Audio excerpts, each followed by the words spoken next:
Human civilization experienced an unprecedented shock when, in one moment, absolutely all accumulated knowledge, including books, digital data, and records, disappeared. At a critical moment, when society was on the verge of total destruction due to the loss of all knowledge, an unexpected hope for salvation appeared. An unknown system called Olympus suddenly appeared before humanity, initiating the process of downloading data and beginning the restoration of the lost world. The amazing Olympus system had the unique ability to transform virtual game items into real, truly existing things. The process of creating real objects took place in two stages. First, the system carefully checked the virtual object and then transformed it into a physical one. The Olympus system became the basis of a new civilization, gradually connecting the real world with the virtual space into a single whole for all inhabitants of the planet. 200 years have passed since the ability to turn game items into real ones appeared, which allowed humanity to create a developed and technological civilization. The new society, despite technological progress, retained the old problems. Rich people considered themselves the upper class and looked down on others. The class system arose naturally from the emergence of rankings, division of influence, and unequal access to game items in the new world. Inequality between people only increased in the new society. The rich became even richer, and the poor continued to get poorer every day. In this world, it was almost impossible for a person from the lower class to rise to the top, as if a simple pottery was trying to become golden. The story follows Ju Hyuk, who was born into a poor family and was considered one of the many clay spoons in this unjust society. Despite his background, Ju Hyuk firmly believed that even people from the lower classes had the right to a decent life and success. As a child, an unusual old man kidnapped him and explained that the boy had incredible potential, which was much more important than the social status of his family. Ju Hyuk spent the next 20 years of his life undergoing grueling training in a special training zone, striving to develop his potential. The old man persistently prepared him to reach the highest level of development and become one of the absolute, the elite of the new world.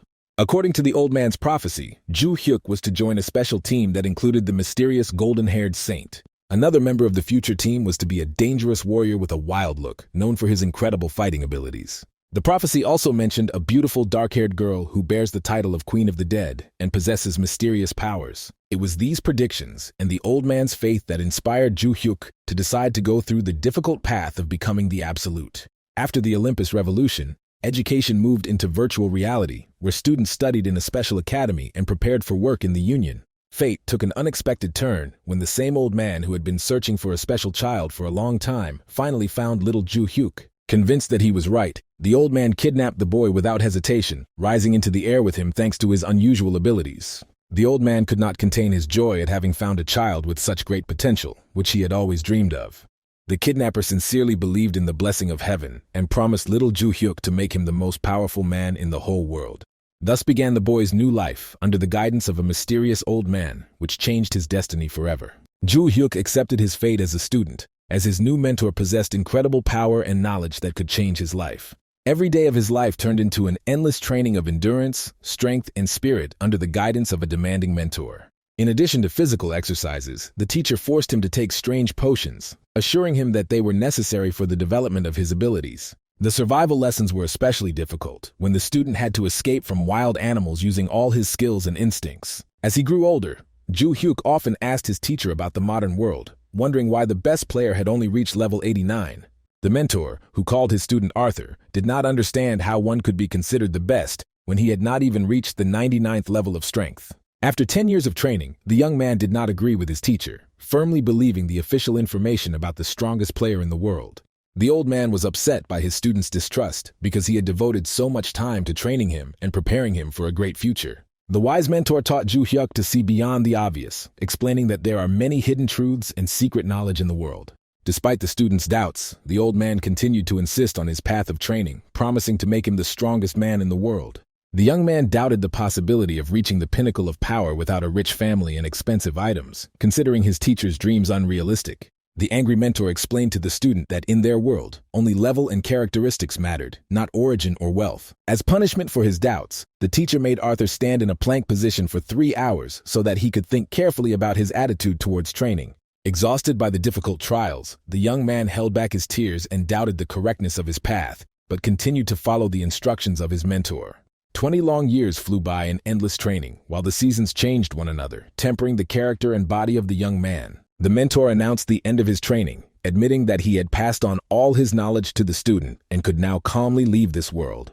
Ju-hyuk, exhausted by years of hard training, secretly wished for the strict teacher to leave as soon as possible so that he could finally gain freedom. Those around him considered him a loser who could not find a normal job, while his peers were successfully building careers in large companies. The young man was tired of explaining to his family and friends that he was following a special path of development, which his mentor considered the only correct one.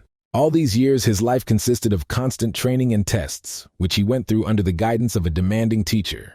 At times, Ju-hyuk wondered why he didn't just end this torment by deleting the game character, but something kept him on this path. After all the trials, the young man felt proud that he had managed to endure such a long and difficult path to becoming a strong warrior. Over the years of training, the stern mentor became a second father to him, replacing his family and becoming the only guide to the world of power and knowledge. Despite years of training, Ju-hyuk was still afraid of being left alone in the cruel world without the support of his mentor and asked him not to leave him.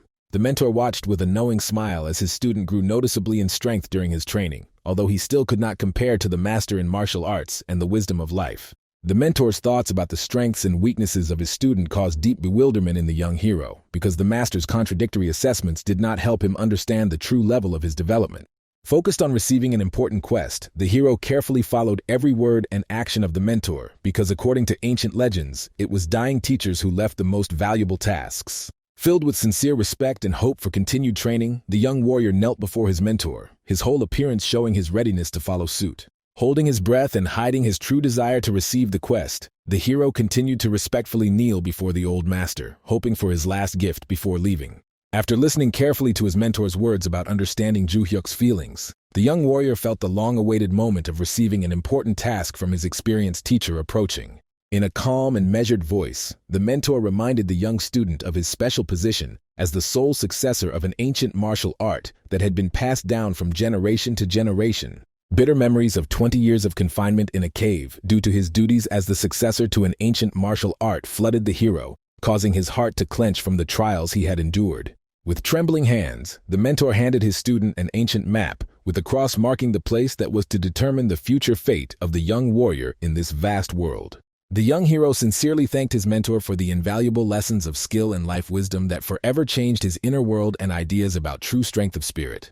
The master's contented laughter filled the cave as he sent his student out into the big world to conquer new heights and achieve unprecedented heights in martial arts. After his mentor's last breath, the young warrior said his farewell words and left the cave that had become the site of his long training and transformation from an inexperienced youth into a master of martial arts. Quietly thinking about his mentor and wishing him a happy rebirth, the hero firmly resolved to never meet him again in future lives due to the severity of his past trials. Having left the place of his 20 years of imprisonment and training, the young warrior found himself in a special deportation zone, preparing to begin a new chapter of his unusual life in this vast world. Standing at the new start line after completing hellish training, the hero decided to check his status window to assess the results of long years of hard training and improvement. Remembering the many failed escape attempts and cruel punishments, Ju-hyuk was looking forward to seeing the impressive results of his grueling training in the Master's Cave. The unexpected discovery of a negative value for the luck parameter in the status window literally shocked the hero, making him doubt the correctness of the system's indicators. The system declared the player's identification complete and the curse of compulsion lifted, freeing him from his duties as the successor to the ancient martial art and allowing him to move on. The long-awaited removal of the barrier and permission to leave the special zone filled the hero's heart with joyful anticipation of new adventures in the unknown world outside the cave. 20 long years of waiting for this moment finally ended for the hero with the opportunity to say goodbye to the training zone forever and set off to meet new adventures. The system's sudden warnings about the detection of an unknown error caught the hero off guard during the first step towards a new life, causing him to freeze in complete bewilderment. The unusual increase in the hero's level caused serious failures in the system, which immediately began the procedure of adjusting his characteristics in accordance with the established rules. The system determined the method of leveling up the hero as non-standard and began a forced reduction of his 99th level to indicators corresponding to real achievements. The hero's desperate cries and pleas could not stop the merciless fall of the level to 0, forcing him to experience incredible rage and powerlessness before the system's decision. The constant stream of system errors caused by the hero's excessive stress level threatened to completely eject him from the system and lose all the training results achieved. Lying on the cold ground and realizing the loss of 20 years of hard training, the hero experienced the deepest disappointment and a feeling of complete futility of all his past efforts. The last check of the status window finally confirmed the hero's worst fears, showing his current level 1 instead of the well-deserved mastery level 99. The unexpected discovery of the remaining level 99 stats on the tablet gave the hero hope and made him take a completely new look at the current situation. Remembering the specifics of the system's operation helped the hero understand that the error affected only the level indicator, leaving all other acquired characteristics untouched. The realization of the existence of a system of penalties when lowering a level made the hero think about new restrictions and prohibitions on the use of certain skills and abilities. The system's strict minimum level requirements for using even basic skills significantly limited the hero's ability to use his combat techniques and special abilities. Finding himself at the first level with his characteristics intact, the hero began to understand the absurdity of the situation and at the same time to realize new opportunities for rapid development. The realization of the uniqueness of his position with strong basic characteristics at the first level opened up new prospects for the hero for rapid development and achieving his goals. Having studied the map received from the mentor, the hero decided to go to the starting city of beginners to begin his new adventure in this amazing world. 26-year-old Ju Hyuk, 6 years behind other players, finally gets the chance to start his own story in the long-awaited rookie city. The streets and squares of the starting city, familiar from childhood, filled with merchants and travelers, brought back warm memories of the times before the start of training. The special atmosphere of a noisy city, filled with life and movement, caused the hero to feel sincere joy at returning to the familiar world after long years of solitary training. Heading resolutely towards the western gates to explore the hunting grounds, the hero tried not to waste precious time on empty thoughts about the past and the future. Meeting the vigilant knight at the western gate required the hero to introduce himself and state his current level in order to receive permission to enter the dangerous area. Having learned about the hero's first level, the knight strongly recommended that he go to the eastern gate, explaining the excessive danger of the western zone for inexperienced travelers. The knight's detailed explanations about the mortal danger of even a simple toothy rabbit for a first-level beginner did not make any impression on the hero and did not change his decision. Confident in his own strength, the hero merely nodded silently at the knight's warnings and continued on his way to the western gates, relying on his remaining combat skills. As the knight watched the hero leave, he reflected on the folly of newbies who relied on the respawn system instead of rationally assessing their capabilities and level of training. The unexpected appearance of a system notification about the activation of the quest Guardian's Alert drew the hero's attention to the unusual behavior of the vigilant knight at the western gate. The conditions of the activated quest required the hero to dispel the suspicions of the Guardian of the Western Gate regarding his true strength, promising a reward of 30 gold coins. Understanding the genuine concern of the guard who received the quest related to him, the hero decided to demonstrate his true abilities to calm the vigilant knight. The hero's welcoming wave coincided with the sudden appearance of a toothy rabbit, causing the alarmed guard to rush to the aid of the supposedly defenseless newcomer. The ease and speed with which the hero dealt with the attacking toothy rabbit brought him not only a gold coin and experience, but also the astonished look of the stunned guard. Continuing to methodically destroy the emerging rabbits, the hero increasingly surprised the shocked guard with the discrepancy between the declared first level and the combat skills demonstrated. After the unexpected battle ended, the excited guard once again clarified the level of the unusual hero, not believing his eyes and the information he had previously received about his initial status. The man looked in amazement at the unusual fighting technique of the young first-level fighter, trying to understand how the newcomer could achieve such incredible strength at the very beginning of his journey. In response to the guard's surprised look, young Ju Hyuk decided not to reveal his training methods, modestly lowering his eyes and keeping the story of his development a secret. The guard froze in fear at the sight of a huge wild boar, nicknamed the Western Gate Thug, who suddenly appeared behind the hero and menacingly approached them both. The alarmed guard insistently advised Ju Hyuk to immediately leave the dangerous place, believing that an inexperienced first-level fighter would not be able to withstand such a formidable opponent. The hero's reaction to the attack of the enraged boar amazed the guard. With one precise blow, Ju Hyuk killed the mighty beast, and the system immediately rewarded him with a level increase for this feat. Watching the newcomer's sudden level increase, the confused guard rubbed his eyes in surprise, not believing that a first-level fighter possessed such incredible combat power. The victory over the dangerous beast brought the hero not only the completion of the quest Guardian's Alarm, but also an impressive reward of 30,000 gold coins, which made Ju Hyuk very happy. The value of in-game gold was tied to real currency, with each gold coin equal to 1 Korean won, making the reward quite substantial for a newbie.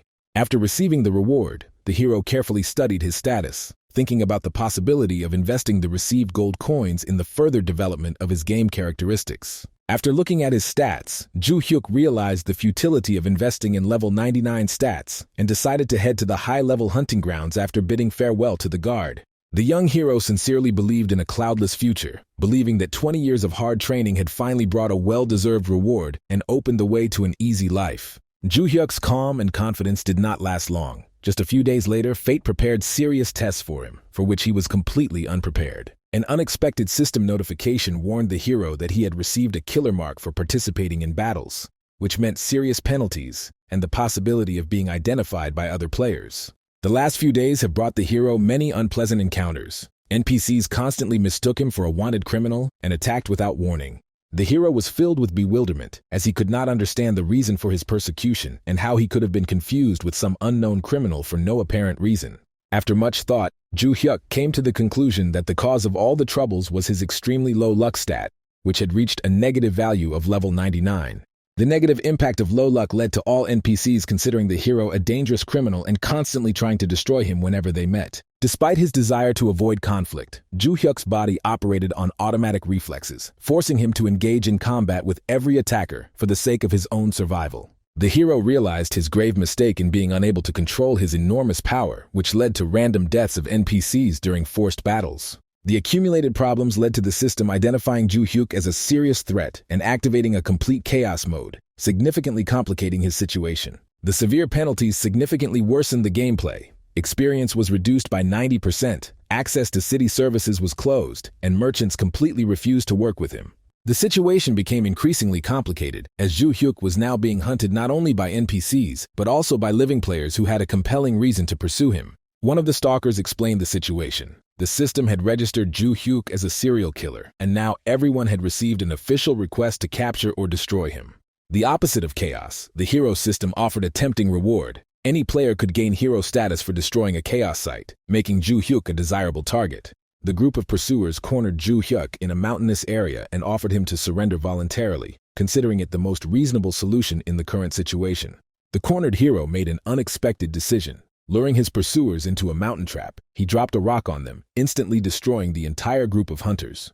The cruel decision became the only way to survive for Ju Hyuk, who saw no other way out of the situation except the complete destruction of all pursuers. After the massacre, Ju Hyuk decided to hide from prying eyes to avoid further clashes and possible persecution by other players. The only positive aspect of the difficult situation was the constant growth of the character's level, which continued despite all the difficulties and limitations. 2 weeks of continuous survival and stealth ended with the appearance of a new system notification, which brought additional changes to the hero's fate.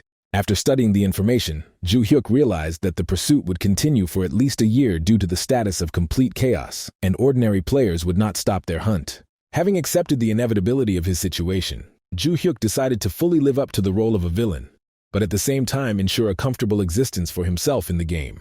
The hero finally abandoned the role of a positive character, deciding to use his outstanding level 99th characteristics to ensure a decent life. A strange situation puzzled the hero. After 20 years of the most difficult trials, instead of a well-deserved rest, the system forced him into a state of complete chaos. Reflecting on what was happening, Ju Hyuk suspected that there was a special script or hidden plan in the system, which seemed to be deliberately changing one test for another. The answer to the questions suddenly came the next day, when a group of mysterious people in robes appeared before the shocked Ju Hyuk and fell to their knees before him. The gray-haired leader of the group, addressing the hero with tears in his eyes, called him the successor of the Absolute and expressed his readiness to sacrifice his life for the sake of serving him.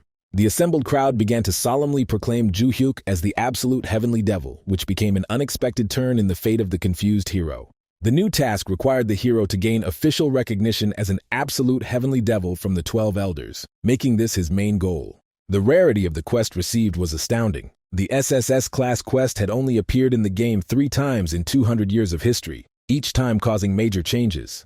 The resulting quest belonged to the highest category of scenario tasks, which usually covered events of national or even global scale in the game universe. 20 years of grueling training and subsequent status as a complete chaos suddenly took on new meaning in light of the new circumstances. The appearance of mysterious followers, who seemed to be waiting for the hero's arrival, added a new dimension to understanding all the previous events in Ju Hyuk's life. The hero came to the realization of his role in the grand events along with the understanding that all his past trials were preparing him to participate in a great historical saga.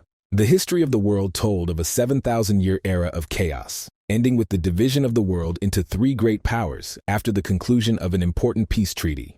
The powerful state of Centenia was under the rule of the absolute ruler Garcia Mentres, who had 14 wives and ruled his lands with a firm hand. The complex lineage of rulers began with the son of Garcia's seventh wife, Aractus, and included many generations of descendants, among whom were rulers, magicians, and heroes. It took Ju Hyuk more than 10 minutes to study the long family tree, but the end of the family tree was still not visible due to the huge number of entries. Understanding the importance of the moment, the hero diligently studied every line of the ancient chronicle, not wanting to show disrespect for the sincerity of the elders who entrusted him with this information.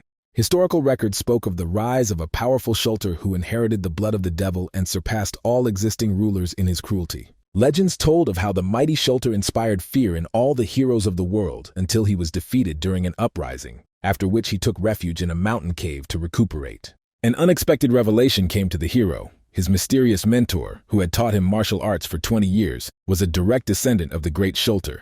The system sent a new notification about the temporary recognition of Ju Hyuk as an absolute, but additional actions were required to finally confirm this status. A complex political situation opened up before the hero. 7 elders supported his return, 5 opposed it, and now he had to win full recognition. The seriousness of the situation alarmed Ju Hyuk. Failure to obtain a confession could result in the deletion of the character or even a complete ban from the game system. The new privileges brought the hero command over the secret forces of the 12 elders of the Heavenly Devil, which seemed to him like another test from the ruthless system. The temporary nature of the privileges received, and the transformation of the elders into members of the clan of followers, convinced the hero of the need to achieve the goal by any available means. Ju Hyuk looked carefully at the gathered elders, trying to determine whether the legendary guardians of the Heavenly Devil's power were truly in front of him. The elders immediately paid their respects to the hero, falling to the ground in a deep bow, sincerely glad that he was able to recognize their true nature. An awkward laugh escaped the hero, who did not dare to admit to the elders that he had learned of the existence of the Heavenly Devil only a few minutes ago. Ju Hyuk told the elders about his mentor's mission to lead their organization and restore the former glory of the Heavenly Devil, which deeply touched their leader. Realizing the importance of the support of the 7 elders who sympathized with him, the hero suggested that they immediately set out on a journey to carry out an important mission. The elders reassured the hero by telling him that all potential threats in the area had been eliminated, explaining the sudden silence in the area. The system notified Ju Hyuk that the process of checking his relationship with the elders had begun, which could affect the further development of events. By being recognized by the elders as members of the player's clan, Ju Hyuk received a portion of the experience from their actions in a certain region, allowing him to reach level 9. Thinking about the standard development system, where ordinary players reached level 20 by the age of 20, the hero realized the benefits of cooperating with the elders. After all the events, the hero turned to a man in white robes, who introduced himself as Luxo, who occupied the honorable position of the first elder. Ju Hyuk decided to be honest with the elders about the restrictions that were placed on him, in order to avoid any possible misunderstandings in the future. Despite his good memory of his mentor's techniques, the hero's physical capabilities did not yet allow him to use complex combat techniques to their full potential. Luxo was understanding of the hero's situation and listened to his request for trust, despite the temporary limitations in his abilities. Ju Hyuk solemnly promised the elders that as their legitimate heir, he would lead them to a bright future where they would always bask in the rays of glory. The hero's sincere words brought tears of joy to the elders, and the system recorded a significant increase in their level of sympathy for the new leader. After the important meeting, the hero left the game system and went to the kitchen to quench his thirst and restore his strength after the intense events. In the kitchen, the hero met his sister Seiya, known by the game name Luna, who shared the good news about their guild receiving a profitable quest. During the conversation, it became clear that a dangerous level 40 killer, Getrak, was operating in the border region, armed with 2 pistols, and a team of 7 people was required to capture him. Ju Hyuk was surprised by the unfairness of the situation. With a reward of 100 million gold for the head of the criminal, the union offered the executors only 3 million in reward. The sister explained to her brother the typical situation in small unions, where the main work falls on the shoulders of ordinary members and not on the leadership. Despite the modest reward, Luna remained optimistic and planned to use the money she received to buy meat for a joint dinner. The girl noted with concern that she and her brother had been eating poorly lately, which was reflected in his appearance with the appearance of dark circles under his eyes. The hero attributed his poor health to an extremely low luck indicator and decided to immediately return to the game system to correct the situation. After connecting to Olympus, the hero received an urgent message from Luxo about an unknown observer who was watching them, but ordered the elders not to take active action. Suspecting that the observer might be his sister, Ju Hyuk tried to contact her through the game's messaging system. The system reported that it was impossible to send a message due to the sister being on another continent, which excluded her from the list of possible observers. Suddenly, a smug voice was heard behind the hero, belonging to a man who had finally discovered the mysterious killer who had been terrifying the locals. Turning around, Ju Hyuk saw the same wanted criminal, known for his mastery of 2 pistols. The criminal expressed obvious dissatisfaction with the fact that someone dared to impersonate him, and demanded that the matter be resolved in a fair one-on-one duel. At this moment, the hero especially appreciated the importance of the information about the criminal that his sister had previously shared with him. Despite Ju Hyuk's high stats, the 30-level difference between him and a level 40 opponent was a cause for serious concern. Thinking about the impact of the difference in levels, equipment, and items on the outcome of the battle, the hero understood that he had no right to lose during the most important quest. Not wanting to take any risks in a single combat, Ju Hyuk immediately summoned Luxo, whose sudden appearance caused obvious confusion in the overconfident opponent. The criminal could not hide his surprise at the unexpected appearance of the old man, whose presence he had not felt at all until that moment. At the hero's command, Luxo immediately drew his sword, preparing to destroy the dangerous enemy without further ado. The killer underestimated his opponents, believing that a newcomer and an elderly man would not pose a serious threat to him in combat. The criminal's self-confident laughter was cut off along with his head, which Luxo cut off with one lightning-fast movement of his sword. The speed and efficiency with which Luxo dealt with the dangerous enemy left the hero in a state of deep amazement. Ju Hyuk couldn't believe that he could defeat a level 40 opponent so easily. Questions swirled in the hero's head about whether the enemy was that weak or whether Luxo possessed incredible strength that exceeded all expectations. While Ju Hyuk was pondering what had happened, Luxo ceremoniously presented him with the head of the defeated enemy, for which the system began to award the hero experience points. The system assessed the hero's participation in the battle with an enemy 30 levels higher than him, rewarding him with additional experience points and a valuable trophy worth 100 million gold. An incredible coincidence of circumstances brought the hero unexpected luck. Having received the status of chaos and having lost the opportunity to work normally, he unexpectedly got a valuable trophy. Ju Hyuk instructed the elder to continue the silent hunt for the surrounding creatures, realizing that this would help him quickly regain his lost power and influence. Realizing the importance of current events, the hero decided to fully immerse himself in the role of a ruler and follow any scenario that the game system would offer him. The next 2 weeks were spent in continuous wandering, during which the faithful Luxo tirelessly carried out the master's orders, destroying enemies and helping to level up. Ju Hyuk's amazing progress allowed him to reach level 13 in just 2 weeks, while other players needed years of development. The special mind technique available to the hero required reaching at least level 40, which was supposed to be the true starting point of his strength. The hero was looking forward to the moment when he could use the full power of the Heavenly Devil's techniques, which opened up incredible opportunities for development. Dreams of the future filled Ju Hyuk's head. Having received a stable income, he planned to found his own company and develop a serious business. Returning to pressing problems, the hero thought about the need to properly dispose of the bandit's head, which was beginning to weigh him down. While researching forums in the real world, Ju Hyuk learned of a recommendation to sell valuable items within the Olympus game to avoid the danger of being robbed in reality. The situation seemed hopeless. The chaos status closed access to official institutions in the game, and selling in the real world threatened to lose money and possible problems. The hero, lost in thought, did not notice the appearance of his sister, who quietly knocked on his room, wanting to know about his affairs. Seiya's unexpected visit came at a very opportune time, although the sister mistakenly assumed that her brother simply needed pocket money for current expenses. Ju Hyuk hesitantly asked his sister about possible actions with Getrak's head, which caused the girl to laugh sincerely in bewilderment. The sister cheerfully suggested that her brother take advantage of the possible reward and buy himself some hamburgers, promising to be happy if he treated her too. Showing concern for his sister, Ju Hyuk suggested that they split the future proceeds from the sale of the head equally between them, which surprised the girl. The unexpected seriousness of his brother and the strangeness of his conversations caused Seiya genuine concern and misunderstanding of what was happening. The sister reminded her brother of Getrak's high level and his inability to leave the training area, doubting the reality of his story.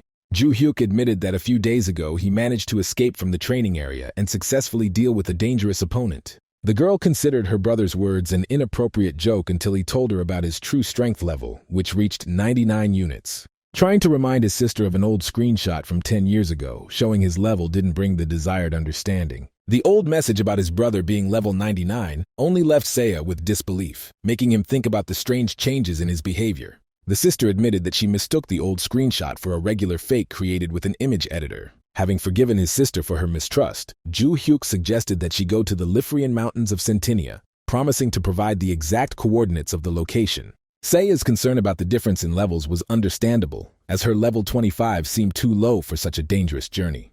The brother's frank admission of his status as a chaosite and his immersion into a state of complete chaos caused the girl to be deeply shocked. Following her brother's instructions, Seiya reached the entrance to the Lifrian Mountains and tried to convince the guards to let her into the dangerous territory. The worried guards tried to dissuade the girl from the risky journey, warning her about the mortal danger of local monsters. Displaying surprising calm, the girl reminded the guards of the respawn system, which makes any death in the game a temporary inconvenience. Having stocked up on food and received final warnings from the guards, Seiya set out on her journey, mentally promising to take revenge on her brother if his words turned out to be a lie. The 3-hour journey through the unusually quiet terrain confirmed the brother's words about the destruction of all native creatures in the area. The oppressive emptiness of the surrounding space created the impression of a complete absence of life, as if death had touched every creature in these places. The sudden appearance of Ju Hyuk broke the oppressive silence of the deserted area, causing his sister to flinch in surprise. The girl's frightened scream was so powerful that it caused bleeding from the ears of the hero, who was unprepared for such a sonic attack. An indignant Seiya reproached her brother for the lack of warning about his appearance, which had frightened her so much in this deserted place. The girl's anger quickly turned to amazement at the sight of the incredible energy of chaos that surrounded her brother like a dark halo. Realizing the gravity of the situation led Seiya to realize that her brother had likely done something irreparable by destroying important NPCs. Instead of explaining, Ju Hyuk silently handed over to his sister the treasured item, the head of the infamous player Getrak, causing her to look at him with disbelief. The realization of the value of the trophy filled Seiya with joy, and her brother urged her to hurry with the exchange of the valuable find. A thorough examination of the trophy confirmed its authenticity, proving that it was indeed the head of the wanted criminal. Successful completion of the quest brought the girl an impressive reward of 100 million gold coins, exceeding all her expectations. The joyful thought of being able to buy his favorite dishes even with half the amount he received filled Seiya's heart with genuine delight. The memory of her brother constantly suffering from nausea after returning from Olympus suddenly took on new meaning for the girl. The mother's concern about the strange food that was supposedly causing her son's illness now seemed naive in light of the truth about his ordeal. Understanding the true reasons for his brother's suffering prompted Seiya to perform a noble act as a sign of gratitude for the suffering he had endured. At their next meeting, the girl handed her brother an impressive bag containing 99 million gold coins. Surprised, Ju Hyuk did not understand his sister's decision, remembering their agreement to split the reward equally between them. Seiya explained her decision as a desire to support her brother after 20 years of trials, leaving herself only a modest million for current expenses. Despite her brother's persistent offers to take back the promised half, the girl ran off on business, promising to buy hamburgers for a family dinner. Left alone with the bag of money, Ju Hyuk calculated that after deducting the commission and taxes, he would have about 80 million won left at his disposal. The incredible size of the sum earned amazed the hero's imagination, confirming his conviction that he was truly participating in the most important quest of his life. The status of a chaosite and the SSS top-rank quest that hadn't even begun faded into the background in front of the impressive sum of 80 million, promising even more generous rewards in the future. Realizing the importance of development, Ju Hyuk was determined to put in all his efforts to reach level 40, despite the time and difficulties that lay ahead. The hero understood that accelerated development was becoming not just a goal, but an important investment in his future, capable of bringing additional profit.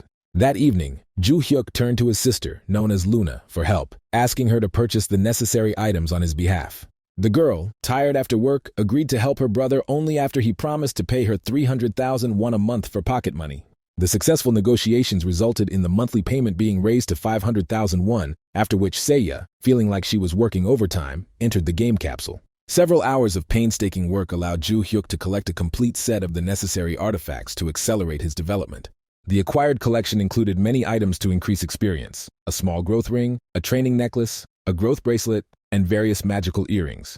Having spent 70 million gold coins on equipment, the hero felt a slight sadness from the rapid parting with his first independent income.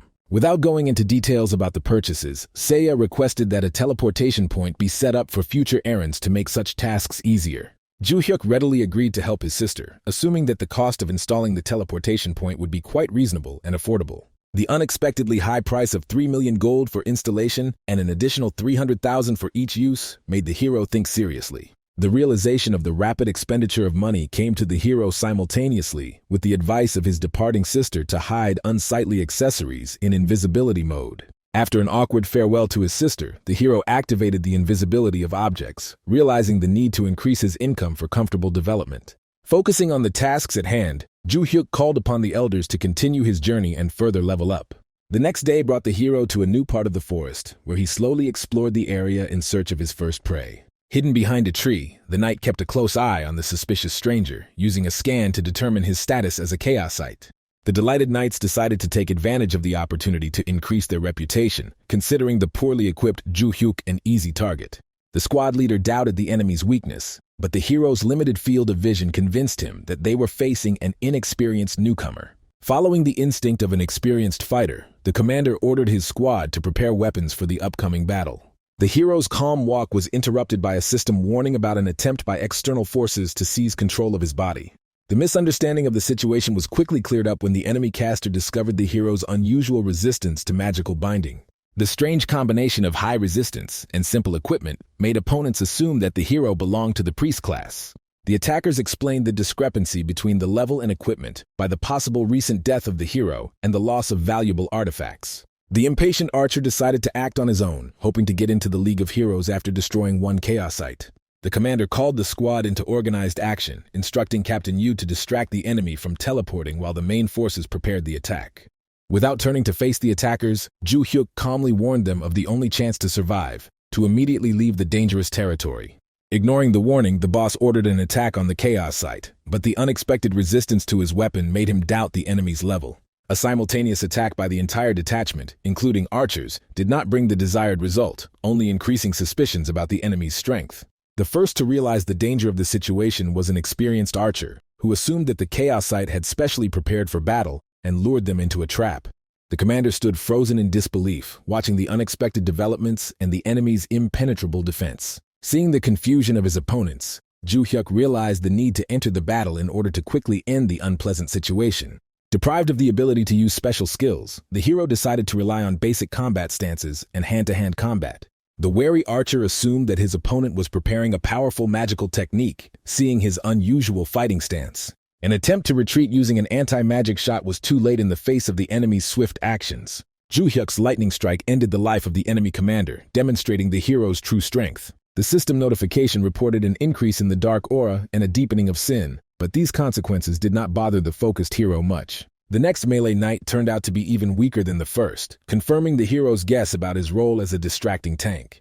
The support group, left without a commander, froze in confusion, trying to establish contact with the dead captain. The revived captain managed to transmit the order to retreat, realizing the impossibility of defeating an unexpectedly strong enemy. The archer immediately transmitted the order to retreat, admitting his mistake in assessing the enemy, whom he considered an ordinary magician. The unexpected proximity of Ju-hyuk caught the retreating archer by surprise, who did not have time to react to the enemy's rapid movement. The hero grinned, watching the abrupt change in the behavior of his self-confident opponent, who went from aggression to panicked flight. Observing the enemy's jumping technique, the archer recognized the style of the legendary hunter player Rufendal, a famous fighter above level 60. The destruction of the entire squad, including the support group, brought the hero level 16 and recognition by the system of his stylish combat behavior. The successful battle strengthened the clan's loyalty and activated the previously disabled charisma characteristic, which the hero was sincerely happy about. Luxo, who appeared after the battle, urgently asked the Lord to follow him to the lair of the Heavenly Devil for an important conversation. The 7-day trek to the destination turned out to be so tiring that the hero's legs began to lose sensitivity from constant walking. The hero was surprised by the inexplicable remoteness of the village, which made him think about the reasons for such a location. Following Luxo at his sudden request, Ju-hyuk didn't expect the journey to take such a long time, wondering why the portal in the middle of the desert couldn't be used. The only consolation during the endless journey was the activation of the acceleration point, although for most of the week, the hero still had to move on foot through the deserted area.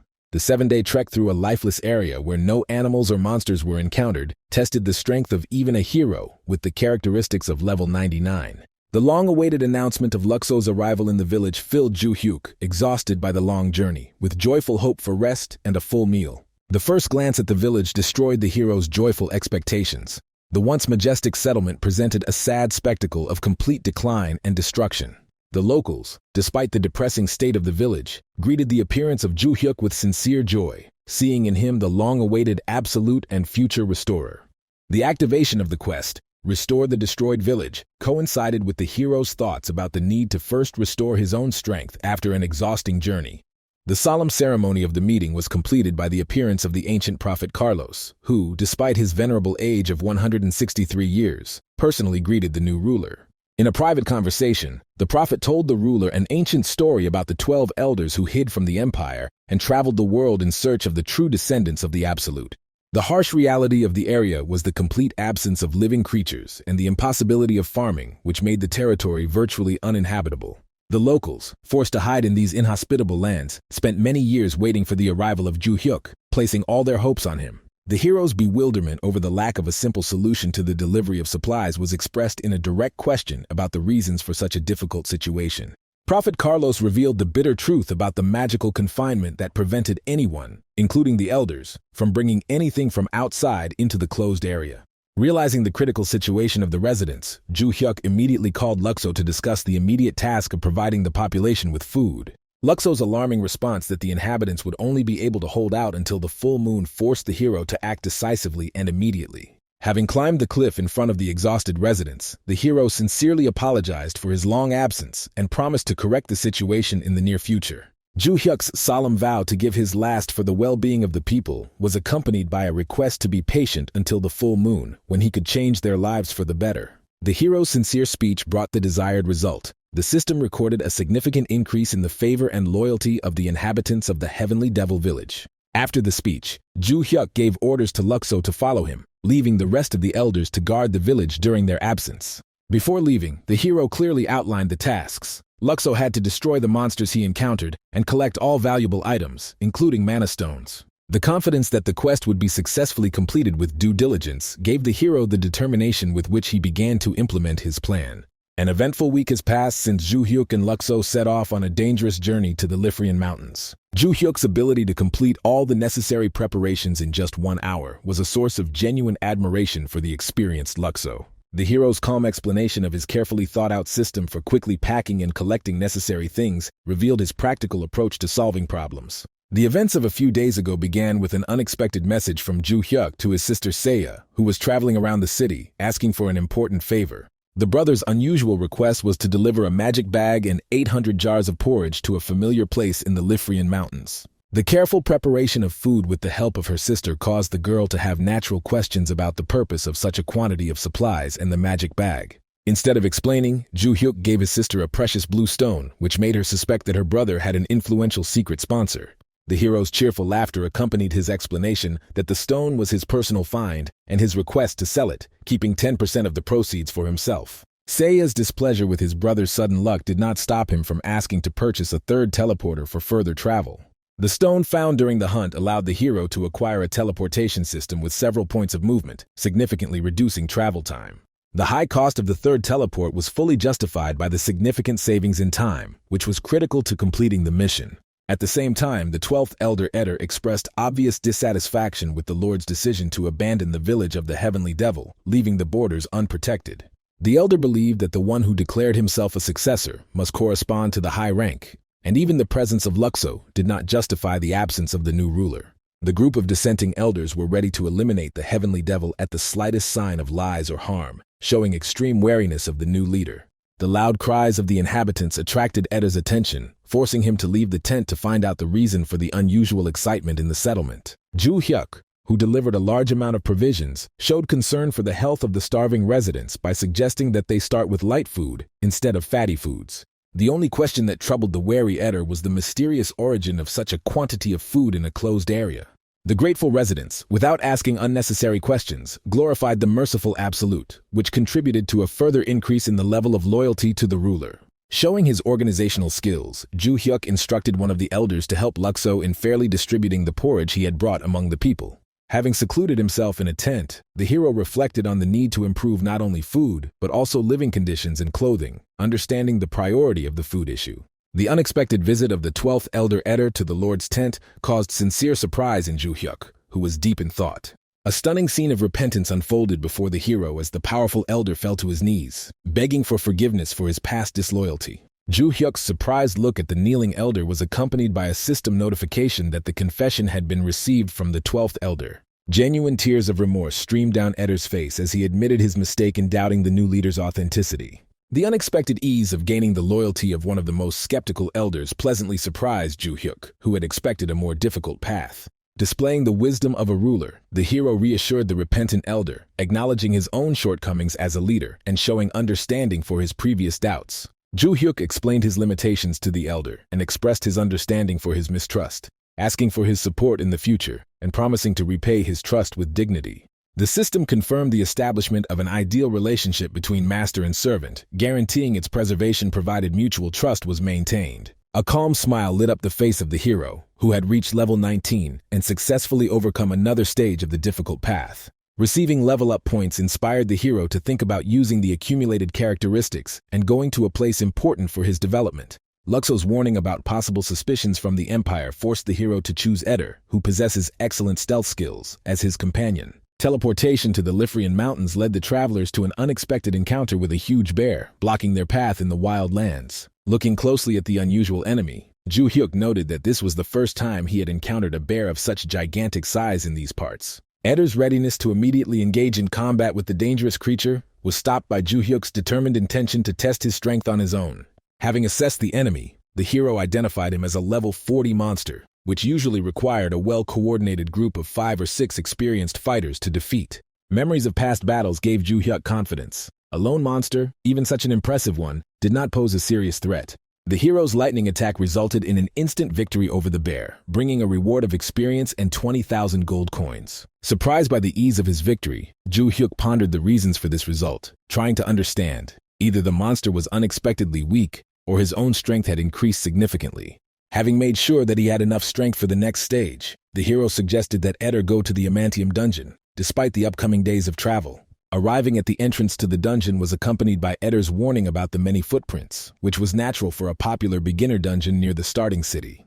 The popularity of the location was due to the possibility of obtaining level-up points, which attracted many academy students and instructors from large unions. After easily defeating the giant bear, Ju Hyuk became interested in comparing his abilities with those of the experienced instructors from the Great Union. Focusing on the main goal, the hero suggested that Eder take advantage of the moment to quietly enter the dungeon. A group of students in the safe zone shared their worries before another dive into the dungeon, despite having experience with such forays. The students' ambitious plans to completely clear the dungeon were suddenly interrupted by the appearance of a strange stranger. An uneasy feeling caused the students to turn around and see Ju Hyuk, who was shrouded in dark energy and whom they mistook for a dangerous chaosite. The instructor immediately took a defensive stance in front of the students, amazed at the audacity of the chaosite who dared to appear in such a place. The previous days of travel allowed Ju Hyuk to make important observations. When killing monsters with his own hands, items almost never dropped. A status check confirmed a connection between the hero's extremely low luck and a reduced chance of receiving items after a victory. Thinking about ways to increase item drops led the hero to a difficult dilemma due to the inability to control his enormous power.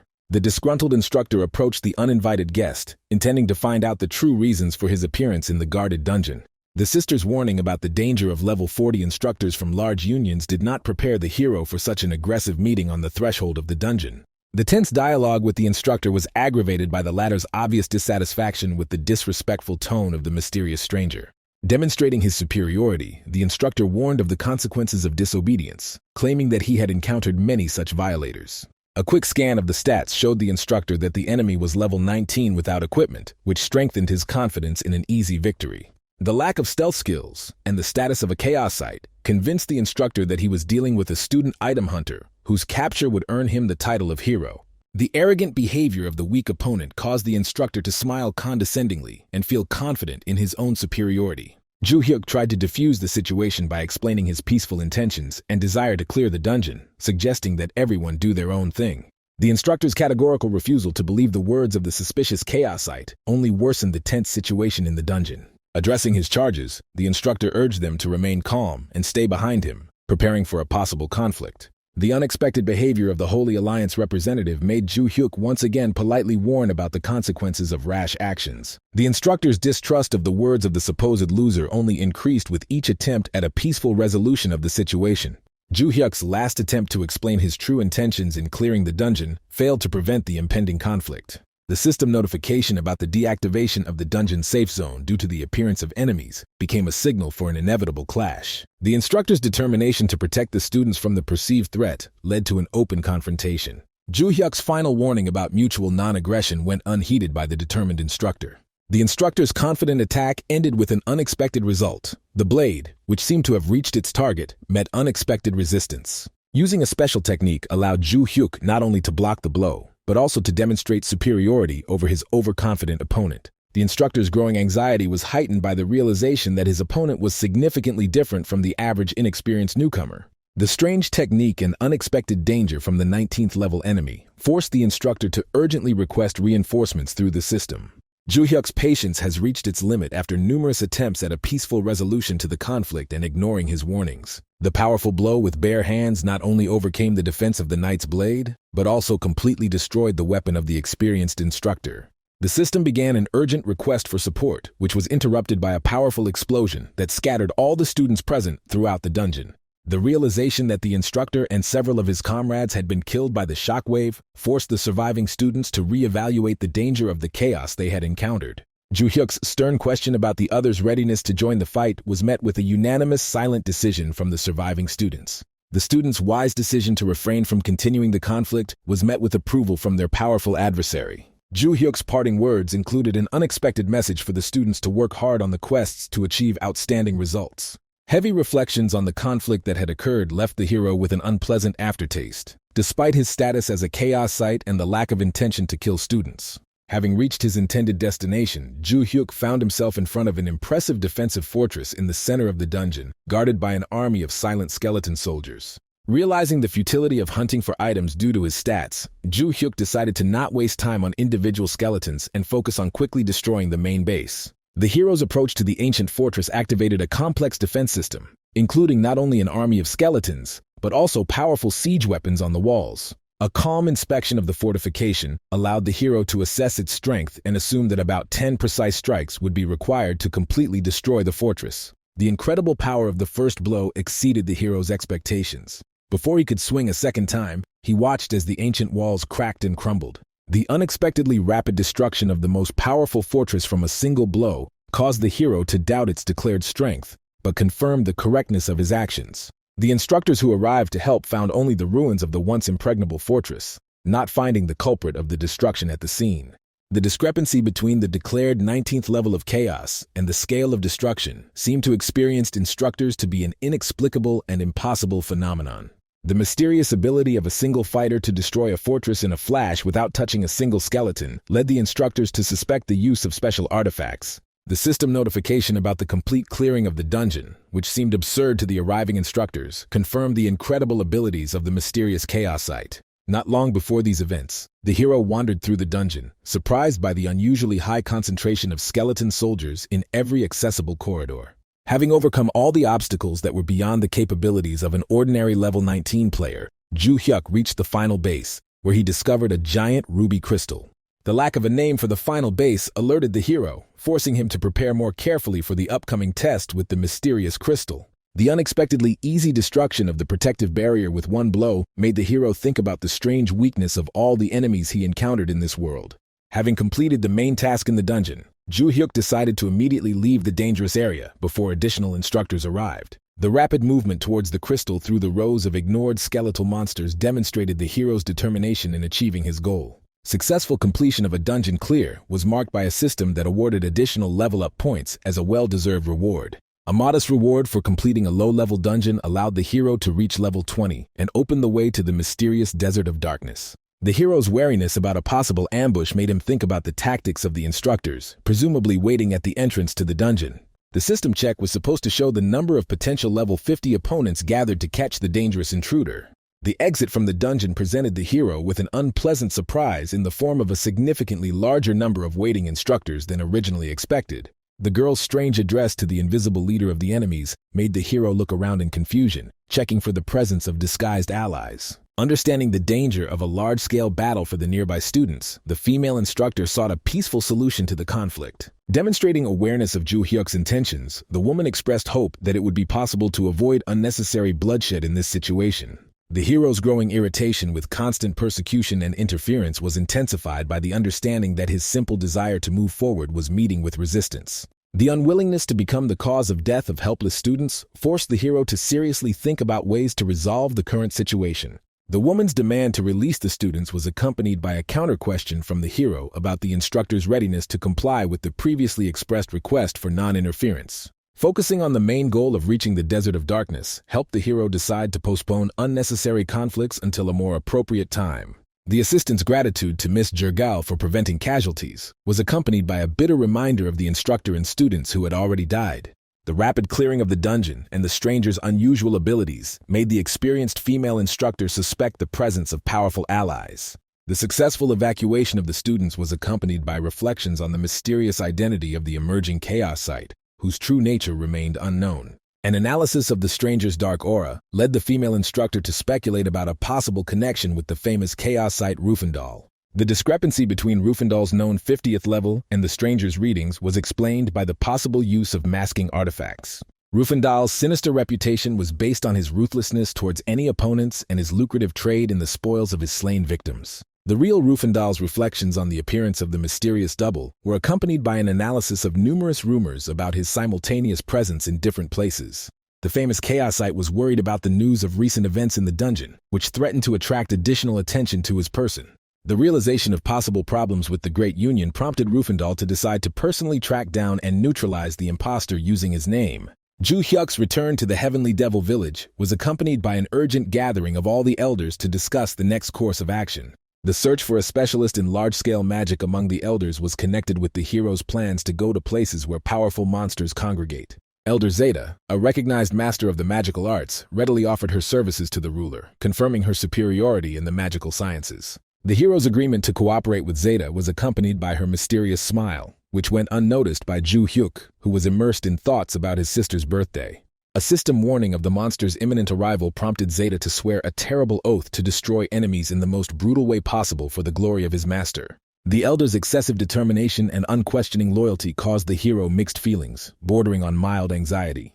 The calm conversation of those gathered at the dungeon was interrupted by the boastful statements of a strong team about plans to become famous for destroying all opponents. The team's ambitious plans included not only clearing out monsters and capturing the Blue Stone, but also destroying the Chaos Site to gain heroic status. Ju Hyuk used the last seconds before the monsters appeared to remind Zeta of the reasons for choosing her as his assistant. Zeta's willingness to demonstrate his magical abilities was accompanied by genuine pride in the opportunity to serve the great ruler. The elder's majestic gesture caused a spectacular display of many purple lightning bolts to appear in the sky, heralding a grand event. The magical performance reached its climax with the appearance of a powerful evil god summoned by Zeta, who received orders to destroy all enemies of the ruler.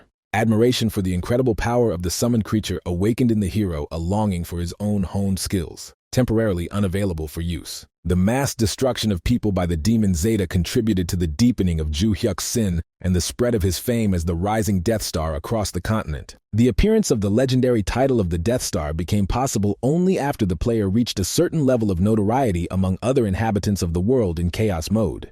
The Death Star title significantly weakened the wearer's combat capabilities, made him vulnerable to divine skills, and increased the resurrection time to 10 days. Despite the harsh penalties and the 100% chance of losing items upon death, Ju Hyuk, as the leader of the Heavenly Devils, took his development in this direction. The continuous stream of system notifications caused by Zeta's active actions remained unnoticed by the hero, who was focused on solving current problems. The desperate calls for help from the dying fighters did not bother Ju Hyuk, who was confident that he would successfully restore order and eliminate obstacles to further action. The appearance of a huge herd of angry bulls forced the hero to seek help from Zeta in order to effectively deal with the new threat. The elder's bloodthirsty promise to skin her opponents alive demonstrated her determination for the upcoming battle. The hero's hope that the bulls would resist his blows was expressed in a series of successive attacks aimed at testing their endurance. The instant defeat of the bull from the first blow and the reward of 18,000 gold pieces caused the hero a predictable disappointment with his excessive strength. Zeta's effective work with the remaining bulls and the possibility of obtaining artifacts consoled the hero a little, compensating for the failure with personal participation.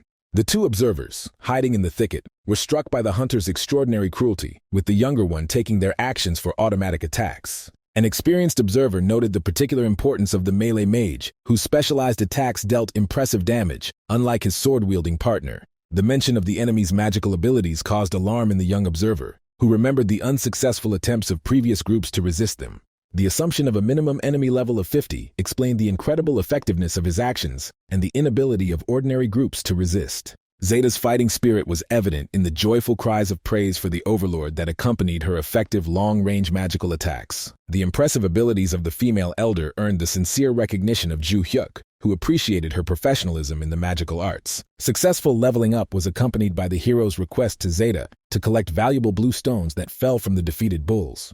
The impressive number of stones collected pleased the hero, especially considering the incredible speed of completing the task, unattainable for ordinary players. The hero's intention to leave the territory changed after an unexpected system notification about the appearance of a boss that aroused his professional interest. The lurking observers anxiously awaited the appearance of the legendary Bull King, wanting to see the powerful monster with their own eyes. The Black Bull King's majestic appearance was completely in keeping with his status as the main boss monster of this dangerous territory. Having encountered such an enemy for the first time, the hero instructed his assistant to destroy the small bulls and collect the dropped items. The hero's calculations on more serious resistance from the territory's boss were based on the desire to get a large pack of blue stones after its destruction.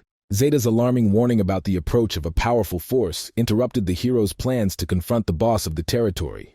The hero's attempt to explain his intentions regarding the enemy was interrupted by his assistant pointing to a mysterious portal that had appeared nearby. The appearance of reinforcements through the portal did not surprise the hero, who understood the inevitability of such a development of events and the undesirability of a direct confrontation. The forced retreat due to temporary weakness was accompanied by the hero's firm confidence in the future revival of the glory of the Heavenly Devil. Zeta's admiration for the Overlord's success was based on the significant level increase and the extraction of 11 valuable blue stones.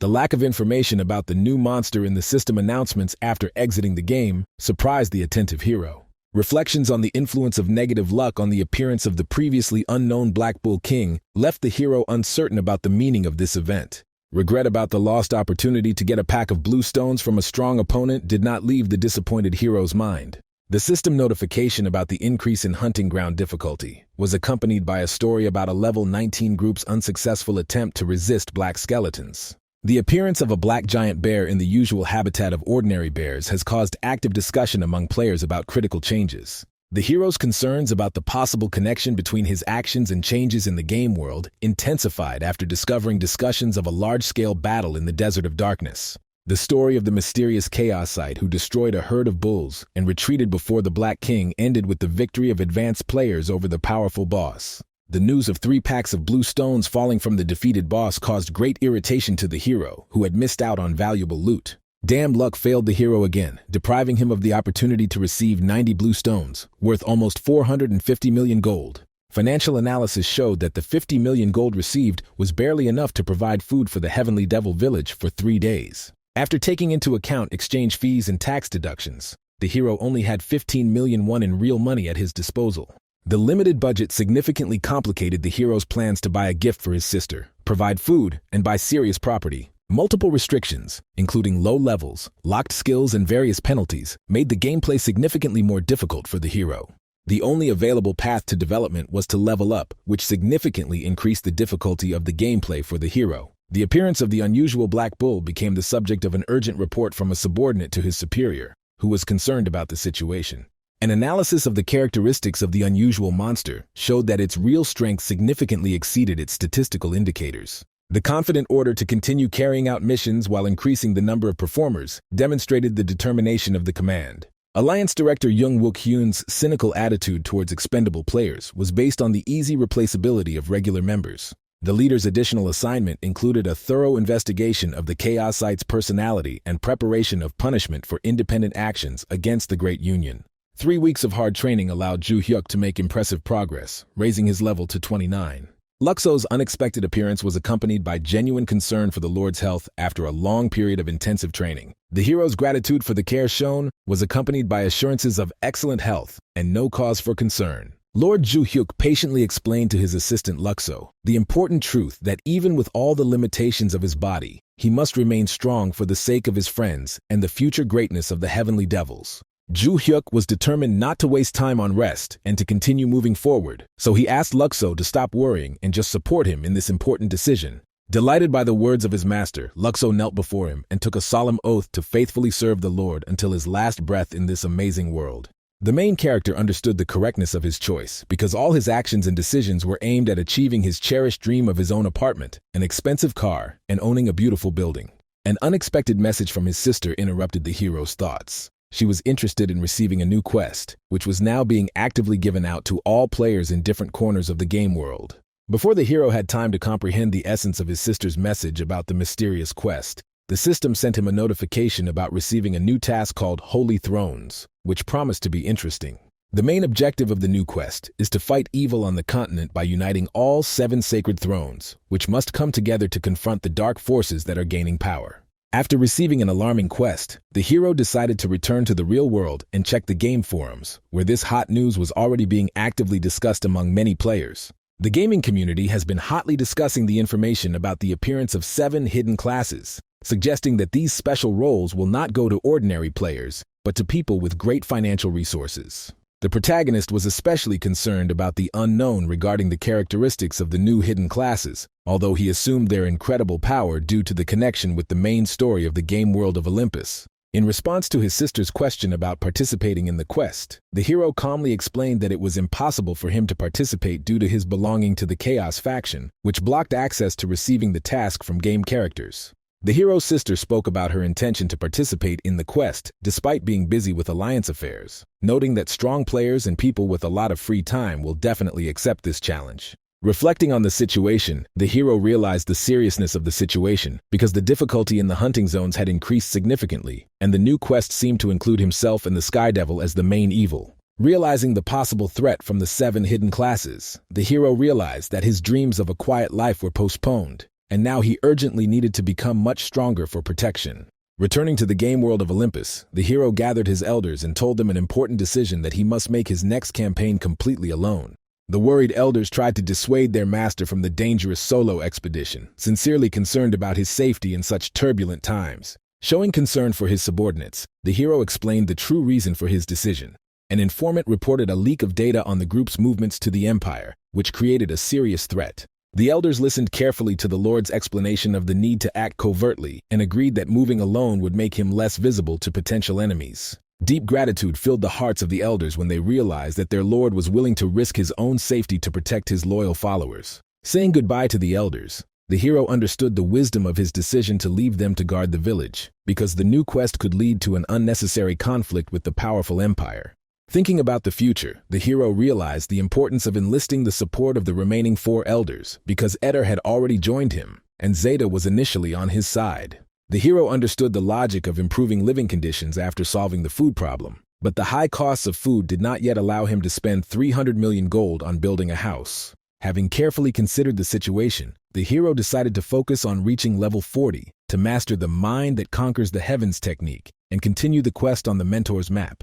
Realizing the importance of rapid development, the hero decided to train with maximum dedication and tirelessly improve his level to bring his desired future closer. The search for strong opponents led the hero to a pack of giant bears, which he successfully dealt with thanks to his fighting skills and accumulated battle experience.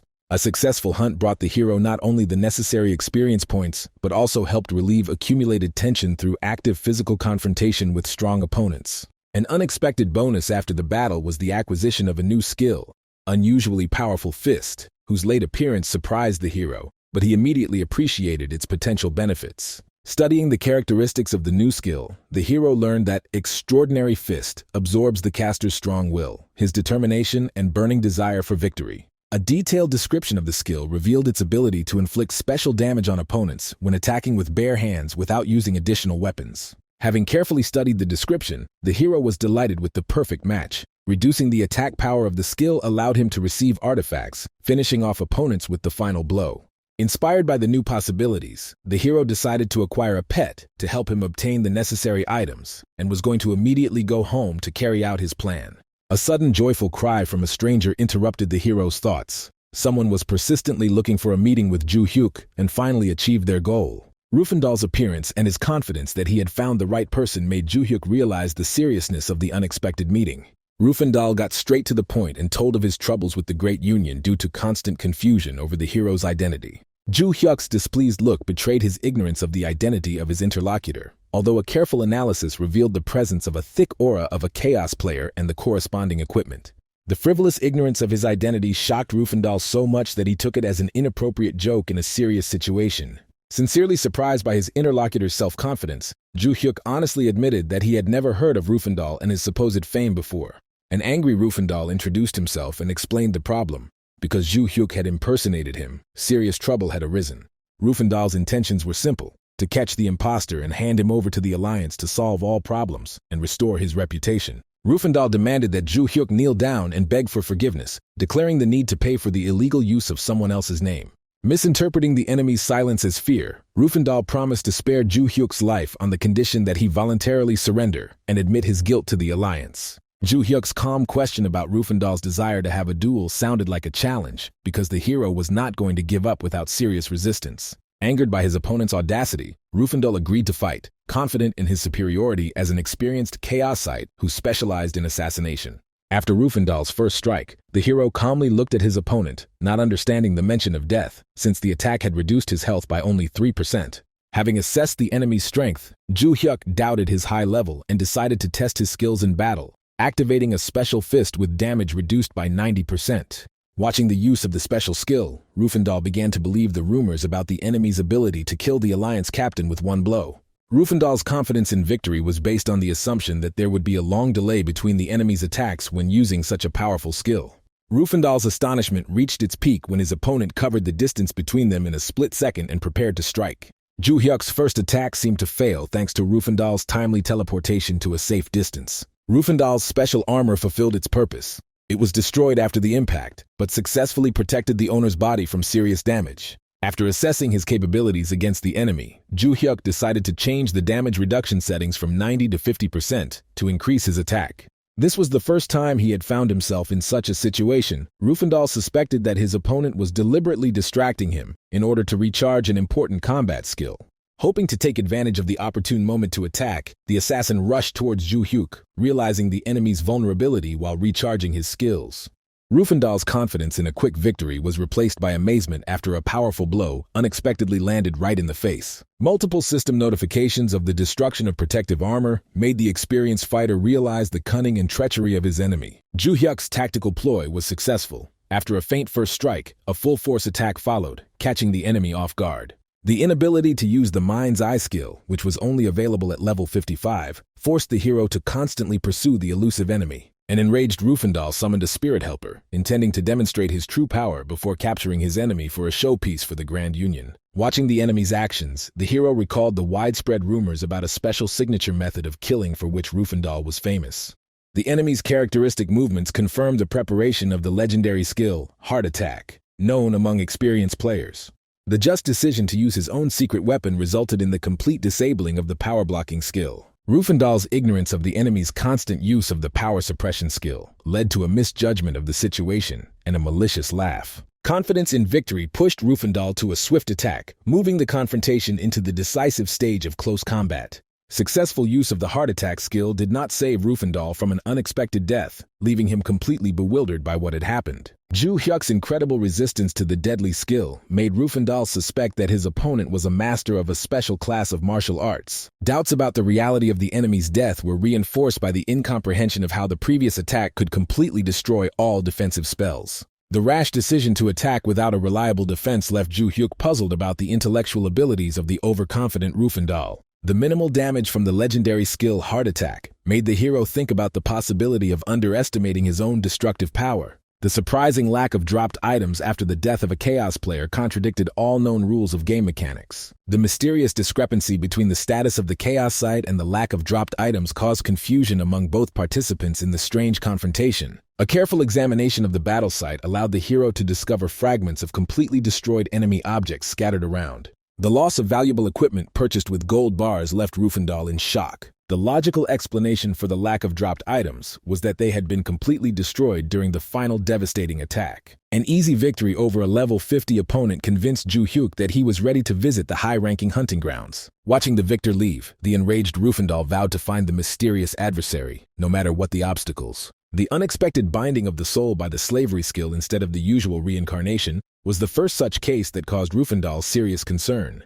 The appearance of the mysterious figure in a dark robe was accompanied by joyful thoughts about the rare luck of obtaining first-class experimental material. The sudden appearance of a sinister stranger with evil intentions caused natural fear in the helpless Rufendal. The stranger's quiet admission of interest in his previous opponent was accompanied by satisfaction at the opportunity to use Rufendal himself. The return to life was accompanied by the imposition of a systemic spell, threatening eternal enslavement of the soul if not removed in time. The absurd order to do 10 push-ups caused a natural protest from Rufendal, who did not understand the reasons for submitting to strange demands. A systemic reminder of the consequences of disobeying a caster during soul slavery warned of the inevitable suffering that would follow orders. The forced performance of push-ups was accompanied by mocking comments from a stranger about the benefits of obedient behavior in avoiding pain.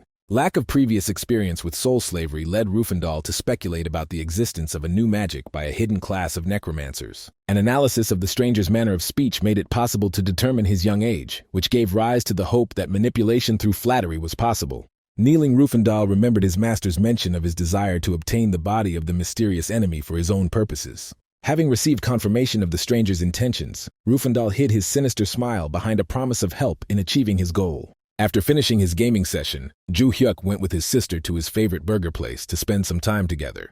Her brother's generous offer to buy an unlimited number of burgers brought genuine joy to Luna, who settled on 3 mouth-watering portions. The satisfaction of being able to provide for both the Heavenly Devil Village and the simple joys for his sister filled the hero's heart with peace. The unusual generosity of the brother, who had previously strictly limited his purchase to 1 burger, aroused the rightful suspicions of his attentive sister. The assumption that the new task had influenced the brother's character change turned out to be wrong after the true reason for his unexpected generosity was revealed.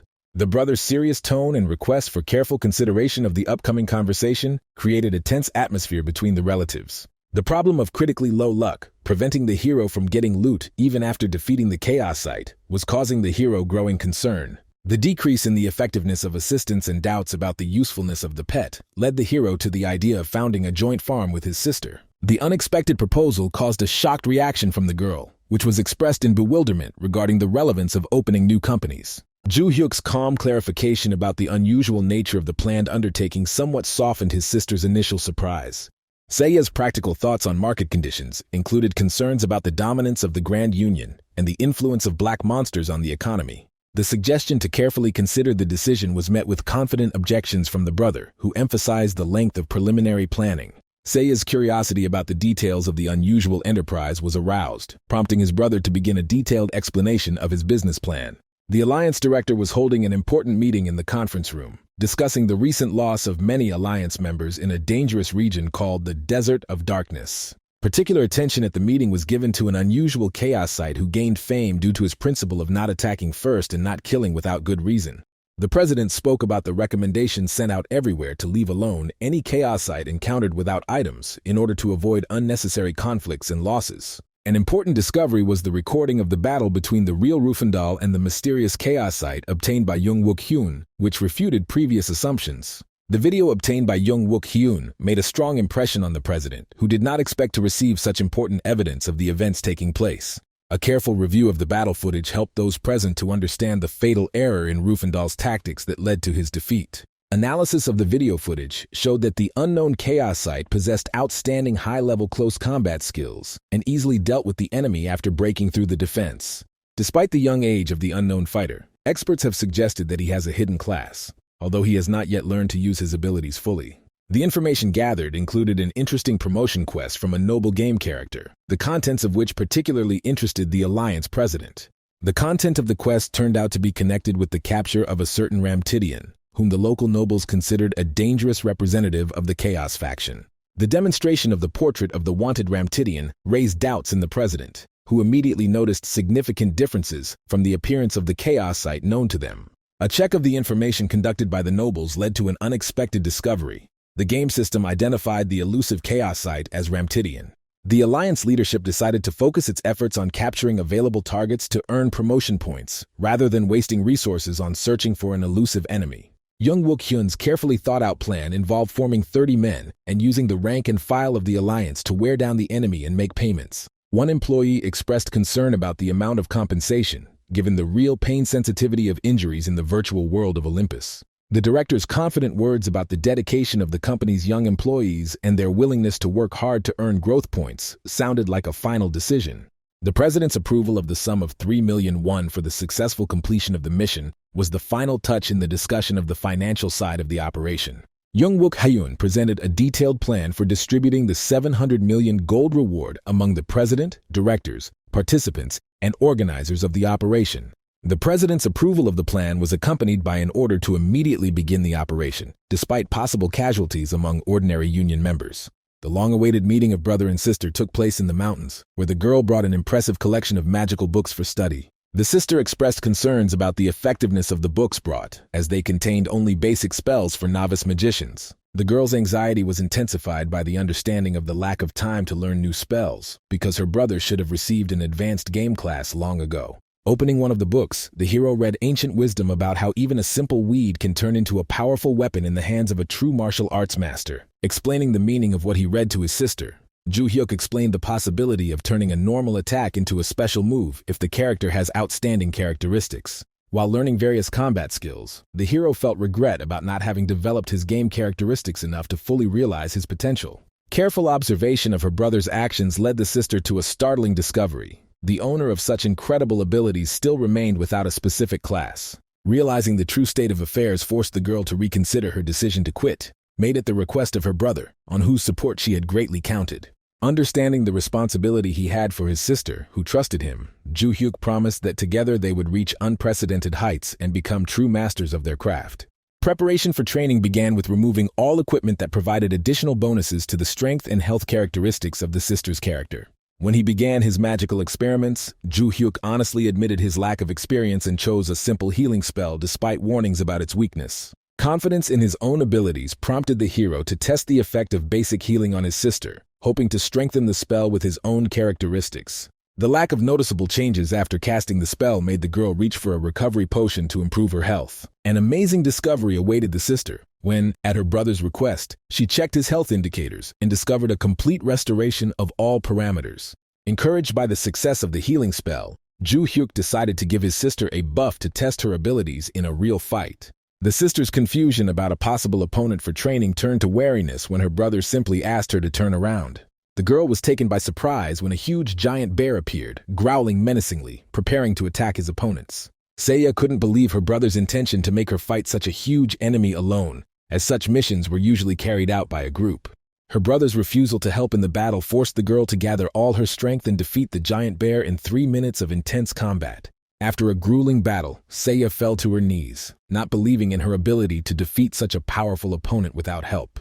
The joy of victory was further enhanced by the discovery of a blue stone that had fallen from the defeated bear, worth a whopping 5 million won. Demonstrating the benefits of working independently, Joo-hyuk explained to his sister that in alliances, most of the spoils would go to the organization rather than the players themselves. The hero's development plan included reaching level 45 in the Desert of Darkness, and he invited his sister to join this dangerous but promising adventure. Upon arrival in the Desert of Darkness, the hero deliberately distracted the aggressive bulls, giving his sister the opportunity to demonstrate her acquired fighting skills. Seiya's swift reaction resulted in her casting a powerful lightning spell that instantly struck down all of the attacking bulls, showing her strength. The girl's sincere joy after the successful completion of the hunt was expressed in joyful jumps, and her brother warmly congratulated her on her excellent result. The discovery of a whole collection of 18 blue stones delighted the girl, who already dreamed of opening her own cafe with the proceeds. A warning sign for Joo-hyuk was the unusual absence of other players in the once popular location, which could indicate serious changes. The appearance of dangerous black monsters explained the sparseness of the place, and the hero easily repelled the enemy's sudden attack with his signature move. The coordinated actions of the brother and sister allowed them to quickly deal with the enemy. Seiya finished him off with lightning and collected the dropped items as instructed by her brother. As she followed her brother's instructions to collect loot from fallen enemies, the girl couldn't shake the unpleasant feeling that their actions resembled a robbery. In the game world, everyone considered Ju Hyuk to be an ordinary low-level chaosite, which gave him the advantage of taking items from those who dared to attack first, and he calmly explained this to his opponents. Suddenly turning around, Ju Hyuk saw an army of high-level knights approaching, no lower than level 50, which turned out to be so numerous that even his sister Seiya was frightened by such a number. Seiya couldn't understand how her brother managed to attract the attention of an entire raid of players and suggested an immediate retreat, but Ju Hyuk remained unperturbed, realizing that the time for escape had already been lost. The game system caused Seiya to become truly terrified by its announcement that no one would be able to leave the battle area until the PvP battle was completely over. Ju Hyuk activated a secure communication channel between the players and promised his sister that everything would end well, but asked her to move away so that she would not have problems due to communication with him. The knights approached and saw Ju Hyuk's sly smile, and he asked how many warriors they would need to defeat him, and warned that he would not harm those who did not attack first. Director Jin of the Alliance, having identified their target, gave clear instructions to his warriors to keep a safe distance and follow the chosen strategy to successfully complete the mission. A group of mages cast a binding spell on Ju Hyuk, attempting to immobilize his body with external forces, but his own strength was enough to automatically resist the magic. Ju Hyuk's confusion as to why people were ignoring his warnings to kill if attacked led to him immediately creating a huge fireball towards his opponents.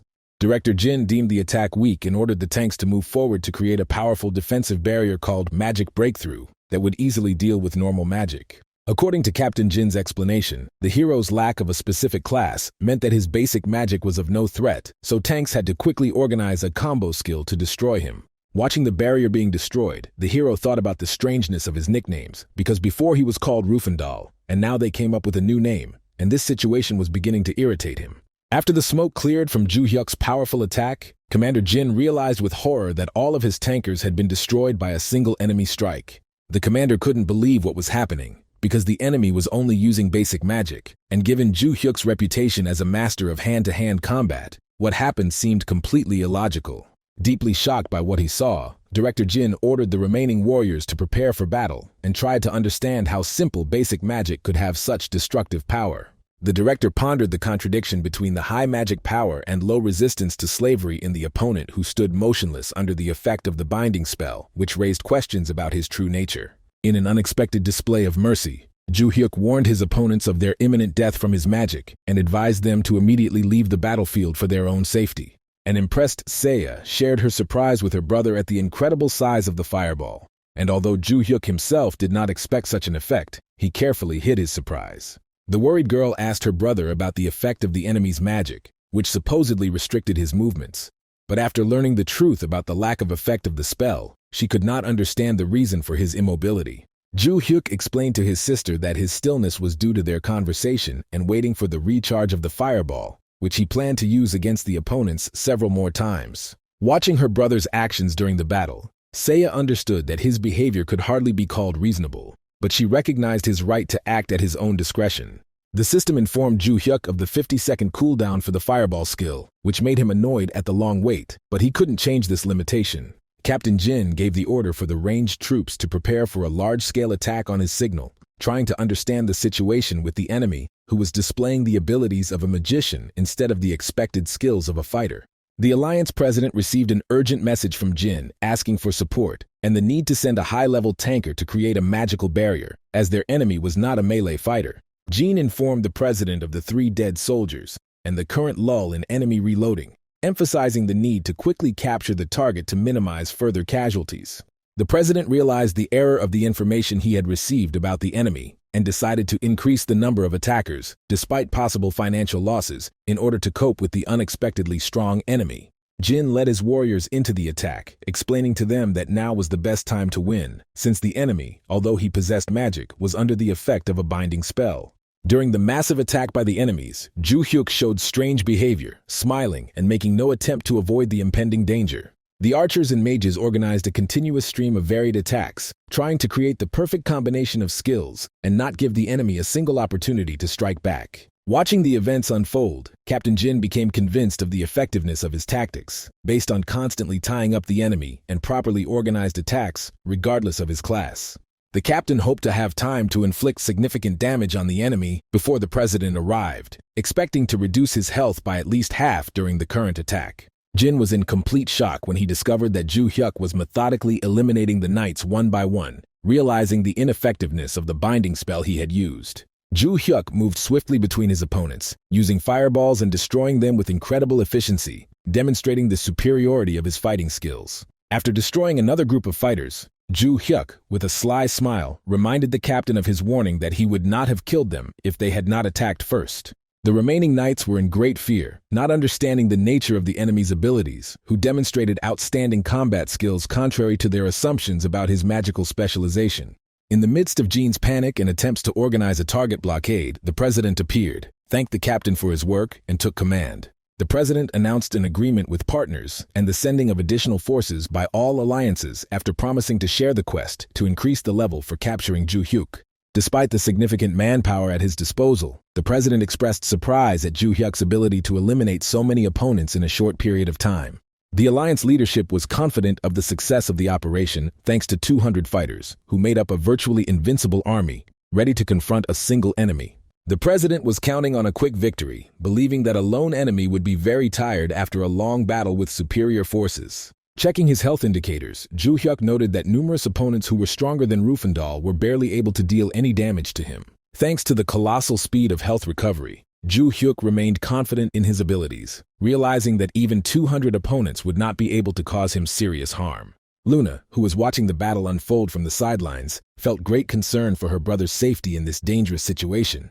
The brother's unexpected request to Seiya to strike him caused the girl extreme surprise and misunderstanding of the current situation. After Ju Hyuk's explanation, it became clear that his request for a hit was aimed at protecting his sister from possible suspicions from other players. Seiya's stillness during the mass battle could arouse suspicion among the other participants in the battle, so certain actions had to be taken. After receiving her brother's consent to use lightning, Seiya activated her magic spell, sending an electric discharge towards Ju Hyuk. The system instantly responded to Seiya's actions, creating a special professional quest with special conditions for completion for her and the other participants in the battle. A new system notification has revealed that Ju Hyuk's sins have worsened and his full house status has been maintained, causing his Death Star to level up. Despite Ju Hyuk's foresight into this development, the sudden change in his game status still caught him off guard in the midst of battle. Having received the new status of Heavenly Death Star, Ju Hyuk's curiosity was piqued, and he immediately decided to check the detailed information about this title in the special game window. The open rank window showed a rare type, assassin born under the Death Star, which provided significant benefits: a 10% increase in level and defense in PvP, additional experience, and special bonuses when fighting heroes. As he delved deeper into the direction of absolute evil, Ju Hyuk noticed the growing loyalty of the Heavenly Devil, and was now confident in his ability to stand up to even heroes, thanks to the buffs he had received. The knights fighting Ju Hyuk were confused by the conflicting information about his specialization, not knowing whether they were dealing with a mage or a skilled melee fighter. Seeing the confusion of his opponents, Ju Hyuk explained the absurdity of their assumptions with a slight grin, emphasizing his complete lack of any game class. Frightened by the continuous killing of their comrades, the soldiers called their commanders in panic, fearing that Ju Hyuk would soon destroy their entire unit without the slightest difficulty. The president's disappointment grew with each passing minute, because initially he was promised a simple quest to level up, and now the situation was completely out of control. Upon hearing about the opponent's lack of class, the president speculated that Ju Hyuk had a hidden class that would only reveal its true strength under certain conditions. The president recalled an incident 40 years ago with the general class, where even a low-level player was able to win by accidentally discovering the enemy's weak spot. Confident that Ju Hyuk had a weak spot, the president and Director J decided to personally enter the battle, intending to find the enemy's vulnerability and exploit it. Having dealt with another group of opponents, Ju Hyuk calmly responded to the appearance of the president and director, confidently declaring that he had no weaknesses. While doing a little warm-up between fights, Ju Hyuk thought about the need to quickly level up to master ranged combat skills, considering their lack to be the only drawback. Ju Hyuk's thoughts were interrupted by his sister's unexpected request. She asked his brother to help her carry out several experimental actions as part of the assignment he had received. The sudden receipt of a special job quest by his sister caused genuine surprise in Ju Hyuk, who did not expect such a turn of events in the current situation. After moving to the entrance of the Romanian dungeon, the sister explained the need to attack her brother with full force, to which Ju Hyuk confidently agreed, confirming the activation of all defensive enhancements. The sister's first attack was so powerful that it reminded Ju Hyuk of Rufendal's deadly technique, but the high speed of health recovery compensated for the damage received. Ju Hyuk showed an exploratory interest in his body's capabilities, speculating on the ability to withstand such attacks for a long time without interruption. The combined attack of Lifidi and Luxamidiana rained down on the boy with a powerful stream of various spells, forming a super effective combo against the bearers of sin. After exhausting all her strength through continuous attacks, Seiya achieved a special achievement that gave her the ability to reduce the damage of the sinners by 30% and reveal their true nature. After revealing her brother's true identity as the Heavenly Death Star, a flustered Seiya expressed confusion as to why he hid information about such a significant title from her. Surprised by his sister's knowledge of her title as a Heavenly Death Star, Ju Hyuk assumed that this discovery was related to the quest she was on. Noticing the appearance of the monster, Ju Hyuk was distracted by the battle, while the system informed Seiya about the successful actions of the Heavenly Death Star in the current duel. Watching her brother's confident actions in battle, Seiya realized the need for him to be removed to complete the mission and asked him to retreat as far as possible. After destroying all the skeletons in the area, Ju Hyuk announced his intention to continue on his way forward and suggested that his sister call him if any problems arose. Removing the brother resulted in a system notification that the class quest conditions related to escaping the Celestial Death Star had been successfully completed. The successful completion of the quest caused an amazing transformation of the girls' clothes, which began to emit a bright glow and change their appearance. An unexpected system notification informed Ju Hyuk that the main scenario had been updated due to one of the 7 sacred thrones being filled with a new owner. The shocking news that it was his sister who took the place on the Holy Throne came as a surprise not only to Ju Hyuk, but also to the girl herself. The action moved to the Alliance conference room, where the president expressed his sincere gratitude to all those gathered for their presence at the important meeting. The president, with obvious regret, announced the need to hold an offline conference due to serious difficulties that had arisen in the activities of the Alliance. The main reason for the problems was the failure of the quest to capture Full Hao, which occurred due to inaccurate information about the enemy. The negative consequences included a massive exodus of traders and serious economic damage to the Alliance, which led to the need for significant staff reductions. The staff showed understanding of the difficult situation, recognizing the impact of chaos and black monsters on the economy, and sympathized with the difficulties their president faced. A small smile appeared on the president's face when he saw the sympathetic reaction of his subordinates to the situation. After bowing his head in regret, the president announced the continuation of the quest and promised all participants would receive promotion points upon its successful completion. In a clever tactic to stave off discontent, the president expressed hope for a future meeting under better circumstances, knowing that many wanted to keep their jobs. After the meeting, the president decided to enter the game capsule, realizing the need to restore relations with partners, despite the successful reduction of losses through staff reduction. The president and the directors understood that the Alliance's survival depended on investing $1 billion to clear up the chaos, especially considering the difficulty of restoring the lost reputation. Having connected to Olympus, the president went to the person with the authority to issue orders to eliminate game characters. A calm greeting greeted the president when his interlocutor inquired about the reason for his unexpected visit at such a late hour. The president explained his intention to place the assassination order through the Sarmat group, expressing confidence in their ability to handle the task. Having carefully studied the details of the proposed case, the man inquired about the amount of financial reward that the president was willing to allocate for the execution of the order. Providing a bag of $1 billion gold pieces as an advance payment satisfied the man, after which he guaranteed the completion of the task within 3 days. The president's confidence in success was based on the involvement of 2 of the Empire's finest assassination teams, the Sarmak and the Black Flowers, in the task at hand. Ju Hyuk's ignorance of the president's connection with the Sarmak group was his biggest mistake, which led to his rash decision to stand in the way of an influential person.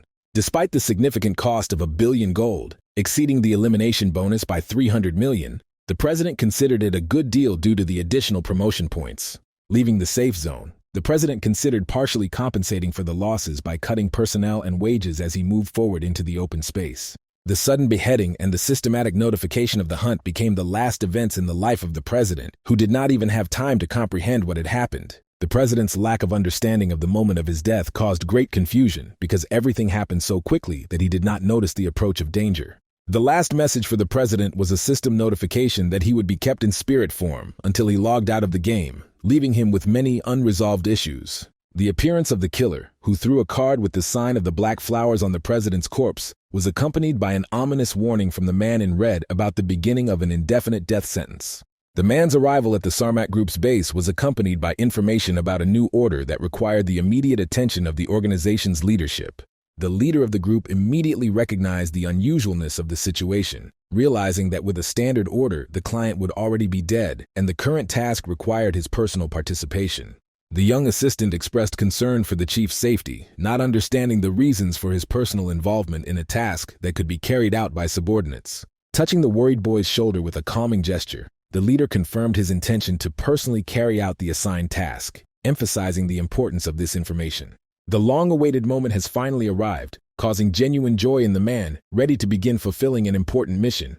The 30-year history of the Sarmat Group, created during the time of the Absolute, was filled with dangers and difficulties in anticipation of the emergence of the true Absolute ruler. Second Elder Johann, despite the existing limitations and difficult circumstances, sought to personally verify the emergence of a natural-born Absolute ruler. Being next to his sister, Ju-hyuk experienced a real shock when he learned about her rapid development and overcoming the 30th level in a short time. Sister enthusiastically spoke about the rapid gain in experience after changing classes, now possessing the status of 7th Holy Throne, Pure White Wizard, making it impossible to obtain normal promotion points. The sister's calm explanation about the uselessness of promotion points for her new status as the 7th Throne, belonging to a Pure White Mage, cleared up the situation. The girl's joy at the many advantages she had received was accompanied by sincere gratitude to her brother, thanks to whom her promotion had become possible. After analyzing the situation, Ju-hyuk realized the connection between the hunt for him and his sister's class change, realizing his role as an absolute evil and the throne's peculiarity of not needing promotion points. The high rate of leveling up posed a serious danger, considering the possibility of Seiya reaching level 99, despite the simple desire of people to live a peaceful life. Caution in communication after the massive battle in the Desert of Darkness forced them to use whispers and disguises, especially considering his sister had reached the platinum level with a minimal amount of his blood.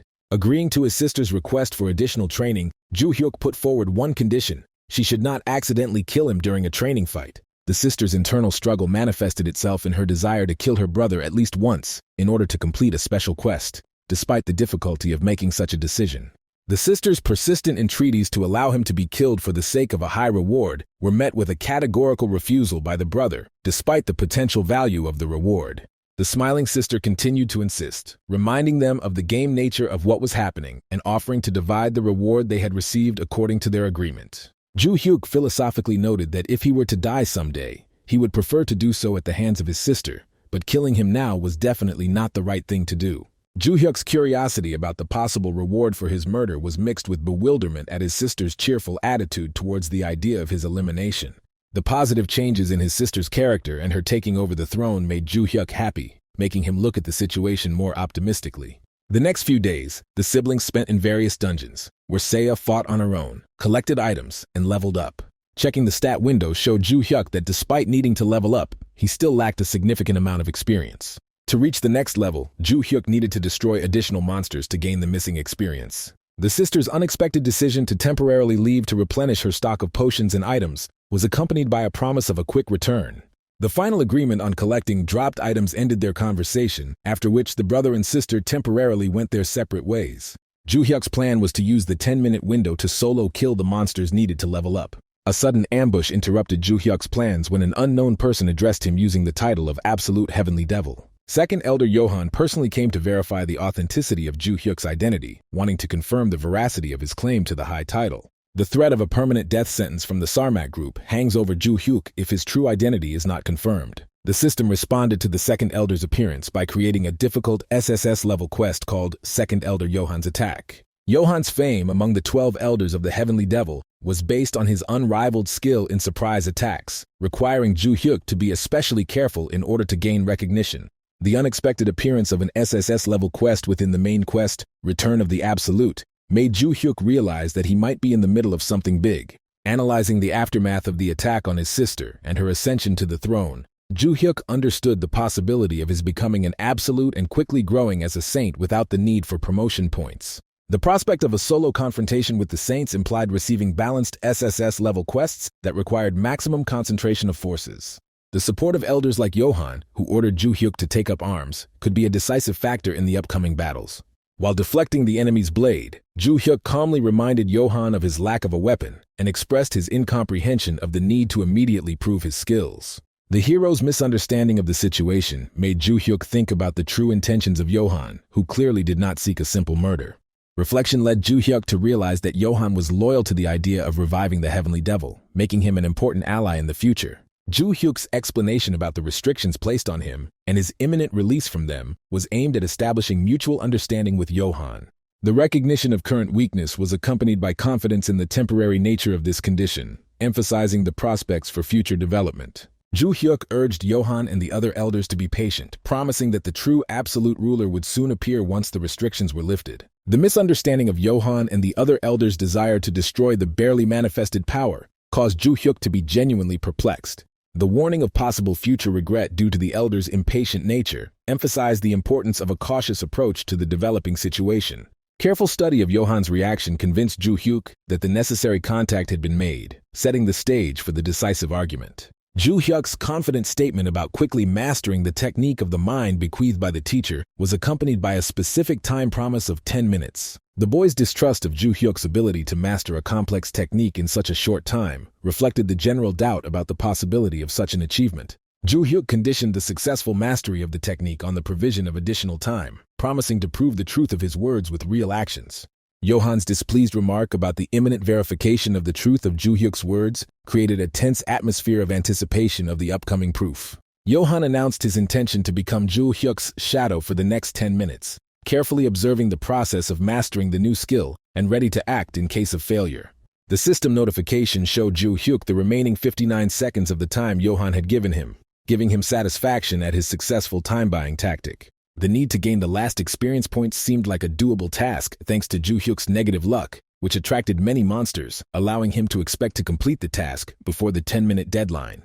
As he exited the dungeon, Ju Hyuk was confident that 1 minute was enough to complete the task, based on his previous experience with monsters. The sudden absence of monsters after exiting the dungeon was an unpleasant surprise for Ju Hyuk, disrupting all his preliminary calculations. The usual encounters with bears and skeletons at every step were replaced by a strange emptiness, as if all the monsters had suddenly disappeared at the most important moment. The realization of the law of meanness and the impact of his own failure forced Ju Hyuk to rethink the situation and look for alternative solutions. The alarming system notification of 30 seconds remaining out of the allotted 10 minutes increased the tension of the situation for Ju Hyuk. Thoughts about the possibility of a fistfight with Johann quickly gave way to the understanding of the hopelessness of such a plan due to the impossibility of even sensing the presence of the enemy. Elder Johann's stern nature ruled out any further negotiations for additional time, forcing Ju Hyuk to look for other options to resolve the problem.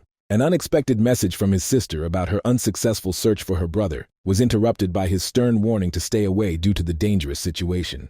The sister's confused report about being chased by many bears and the difficulty of escaping added further tension to the current situation. A sudden realization of fortunate coincidence dawned on Ju Hyuk when he realized that his younger sister had unwittingly brought the necessary number of monsters with her. The sister's complete lack of understanding of the reasons for her brother's strange behavior and his warnings to keep her distance created additional uncertainty in the situation. The sister's amazement reached its peak when Ju Hyuk rushed past her at lightning speed, destroying all the monsters pursuing her with incredible speed. Multiple system notifications about the completion of the hunt for giant bears ended with a long-awaited level increase after the destruction of the last enemy. The remaining 3 seconds forced Ju Hyuk to hurriedly log in to activate the necessary skill, on which the outcome of the entire confrontation depended. The last second of the allotted time coincided with the feeling of Johann approaching from behind, causing Ju Hyuk to become extremely worried about the outcome of the situation. The long-awaited system notification confirmed that the conditions for using the heaven-spanning mind technique had been met, indicating that the skill was constantly active. The sudden glow of Ju Hyuk's body was accompanied by a significant increase in all stats and an increase in dominance over the Heavenly Devil. The relief from the realization of the nearness of failure was replaced by the satisfaction of gaining an advantage over clan members and the ability to spread an aura to subordinates. The confirmation of the title of Heavenly Death Star and its changeability when certain conditions are met guaranteed Ju Hyuk's superiority even over Johann. The system notification of the appearance of absolute evil was accompanied by receiving a special effect in the form of an additional point of absolute evil upon receiving the title. The encounter with the reality of becoming the absolute caused Ju Hyuk to feel strange, but Seiya's support in confronting 6 opponents gave him hope for success. The description of the title of absolute evil revealed the purpose of the destroyer of peace and order, requiring the courage to stand against everyone and follow the bloody path of destruction. Activating the mind technique Sky Spanning brought multiple 20% boosts to all stats, including health, attack speed, and recovery. The incredible improvements from the single activated mind technique gave Ju Hyuk confidence in the existence of additional abilities of absolute evil. The Lord's confession was accompanied by Johann kneeling and sincere apologies for any doubts that had arisen, demonstrating complete acceptance of guilt before the Lord. Showing understanding, Ju Hyuk acknowledged the naturalness of Johann's doubts, noting that he himself might have doubts in a similar situation. The satisfaction of Johann's recognition of his authority was enhanced by the knowledge that he had gained control over the Sarmak organization, opening up new possibilities. Successful completion of the quest, Second Elder Johann's assault, resulted in Johann pledging his allegiance, leaving the need to gain the support of only one elder. An unexpected, excited message from his sister interrupted Ju Hyuk's thoughts about the successes he had achieved and his future plans. The news of the appearance of absolute evil caused panic in the player communities, creating chaos and fear among all participants of the virtual world. The sister suggested that they hunt absolute evil together, hoping to help her brother remove his restrictions by completing important quest tasks. The awkwardness of the situation lay in the need to hide from his sister his true nature of absolute evil, limiting himself to simple words of gratitude. The explanation for the 19-point increase in stats shocked his sister, causing Ju Hyuk to come up with an excuse about fistfighting training. The sister's shock from her brother's passing the 100th milestone of characteristics was so strong that she decided to immediately leave the game space. The realization of the unusual nature of her brother's development forced the sister to put off thinking about it because of urgent matters requiring her immediate attention. The intense shock of his sister made Ju Hyuk delay admitting his true nature as an absolute evil, fearing her reaction to such a revelation. The interest in the rewards for completing SSS-level quests prompted Ju Hyuk to ask Johann to continue discussing important matters. The hope of gaining control of the Sarmak organization as a reward was based on the desire to simplify interaction with the saints and resolve financial issues.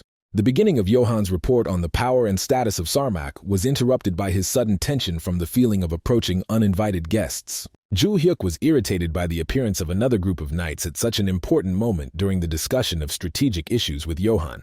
The knight's enthusiastic announcement to his warriors about the discovery of the sought-after chaos was accompanied by the promise of an incredible reward for his head.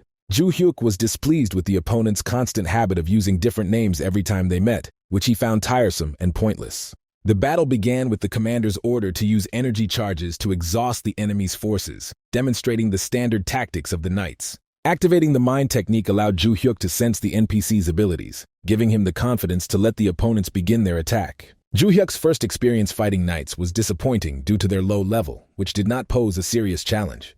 The commander's confidence in the exhaustion of the enemy's forces after the destruction of the detachment prompted him to attempt to personally eliminate Ju Hyuk. Ju Hyuk was surprised by the knight's ability to block his attack thanks to his high-quality equipment, which added an unexpected element to the battle.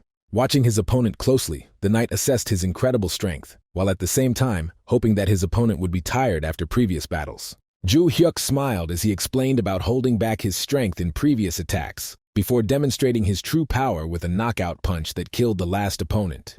A system alert reported the assassination of Viscount de Bairn, noting the increase in absolute evil points for the destruction of a high-ranking noble NPC. The joy of gaining a mind technique that allowed him to fight effectively without fatigue prompted Ju Hyuk to call Johann to discuss the well-deserved reward. Johann's lack of response and the feeling of an unknown creature approaching irritated Ju Hyuk, causing him to demand an immediate introduction from the possible hunter. The stranger denied being a bounty hunter, revealing his true intentions to kill Ju Hyuk and turn him into an obedient slave. The appearance of the bound Rufendal next to the mysterious man in the robe added a new element of tension to the developing situation. Rufendal's confident greeting, thinking that Ju Hyuk was crazy, only elicited a mocking reaction from his former opponent. The man in the robe, observing the situation, offered Ju Hyuk voluntary servitude, promising favorable treatment and planning to use the surrounding corpses as an added bonus. The demonstration of necromantic powers began with the reanimation of fallen knights and soldiers, who obediently lined up at the command of their new master. The realization of the necromantic nature of the enemy caused some concern in Ju Hyuk, causing him to reevaluate the difficulty of the upcoming confrontation. An analysis of the situation led Ju Hyuk to the conclusion that the enemy had a hidden class that allowed him to bring back the dead while preserving their memories and personality. Ju Hyuk's concern was further heightened by the realization that even the mind technique could not accurately measure the abilities of the resurrected undead, who were potentially quite powerful. The noble Viscount's oath of allegiance to his new master, demonstrating complete submission to the necromancer, presented a shocking spectacle. The commander's address to Ju Hyuk was accompanied by a confident oath about the inevitable death of the enemy, showing complete submission to the will of the necromancer. The sudden, intense pain that gripped the approaching man left Ju Hyuk completely confused about the events happening in the world. A system notification confirmed the activation of the title effect Absolute Evil, which grants control over the products of black magic and resistance to necromancers through the aura of mind technology. The effectiveness of mind energy against black magic has caused great concern to the necromancer, who is witnessing the loss of control over his puppets. The realization of the possibility of usurping power over dead bodies prompted Ju Hyuk to test the subordination of the creatures occupied by the necromancer to his will. The instant formation of all resurrected creatures in a row at Ju Hyuk's command ended with the order to return to the state of death. Rufendal's concern about the possibility of his own death from Ju Hyuk's order was attempted to be reassured by the necromancer, who retained control over his slave. The experimental order for Rufendal to perform 10 jumps with his arms outstretched was based on Ju Hyuk's assumption that his power would extend to all forms of undead. Rufendal's attempt to resist the order ended with a powerful lightning strike, forcing him to immediately begin carrying out the humiliating task. Ju Hyuk's calm approach to the necromancer was accompanied by a question about his age, which was left unanswered due to the enemy's desire to immediately leave the scene of the confrontation. Following his principle of only killing those who attacked first, Ju Hyuk allowed the necromancer to escape since he did not have time to make a direct attack. The necromancer's hasty departure after a deep bow left Rufendal alone with Ju Hyuk for a decisive conversation. The uncertainty of his future fate caused Rufendal serious anxiety as he awaited the hero's decision. Rufendal's attempt to establish friendly relations was accompanied by an explanation of his forced submission to the necromancer and the possibility of liberation thanks to the intervention of Ju Hyuk. The offer of loyal service in exchange for saving his life delighted Ju Hyuk, who saw the opportunity to get a free assistant to collect items. The necromancer's disconnection from Olympus was accompanied by the realization of the enormous difference in power between him and the chaosite he had encountered. Gratitude for the preservation of life was mixed with bewilderment regarding the superiority of the enemy's necromantic techniques over his own abilities. The memory of the mentor's prediction about the coming of the only ruler made the necromancer think about the possible connection between the prophecy and the enemy he had encountered. The bitter realization of the missed opportunity to capture an important figure instead of fleeing was reinforced by the understanding of the special abilities of the person he had met. The sudden discovery of Friday and the missed meeting forced the necromancer girl to hastily leave the virtual space. Resuming the interrupted conversation with Johann allowed the elder to begin his report anew, providing important information. The gentleman's frequent requests to speed up the report were explained by the fear of the appearance of new uninvited guests eager to meet with him. Detailed information about the Sarmak group included data on the number of assassins of various classes, capable of eliminating even high-ranking knights of the Empire. Sarmak's popularity was confirmed by the constant flow of people wishing to join the organization, many of whom died during the qualifying competitions. Sarmak's influence extended to the highest circles of the Empire through financial connections with high-ranking nobles, bypassing representatives of lower ranks. The organization's 30-year activity has allowed it to accumulate an impressive capital of 6 billion gold coins, distributed between operational and personal funds. The transfer of all his accumulated funds to the absolute ruler Ju Hyuk caused him to feel genuine joy at the opening up of opportunities. The system notification of the quest reward, which included gaining control of Sarmak and a compensation of 6 billion gold, greatly improved Ju Hyuk's mood. The formal acceptance of Johann's allegiance was accompanied by important instructions regarding the future management of the organization. The retention of the operating fund and Johann's leadership role was justified by his unrivaled qualifications in managing the affairs of Sarmak. The distribution of the 4 billion received was intended to finance not only Sarmak, but also the development of the Heavenly Devil Village for the general revival. Johann's gratitude was accompanied by a solemn oath to follow the highly respected ruler wherever he went. Ju Hyuk's joy at gaining control of Sarmak was based on the prospect of improving his life quests. Johann's sudden mention of the third elder of Rexer was accompanied by a serious warning about his exceptional danger. The special distinction of Rexer among all the elders, including Johann himself, emphasized the need for increased caution. Rexer's reputation was built on his ability to carry out sudden, deadly attacks without prior warning. Jo Hyuk's curious question about Rexer's status as an assassin was confirmed by Johann, who revealed his position as the leader of the Black Flowers organization. A sudden system notification confirming 2 throne holders at once interrupted an important conversation, requiring immediate attention. The possibility of an attack by new owners of the throne required that the potential threat be taken seriously, regardless of their personalities. The hero's confidence was based on the support of his younger sister, who occupied the 7th throne and control over the Sarmak organization. The sister's unexpected appeal contained information not only about the appearance of the 1st and 2nd thrones, but also about more important events that required the brother's attention. A meeting between his sister and a close friend brought up information that could be of particular importance to Jo Hyuk in the current situation. A surprising coincidence revealed the identity of Seiya's friend as the same necromancer girl who recently attacked Jo Hyuk. The appearance of a persistent waiter in a cafe, who declared a stranger to be his ideal and asked for her phone number, created an awkward situation. The girl's categorical refusal was accompanied by bewilderment regarding the possibility of calling a stranger ideal and asking for contact information at the first meeting. The girl was genuinely disgusted by people who tried to build relationships solely on the basis of external attractiveness. Seiya's explanation of her friend's outstanding beauty was accompanied by the suggestion that Se-song still had a fear of men. Se-song's embarrassed denial about having problems with men was accompanied by a clarification about her lack of such experience.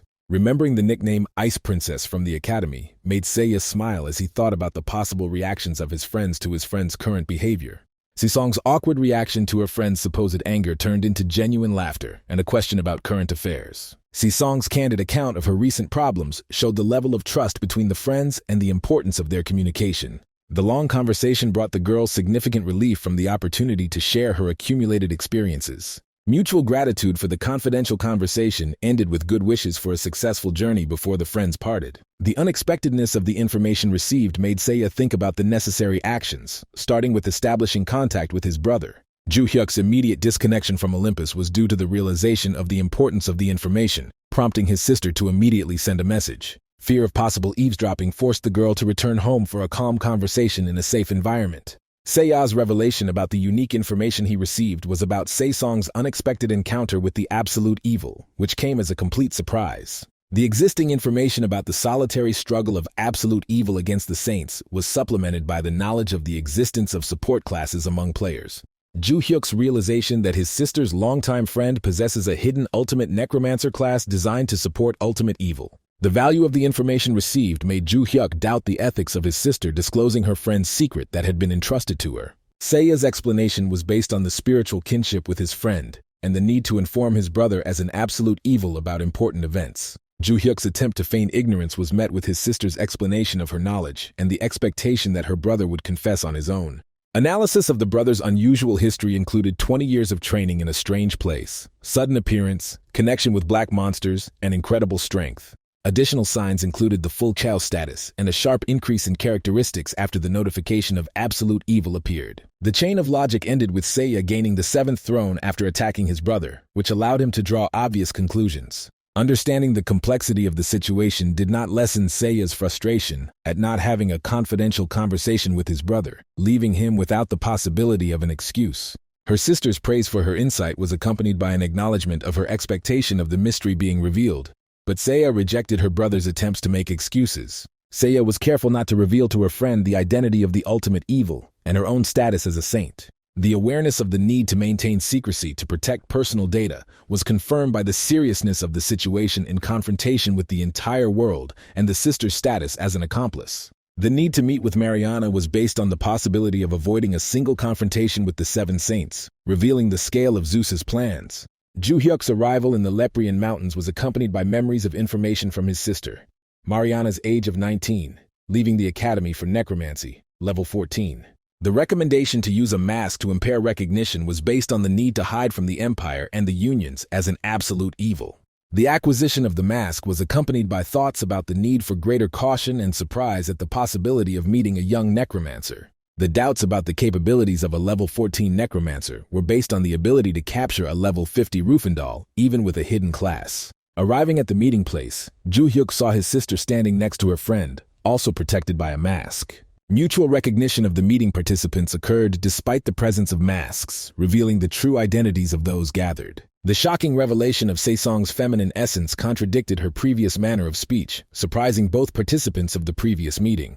The rationale behind using a low voice was based on the desire to match the image of a necromancer, which was different from his usual behavior in real life. Seiya was surprised by the mutual recognition between his friends and the realization of his own ignorance of their previous meeting. Joo-hyuk's calm explanation of the previous meeting was accompanied by an admission of awareness of the enemy's true identity. Se-song's thoughts on the strangeness of fate included analysis of information from Seiya and her own suspicions about the identity of the ultimate evil. Mutual confessions revealed the true identities of the participants: the absolute evil, the younger sister, and the seventh light.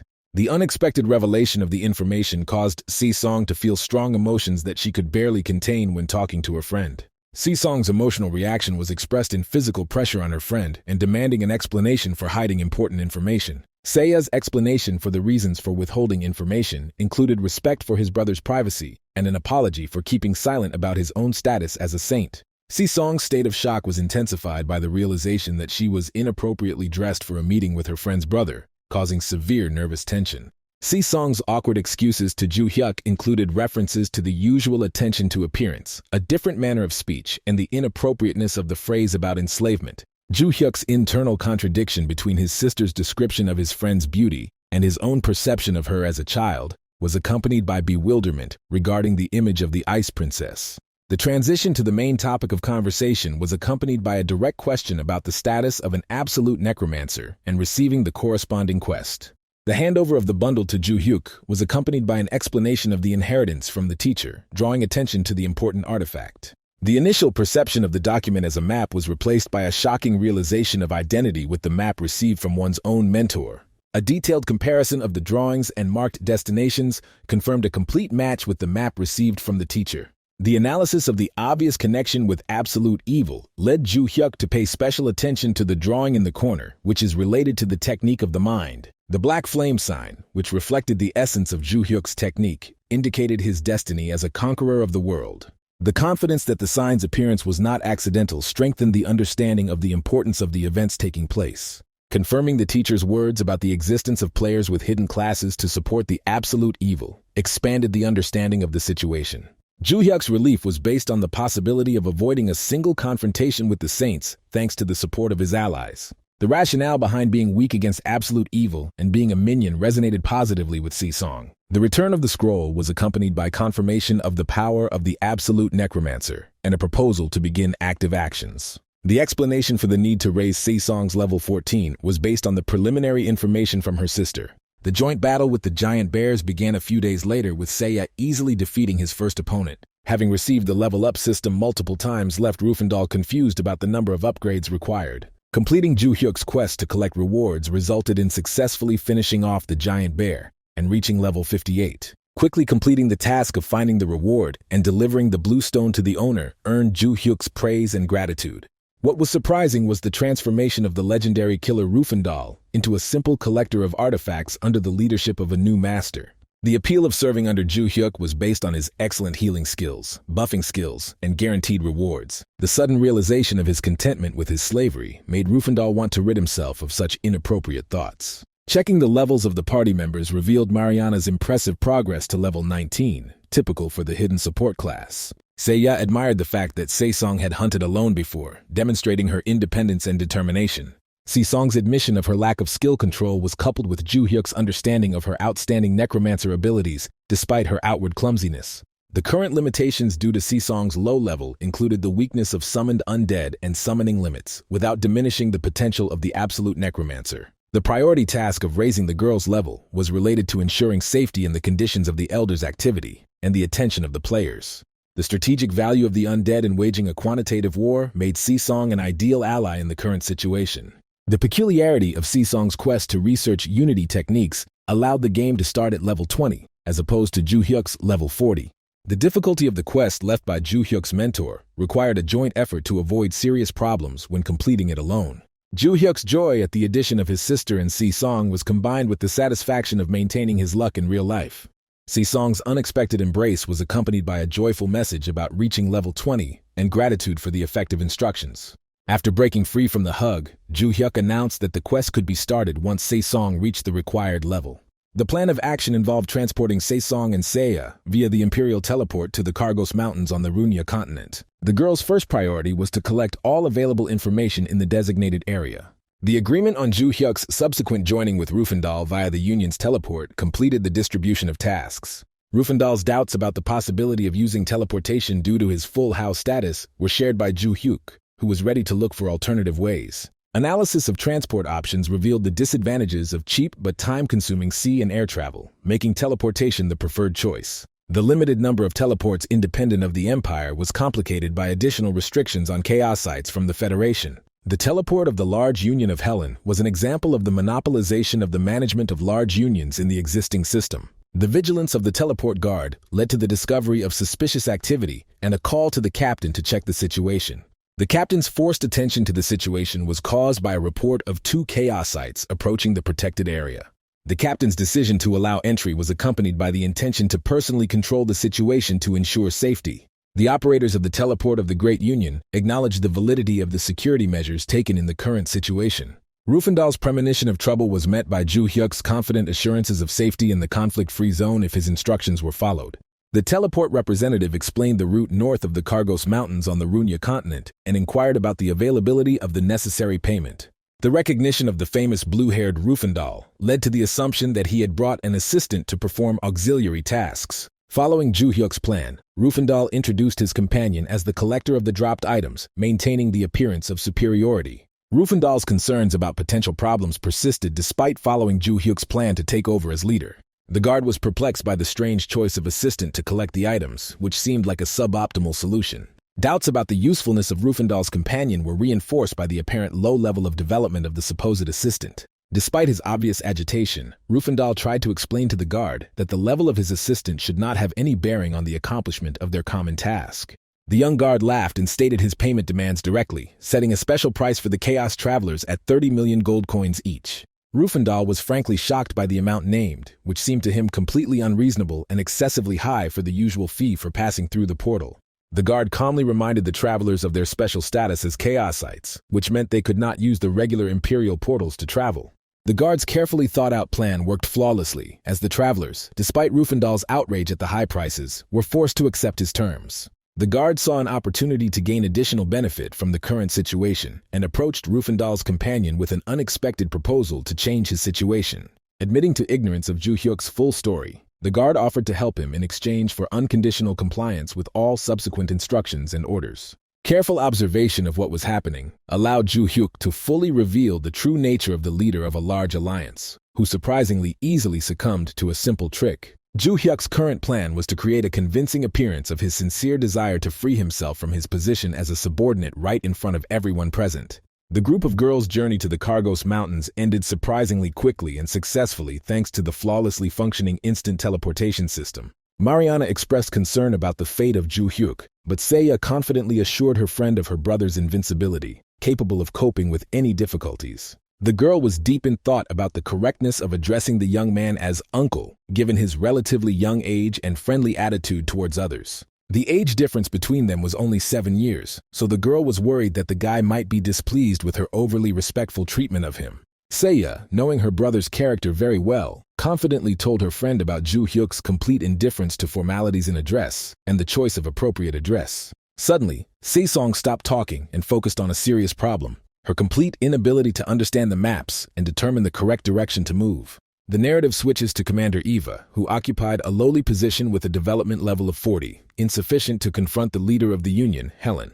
Eve's appointment as the head of the teleport control group was made possible solely by the influence of his aunt, who held a high position in Helen. Eve's life path was incredibly successful thanks to his connections in Helen, which ensured his rapid promotion regardless of his actual abilities. Eve sincerely considered having influential relatives to be his main talent and advantage, treating all other people as losers without much prospects. Ju Hyuk planned to teach Yiwoo a harsh lesson by using his overconfidence to achieve his own goals, and then leave him to languish in utter poverty. Ju Hyuk was confident in Eve's current overconfidence, considering his opponent an obvious loser with easily predictable actions and intentions. Unexpectedly for those around him, Ju Hyuk established contact with Rufendal and informed him of the attempted betrayal by Eve, who was trying to make a secret deal. The next stage of Ju Hyuk's plan involved feigning Rufendal's consent to teleportation, followed by a delay and the payment of 60 million gold coins. After leaving the safe zone of the teleport, Ju Hyuk planned to use a special move without causing damage, calming down Rufendal, who was worried about a possible attack, with a detailed explanation. Rufendal, despite not fully understanding the details of the plan, followed the instructions precisely and demanded that his protege immediately pay 60 million gold. Playing the role of an obedient pet, Ju Hyuk began to demonstratively search his pockets for the required amount, accompanied by loud, disgruntled cries from Rufendal, who was hurrying him. The system notified the travelers of the exit from the safe zone immediately after completing the teleportation to the northern part of the mountainous region through a special portal. Eve sent a message to Ju Hyuk, asking him to launch a demonstrative attack or show aggression, promising immediate intervention of his people in the conflict. Ju Hyuk quickly warned Rufendal of the beginning of their plan and demonstratively rushed into the attack, loudly declaring his refusal to play the role of an obedient dog. Rufendal, despite worrying about the lack of real damage, played his role as the victim of a surprise attack by his loyal pet well. After Ju Hyuk's harmless blow, Rufendal convincingly feigned anger and pounced on the rebellious subordinate, taking advantage of the opportunity to strike back. The observers decided to use anti-magic against Rufendal to prevent him from using his instant movement ability during the upcoming battle.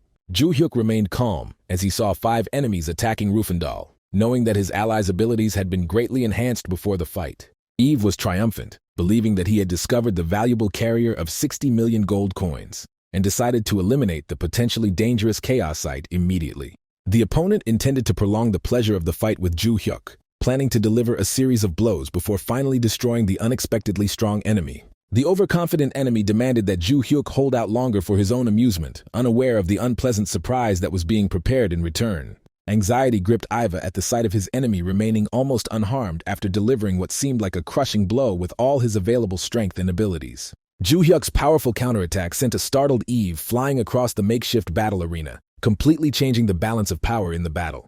The incredible force of the blow, comparable to that of an experienced martial artist, made Iva seriously worried about the abilities of the underestimated opponent. The lack of system notification about the enemy's master status and the preservation of the previous level of endurance completely confused the thoughts of the confused Eve. After carefully analyzing the situation, Eve assumed that there was an error in reading the enemy's parameters, confusing the agility indicators with the actual attack power. Ju Hyuk suddenly discovered the missing setting of his skill and quickly set the maximum damage reduction factor to 100%. An enraged Eve demanded an explanation from Ju Hyuk for the blow, receiving a calm response about legitimate self-defense after the initial attack. A shocked Eve watched the rapid flight of his assistants, who suffered a crushing defeat at the hands of the incredibly strengthened Rufendal in an unequal battle. The last enemy fell under the effect of Rufendal's special skill Heart Attack, finally proving the grave misjudgment of the traveler's strength. Rufendal, despite specializing in single combat, successfully won a difficult fight against 5 opponents at the same time. An ecstatic Rufendal expressed his endless gratitude to Ju Hyuk for the incredible enhancement of his abilities, promising a lifetime of loyal service to his benefactor. Ju Hyuk explained to the surprised Ivu the reason for sparing his life was the simple fact that there were no valuable items when the enemy was immediately eliminated.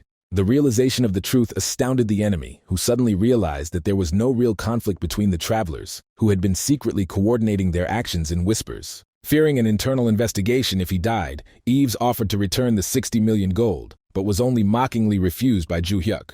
Ju Hyuk suggested that Rufendal demonstrate his increased strength with a full-power strike, giving him the opportunity to show his loyalty and demonstrate his skills as a chaosite. During the bargaining, Eves hesitated at the mention of 100 million gold, but Ju Hyuk firmly stated the minimum acceptable amount was 130 million. Rufendal expressed his full agreement with the stated amount of compensation, considering it a fair assessment of the damage caused and the betrayal of trust. Outraged by Eves's betrayal, Rufendal insisted on the payment of 130 million gold as compensation for the moral damage caused. Despite the huge sum, Eve agreed to pay 130 million gold on the condition that he was first moved to a safe zone in the city. Rufendal rejected the offer of a safe zone and demanded immediate payment, ready to use his deadly skill, Heart Attack, at any delay. After paying the required sum, the defeated Eve hastily withdrew, feeling deep shame for the defeat of his assistants and rejoicing at the preservation of his own life. Ju Hyuk, watching his enemy leave, suggested that Rufendal carry out just retribution on the man who was destroying the foundations of society with his actions. Rufendal immediately set off in pursuit of the enemy, intending to play the role of the arbiter of justice in this difficult situation. Despite understanding the extreme cruelty of such a decision, Rufendal submitted to Ju Hyuk's insistent demand to eliminate the enemy after receiving a ransom. The shocked Eve's last words were an echo of his own mockery as Rufendal, using his special skill, repeated his request to hold out for at least one blow. Rufendal felt an extraordinary sense of satisfaction from the revenge that had been accomplished, and sincerely thanked Ju Hyuk for the opportunity to experience such a special feeling of triumph. While examining the fallen enemy, Rufendal discovered among the fallen objects an unusual key, which aroused his particular interest with its mysterious appearance. Rufendal was amazed by the offer of 1 billion gold coins for the return of the found key, realizing the exceptional value of the found item. Despite the incredibly generous offer for a simple item, Rufendal made a firm decision to keep the mysterious key for himself for further study.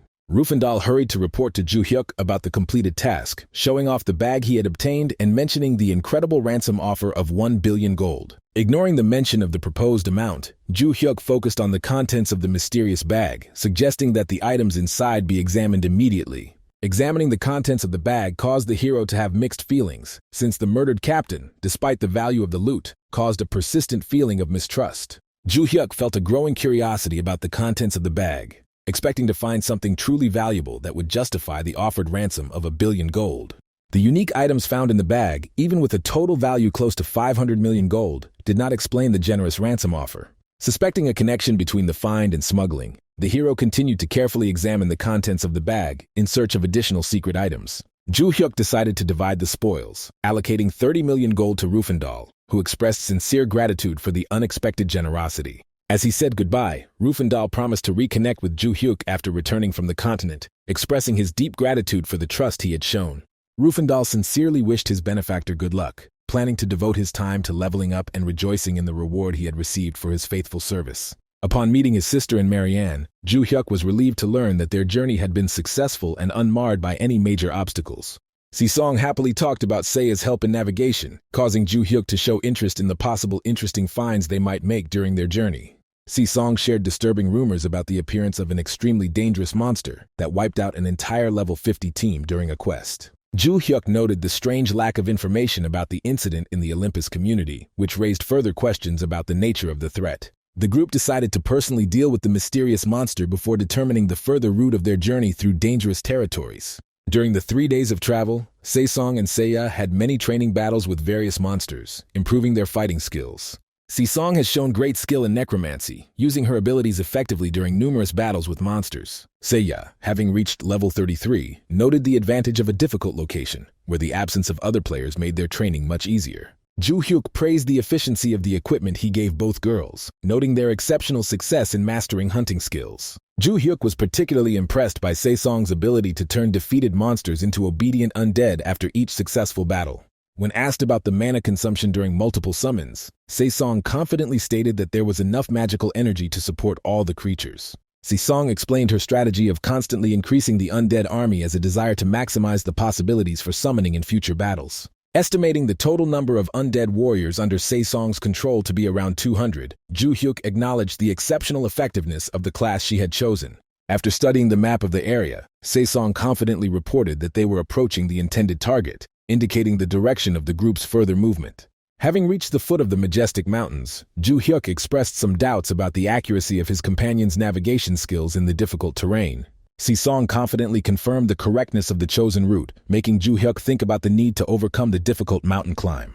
The suggestion to use a flight spell proved impossible due to the magical ban on air travel in effect in the area. Si-song's sudden request to look up interrupted the group's thoughts on how to overcome the mountain obstacle in their path. The hero's gaze discovered the cruel Hazel, the famous ruler of the Carboniferous Mountains, hovering above their heads with a threatening look. The danger of the Korea was its ability to become stronger after absorbing the shiny stones that appeared when hunting other monsters. Korea's arrogant attitude towards humans manifested itself in her constant theft of their shiny objects, which she used to increase her own strength. Ju Hyuk tried to protect the girls from the dangerous bird by searching through his things for a suitable item to distract the creature. The Korea's swift attack ended with the hero being captured and lifted high into the air, accompanied by the arrogant gaze of the giant bird. Outraged by the haughty behavior of the Korea, Ju Hyuk responded with a threatening look, mentally calling the impudent bird a simple chicken. Ju Hyuk offered Korea a deal of sorts, promising to spare her life if she could withstand his single blow. The Korea's attempt to throw off its rider ended in failure when Ju Hyuk deftly held on and took up a position on the giant bird's back.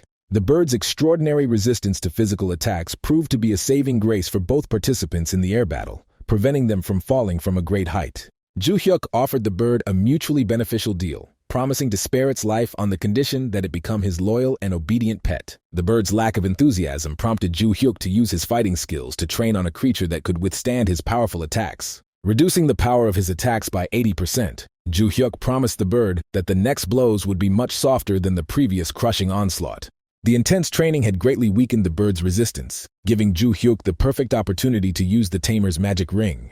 The fortunate acquisition of the tamer's ring during the recent act of justice has proven extremely useful in the current situation with the unruly bird. A magical glow enveloped the bird when the ring was activated, initiating a partial taming process limited by the animal's high level of intelligence. After landing, Ju Hyuk explained that the initial taming was a simple step, but the perfect result required choosing the right nickname. The girls were genuinely amazed by the unexpected display of Ju Hyuk's talents in taming animals, including his own sister Seiya.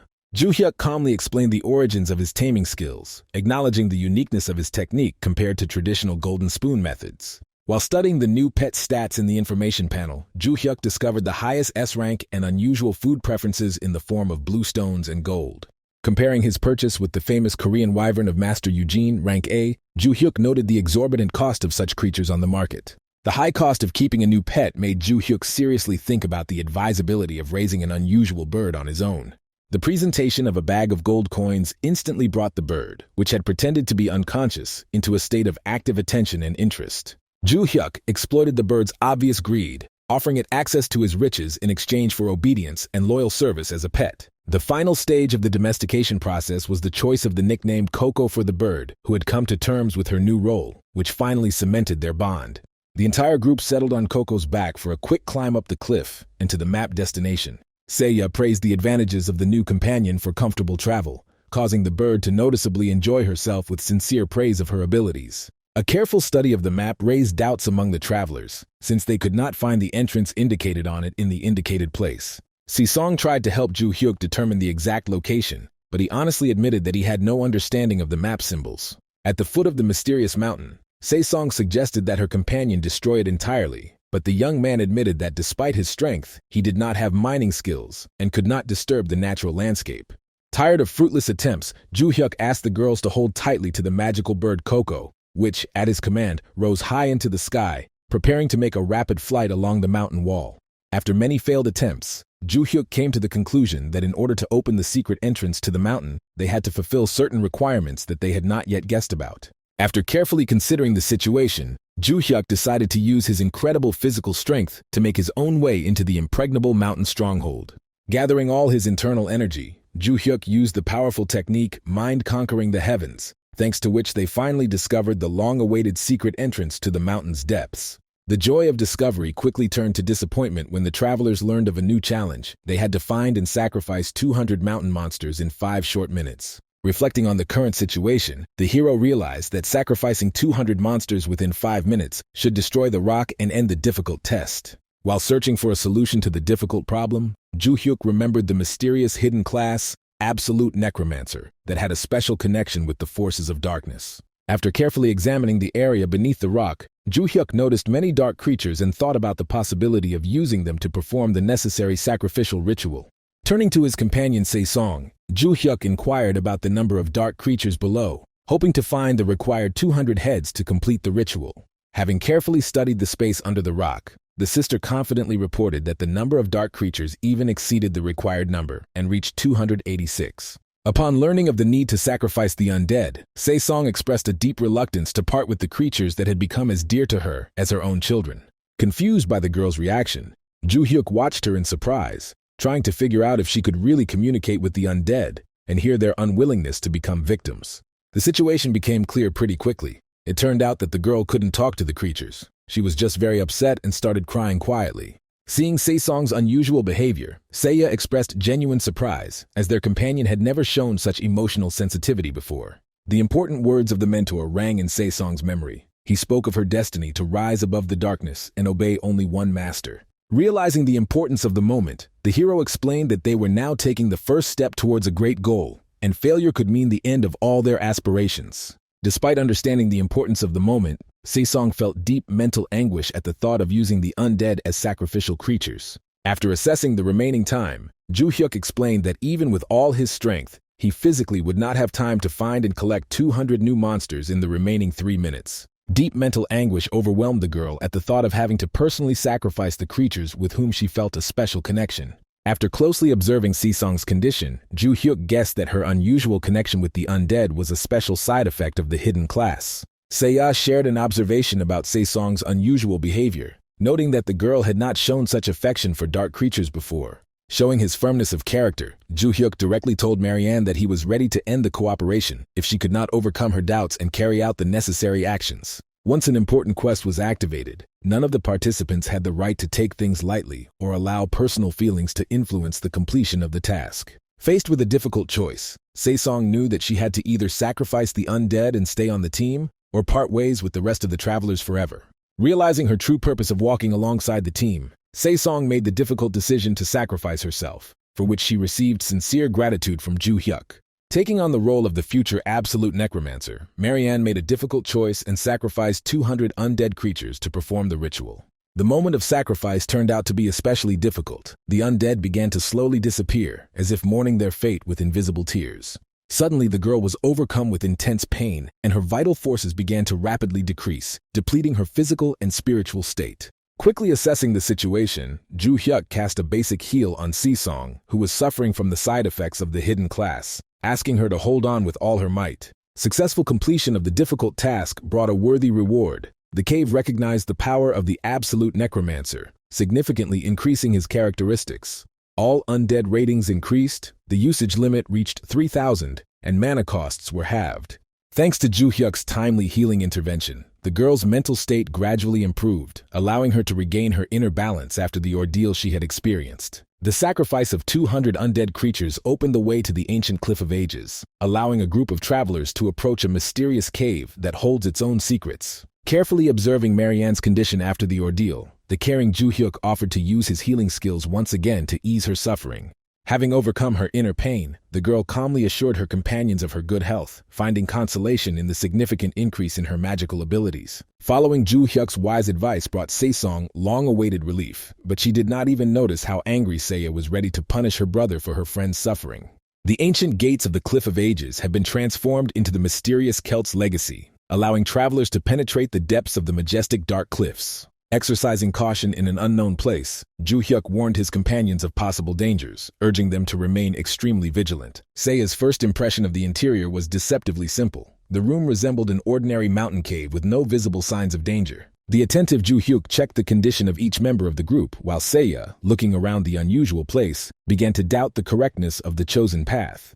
Memories of the legacy of the Celt left by his old mentor did not leave Joo-hyuk's mind, who sensed the inevitability of another difficult test. The system has launched a verification of the right to receive the legacy, revealing the true goal of the absolute evil, the destruction of the 7 holy thrones with the help of powerful allies. 3 selected assistants, including the magical bird Coco, were subjected to a thorough examination to confirm their readiness for the upcoming tests. The strict rules of the quest left no room for retreat. The assistant's refusal to check threatened the irreversible deletion of the main character's account. The guy was dissatisfied with the rigidity of the quest system. The path was predetermined without the possibility of turning or choosing an alternative route. 20 years of training and meetings with the elders of the Heavenly Devil turned out to be part of a grand plan, one of the key scenarios of the majestic Olympus. Realizing there was no way back, Joo-hyuk was determined to complete the game, warning his companions of possible dangers ahead. Showing complete trust in her brother, Seiya accepted the offer to become his assistant without hesitation, receiving official system notification of her new status. Devoted to her choice, Se-song also received a system notification and immediately expressed her agreement to become Joo-hyuk's loyal assistant on his difficult journey. The wayward bird Coco showed obvious disobedience, hinting with her whole appearance to Joo-hyuk that special conditions were necessary to obtain her consent. Quickly guessing the bird's hints, the resourceful Joo-hyuk scattered 8 million gold coins in front of her, instantly receiving the joyful consent of his greedy assistant. Gaining consent from all 3 assistants gave Joo-hyuk long-awaited access to the mysterious Celt's legacy, bringing him closer to new challenges. The appearance of the mysterious portal marked the beginning of a new stage of testing, which Joo-hyuk immediately rushed to, ready to face the unknown.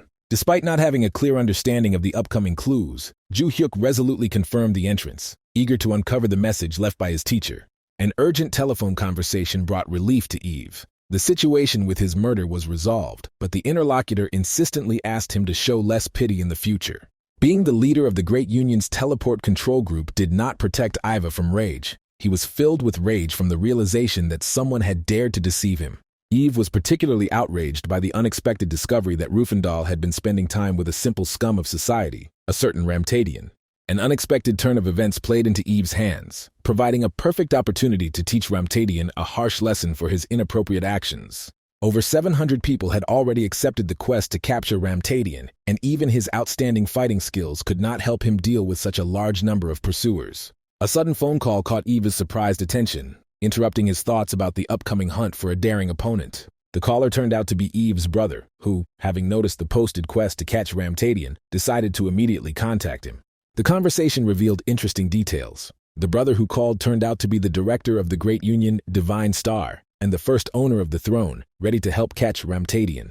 Entering the Celt's testing zone, the hero realized the importance of the upcoming path and mentally wished all his companions successful completion of the difficult tests. The hero's first test was an encounter with a giant bird of incredible size, which he immediately recognized as part of the test prepared by his teacher. The battle with the mighty bird took only a few minutes, bringing the hero a reward of 90,000 gold coins for successfully hunting the three-legged raven. An encounter with the three-legged raven, who turned out to be weaker than expected, awakened in the hero's memories of past adventures in the special zone of Lime.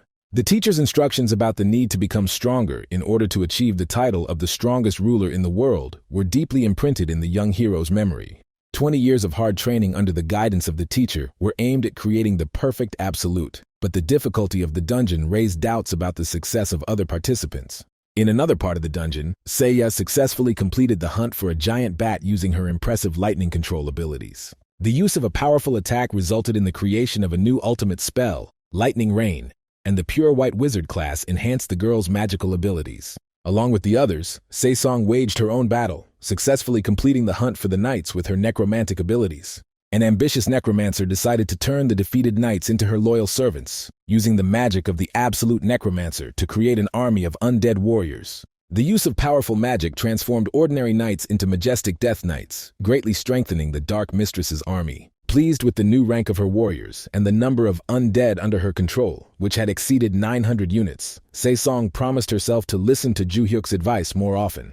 The fearless bird Coco successfully completed her test, defeating a huge poisonous worm, after which she happily enjoyed the blue stones she had obtained. Successful completion of all individual tests allowed the group to reunite in the common room, where Ju Hyuk joyfully greeted his comrades. Excited by their success, the girls shared the good news that they had increased their level by 10 points, which was a significant achievement for both participants. A sudden system alert interrupted the joyful reunion of the group, announcing the start of the main test, specially prepared by the mysterious Celt. Anticipating new challenges, Ju Hyuk urged his comrades to remain calm, and Seiya warned of the possibility of the group being split up again. An unexpected meeting with a teacher who was pleased with his students' success confirmed Ju Hyuk's achievement of the status of the great absolute evil, which he had been striving for so long.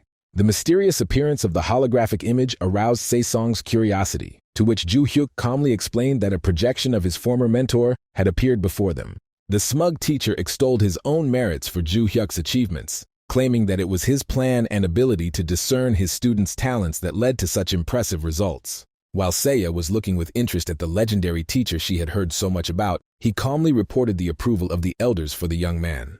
Pleased with his choice, the teacher explained the importance of Ju Hyuk's ability to transport the necessary resources to the Heavenly Devil's lair, without which the villagers would not be able to survive. The teacher expressed his firm belief that his disciples' efforts would help revive life in the space of the Heavenly Devil and would one day lead to the conquest of the entire continent. The update to the Ultimate Evil main quest has revealed a major plan to merge the SS class quest, the Ultimate Evil title, and the main scenario into one. The grandiose task was mind-boggling. It was necessary to overthrow the ruling empire that held power on the continent and create a new world of heaven under their leadership.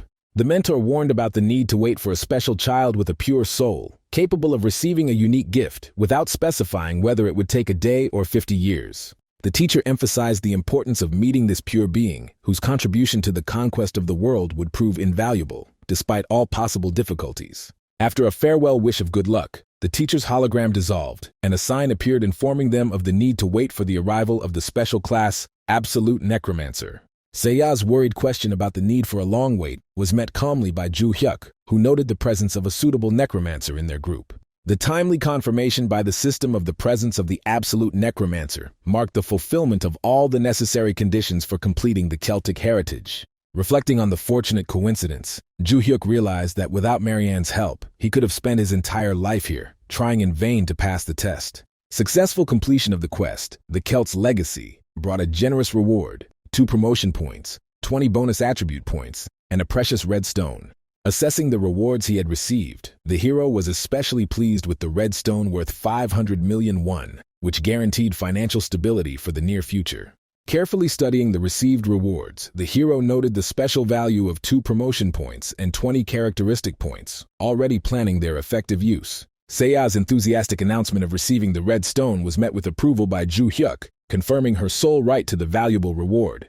Overwhelmed with joy, Seiya rushed to her friend, still not believing her luck, until Marianne's sincere congratulations brought her back to reality. Marianne told about her special reward. Instead of a red stone, she received promotion points, unlimited mana, and a new useful skill.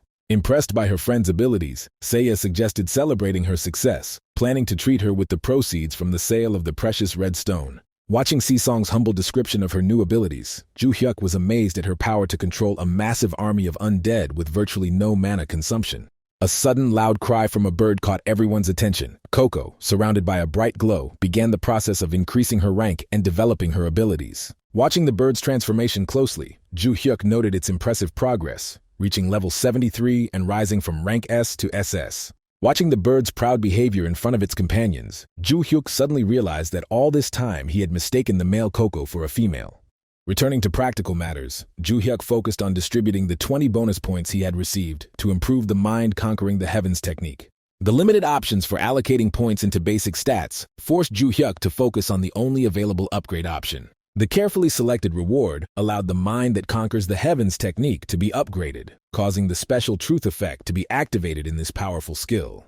The search for the hero continued, and Yves and his men discovered Ramtadian's broken trail in a snowy area where the track suddenly ended. Ramtadian's bounty hunters lost track of him in this location, much to the displeasure of Yves, who was eager to destroy his adversary. The first Holy See, known as the Crimson Gladiator, calmed the angry Yves, assuring him that it was only a matter of time before Ramtadian was captured. The Crimson Gladiator's confidence was based on a carefully prepared trap, from which, in his opinion, even the strong Ramtadian would not be able to escape. The sudden appearance of a dark spot high on the cliff attracted everyone's attention when a huge, unusual-looking bird flew out of it. The amazement of those present was increased by the sight of Ramtadian, seated on a bird and radiating a noticeably increased power since their last meeting. Activating the true technique, Conquering the Heavens brought an impressive 30% improvement to all stats, including recovery speed, skill cooldown, and basic stats. Viewing the updated status gave the guy satisfaction. All his characteristics had again reached a new, higher level of development. Seeing the joy on her brother's face, the curious Saya inquired about the reason, receiving an explanation about the significant increase in his characteristics. Impressed, Sesong noted the exceptional achievements of Ju Hyuk, whose stats exceeded 100 points, confirming his status as a true ultimate evil.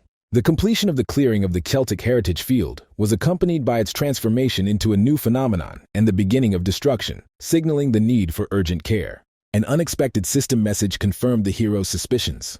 The main goal of the entire test was indeed to strengthen the mind technique that had not yet been fully studied. The alarming system warning about the account being deleted and the 42-second evacuation limit made Ju Hyuk displeased with the teacher's treachery. After successfully completing the Celtic heritage quest, Ju Hyuk planned a short visit to the headquarters, but his plans were not destined to come true. Seiya's anxious voice drew Ju Hyuk's attention to the group of bounty hunters gathered below, clearly waiting for the right moment. The realization of the ongoing quest to capture Ramtadian helped Ju Hyuk understand the reason for the gathering of hunters, who still considered him as their target. Alarmed, Seiya suggested to her brother that they flee immediately as the best way out of the dangerous situation with their pursuers. Noticing the approach of one of the heroes, Ju Hyuk quickly ordered the girls to put on protective robes and move as stealthily as possible. Confident of his victory, the man announced that today would be the last day in the life of Ramtadian, whose long hiding had finally come to an end. The astonished spectators watched with admiration as the warrior of the Holy See soared through the skies, anticipating the imminent execution of the infamous Ramtadian. Understanding the importance of the moment and the cameras trained on him, the warrior anticipated how a quick victory over Ramtadian would bring him favor with the players and NPCs. Activating the attacking flamesword, the man declared his determination to defeat Ramtadian in front of the world's media, who were riveted to the scene. The warrior's ambitious plan included the elimination of Ramtadian as the first step to defeating absolute evil and turning the Divine Star into the strongest world alliance. The enemy's first attack was aimed at the bird, trying to knock it out of flight, but the wounded Coco, overcoming pain and panic, continued to confidently hold the intended course. Introducing himself to his opponent, the warrior identified himself as Kang Museok, the director of the Divine Star Alliance and holder of the title of Crimson Gladiator of the First Holy See. Before he could finish his arrogant warning, Kang Museok was grabbed by an enraged Coco who used her claw dash skill to throw him into a nearby wall. The thugs watching from below froze in amazement, not believing their eyes. Ramtadian's pet was strong enough to inflict damage on the Crimson Gladiator himself. Shocked by the bird's unexpected strength that had reached level 70, the Crimson Gladiator admitted his carelessness, but still believed in his ability to deal with the enemy. Approaching the defeated Kang Museok, Ju Hyuk calmly voiced his main principle. He does not attack first unless the opponent shows aggression. Carefully assessing the situation, Ju Hyuk understood that an attack from Kang Museok was inevitable, as he could not show weakness in front of the many mercenaries watching. An urgent message from an enraged brother warned Eves of his intention to kill Ramtadian instead of his planned arrest due to pent-up anger. Confident in his superiority, Kang Museok was perplexed by Ju Hyuk's audacity, knowing that even the leaders of the Great Union could not handle him alone. Enraged by his opponent's arrogance, Kang Museok decided to demonstrate the true power of the First Holy See, which was capable of destroying not only Ramtadian, but also absolute evil. After the enemy activated the fire armor, a worried Seiya offered to help her brother in the battle, but Ju Hyuk urged the girls not to interfere. Understanding the difficulty of hiding one's true identity, Ju Hyuk was aware of the risk of having his companions' identities revealed through their behavior, especially for Luna of the Seventh Holy Throne. Reflecting on the recent events that changed his life as an unemployed person, Ju Hyuk marveled at the reckless courage of the big Union director, who attacked without a trace of fear. Watching Kang Museok's fighting stance as he prepared to attack, Seiya recalled his opponent's well-known reputation as an extremely proud warrior. Seiya understood that killing Kang Museok would mean war with the Divine Star, although the clash of the absolute evil with the Crimson Gladiator was inevitable. Keeping a close eye on her brother as he gathered strength, Seiya warned of the enemy's wide attack radius, urging Ju Hyuk to be especially careful. Confident in his superiority, Ju Hyuk only smiled, realizing the significant difference in strength and the readiness of the absolute evil to meet any challenge. Swiftly closing in on the enemy, Ju Hyuk used the skill Unusually Powerful Fist with the intention of reducing the damage by half, demonstrating his superiority. The powerful attack activated all of Kang Museok's defense mechanisms. The armor was destroyed, the protection of the spiritual necklace, and the spiritual barrier were activated. The Crimson Gladiator's many magical artifacts were actively working to heal him, and the protective ring was creating an additional protective barrier. Surprised by his opponent's resilience after his attack, Ju Hyuk noted with interest Kang Museok's impressive arsenal of magical items. Despite the obvious advantage in characteristics, Ju Hyuk decided to prolong the battle in order to study the possible hidden abilities of the enemy. Recognizing the enemy's strength, Kang Museok realized his previous carelessness and the need to exercise utmost caution in battle. With a mocking smile, Ju Hyuk expressed his disappointment at the weakness of the Divine Star's director, calling him a third-generation gold spoon mediocre. Enraged by his opponent's arrogance, Kang Museok began to concentrate his power, preparing to demonstrate the true strength of the Crimson Gladiator. The activation of the skill Explosive Fire Flower created such a powerful heat that its intensity could be felt even at a considerable distance where Ju Hyuk was. Watching his opponent closely, Ju Hyuk noticed a gradual decrease in his health, likely caused by using his techniques to the limit. Analyzing the situation, Ju Hyuk assumed that the enemy was using Berserk mode, understanding the time limitations of such a state. In preparation for the final battle, Ju Hyuk entrusted Coco with the protection of the girls, completely trusting his faithful companion with their safety. Jumping off the bird, Ju Hyuk rushed towards his opponent, intending to personally test the limits of the endurance of the holder of the First Holy Throne. A few hours later, a worried Kang Museok urgently called his assistant, demanding that he immediately take control of the media to prevent information leaks. Understanding the difficulty of the task due to the rapid spread of information on the internet, the assistant nevertheless respectfully promised to carry out the assignment. Trying to calm the manager, the assistant assured that he would make every effort to ensure that footage of the director's death did not appear on the internet. Annoyed by the suggestion that he was dead, Kang Moo-seok abruptly corrected his secretary, explaining his absence as simply leaving the game to rest. Kang Moo-seok's mounting rage erupted into an angry tirade about the inappropriateness of treating him like a dead man when he was standing alive in front of his subordinate. Continuing to be indignant, Kang Moo-seok expressed his indignation at having to endure such treatment because of a loser like Ramtadian. Having vented his pent-up anger on his secretary, Kang Moo-seok tried to calm down by giving orders to clean up his office. Standing by the window, Kang Moo-seok reflected on the misconceptions of society that overlooks the emergence of many incompetent people in important structures. Kang Moo-seok's thoughts were filled with the certainty of the guild's top users being of utmost importance to the functioning of the entire game world. Anticipating the coming changes, Kang Moo-seok saw the approach of a new era where the sudden rise of the weak would be impossible due to the reorganization of the world. The swift flight on the faithful Coco made Ju Hyuk happy, once again confirming the value of such a reliable friend, capable of instantly delivering to the right place. Noticing the improvement in Coco's mood, Ju Hyuk correctly guessed the reason. It became much easier for the bird to carry one passenger instead of the usual 3. The cause of Coco's concern turned out to be an attack from an enemy that released extremely powerful flames aimed at his wings during the battle.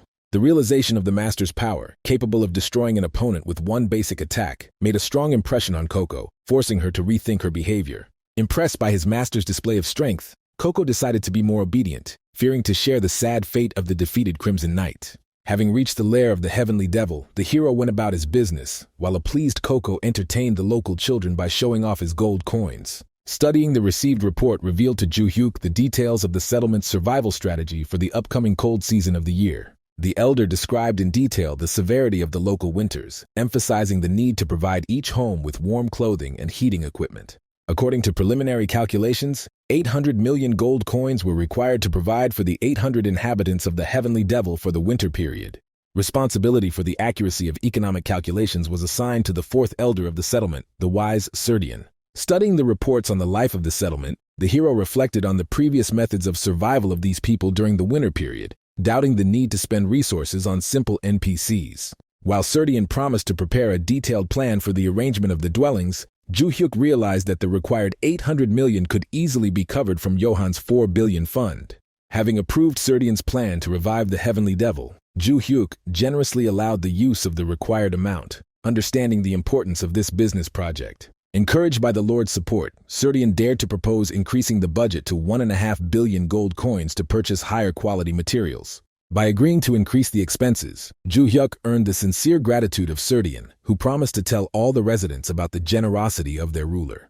The system notification about the increase in the loyalty of the residents and the strengthening of his power over the village slightly consoled the hero, upset by the large expenses. The unexpected initiative of the meeting from Johan surprised Elder Rexer, who did not expect such a display of attention from his old acquaintance. Acknowledging the unusual nature of his behavior, Johan confirmed Rexer's guess that the reason for the meeting was a discussion of absolute evil, feeling the power of the mind. Conquering the Heavens technique, Johan claimed that their chosen one had already reached the minimum requirements for the role of absolute ruler. Despite partially agreeing with Johan's arguments, Rexer firmly stated his unwillingness to serve a ruler whose power was significantly inferior to his own. Recalling the difficult path of creating Sarmak and the union of black flowers, Rexer emphasized the importance of strength and authority for a true leader. Rexer's deep conviction in the necessity of the ruler's superiority over his subordinates made him doubt the candidacy of the new leader. Such high demands on a leader were typical of Rexer, the 3rd elder and head of the notorious Black Flowers assassin group. Johan explained Rexer's temporary superiority by the presence of several limiting prohibitions that were hampering the true power of their future ruler. The head of the House of Black Flowers, who was aware of the situation, acknowledged the need to wait, although his patience was gradually running out. Rexer shared information about the growing impatience of other non-aligned elders, emphasizing the impossibility of waiting indefinitely. Contrasting his opinion with Rexer's, Johan noted that the elder had not seen any recent changes in the power of their potential lord.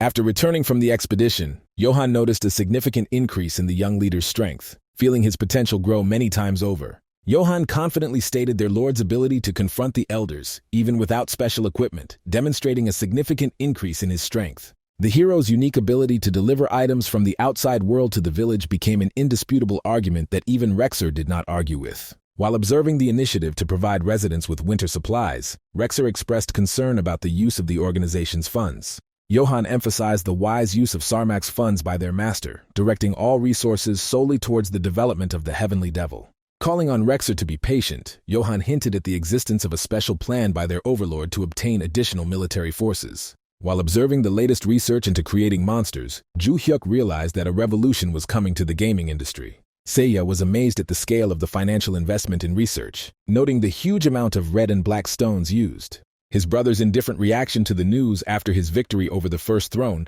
made Seiya suspect a hidden meaning behind the events. Showing concern for his sister, Jo Hyuk explained the defeated enemy's reluctance to acknowledge the growing notoriety of the absolute evil.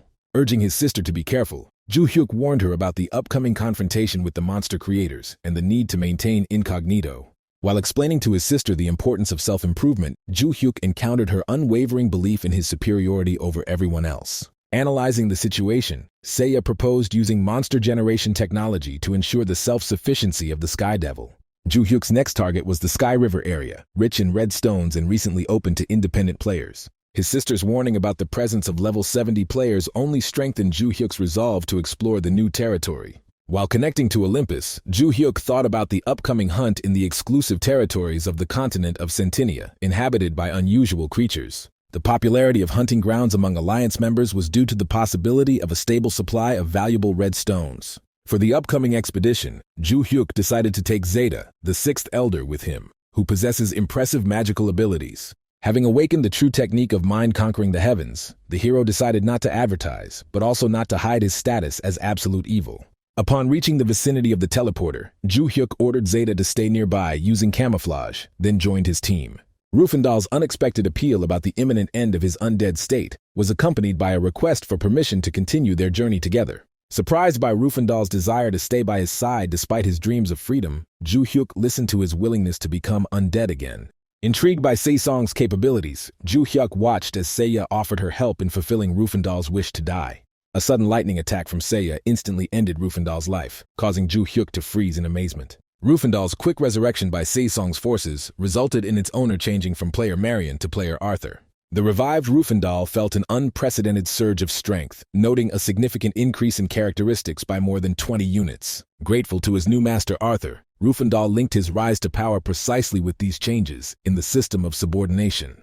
Ju Hyuk noted the development of the Absolute Necromancer's abilities thanks to the Celtic Heritage Reward, which applies to both NPCs and players. While organizing the group's gradual promotion, Ju Hyuk especially warned his sister to be careful due to her status as a saint. The appearance of Ju Hyuk, Rufendal, and the mighty eagle at the portal attracted the attention of those around them, who recognized the familiar silhouette.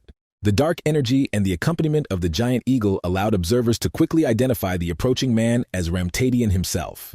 The panicked reaction of those present resulted in urgent preparations for battle and attempts to contact the head office. The unexpected order to let Ramtadian through caused all the knights to part, giving him free access to the portal. Confused by the strange behavior of the people around him, Ju Hyuk listened to Rufendal's suggestion that their sudden respect was due to the video of Kang Moo-seok's victory that had been circulated.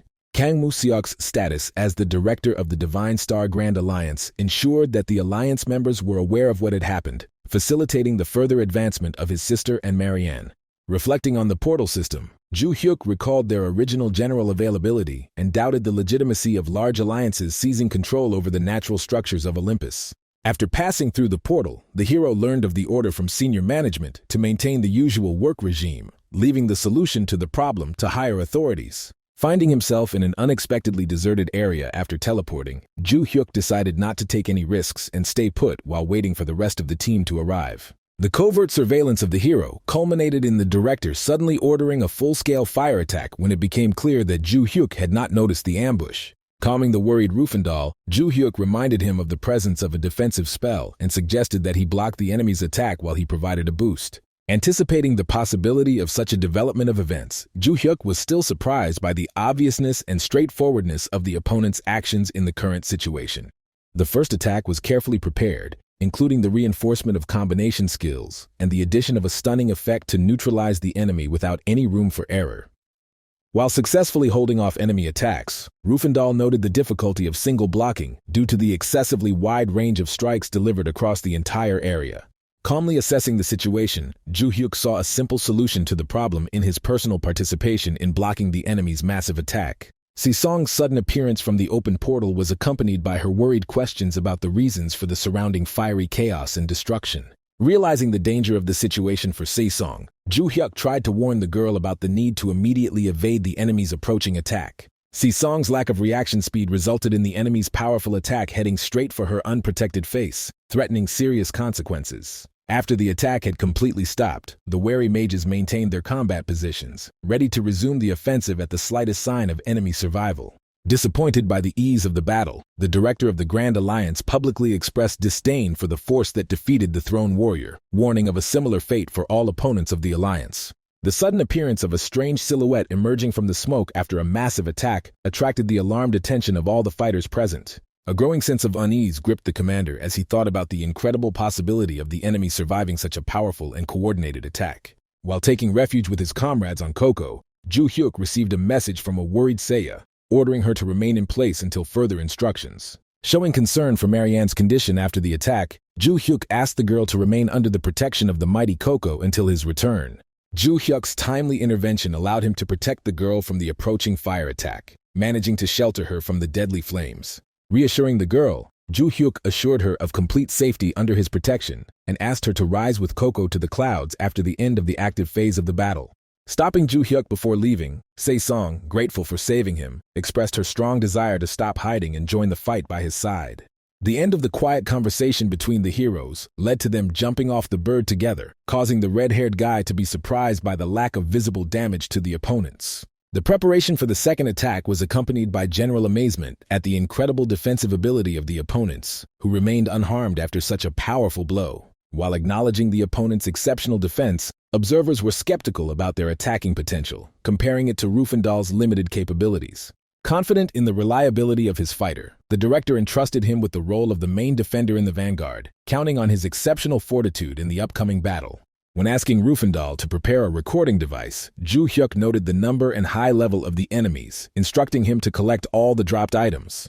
An approaching tank tried to warn Joo-hyuk against an unequal fight, but only received an order for Rufendal to begin recording the upcoming battle. Confident in the superiority of his team's numbers and equipment, the woodcutter offered Joo-hyuk to voluntarily surrender, avoiding inevitable defeat. Calling on Joo-hyuk to repent to director Kang Moo-seok, the woodcutter hinted at the possibility of a lighter punishment if he apologized in a timely manner. Confused about the seriousness of the charges, Joo-hyuk listened to the woodcutter's explanation of the crime against the Union's territory and the violation of order in the work area.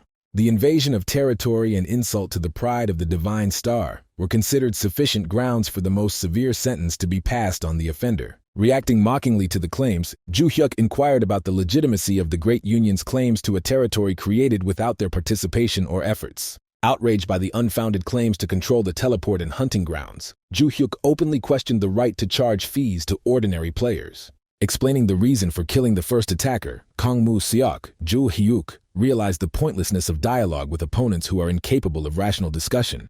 The woodcutter's growing anxiety was caused not so much by Joo-hyuk's words, but by the frightening energy of an unknown force emanating from him. Se-song's timely completion of the task resulted in the activation of necromantic abilities and the summoning of an army of dead soldiers onto the battlefield.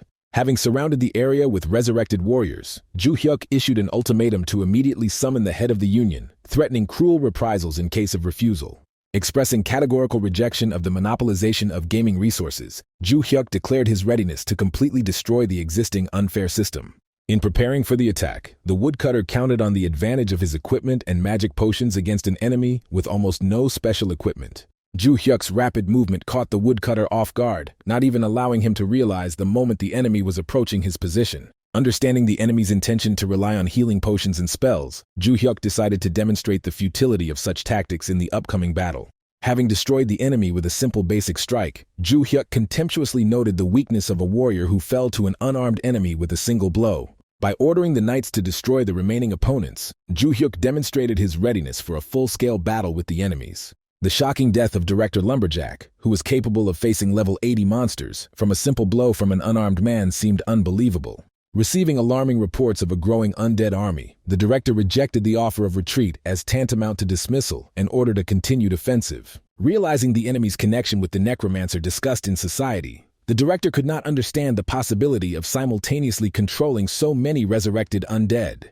Assuming that the enemy necromancer's mana reserves had been exhausted, the director interpreted the mass appearance of the undead as a ploy by the enemy to quickly overwhelm them with numbers. In an effort to expose the enemy's supposed deception, the director ordered the troops to engage in a decisive battle to prove the true strength of their detachment. In the midst of a tense standoff, Ju Hyuk made an important request to Si-song to temporarily recall all the Death Knights and stay out of the upcoming battle herself. The air around Ju Hyuk began to fill with dangerous dark energy because, having reached the 50th level of development, he was able to use his special destructive ability. By decisively activating the skill Lightning 100 Strikes, which transformed into the upgraded version True Lightning 100 Strikes, the warrior received a significant boost to all stats. Intending to demonstrate to his opponents the true extent of the difference in strength, Ju Hyuk immediately directed his destructive energy at one of the opposing side's directors. Alarmed by the swift attack, the director immediately responded by calling for defensive fighters, who were immediately ordered to form a defensive line. The defenders vowed to provide the director with reliable protection, but their efforts were in vain as a single blow from Ju Hyuk completely destroyed the enemy's body. The victorious completion of the duel earned Ju Hyuk many system congratulations for eliminating a heroic ranked opponent, and also added 5 additional absolute evil points to his score.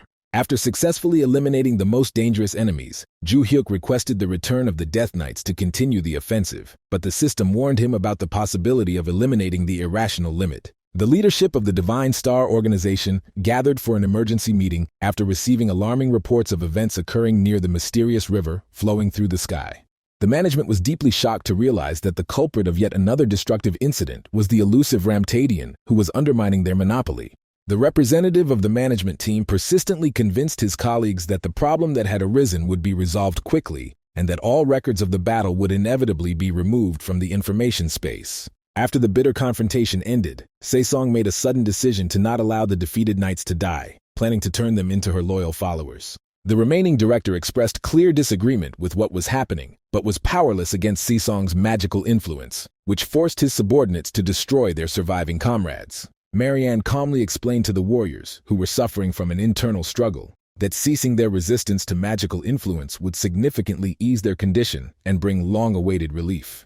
Testing the limits of his newfound powers, Ju Hyuk launched another training attack, which resulted in the destruction of one of the remaining enemy soldiers. An unexpected result of the last battle was the appearance of several red stones, indicating a new ability to obtain items after independently eliminating opponents. The current situation was created by the use of absolute evil points, which, according to the system message, helped remove irrational elements of the gameplay. The amazing effect of the transformation was the complete normalization of the luck parameter, getting rid of negative values of this characteristic and opening up new opportunities for character development. While busy collecting valuable artifacts, Rufendal suddenly discovered the appearance of uninvited guests through the portal and considered it necessary to immediately inform his master. A careful analysis of the situation allowed Rufendal to identify the arrivals as representatives of an elite unit of the Lesser Trinity of the Union, operating under the auspices of the Divine Star. The warriors, nicknamed the Three-Handed Warriors, immediately demanded that Ju Hyuk voluntarily submit to justice in order to mitigate the inevitable harsh sentence. Rufendal hastened to warn Ju Hyuk about the extreme determination of the Divine Star representatives who had arrived and the need to take the threat that had arisen seriously. Having listened carefully to Rufendal's detailed explanation, the protagonist received a comprehensive idea of the outstanding strength of the arriving group of opponents. The first opponent was the renowned master of close combat, Kirtel, who had reached incredible heights in the development of a rare hidden class of martial arts. The second member of the group was a mysterious warrior nicknamed the Assassin, who possessed unique techniques of a hidden class of bladed weapon masters. The central position was occupied by the defensive magic specialist Liu Peng, whose exceptional skills allowed him to provide impenetrable protection for his allies. Analyzing the combat abilities of his opponents, Ju Hyuk noted the similarity between Liu Peng's defensive techniques and Rufendal's magic, suggesting the possible influence of the former on the development of the latter. The enemy group's leader, Liu Peng, issued a final warning to avoid severe punishment, while also giving the order to begin hostilities. Carefully assessing the current situation, the protagonist noted the absence of healers and priests in the enemy group, which clearly indicated that the enemy underestimated his capabilities. The first representative of the enemy group began a rapid advance, loudly declaring his intention to fight at full strength, despite the enemy's lack of equipment. Despite the enemy's threatening statements about the inevitability of his imminent death, Ju Hyuk managed to stop his rapid attack at the last possible moment. The opponent was deeply shocked by Ju Hyuk's incredible ability to stop his most powerful blow without using any weapons or special equipment. Instantly delivering a crushing blow in return, Ju Hyuk calmly informed his defeated opponent of his disappointment in the level of his fighting skill. Liu Peng, who was watching the battle, was truly shocked by his opponent's ability to send Kurtel flying with a simple punch, realizing the serious inaccuracy of the intelligence received. Carefully observing the opponent's reaction to the blow he received, Ju Hyuk noted his extraordinary endurance and instructed Rufendal to capture the upcoming interesting duel. The trio of elite warriors, recognizing the impressive strength of the enemy, sent a proposal to Ju Hyuk to hold constructive negotiations for a peaceful resolution of the conflict situation. Having received another decisive refusal to begin negotiations, the opponents continued to insist that there would be no negative consequences from accepting their conditions. Representatives of the enemy side offered attractive terms of cooperation, including the right to hunt in controlled regions and the abolition of the life sentence. The opponents offered truly favorable conditions for cooperation with the Divine Star, including free use of all portals and an impressive annual reward. Ju Hyuk resolutely rejected the attractive offer of his opponents, openly declaring his intention to completely destroy the existing monopoly control system. The protagonist was well aware of the special value of the proposed conditions for an ordinary player, including a high salary, access to hunting grounds, and the use of the portal system.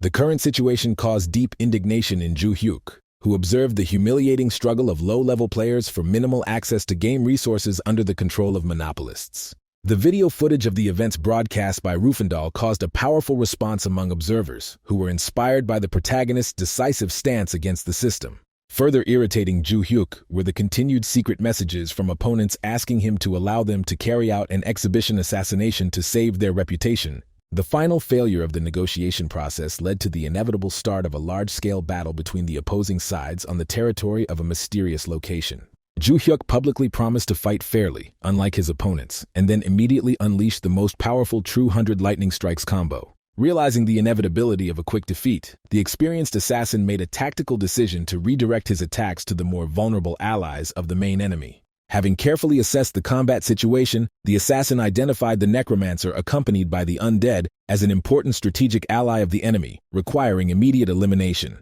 Based on the general idea of the necromancer's weakness in direct combat, the assassin decided to take advantage of the opportune moment to launch a surprise attack on an unprotected enemy.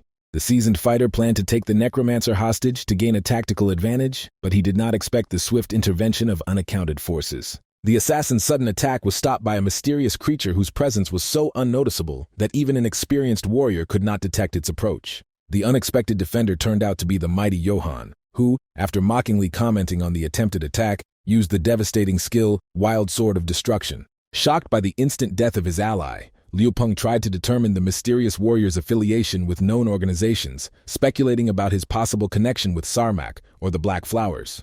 The mysterious Johann issued a threatening warning of inevitable punishment for all who dared to oppose the mighty Sarmak. The frightened warrior instantly recognized the legendary leader of Sarmak, wondering about the reasons for his sudden appearance and mysterious connection with the powerful Chaosite. The unexpected development of the battle continued with the entry into the battle of the powerful Zeta, who immediately activated a formidable spell to summon an evil spirit. The unwavering Zeta solemnly declared the inevitable death of all opponents of the Overlord, ending her statement with a wish for eternal peace for the fallen enemies. A satisfied Ju Hyuk watched the Elder's flawless actions, showing impressive initiative without the need for direct instructions.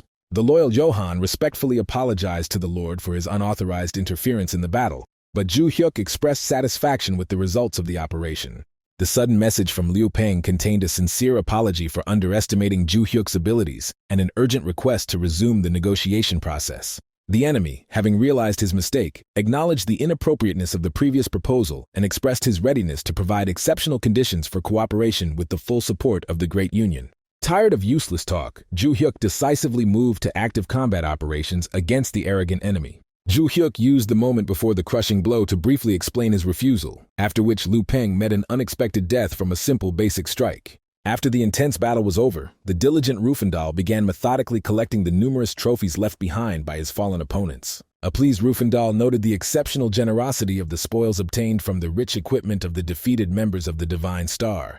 The attentive Song took an interest in the identities of the unexpected helpers after learning from Ju Hyuk that they were part of the Heavenly Devil Elders and had plans to hunt together. Having completed the careful collection of resources, the inspired Rufendal joyfully reported his incredible success and invited Ju Hyuk to inspect the collected trophies. The elders who observed Rufendal's actions were deeply impressed by the sincere devotion and diligence of their unusual assistant. As Ju Hyuk calmly began to check the items Rufendal had collected, he suddenly discovered something so alarming that he immediately called for Kok. Assessing the situation in a flash, Ju Hyuk ordered Rufendal and Sesong to climb onto the dragon's back, while calling for Johan and Zeta to prepare for battle.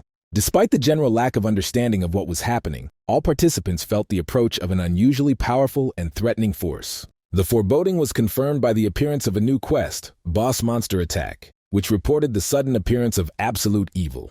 The interaction of the energy of absolute evil with the energy of the monster field led to the emergence of 3 powerful chimeras, the terrifying size of which impressed even the experienced Johan.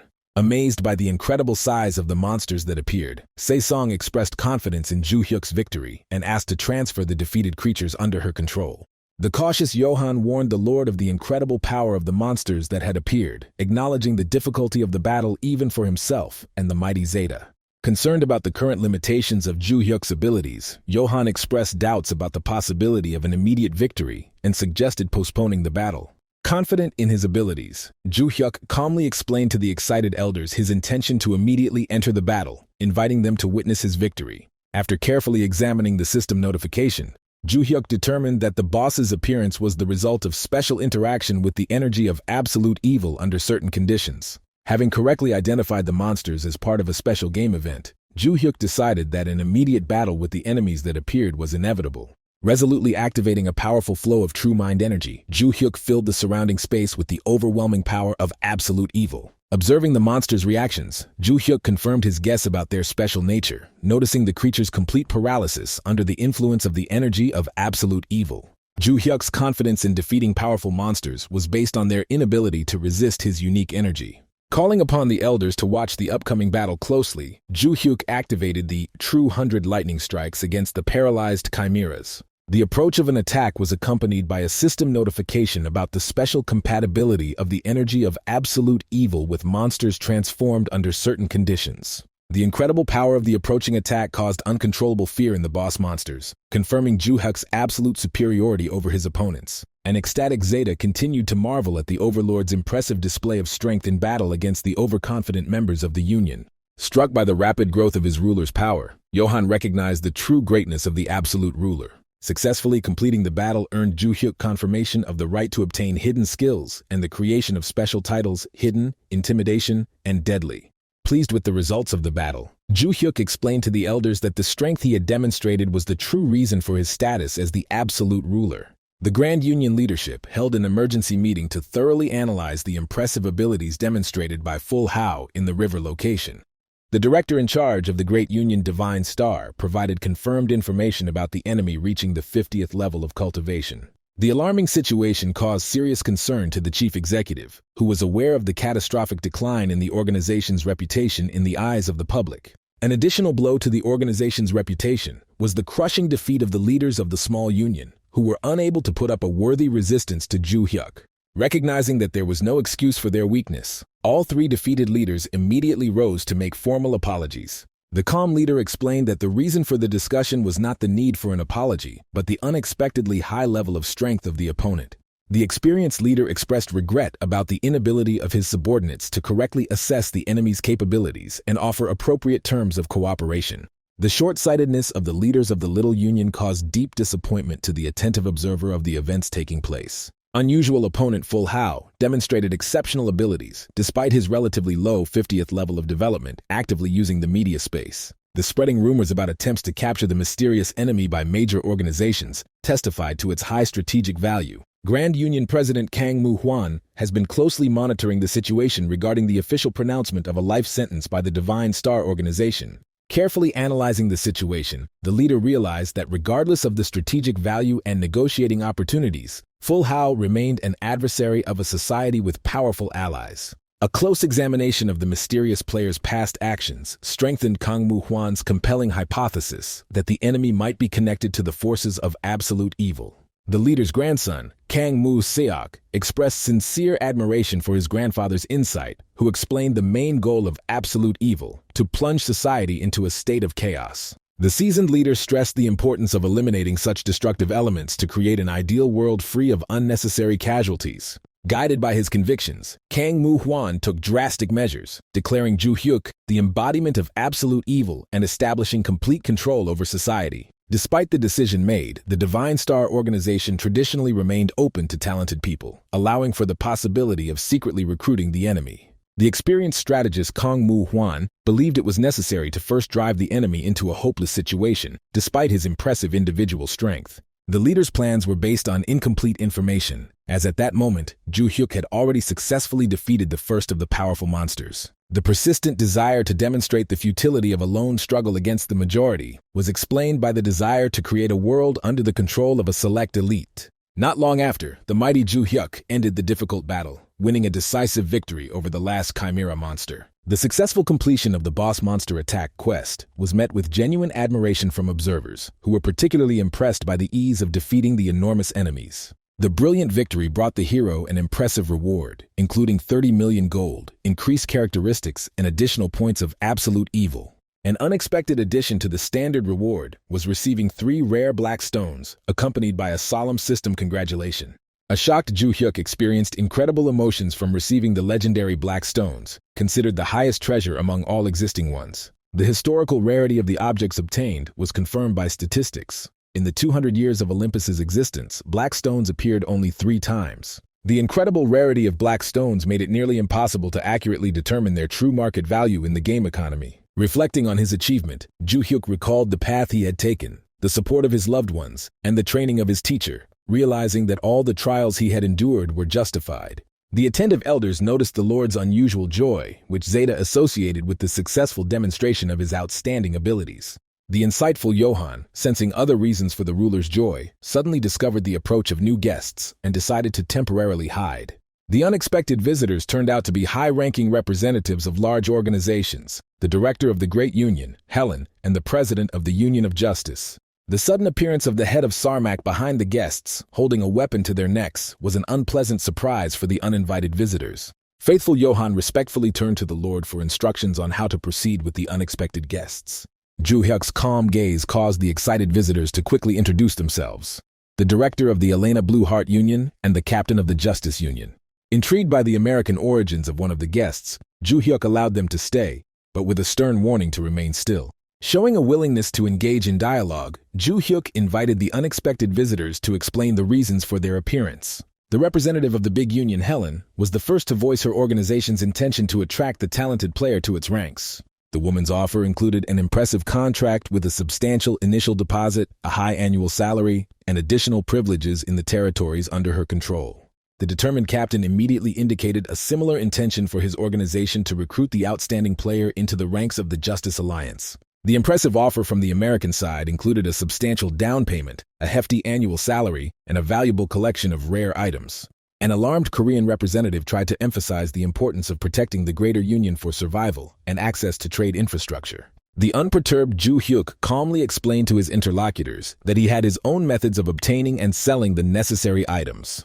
The proposed annual salary of 500 million won did not impress the powerful player. Showing off his abilities, Ju Hyuk destroyed the approaching monsters with lightning speed, after which Rufendal immediately collected the dropped treasures. The impressive display of ability made those present realize how insignificant the amount offered was for such a powerful warrior. Confident in his abilities, Ju Hyuk calmly stated his ability to earn the proposed amount without much effort. The red stones on display, obtained from the defeated monsters, clearly confirmed the unsatisfactoriness of the proposed terms of cooperation. The attentive captain interrupted the attempts at persuasion from the representative of Helen, noticing the misunderstanding that had arisen in the discussion. An important clarification from the captain concerned the currency of the proposal. It was 500 million US dollars, not Korean won. Surprised, Ju Hyuk felt a little embarrassed by his incorrect guess about the reward currency, thinking about the payment system in the Union.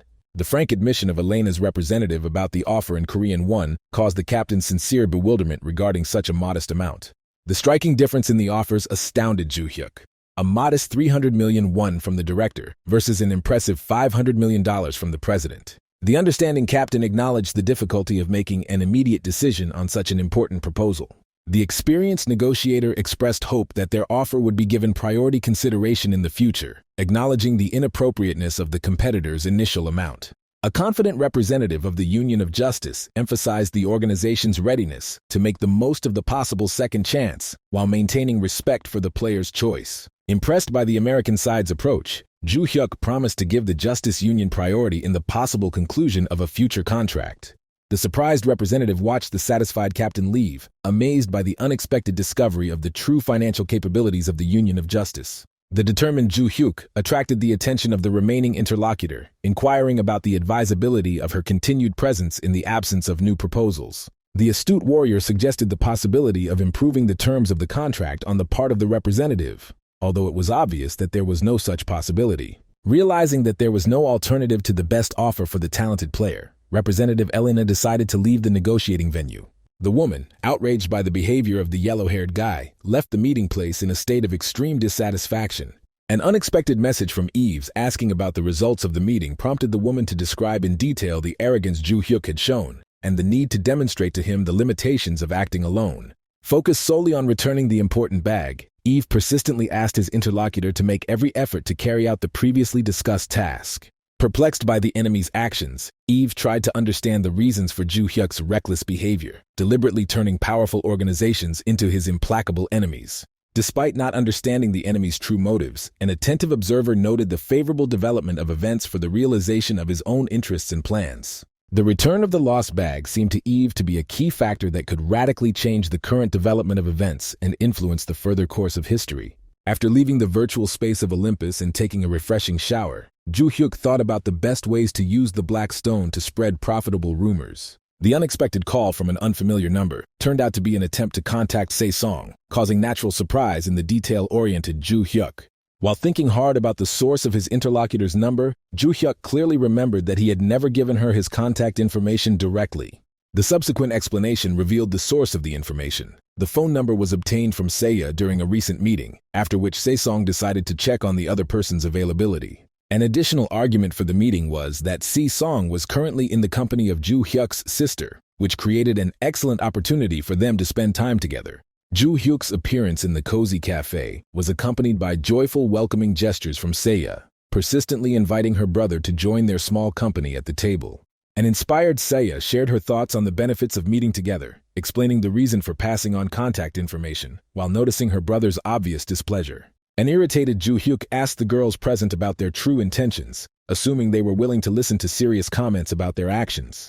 Recalling his original stance on personal meetings, Joo Hyuk emphasized the extreme frivolity of such actions in the current situation. Expressing obvious dissatisfaction with his forced presence, Joo Hyuk explained the need to have a serious conversation about the consequences of his interlocutor's rash actions. Joo Hyuk's detailed explanation was about the importance of controlling every spoken word and gesture, which could be the key to revealing closely guarded secrets. Particular attention was paid to the principles of maximum caution in communication, including a clear distinction between the names used and the manner of speech in the virtual and real worlds. Se-song's personal recommendations included a categorical ban on mentioning her game name and character class in any real-life communication. After listening carefully to the serious warnings, Se-song, who had become quiet under Joo Hyuk's watchful gaze, was forced to give a firm promise to follow all the rules that were voiced. Watching the reaction of her frightened friend, a puzzled Seiya tried to understand the reasons for her brother's strict attitude towards a seemingly harmless meeting of close people. Warning about the upcoming serious conversation at home, Joo Hyuk emphasized the inadmissibility of disseminating his personal information without prior approval. Seiya's attempts to justify his actions with the partnership were met with a harsh reminder about the need to carefully control his statements outside the gaming world. In concluding the unpleasant conversation, Joo Hyuk strongly recommended that the girls exercise utmost caution and refrain from discussing the events of Olympus in public places. Joo Hyuk's hasty departure, explained by urgent domestic matters, left a frustrated Seiya to reflect on her older brother's unpleasant character traits. In an attempt to explain the situation to Se-song, Seiya shared an observation about her brother's unusual focus on precautions in everyday interactions. The attentive Se-song, based on her memories of the first meeting, noted the initially comfortable atmosphere of communication with the mysterious partner in virtual adventures. Gratitude for the care shown during critical moments was the main reason for Se-song's desire to arrange a personal meeting with the attentive gaming companion. The outcome of the meeting was the opposite of the girls' expectations. Instead of the admiration for Se-song's appearance that Seiya had predicted, they received a serious reprimand for their reckless behavior. Ju Hyuk's return to the virtual space of Olympus was met by the diligent Rufendal, who prepared a detailed report on the valuable items he had recently received. The carefully written document included current market prices and detailed recommendations for the safe disposal of items without risking the owner's identity. Acknowledging the high quality of the work done, Ju Hyuk limited himself to a short gesture of approval, expressed in a light stroking of the diligent assistant's head. The insightful Ju Hyuk attributed Rufendal's extraordinary diligence to his knowledge of the rare black stones, preferring not to reveal his understanding of hidden motives. A careful examination of the contents of the bag he received led to the unexpected discovery of Eve's recording stone, which had caused such great concern to its owner. A review of the stored records revealed a pattern of illegal activities by Eve involving the monopolization of teleports and trading in access rights to hunting grounds. The realization of the lost bag's true value came to Ju Hyuk along with the memory of the generous ransom offer of 1 billion won. The formation of a new strategic plan began with the summoning of the skilled Johan, who was lurking nearby thanks to his outstanding camouflage skills. The detailed description of the situation included information about the existence of a private teleport in the northern mountainous area, under the control of the Hellen Union.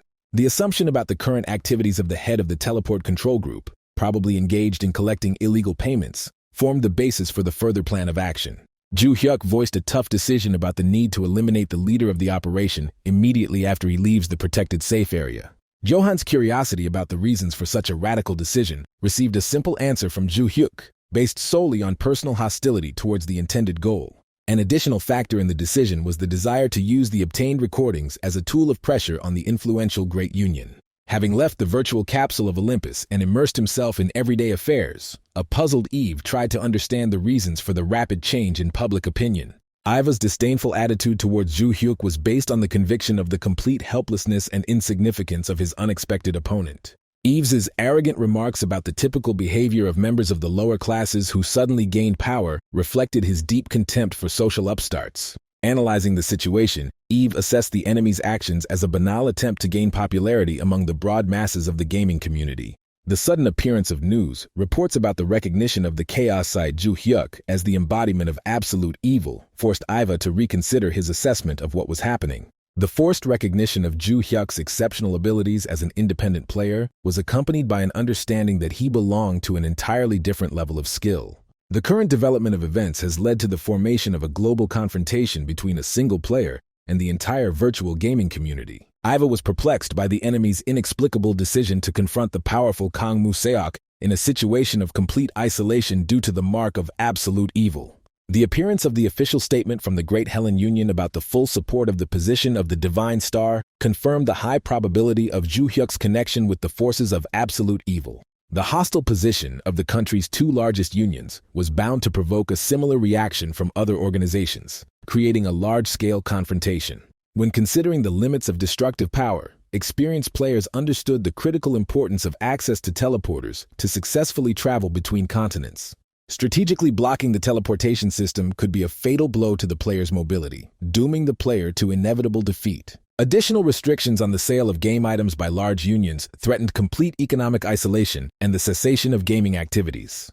The sensational announcement of the sale of the legendary Black Stone immediately attracted the attention of Eve, who was confident in the identity of the mysterious owner of the valuable artifact. Confirming that the Black Stone belonged to Ju Hyuk greatly increased the likelihood of his successful resistance to the organized pressure of his opponents. The sudden appearance of information about the Black Stone on the Korean server caused quite a stir among all categories of players and gaming organizations. The unique properties of the Black Stone, significantly exceeding the capabilities of its blue and red counterparts, were determined by a virtually unlimited supply of internal energy. Serious American research has confirmed the exceptional properties of the Black Stone, including the potential ability to control natural disasters. The first appearance of the legendary Black Stone in 30 years has caused an unprecedented resonance throughout the international gaming community.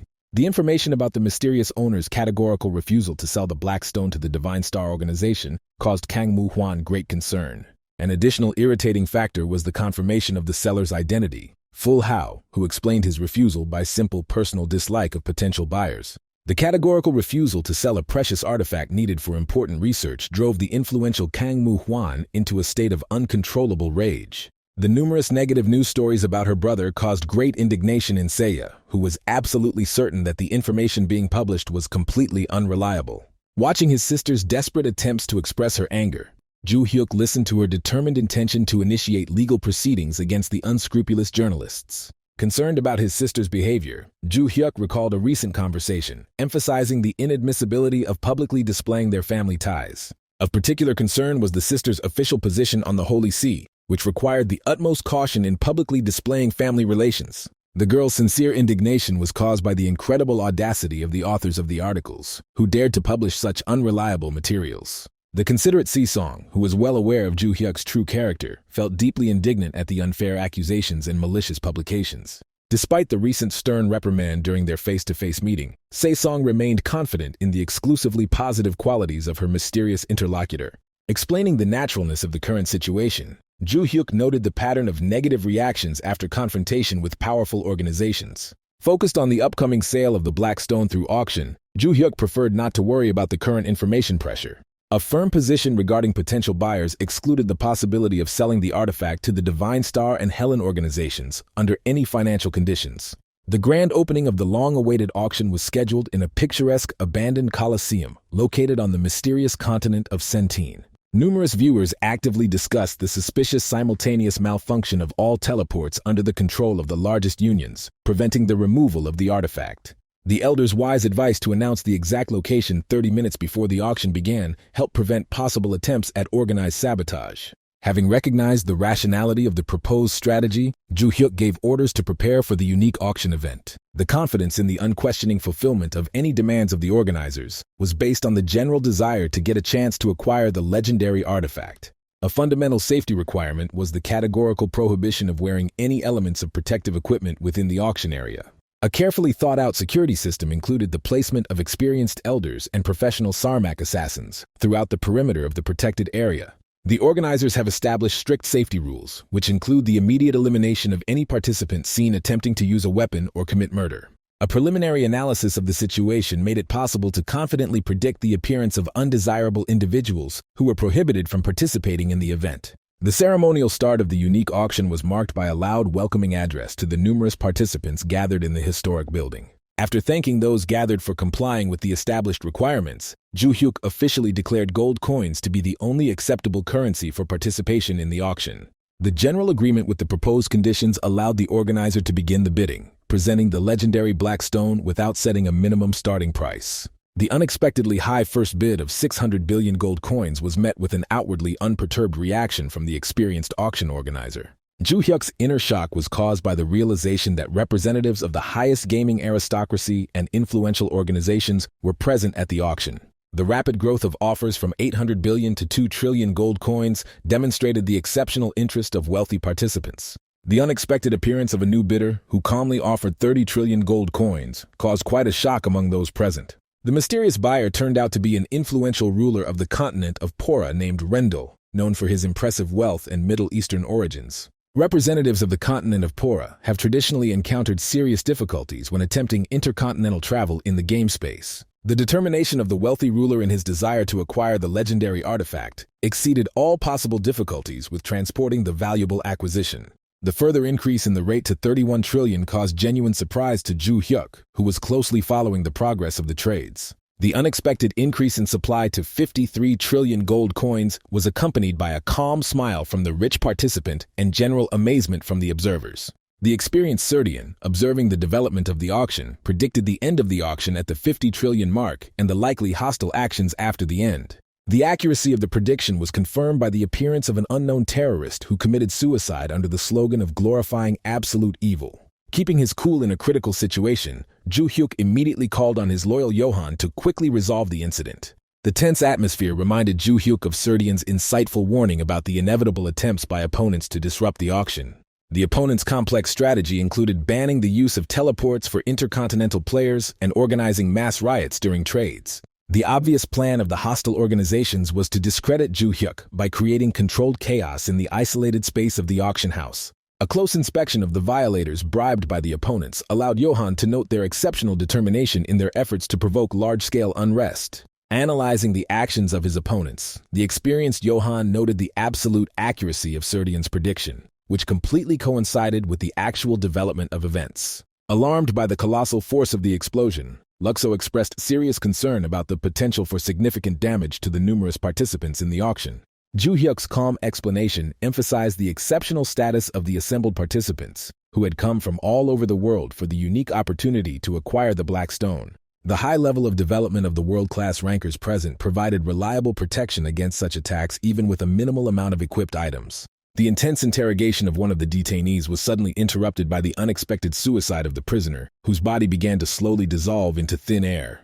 The lightning-fast reaction of the experienced Johan, who foresaw similar behavior from the other captives, made it possible to prevent the mass self-destruction of the detainees. Johan's return was accompanied by a sincere apology to the Lord for his failure to identify the true perpetrators of the terrorist attack. Ju Hyuk's positive assessment of the successful prevention of the second attack was based on his understanding of the exceptional resilience of the assembled participants to such provocations. The official statement of the authoritative captain of the Union of Justice categorically denied the involvement of the main participants in organizing the terrorist act. The presence of the influential captain at the event was explained by his insightful foresight into possible provocative actions on the part of his opponents.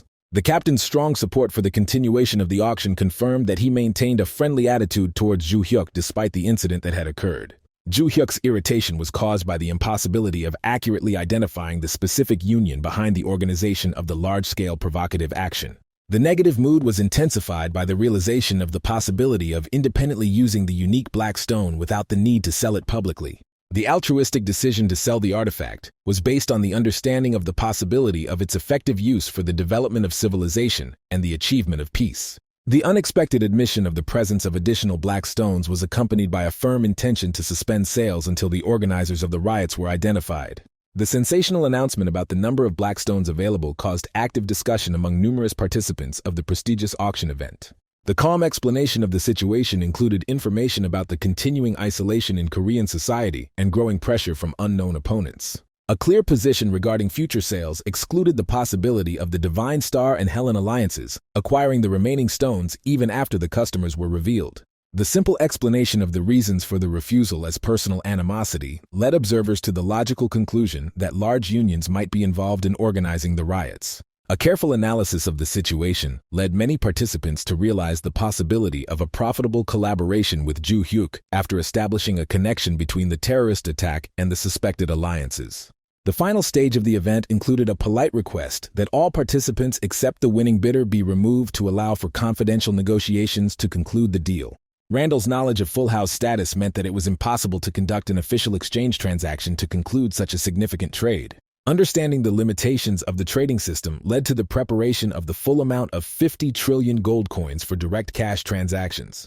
Ju Hyuk was surprised by the absence of the traditional procedure of checking the goods by the buyer's trusted representatives, familiar to him from numerous cinematic plots. Randall's calm explanation underscored his confidence in his interlocutor's exceptional leadership qualities and his desire to demonstrate the corresponding respect. The buyer's noble behavior made Ju Hyuk feel ashamed for his fleeting thoughts about the possibility of dishonestly completing the deal after receiving the money.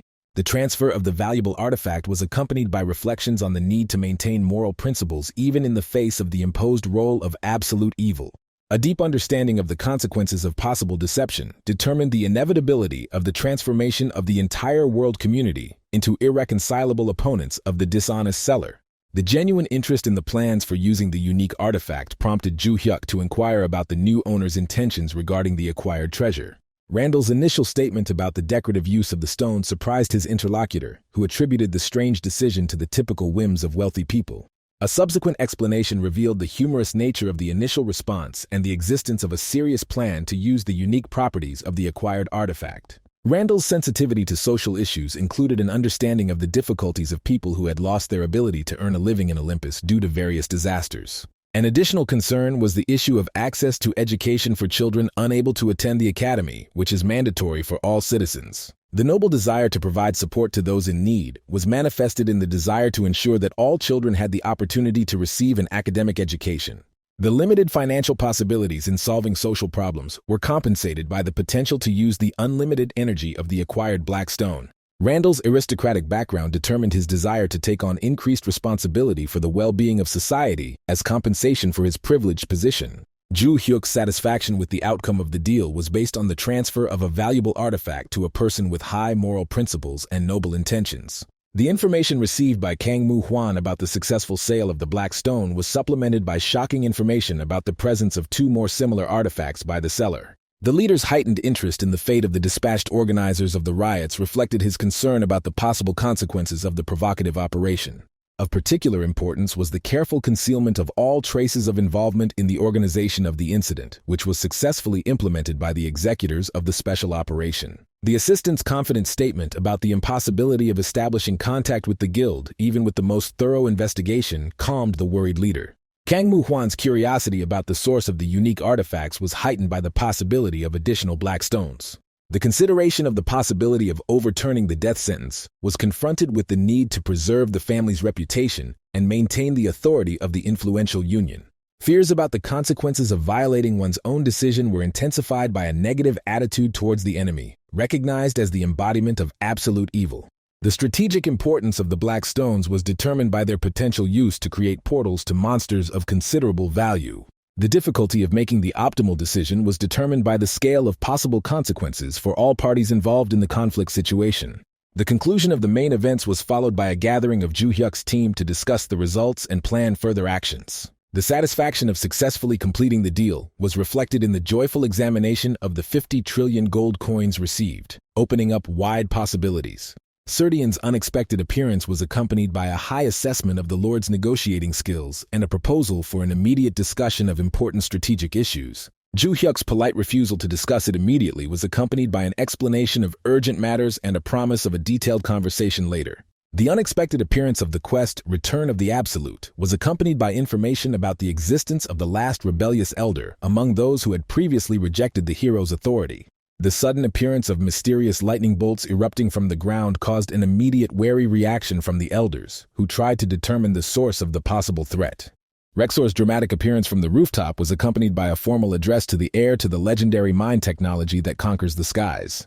The third elder and the head of the Black Flower House made a strong statement, categorically refusing to acknowledge Ju Hyuk's authority without first proving his strength. A timely update to the system quest has made it clearer that the trust of the last rebellious elder named Rexor must be gained. The detailed description of the quest revealed the recognition by the 4 elders of Ju Hyuk's exceptional qualities and the need for a demonstration of strength for the final test. The harsh test conditions included a significant weakening of all stats, limitation of combat skills, and a critical reduction in the effectiveness of mind techniques. Rexor's mocking behavior was accompanied by a story about the 3 elders secretly observing the auction and the subsequent recognition of Ju Hyuk's authority by 2 of them. The solemn explanation revealed the sacred duty of the elders to evaluate the deep essence of a candidate for the title of True Lord. A detailed explanation of the evaluation criteria included 4 main qualities: charisma, wisdom, ambition, and determination, with Rexor specializing in testing strength.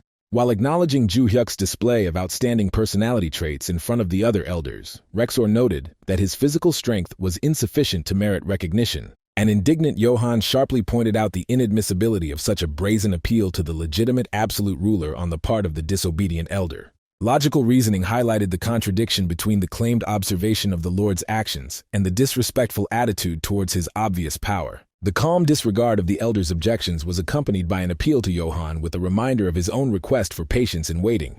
Rexor's provocative proposal included the possibility of replacing Ju Hyuk in the upcoming fight with Johann himself, showing a clear disregard for the challenger's abilities. Ju Hyuk's decisive intervention prevented the brewing conflict between the supporters, calling on everyone present to think clearly about the situation. The confident statement about the unity of the titles of the successor of the technique of reason and the absolute of the heavenly devil was accompanied by a categorical ban on conflicts between the elders. Ju Hyuk's firm stance on the need to overcome the test on his own ruled out any possibility of supporters interfering in the upcoming fight. The address to Rexor contained an admission of preliminary guesses about his identity, accompanied by surprise at the unexpectedly dramatic manner of the elder's appearance. Confirmation of Ju Hyuk's assumptions was accompanied by Rexor's mocking explanation of his reluctance to wait any longer for the potential ruler to grow stronger. The decisive acceptance of the terms of the duel demonstrated Ju Hyuk's willingness to prove his superiority by force, as required by the rebellious elder. Zeta's concerns about the Overlord's chances were expressed in his appeal to Johann, who had a similar specialization in the art of assassination to Rexor. The sudden weakening of the Lord's powerful energy aura after Rexor's appearance raised serious doubts in the experienced observer Johann. The current situation left the loyal Johann with only one option: to unconditionally believe in the abilities of the Lord, following the received order of non-interference. A thorough analysis of the situation allowed Ju Hyuk to understand the difficulty of confronting a first-class assassin under the automatic weakening effect. The memory of Eder and Johann joining naturally after the demonstration of personal growth strengthened the confidence in the correctness of the current test. Logical reasoning about the principles of the game system led to the conclusion that there was a real possibility of winning the upcoming difficult test. Ju Hyuk's serious attitude towards the upcoming fight was expressed in his adoption of an appropriate fighting stance, demonstrating his complete readiness for battle. Rexer's hope for a worthy confrontation was met with a calm remark about being too talkative for a professional killer and a hint about the limited time. The rapid start of the test of the opponent's professionalism was followed by a successful attack by Rexor, leaving a noticeable mark on the cheek of the unshakable Ju Hyuk.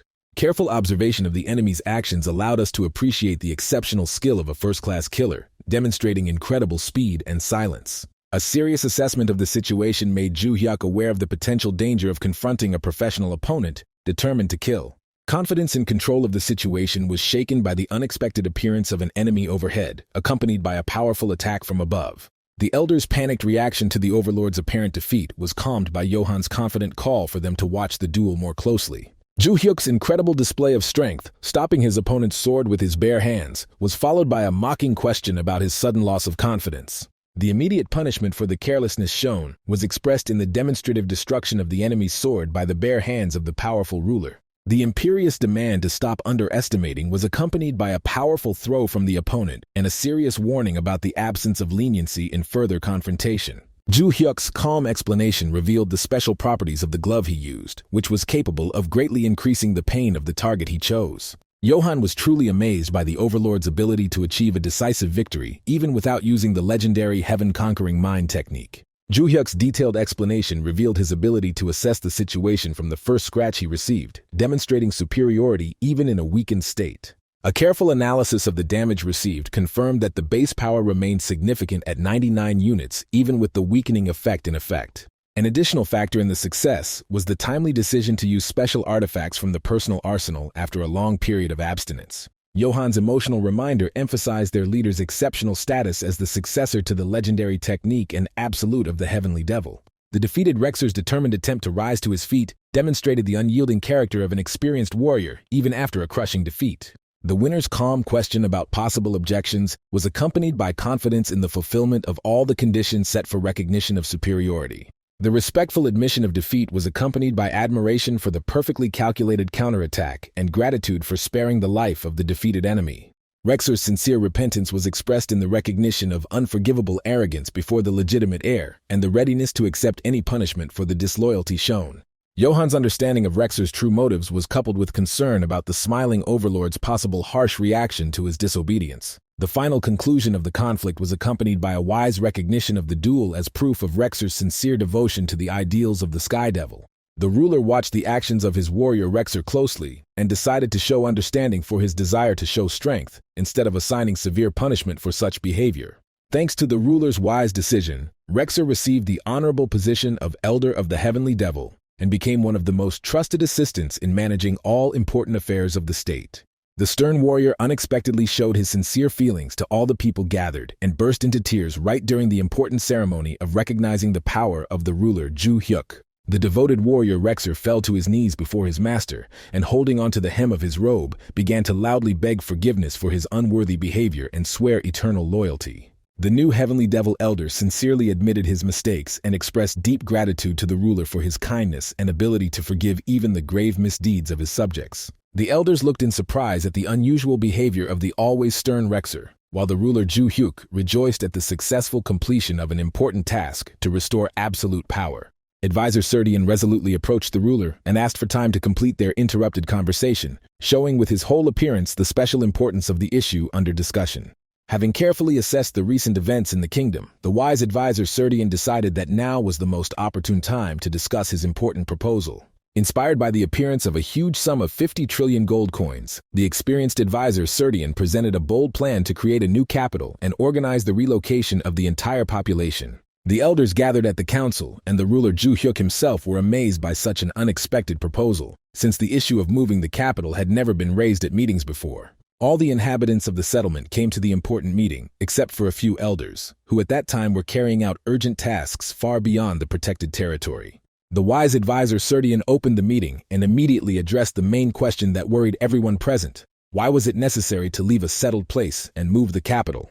The advisor explained the simple reasons for the move. The land no longer yields crops, the settlement lacks important buildings, and maintaining the farm requires more money than building a new city. The people immediately asked Advisor Serdian about the location for the new capital, and he without hesitation named an amazing place called Nine, telling about its wonderful advantages. Nature has reliably protected this place with high mountains with steep slopes, through which even the largest enemy army with all its military equipment would not be able to pass. A large, full-flowing river flows through the entire territory of Nine and provides residents with clean water all year round, completely solving the issue of water supply at any time of the year.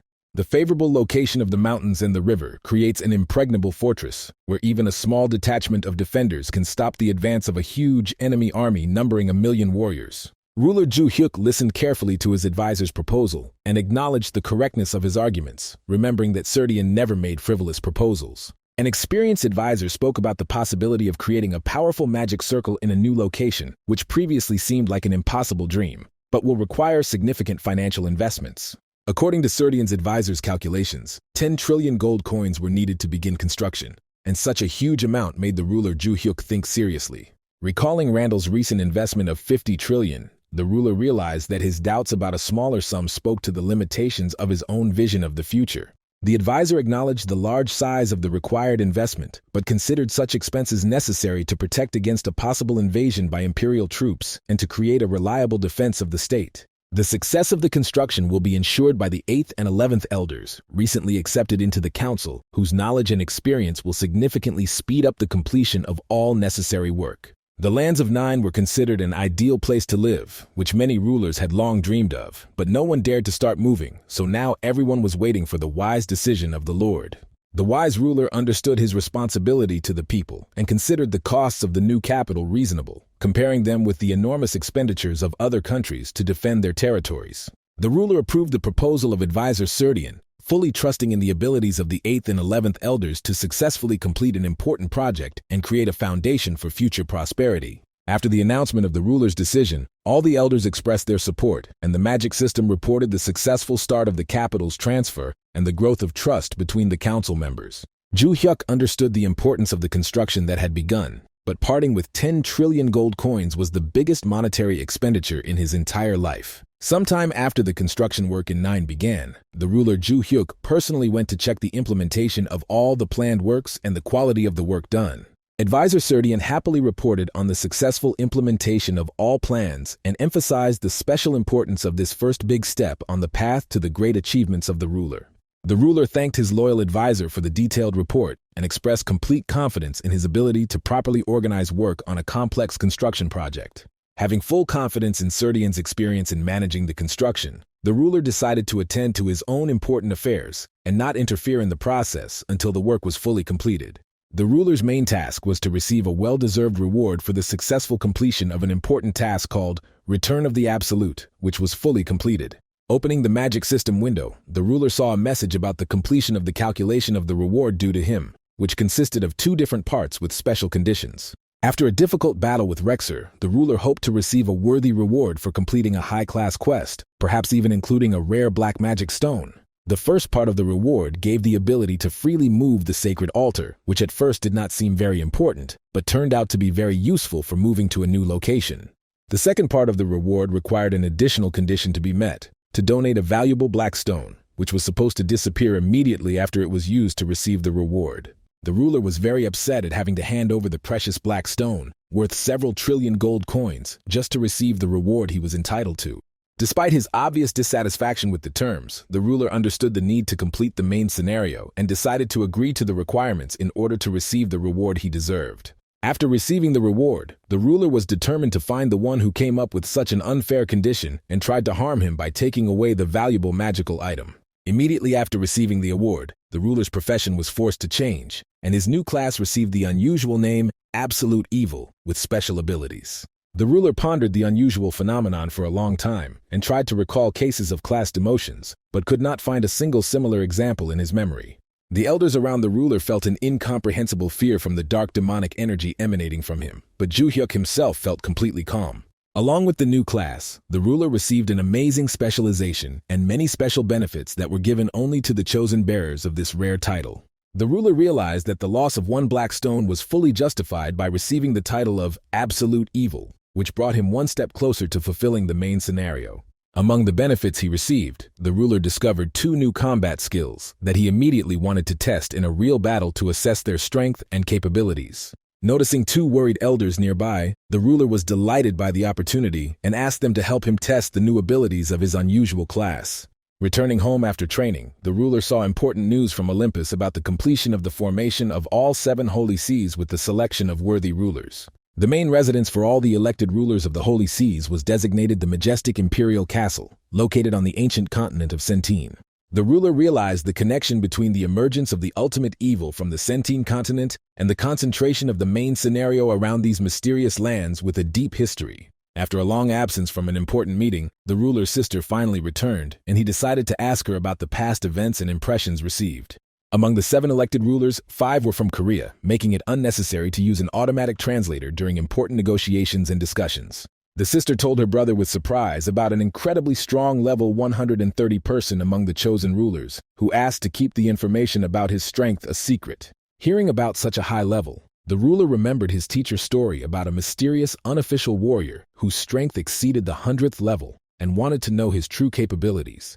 After telling her about the strong rulers, the sister reminded her brother of an old enemy named Kong Mu Seok, with whom he had a serious fight. According to the sister, this dangerous enemy harbored a strong grudge against the ruler and was now preparing some kind of insidious plan to carry out his revenge. The ruler took this news calmly, realizing that his old enemy was simply angry because of a serious defeat in their previous brutal battle. Continuing the story of the news, the sister reported that all the rulers of the Holy Seas had received a common important task, which they must carry out together. The ruler was delighted with this news, believing that completing a difficult task together would help the rulers get to know each other better and build strong friendships. Given the current situation, the ruler advised his sister to use the time spent working with other rulers to gain useful experience and new knowledge. The ruler noted an important advantage of working together: the opportunity to learn the characteristics and weaknesses of each ruler of the Holy See, being close to them. The ruler's sister happily accepted the new role of secret observer, considering such an important task a fun and interesting adventure in her life. The girl did not even suspect that her brother had entrusted her with a serious and responsible task that no one else could handle better than her own sister. In a conversation with her brother, the girl suddenly remembered some important preparations that he had mentioned in their previous conversation. The ruler nodded thoughtfully in response to his sister's question and said that he was just about to talk to her about these important preparations. Looking closely at his sister, the ruler asked her to free up the next day for a joint trip to an important place on a special matter. It turned out that the brother was planning to formalize the purchase of a new spacious apartment, registering it in the name of his younger sister as a gift. The next day, the brother and sister came to the real estate agency and told the friendly employee about their desire to buy a new house. An attentive employee in glasses politely asked the young people to tell them about their wishes and approximate budget in order to select the most suitable options. The young man confidently named the prestigious residential complex Hills, in which they wanted to purchase a new spacious apartment for a comfortable life. The employee looked at the young visitors in surprise and told them about the excellent infrastructure of the chosen complex, suggesting their interest in long-term rent. In a calm voice, the young man explained that they planned to pay for the entire purchase of the apartment in gold coins,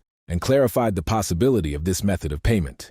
Despite the surprise, the employee confirmed the possibility of paying in gold and asked to wait a few minutes to agree on the terms of the deal with the owner of the apartment. After preparing all the documents, the employee drew up a contract in the name of the younger sister and promised to contact them on the day of the planned move. The ruler spent 5 billion of the 50 trillion he received on buying a nice apartment, avoiding overly luxurious options to remain cautious. Looking at his sister's happy face, the ruler was pleased with his decision to register the apartment in her name, which turned out to be more important for the girl than the cost of the housing itself. The ruler understood that people might associate the purchase of the apartment with his sister's new status as a saint, so he decided to become even stronger to protect the family from possible problems. Having connected to the magical system of Olympus, the ruler immediately met his boss Rufendal and told him about his plans for the near future. The chief suggested going to the dangerous Girgartu cave, intended for warriors of level 50, which caused the ruler some doubts about the correctness of such a choice. The experienced Rufendal told of the serious danger inside the cave, where tens of thousands of poisonous creatures, huge centipedes, snakes, and ants, instantly attack those who enter. The ruler calmly confirmed his knowledge of the dangers of the cave, which greatly surprised Rufendal, who considered the presence of an experienced fire mage necessary for such a trip. The young sorceress Se Song decided to stay close to the strong ruler during a dangerous campaign, hoping for his protection from numerous enemies. The ruler asked the girl with a smile about her lack of confidence in her own strength, and the surprised Rufendal realized that he was not at all going to protect his companions. The experienced sorceress, Se Song, who had reached the 50th level of power, explained to the others that it was not a matter of doubting her ability to defend herself from enemies. The ruler knew about the rapid growth of the young sorceress's power, who had already surpassed Luna herself from the Holy Throne and had a large army of loyal followers. The ruler reminded everyone of the serious workload of the elected rulers of the Holy Seas, who are carrying out an important joint task to strengthen their union. The brave travelers entered a dark dungeon where experienced magicians were already fighting, using fire magic against hordes of giant poisonous insects. Pleased with the success of his mages, the leader of the small union suggested that the warriors rest while his people collected valuable resources after defeating their enemies. One of the experienced magicians suddenly noticed a rare red stone, which they had been looking for a long time in this dangerous dungeon to complete an important task. The senior mage was delighted to find a rare red stone, the sale of which would help his group survive for a whole month without serious financial problems.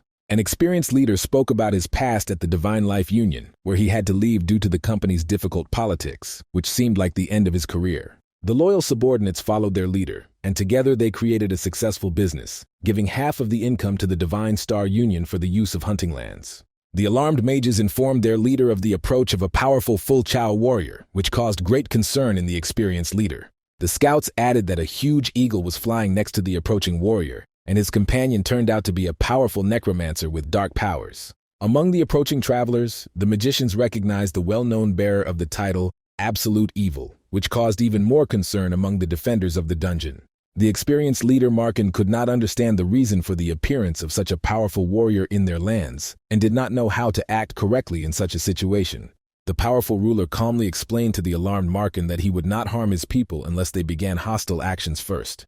Continuing to calm the frightened magicians, the ruler suggested that they calmly go about their business, ignoring his presence. The ruler once again confirmed the absence of hostile intentions on the part of his group, and expressed his desire to simply move on with his important business. Reassured by the ruler's words, Markin offered the help of his fire mages to protect against dangerous creatures if there were no such wizards in the group of travelers. Unexpectedly for everyone present, the ruler's huge pet named Coco joyfully pounced on the poisonous ants, beginning to eat them with pleasure. The ruler watched his pet's strange behavior with surprise, while the other travelers stood to the side in confusion, not knowing how to react correctly. The alarmed mages warned their leader about the danger of the pet's uncontrolled attack on the poisonous ants, which could lead to serious problems. An experienced leader, Markin quickly assessed the danger of the situation and ordered his men to immediately pack their things for an urgent retreat from the danger zone. Late in the evening, the girl was discussing with the warrior Kang Mu-seok the video that appeared online of the complete destruction of the ancient dungeon after the recent events. The impatient girl was interested in Kang Mu-seok's plans for revenge, as he was ashamed of his defeat as a future representative of the Divine Star. The girl recalled the successful appointment of her opponent to the position of the first ruler of the Holy See, which caused her great irritation. Realizing the possibility of the enemy receiving support from the sons of the heavenly ruler, the girl persistently asked her ally to hurry with revenge. Kang Mu-seok politely thanked her for the advice, hiding his hatred for the arrogant girl who only got a place at the academy, thanks to the support of influential patrons. Interrupting her gloomy thoughts, the girl recalled rumors about the appearance among the rulers of the Holy Seas of some unknown person without noble origin. The experienced warrior Kang Mu-seok immediately guessed that the conversation was about the mysterious owner of the seventh throne among the rulers of the sacred lands. The angry girl considered it unacceptable that a commoner, Luna, was appointed to the high post of ruler of the Holy See and was going to correct this injustice. Kang Mu-seok advised to wait until the important scenario was completed and gather more information, realizing that it was impossible for allies to have an open conflict in the fight against absolute evil. Rising resolutely from her seat, the girl firmly declared her refusal to silently observe the illegal possession of her rightful place. The girl added a cruel remark that the accidental death of an unknown impostor was unlikely to attract the attention of important people. The experienced leader Markin tried to warn the travelers about the danger of the pet's uncontrolled hunting, which could disrupt the natural cycle of rebirth of creatures. Shocked observers watched as Coco's huge pet not only killed the poisonous ants, but also ate them, after which he let out a mighty royal roar. The surprised people observed an unusual sight. The frightened ants began to quickly scatter in different directions from the formidable predator. The puzzled mages discussed the strange ability to repel ants and the cruelty of the owner nicknamed Absolute Evil towards his own pet. Markin watched in horror as his pet was punished, unaware of the use of minimal force, while the sorceress Sei-song scolded the bird for missing the opportunity to join the army of the dead. After the punishment, the saddened pet Coco pointed his owner in the direction of the depths of the cave, where he felt the presence of something unusual. The ruler was surprised at the possibility of missing something important during a thorough examination of the underground premises.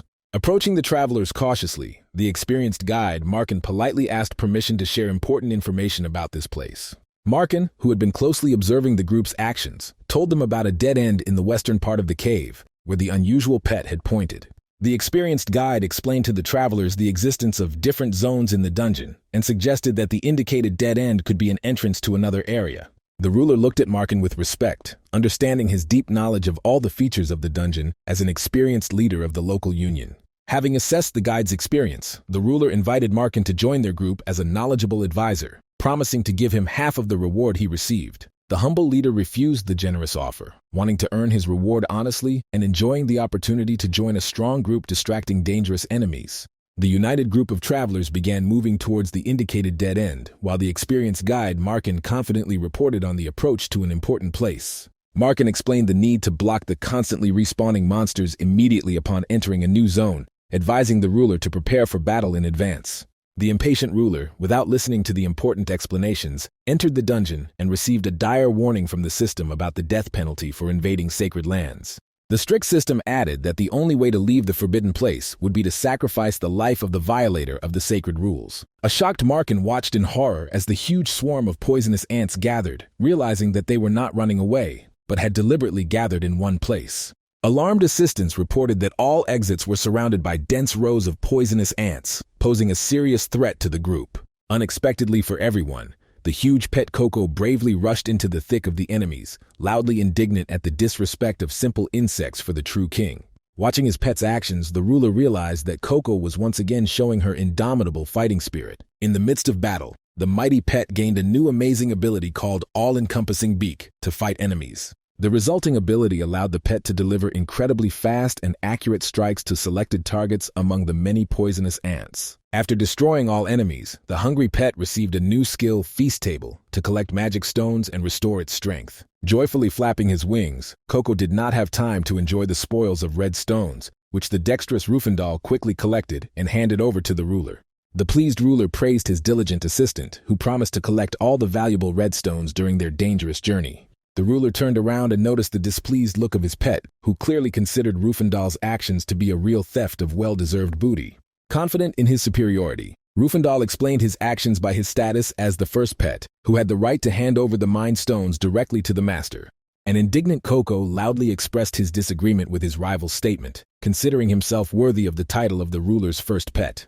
The amazed Markin could not believe the incredible luck of the travelers, who collected more rare red stones in one go than his group had found in a whole month. After a complete victory over the enemies, the travelers discovered a previously invisible passage, hidden from ordinary explorers of the dungeon.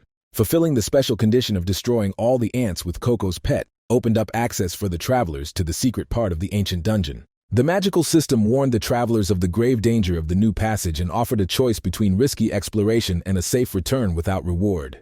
The experienced leader Markin suggested that his people leave the dangerous place immediately, despite the loss of a possible reward for the research. The alarmed guide feared a new attack by even more deadly creatures from the depths of the dungeon.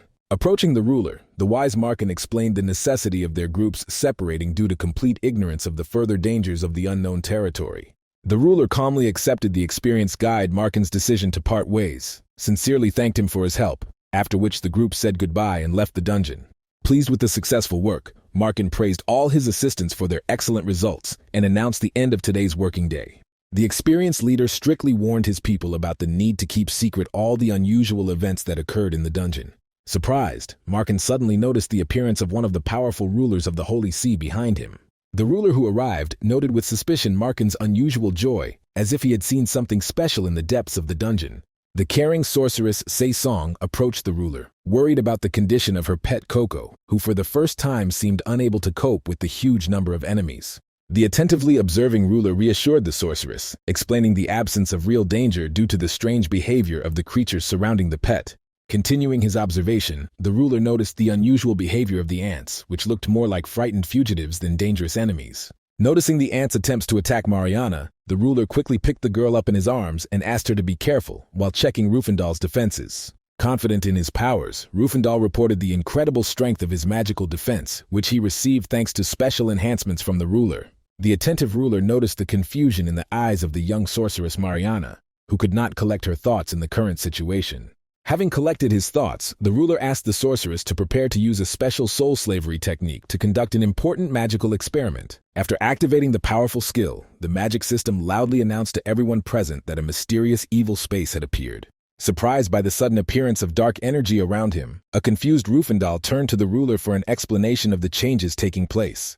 Pleased with the effect produced, the ruler explained the peculiarity of the evil space skill, which allows one to fully reveal the powerful forces of absolute evil. The ruler added information about the temporary nature of the skill, which gives various improvements to nearby followers. Previous tests with the elders showed a significant increase not only in Rexer's combat abilities, but also in the managerial talents of the wise Serdian. The ruler understood the importance of this skill in the upcoming battle against the Holy Seas, but decided to first test its interaction with the powers of the absolute necromancer.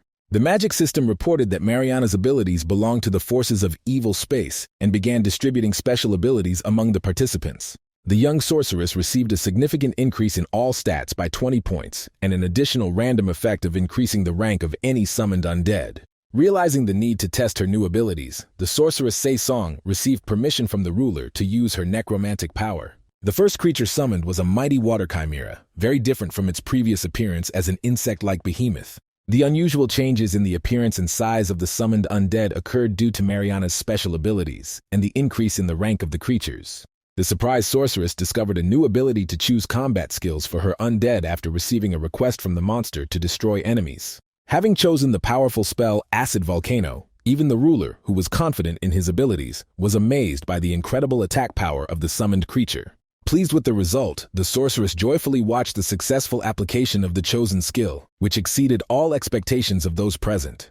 The ruler noted the impressive characteristics of the attack: a huge area of effect, high accuracy, excellent rate of fire, and strong penetrating effect. After praising the diligent Mariana, the ruler discovered an additional benefit of the skill: distributing the experience gained between the absolute evil and the team members. Pleased with the discovered capabilities, the ruler decided to enhance the ability's effect by adding a special evil incentive for his followers. After applying the enhancement, a special mark of absolute evil appeared on the sorceress, giving everyone in the evil space the powers of darkness and undead. Having received the recognition of the ally of absolute evil and new powers, the sorceress activated the enhanced skill Region Slavery, an improved version of soul slavery. Thanks to the improvement, the sorceress was able to control almost 10,000 creatures, with small insects taking up half the usual space. The joyful sorceress informed the ruler about an amazing feature of the skill that allows one to control twice as many small creatures. The astonished ruler realized the incredible growth of the sorceress's power, now able to control an army of 20,000 undead creatures. The delighted sorceress immediately used her new abilities to summon a huge number of unusual creatures. Deciding to live up to the majestic title of Absolute Necromancer, the sorceress sent her vast army of undead to sow fear among her enemies. The sorceress's cheerful nature prevented her from creating a suitably gloomy atmosphere, which was noticed by the ruler and Rufendal, who were watching her. After the evil space disappeared and the reward ceased to work, the upset sorceress asked the ruler about the nature of these amazing abilities. The ruler explained the limited duration of the acquired skill and the possibility of its significant strengthening with the right approach to use. While the ruler and the sorceress discussed the rapid growth of her power, the attentive Rufendal silently watched their lively conversation. An upset Rufendal was worried about losing the title of first pet to the mischievous Coco and the loss of the opportunity to be the cutest creature next to the ruler. In an effort to maintain the ruler's favor, the resourceful Rufendal offered to explore the mysterious passage in an attempt to strengthen his position as a loyal servant. After a short preparation, the brave travelers entered the mysterious hidden part of the dungeon, which received the simple name New Passage. The secret passage was made possible by the mighty roar of Coco's pet, which caused all the insects to run away in fear. The ruler noticed the rapid return of the frightened insects and assumed that there was something more dangerous than a huge army of enemies deep within the passage. The thoughtful ruler turned down the frightened sorceress Sei-Song's request to hold her hand as they moved forward in surprise.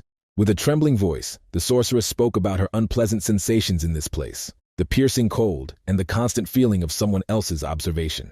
The angry ruler suddenly ordered Rufendal to take the trembling sorceress by the hand to calm her down while she moved.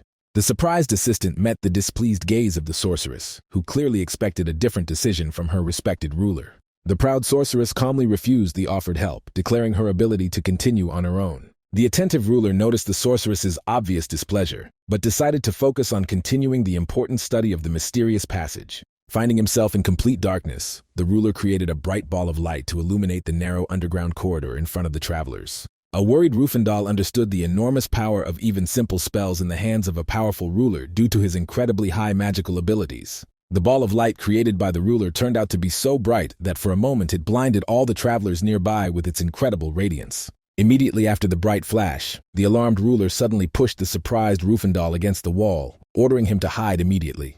The confused assistant did not understand the reasons for such behavior of the ruler until he felt the presence of some creature right above his head. The slow-moving Rufendal did not have time to react to the danger and found himself under the influence of a petrification spell from a huge snake named Kirk's Double.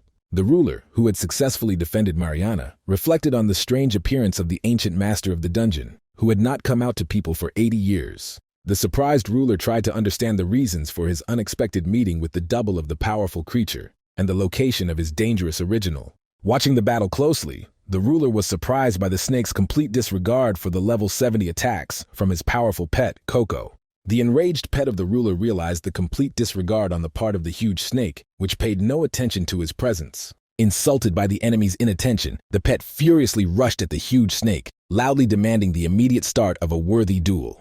Responding to the pet's challenge, the huge snake tried to attack the brave Coco, but the angry ruler rushed to defend his faithful friend.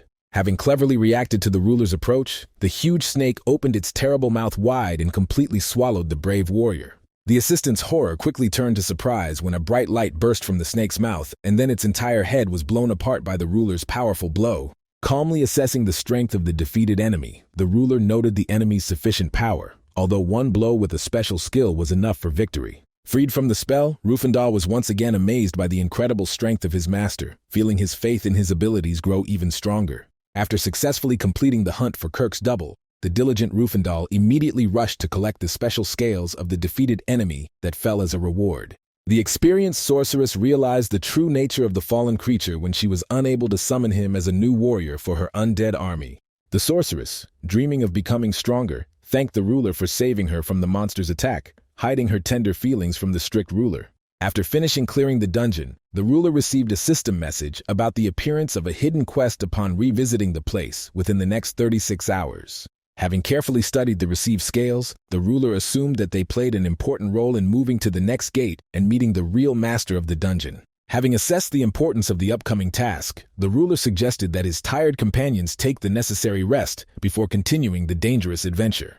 Going out to the kitchen to have a snack, the ruler unexpectedly met his surprised sister, who did not expect him to appear in the real world. Having explained to his sister his desire to rest, the attentive brother immediately noticed her eyes reddened from tears, despite her attempts to hide her condition. The ruler demanded to know the reasons for the tears, suspecting a connection between the incident and the recent meeting of the Guardians of the Holy Seas. Concerned about his sister's condition, the ruler insistently asked to tell the whole truth about what happened at an important meeting. The upset girl told of the cruel words that forbade her to intervene in conversations due to her lack of noble birth. The arrogant rulers ordered the young girl to silently follow all instructions, considering her appointment to the high post of the seventh throne unworthy. The angry ruler demanded to name the person who had offended his sister, but she only knew that he belonged to the rulers of the Holy See. The lonely girl turned out to be the only stranger among the rulers who had known each other for a long time, including the unfriendly Kang Mu-seok. The girl, offended by the unfair treatment, ardently defended her simple parents, not understanding the sinfulness of being born into a poor family. The outraged ruler realized that the offenders belonged to the new aristocracy of the Divine Star, who had illegally appropriated the right to humiliate people without wealth. Hiding his anger, the caring brother calmed his upset sister, explaining that only the cruel offenders were to blame for the unpleasant situation that had occurred. The ruler promised his sister to punish all offenders, mentally planning the complete destruction of arrogant enemies in the future. Returning to the virtual world, the attentive ruler first checked the well-being of his faithful assistants Mariana and Rufendal. Alarmed assistants reported the search for the ruler to the familiar leader of the Union, Markin, who claimed that there were no urgent issues. An excited Markin warned about the meeting with the director Kang Mu-seok, who was waiting for them immediately after the Union left the dungeon. The arrogant director reminded the hunters of his favor, which allowed them to use the hunting grounds for their past services to the Divine Star. The enraged director declared Markin's betrayal, daring to help a man sentenced to death in strictly controlled hunting grounds. The cruel chief permanently closed access to all hunting territories of the Divine Star Union to punish traitors who helped the enemy. Having lost support, Markin spoke about the forced dissolution of the Union and the placement of all his people in other organizations. The brave leader planned to start over, realizing the difficulty of the situation without the support of other unions and access to hunting lands. The sympathetic ruler was surprised by the Divine Star's cruelty, suspecting the presence of a spy among the members of the disbanded Hunters' Union. Outraged by the new aristocracy's arbitrary appropriation of royal power, the ruler did not understand the accusations of treason against the Divine Star. The ruler assumed the personal initiative of the arrogant Kang Mu-seok, demonstrating to everyone his belonging to the new aristocracy. The unpleasant behavior of the famous gladiator, who treated ordinary people like animals, caused the ruler to doubt the necessity of the future battle. Realizing the immutability of the situation, the ruler offered Markin his help in the hunt, asking him to carefully take care of his own safety. The ruler understood the desperate situation of the experienced leader, who decided to ask for help in such a difficult situation. A frustrated father spoke about the need to pay for his daughter's education after spending all his savings on creating and developing his unsuccessful union. The embarrassed manager spoke about the urgent matters that had accumulated and asked for at least one precious red or blue stone to solve urgent problems. The kind ruler calmly agreed to the simple request, considering one red stone a small payment for the assistance provided by an experienced guide. In agreeing to help, the cautious ruler warned Markin about the possible use of his support in future political battles. The experienced leader understood the inevitability of a clash between absolute evil and large unions, and the possibility of his participation in the fight against the Divine Star. A desperate leader decided to accept a dangerous offer of absolute evil, understanding all the possible consequences of his important choice. Markin, who entered the cave, froze in surprise, seeing the literal fulfillment of the ruler's promise to receive a rare red stone. The mighty pet Coco quickly got several red stones with one group strike, which the attentive Rufendal immediately rushed to collect. The shocked manager could not believe the incredible frequency of rare red stones appearing during the unusual pet's hunt. The amazed Markin remembered his first surprise at seeing such a miracle during his previous meeting with the unusual travelers. The confused leader decided to consider what was happening as incredible luck without trying to understand the true reasons for the strange events. The observant ruler noticed the opening of a new passage, from which another huge double of the mighty serpent Kirk appeared. Calming the frightened Markin, the ruler explained the appearance of another double and asked him to move away from the dangerous battlefield. The surprised leader looked with distrust at the brave men who were ready to fight the huge monster without outside help. The amazed Markin saw the incredible power of the ruler, who destroyed the terrible monster with one precise blow with critical damage. The magic system once again offered the opportunity to receive a hidden quest when replaying a dungeon within the next 36 hours. Shocked by what he saw, Markin believed in the ruler's ability to defeat even all the rulers of the Holy Seas in a single battle. A thoughtful Kang Mu-seok was thinking in his office about the recent unexpected conversation he had with his grandfather about a minor incident. The wise grandfather explained to his grandson the danger of hostility towards the Union due to the influence of public opinion on the policy of the Divine Star. The experienced leader advised using diplomacy instead of force, reminding about the importance of treating even the most ordinary people correctly. The arrogant grandson agreed with the elder's opinion, but was inwardly outraged by the need to worry about a man without noble origin. The dissatisfied young man considered his grandfather's softness a sign of old age, linking his change in character with the tragic death of his father. An attentive assistant reported the results of a search for young people who had purchased expensive real estate with a modest family income. A thorough investigation revealed a girl named Seiya, who likely received money to buy a house after being appointed to the seventh throne. Having confirmed his suspicions about the girl's poor origins, the young director remembered the correctness of his recent interlocutor named Yu Jin. Disappointed by the results of the search for absolute evil, the director noted the unusual caution of the enemy in hiding his sudden wealth. The assistant suggested hiring the guardian of the seventh throne in the Divine Star, considering the information received to be useless for finding the enemy. The thoughtful advisor stressed the importance of establishing connections with ordinary people to improve the public image of the powerful Union. The far-sighted aide noted the possibility of strengthening the Union's international influence thanks to the presence of two guardians of the thrones. The interested director asked for more details on the proposed plan, considering the idea promising enough for further discussion. The brave travelers reached the southern region of the dungeon called Inaccessible Cliff, which gradually replaced the former stone corridor. An experienced guide warned his companions about a dangerous 70-meter cliff, advising them to carefully watch every step. The attentive Markin told of the Divine Star Union's past attempts to explore this mysterious territory. The story ended with the complete destruction of the reconnaissance squad, after which any exploration of the dangerous place was tacitly banned. Cautious hunters avoided unnecessary risks, since passing through the dangerous area was not required for a normal dungeon clearing. The observant ruler assumed that another double had appeared below, realizing that there was no reason to risk his life for the sake of an unofficial boss.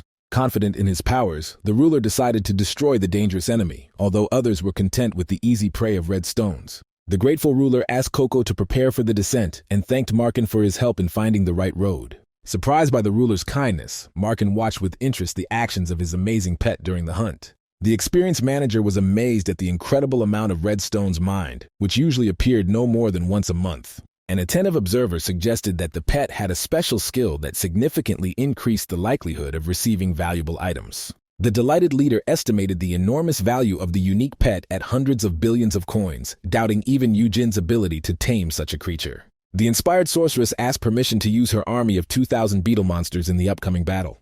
The kind ruler agreed to give the joyful sorceress the opportunity to demonstrate her abilities in managing a powerful army of the undead. Flying in darkness, travelers completely lost visibility in the surrounding darkness, unable to see anything around them.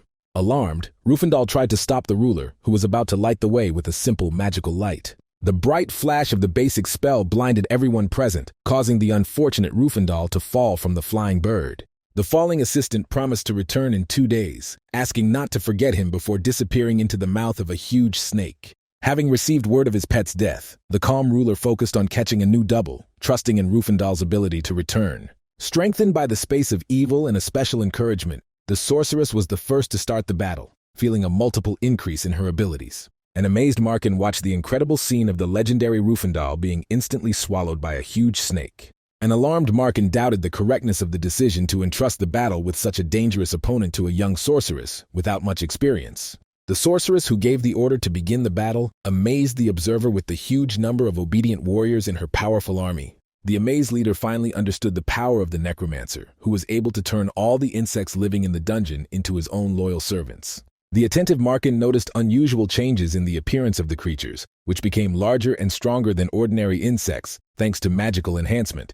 The experienced leader tried to count the incredible army of the undead, numbering between 2,000 and 4,000 huge creatures. Surprised, Markin admitted that there was no mention of such a powerful lord of the dead beings existing. Empowered by the random effect of the evil space, the sorceress gained the ability to turn ordinary ants into winged queens of underground colonies.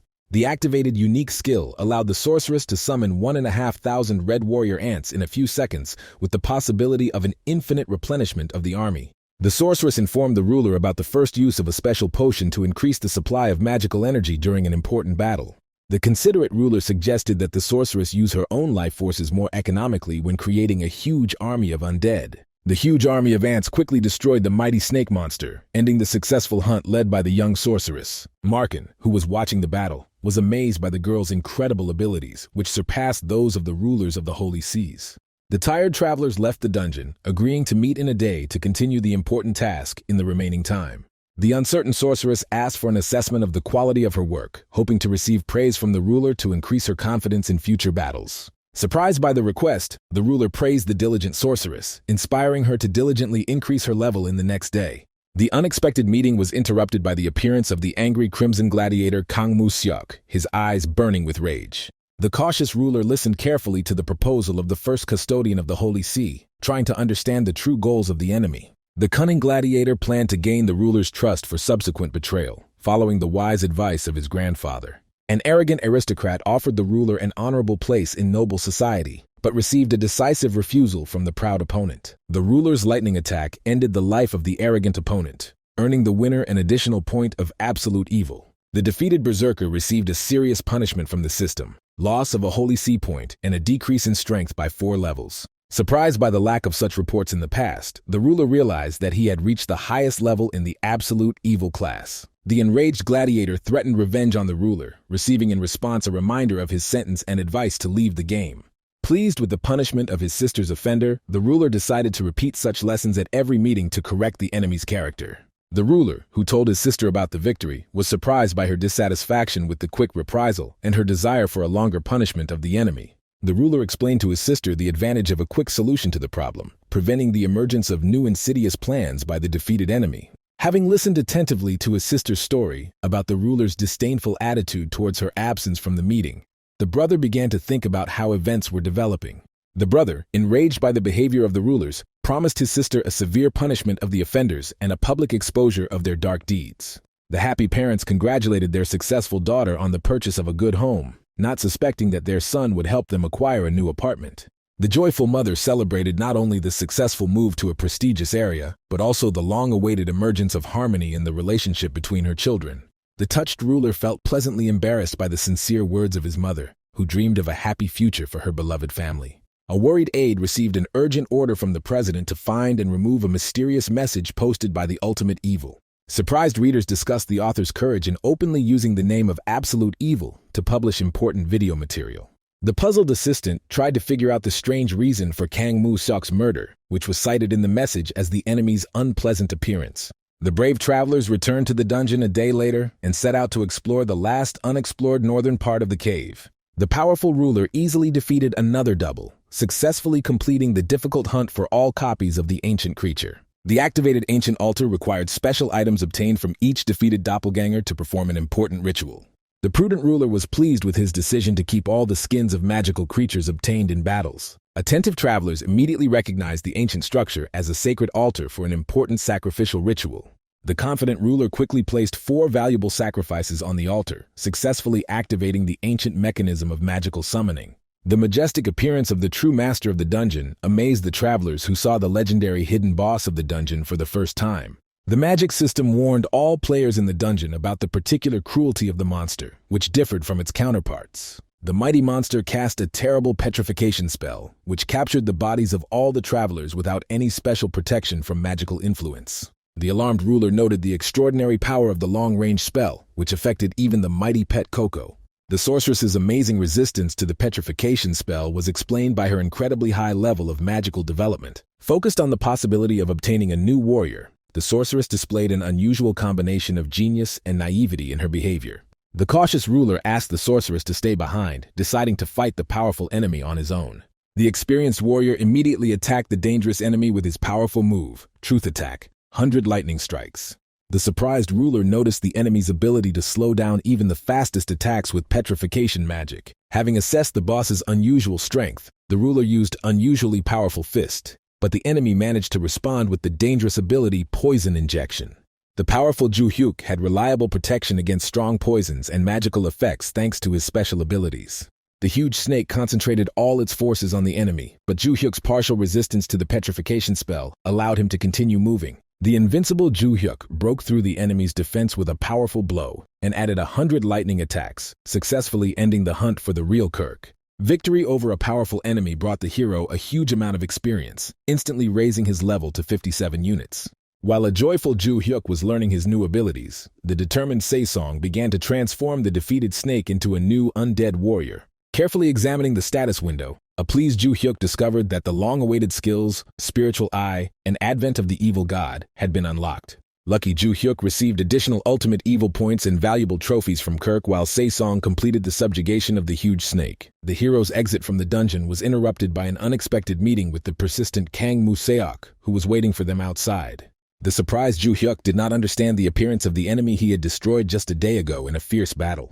A confident Kang Moo-seok calmly announced his desire to make a lucrative business proposal to his recent winner. An enraged Ju Hyuk rejected any offers from his sister's offenders, planning to severely punish all the rulers of the Holy Seas. The cautious Ju Hyuk used his new Spiritual Eye, detecting multiple defensive spells on the well-prepared opponent's body. The observant hero noticed a strong intent to attack in the streams of magical energy around the tense opponent. Tired of talking, Ju Hyuk attacked his opponent, surprised by Kang Moo-seok's unusual ability to withstand a powerful blow. An enraged Kang Moo-seok became furious at the brazen attack, promising terrible revenge and offering a last chance to change his mind. The careless enemy did not have time to use the magic scroll due to the sudden attack of a huge army of hungry ants. A caring Ju Hyuk asked Saesong not to kill the enemy, fearing that her rage stat would increase after the ruler was destroyed. An admiring Saesong noted the extraordinary kindness and care of Ju Hyuk, who personally went to kill a dangerous enemy. The ghostly Kang Moo-seok was furiously indignant at Ju Hyuk's frivolous refusal of the Divine Star's generous offer.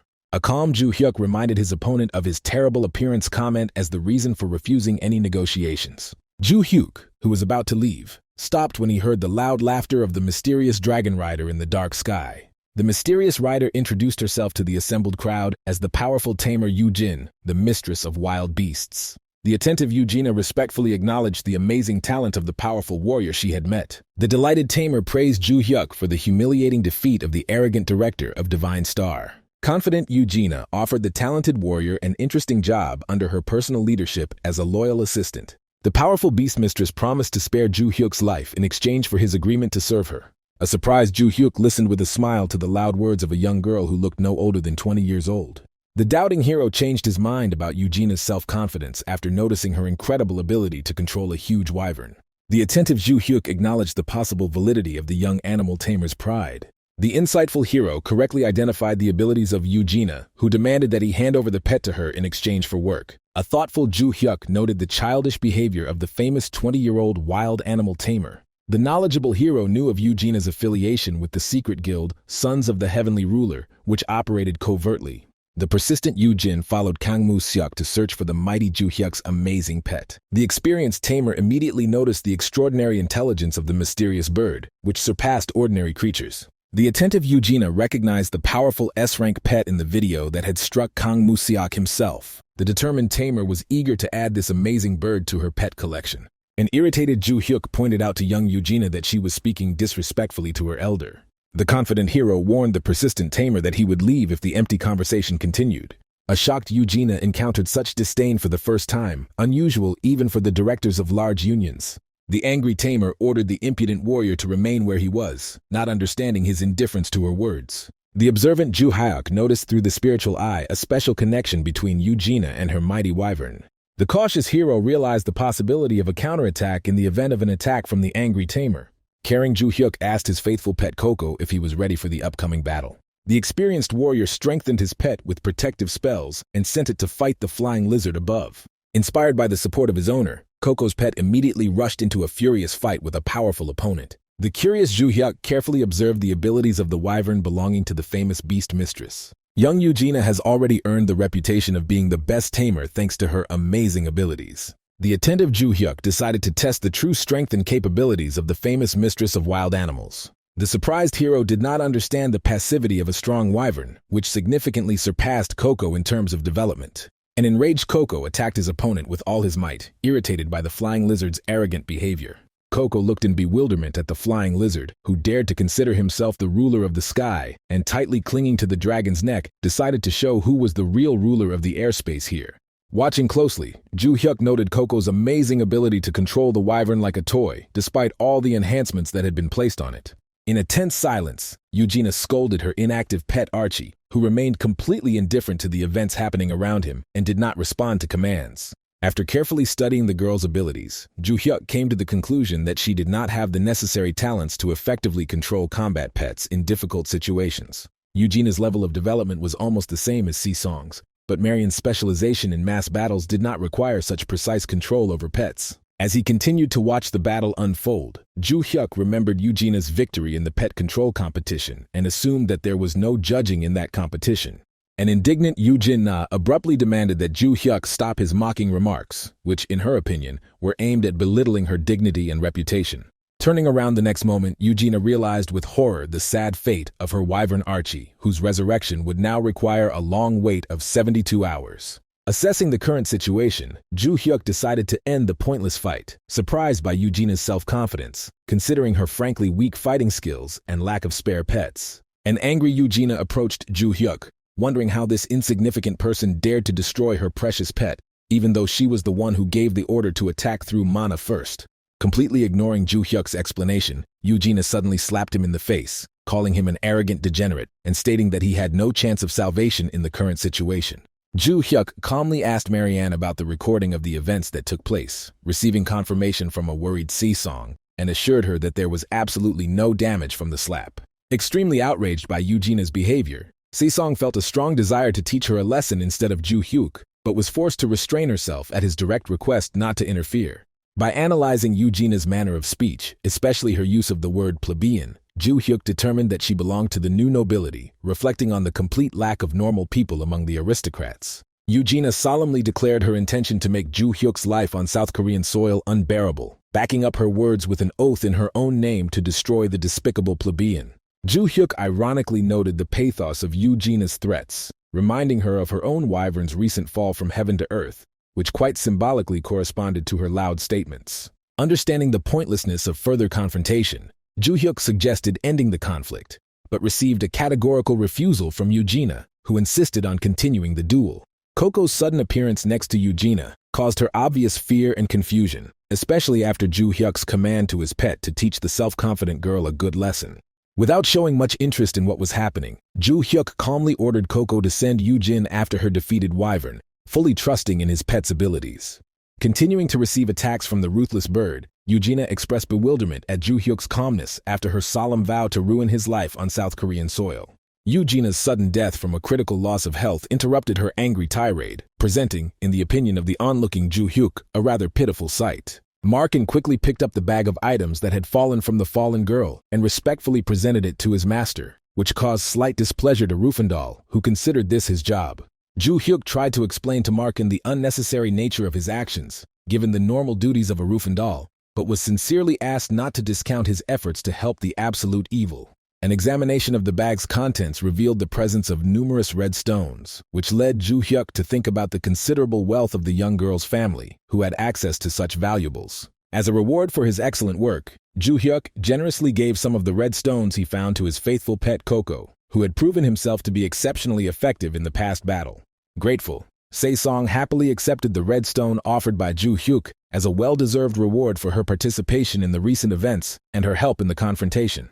Astonished by the unexpected gift, Markin could not believe his happiness, having received the red stone from Ju Hyuk, although he believed that he had not done anything special to receive such a reward. Approaching the surprised man, Ju Hyuk explained that the presentation of the red stone was not a simple act of kindness, and asked him to accept the reward given the recording of what happened. Ju Hyuk reminded of his plans to use Markin in a political struggle against the new aristocracy, the Great Alliances, and the Holy Seas, promising a worthy reward for his help. Realizing the error of his initial doubts, Markin finally became convinced that Ju Hyuk was indeed a guide to his new life and a worthy leader. While expressing deep gratitude to absolute evil, Markin praised Ju Hyuk's justice and mercy, noting the creation of an environment of fair competition and fair rewards for hard work. Despite some embarrassment from Markin's overly pompous praise, Ju Hyuk took it as a positive sign of readiness for future cooperation and support for their common cause. Upon returning to the village, Serdian immediately greeted his master, expressing sincere admiration for the impeccable execution of the previously assigned task and the results achieved.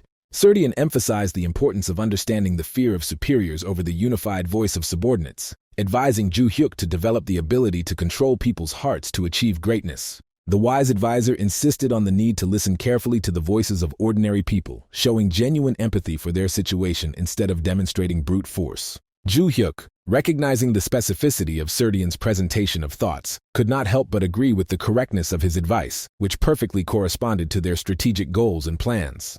Serdian, knowing about his master's successful trade in black stones, concluded that he had significant financial resources, causing Ju Hyuk to fear new expenses. Explaining his thoughts, Serdian proposed using the available funds and the completed move to create a forward base necessary for further advancement into the continent.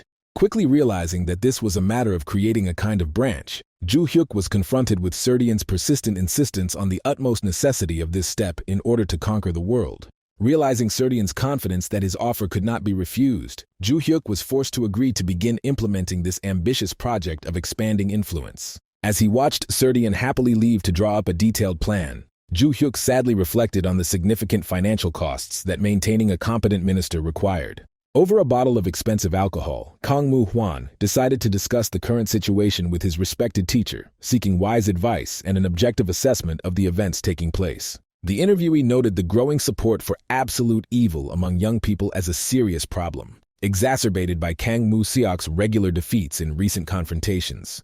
Kang Moo-hwan acknowledged the validity of the comments about Ju Hyuk being perceived by the common people as a social revolutionary, despite the obvious impossibility of changing society by one person. Showing interest in the development of events, the son of the heavenly ruler laconically described what was happening as an interesting phenomenon, without encountering any objections from his interlocutor. Reflecting on the situation, he recognized that even livestock had a purpose, which must remain in their designated position in the social hierarchy. In a philosophical discussion, the interlocutor asked about fair retribution for the attempt of livestock to encroach on the master's table, hinting at the need to maintain the established order. While in the village, Ju Hyuk regretfully realized that all the money he had earned previously would be spent on establishing a forward base, unlike the previous profitable period. Accepting the inevitability of expenses as his direct responsibility, Ju Hyuk found solace in Serdian's promise to reveal new ways to earn even greater income in the future. But suddenly a time reminder popped up, and Ju Hyuk didn't understand. Had he really spent that much time in the game already? Walking down the street in the company of her friends, Mariana was constantly interested in her appearance, feeling nervous before the upcoming visit to Ju Hyuk. The girls around her confidently assured Mariana of her extraordinary beauty, noting the admiring glances of all the people passing by, directed exclusively at her. Inner doubts continued to trouble Mariana, who critically assessed her overly ordinary outfit, worrying about the impression it made. Ju Hyuk's invitation to the housewarming party came with the special condition that several girlfriends be present, which was supposed to prevent any unwanted suspicions from arising. By carefully choosing a simple style of clothing, Mariana aimed to please Ju Hyuk's tastes, while simultaneously thinking about options for improving her image for future meetings. Arriving at the new building, the friends unanimously noted Seiya's obvious success, appreciating the impressive appearance of the modern building and its location. The unexpected appearance of a man who stepped out of a luxurious Lamborghini was accompanied by a polite request to give Mariana a few minutes of his time. The stranger openly admitted his immediate sympathy for Mariana's appearance, offering to join him for lunch at a prestigious establishment. Politely declining the stranger's persistent offer, despite the admiration of her friends, Mariana cited her minority and the presence of a romantic relationship. The man, laughing at the seriousness of Si-song's reaction, clarified the harmlessness of his proposal to simply have lunch, leaving a business card for a possible change of heart. Studying the business card caused a real shock among the friends, who discovered that their casual acquaintance occupied a high position as the head of the union, having achieved impressive success. The man, charmed by Mariana's appearance, approached the girl and thought about the possibility of a gradual development of the relationship, despite the aforementioned presence of a boyfriend. The sudden appearance of Ju Hyuk caused an unexpected reaction from the girl, who immediately rushed towards him, leaving the astonished fan to watch this scene. The realization of the reality of the existence of the aforementioned guy was accompanied by incredulous surprise at the fact that such a loser turned out to be the chosen one of a beauty. Having met with Ju Hyuk, Mariana learned of his absence due to a trip to buy drinks, thoughtfully purchased especially for the girls for the celebration. Returning to Olympus, Mariana expressed obvious dissatisfaction with her friend's complete lack of any information about Ju Hyuk's personality and achievements. Ju Hyuk's lack of understanding of the reasons for Mariana's indignation was accompanied by his sincere confidence in the successful holding of the housewarming celebration. The friends persistently convinced Mariana of the superiority of the stranger they had met over Ju Hyuk, noting his attractiveness, financial situation, and impeccable upbringing. The disagreements that arose between the friends concerned the ethics of such behavior by a man, given Mariana's minority, and the existence of a relationship. Comparing the social status of the men, the girlfriends disdainfully assessed Ju Hyuk's status as an ordinary member of the union, ignoring the presence of his sister. In a tactless move, the girls approached Seiya directly, trying to find out her possible role in arranging the relationship between her brother and Se-song. The persistent persuasion of her friends was based on the opinion that Mariana was more compatible with the successful owner of Lamborghini than with her current chosen one. The serious conflict that arose significantly darkened the atmosphere of the festive housewarming, leaving Mariana with an unpleasant aftertaste from the entire incident. Having decided not to involve Ju Hyuk in the unpleasant details, Mariana only announced her intention to stop communicating with these friends. Sincerely admiring Ju Hyuk's outstanding personality, Mariana expressed her desire to take a selfie with him and share it on social media. Exercising caution, Ju Hyuk gently declined the offer to publicly display his relationship with Si-song, explaining the need to maintain privacy for the time being. The calm conversation was suddenly interrupted by the loud cry of the returning Rufendal, which attracted the attention of both interlocutors to his long-awaited appearance. The realization that 48 hours had passed since Rufendal's death caused genuine surprise in the attentive Ju Hyuk. Rufendal shared the joy of resurrection and anxious thoughts about rivalry with Coco and Markin, worrying about possible oblivion from the owner. An excited Rufendal immediately inquired about rumors of Ju Hyuk's financial success, receiving joyful confirmation from Mariana about the upcoming collaboration with Markan. Ju Hyuk explained the strategy of conducting external operations through Marken, due to the impossibility of direct transactions with NPCs due to the disadvantageous position. Mariana was excited about the news of the start of full-scale active work, understanding the significance of the changes taking place for their future. In the first stage of development, Ju Hyuk organized the establishment of a forward base on the continent, entrusting Marken with the acquisition of a fief to expand his influence. The successful fulfillment of Serdian's request to acquire the land surprised Ju Hyuk, given his status as an absolute evil, thanks to the correct legal arrangement. The Divine Star and Helen's lightning-fast reaction to the news of the acquisition of the fief resulted in immediate plans for its destruction. The passivity of foreign conglomerates and other large alliances was explained by the localization of the absolute evil scenario in South Korea and the support of the world's top leaders. The dissemination of information about the presence of two black stones significantly affected the overall situation, despite the use of one of them. Divine Star and Helen's decision to allow the territory to be attacked in the owner's absence created additional tension in the relationship. The strategic advantage was provided by the presence of the elders, Sarmak, Black Flowers, and especially Si Song, who had exceptional abilities in large-scale battles. The current focus of those sitting on the holy thrones on completing quests has minimized the risks of serious problems should a feudal war arise. Rufendal's order to declare war through the community was accompanied by the mention of a death sentence from the Divine Star and Helen alliances. The unprecedented nature of a single player ordering the destruction of a large alliance raised doubts about the existence of such cases. Rufendal's confidence in the success of his master's plans was based on previous experience and led to his immediate agreement to carry out the order received. Returning in his luxury car, the persistent admirer continued to experience the rejection of Se Song, who completely matched his ideal ideas. The girl's appearance and her cold gaze completely corresponded to the man's preferences, causing him genuine admiration and interest. The girl's refusal due to the presence of a young, inexperienced guy who, in the man's opinion, did not possess any outstanding qualities, caused bewilderment.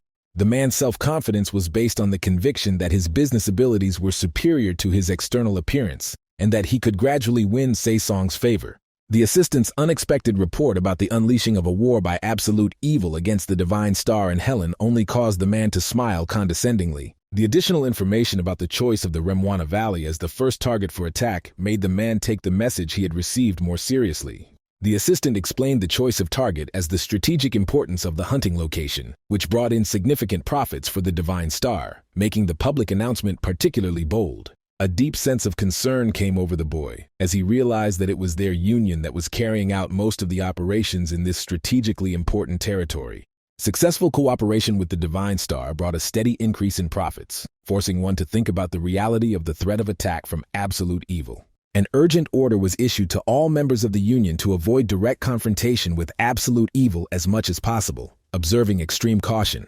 A stern warning about dismissal for any provocation was accompanied by an understanding of the mortal danger emanating from an unpredictable enemy. The information space was filled with sensational news about the declaration of war by absolute evil against the powerful alliances of the Divine Star and Helen. Shocked, President Kang Moo-hwan, realizing the seriousness of the violation of boundaries by absolute evil, immediately initiated the convening of an emergency general meeting.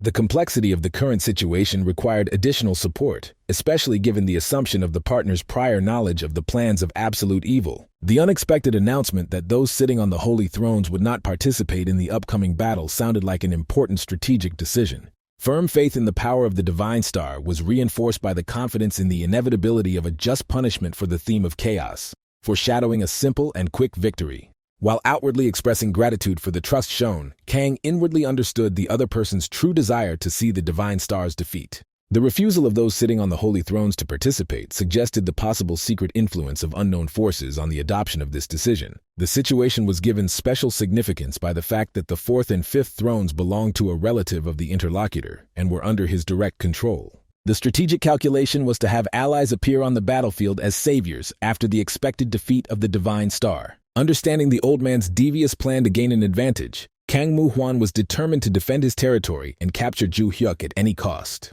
The unexpected news of her brother's planned invasion of the valley reached the ears of the alarmed Luna, causing serious concern. The incredible popularity of the news about the upcoming invasion, which had garnered 30 million views, increased Luna's doubts about the reality of his brother's intentions.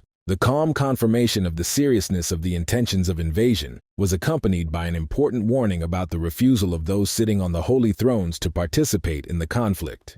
Confidence in his brother's abilities was combined with an important warning about the significant influence of the Fourth Throne, whose decision determined the non-participation of the others in the war. While acknowledging the Fourth Throne's outstanding strength, Luna noted his unbearable impudence and constant insulting remarks about absolute evil. Ju Hyuk's surprising calmness was explained by his partial agreement with the negative characteristics attributed to his personality by his opponents. Seiya was genuinely outraged by the disrespectful attitude towards the man who dared to oppose the injustice of the existing social order. Seiya's growing concern was the arrogant attitude of the Holy Seas and the great alliances towards the other members, whom they considered useless trash. Seiya's emotional request to his brother to punish the offenders was accompanied by a promise to immediately report any possible intervention from those sitting on the holy thrones. The brother's firm promise to send all opponents to the trash bin sounded like a decisive answer to his sister's request for retribution. The decisive moment was marked by arrival in the valley, where all participants had already taken up predetermined positions according to plan. The peculiarity of the valley was the specific tactics of hunting monsters along the cliffs, with preliminary installation of mines before the appearance of new opponents. The effectiveness of long-range bombardment from high ground allowed for successful hunting of monsters by delivering precise strikes and maintaining constant pressure on the enemy. General bewilderment was caused by Ju Hyuk's decision to launch an invasion from below, despite the obvious tactical disadvantages of such a position for the attacking side. Upon reaching the mining zone, Ju Hyuk immediately warned Rufendal to exercise extreme caution and maintain a minimum distance. A thorough analysis of the terrain allowed Ju Hyuk to decipher the main elements of the enemy's tactical strategy in preparation for the upcoming clash. The unexpected tactic of entering the valley from below caught the enemy off guard, destroying their assumptions about the enemy's reluctance to fight under unfavorable conditions. The popular belief that Koko would likely be used for an aerial attack did not correspond to Ju Hyuk's true intentions and goals. Activating the loudspeaker, Ju Hyuk drew attention to the likely forced participation of most of the players present in the upcoming battle. The public explanation for the response to the Divine Star's life sentence sounded like a justification for the current standoff. Showing understanding for the forced participants in the conflict, Ju Hyuk announced his intention to spare all subcontractors, having no personal claims against the performers. Clear instructions required all mobilized subcontractors to raise their left hand before engaging in combat to ensure immunity. Focusing on confronting the large Divine Star Alliance, Ju Hyuk emphasized his reluctance to harm the forcibly mobilized members. Openly declaring the sole purpose of destroying the Great Alliance, Ju Hyuk strongly recommended refraining from meaningless sacrifices for the sake of other people's interests. Liu Peng was outraged by the obvious attempt to incite subcontracted players, which threatened the stability of the established order. A shocked Kurtel sharply rejected the enemy's propaganda attempts, accusing him of deliberately distorting the facts and manipulating public opinion. The reminder of full chaos status and the killer's unchangeable reputation was accompanied by accusations of insincere concern for other participants in the conflict. Feeling irritated by the moralizing lectures, Ju Hyuk refrained from explaining why he was forced to receive the full chaos status against his will. Liu Peng's unexpected decision to interrogate the killer sounded like an attempt to obtain additional information about the enemy. Careful observation revealed Ju Hyuk's ability to detect hidden mines, which would greatly affect his tactical advantage in the upcoming battle. The realization that his ability to bypass mines was obvious made Ju Hyuk prepare for the inevitable reaction of his opponents to this advantage. The tense anticipation of the start of the invasion was accompanied by confidence in the inevitability of the next tactical move on the part of the opponents. The rapid appearance of the first warriors, jumping from the heights, marked the beginning of the active phase of the confrontation. A quick inspection revealed the presence of magical explosion scrolls on the approaching warriors, intending to carry out a self-destruct attack. Rufendal's operational order to activate the protective shield was based on the significant increase in his abilities thanks to the Overlord's support. Rufendal's confidence in his master's invulnerability was confirmed by the complete absence of damage after the powerful explosion of the opponents. Recognizing the need to strictly follow a strategy to inflict maximum damage on the enemy, Liu Peng recognized not only the enemy's insane nature, but also his outstanding strength. The smoke cleared to reveal an unharmed Ju Hyuk, who accused Divine Star of shamelessly using self-destruct tactics on players without causing any damage. Reflecting on the senselessness of the victims, Ju Hyuk suggested that there were no regular staff members among the dead players, used for the suicide attack. Showing sympathy for the forced executors of the self-destruct order, Ju Hyuk placed the responsibility on the Divine Star, noting the temporary nature of death. The warning to the players contained the bitter truth of the Divine Star's indifference to their sacrifices, no matter how diligent and selfless they were. The persistent man's doubts found a response from the other participants, who began to acknowledge the persuasiveness and plausibility of Ju Hyuk's words. The Divine Star's unwavering superiority was clearly demonstrated by the presence of the Scroll of Annihilation, which served as further proof of their power. Kirtle's decisive order to ignore provocations was accompanied by a reminder of the enemy's full chaos status, received for the murders committed. The decisive moment was marked by Ju Hyuk's signal, after which Saesong immediately rushed towards the enemy. Liu Pen's attention, distracted from Kirtle's encouraging calls, was drawn by the appearance of a strange object in the sky above the battlefield. Saesong's timely arrival on Koko coincided with the instant activation of Ju Hyuk's special skill, changing the balance of power on the battlefield. The space of evil that enveloped the young people allowed Saesong to give the order to her powerful death soldiers to rise from oblivion for the decisive battle. The previous conversation revealed Saesong's desire to join the Chaosites, causing confusion to Ju Hyuk, who was well aware of the inconveniences of such a status. Saesong's calm explanation revealed her true nature as an absolute necromancer, determining her future path and the decisions she makes. Clarifying her position, Saesong emphasized her belonging to the absolute evil support class, acknowledging Ju Hyuk's crucial role in achieving success. A judicious acceptance of the inevitability of her fate led Saesong to decide not to delay her transition to chaos status, realizing that this step was predetermined. After listening carefully to Saesong's arguments, Ju Hyuk expressed his willingness to accept her help on the condition that he carefully considered the decision he made. Saesong's entry into the evil space was accompanied by an instant transformation into her true form and the activation of unpredictable random effects. The first battle after accepting the status of a Chaosite became an opportunity for Saesong to justify the trust of Ju Hyuk, who gave her a significant role in the confrontation. Saesong's determined attitude demonstrated her desire to show her best abilities and prove the correctness of the high trust placed in her. The use of powerful magic led to dramatic changes in the sky, covered with dark clouds, and the appearance of a mysterious portal. The massive discovery of 3,000 undead save slots caused widespread panic, demonstrating the necromancer's impressive powers of control over the dead. The activation of the random effect caused the population of summoned undead to double, greatly increasing the combat potential of Saesong's army on the battlefield. The effects of the evil encouragement greatly increased the level of the undead, resulting in the emergence of many deadly insects from the huge portal. Liu Peng's desperate order to bring in fire mages and use self-destruct scrolls proved too late in the face of the insects' swift attack. Careful observation allowed Liu Peng to identify the insects as creatures from Herakta's cave, noting their greatly increased strength and invulnerability to physical attacks. Liu Peng's growing interest in the identity of the necromancer who could summon such powerful beings reflected his professional respect for the abilities he had demonstrated. Liu Peng's strategic calculation was based on the need to hold out until Ju Hyuk's forces were exhausted and the trap for his capture was completed. Liu Peng's fatal mistake was his failure to notice the presence of absolute evil behind him, which had managed to rise to the heights unnoticed. Assessing the panicking enemies, Ju Hyuk decided to try out a new wide-range skill instead of his usual tactic of taking out enemies one by one. Everyone's attention was drawn to the approach of a colossal oppressive force known as the Coming of the Evil God, causing genuine terror among the opponents. Ju Hyuk was surprised by the coincidence of the skill's name with Zeta's technique, noting the significant difference in the lack of the manifestation of a huge monster upon activation. The new skill's special feature was that it formed many smaller shadow figures instead of a single large one, which greatly increased the effective radius of damage. While watching the knights being absorbed, a notification was received about the technique's transformation into the true advent of the evil god, under the influence of the mind's energy. The horror of Liu Peng and his comrades was caused by the realization that the enemy's strength had grown enormously since their last encounter, casting doubt on the possibility of resistance. Successfully using the skill gave Ju Hyuk 4 points of absolute evil and a significant increase in charisma, accompanied by the presence of shadow entities. The end of the evil space and evil encouragement effect was marked by the timely notification received by the attentive Saesong during the battle. The disappearance of the undead created by the random effect caused premature jubilation among the people, who mistakenly attributed it to the depletion of the necromancer's mana. The anxious thoughts of one of the participants in the battle reflected an understanding of the inevitability of continuing the attack and the need to make an important decision. Watching Ju Hyuk and his assistant's selective approach to their opponents strengthened the warrior's desire to save his life by raising his left hand in surrender. The difficulty of making a decision was compounded by the fear of falling into disfavor with the Divine Star, which could significantly complicate the possibilities of hunting in controlled areas.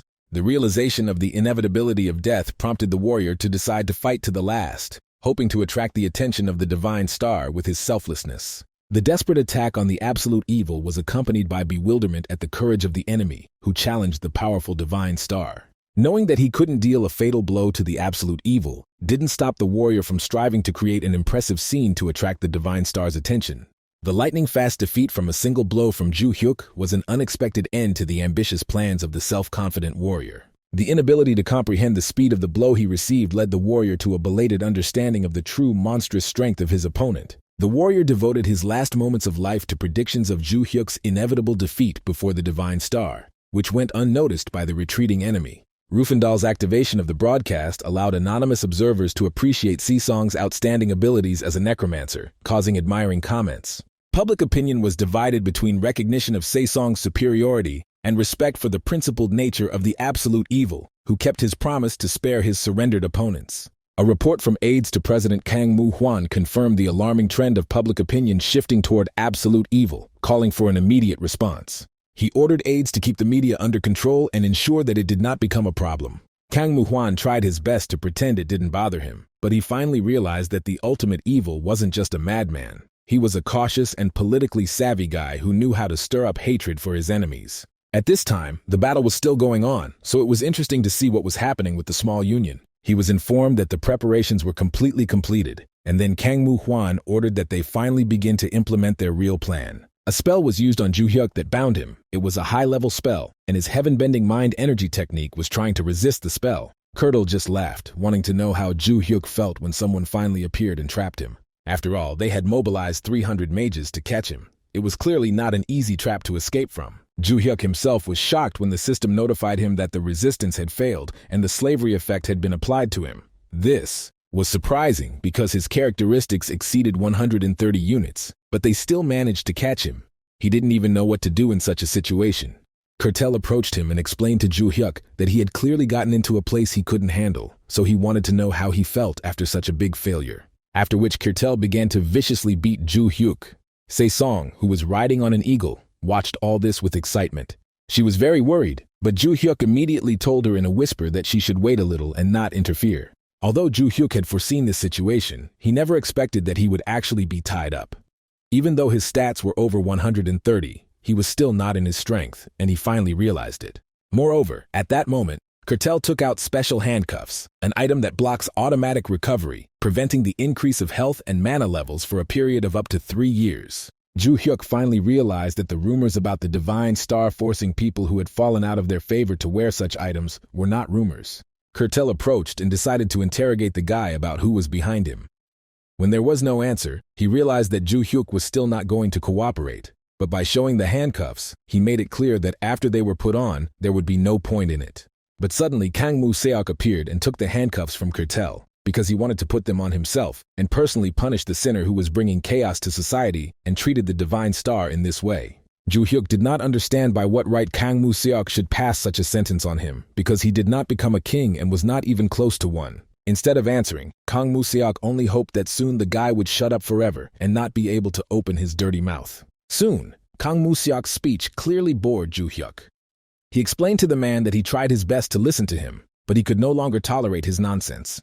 And since Kang Moo-seok had already said everything he wanted, Ju Hyuk simply broke the shackles, finally taking his turn to say his piece. Kang Moo-seok couldn't believe that someone was able to break a high-level binding spell, because before that, the guy clearly couldn't even move. It seemed like an absurd situation, but he couldn't do anything, so Ju Hyuk punished him and said his signature line that he just didn't like Kang Moo-seok. Kurtle and the others were shocked, not understanding how the director was struck by absolute evil again. Moreover, this time it also killed him with just one blow. Serdian knew from the beginning that in order to maintain their status and well-being, the people would treat the ruler as a criminal and make him look helpless. For example, they may spend time casting a long spell that reduces status. Since they are unable to defeat the overlord by force, they will try to use binding or petrification magic. Of course, with the help of the spiritual eye, the ruler will be able to easily see their preparations. However, Serdian believed that they would not be able to resist the temptation to bring onto the stage a hero who brings enlightenment. In the end, everything went according to the man's plan, and as Serdian believed, Ju Hyuk decided to demonstrate his greatness to the whole world.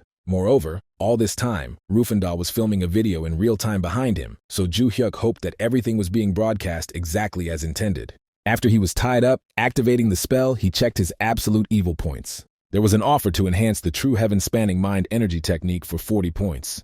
Ju Hyuk always knew that he would strengthen this technique one day, but he was worried about when exactly that moment would come. And today, he thought that he should strengthen it. Eventually, once he did this, his points increased enough to deal with these shackles. His decision turned out to be the right one, although it was a bit of a risky decision, but he hit the jackpot. At this time, Liu Peng could not believe that in addition to the fact that Zhu Hyuk was freed from the shackles, the atmosphere had changed even more, as if he had become even stronger.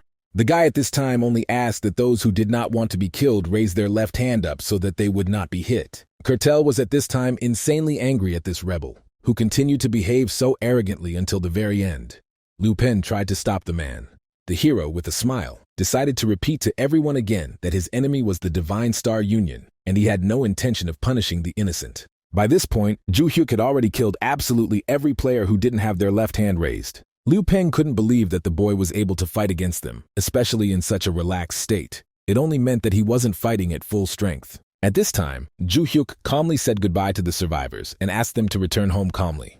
After watching this video, the annoying man realized that the absolute evil was clearly crazy, but still, his opponent was the Divine Star Alliance, so it seemed impossible that he could win against so many people. It seemed to him that he might have used some kind of bug with such power. After all, he defeated not just ordinary members of the Union, he even killed 3 deities' viceroys with one blow. Also, his area attack was amazing. It was truly a crazy situation where a single skill could kill hundreds of people. And although at that moment the man had an absurd idea, now it seemed to him that the Divine Star Union had disturbed someone whom it should not have touched from the very beginning. Besides, he noticed that even Mariana hadn't responded at all today. Initially, in order to get her number, he met her friend, and she agreed not only to give him Mariana's number, but also gave him hers as a parting gift. But that girl didn't interest him. It was extremely difficult for him to get Mariana out of his head, her haughty look, so much so that he couldn't even believe that she was 19. The man knew that if the girl only came to him, he would immediately arrange for her to get a decent job, and then he would be able to take proper care of her, but she was not interested in this. From the height of the flight, she looked at Zhu Hyuk, and as she expected, he was simply magnificent. The plan that was announced earlier, everything went exactly as he said. Besides, she thought he looked incredibly masculine when, even when he was completely focused on his work, he showed incredible concern. Therefore, Saesong realized that she too had to quickly become stronger in order to be even more useful to the Lord. At this time, Zhu Hyuk was thinking that the scene of the Divine Star members being killed seemed incredibly familiar to him, just like when a huge number of players were killed in the hunting grounds. The true heaven-spanning mind energy technique reacted to something. Now he felt the same, and as if in response to his feeling, the Rioman Valley expanded and the radius of the hunting grounds increased.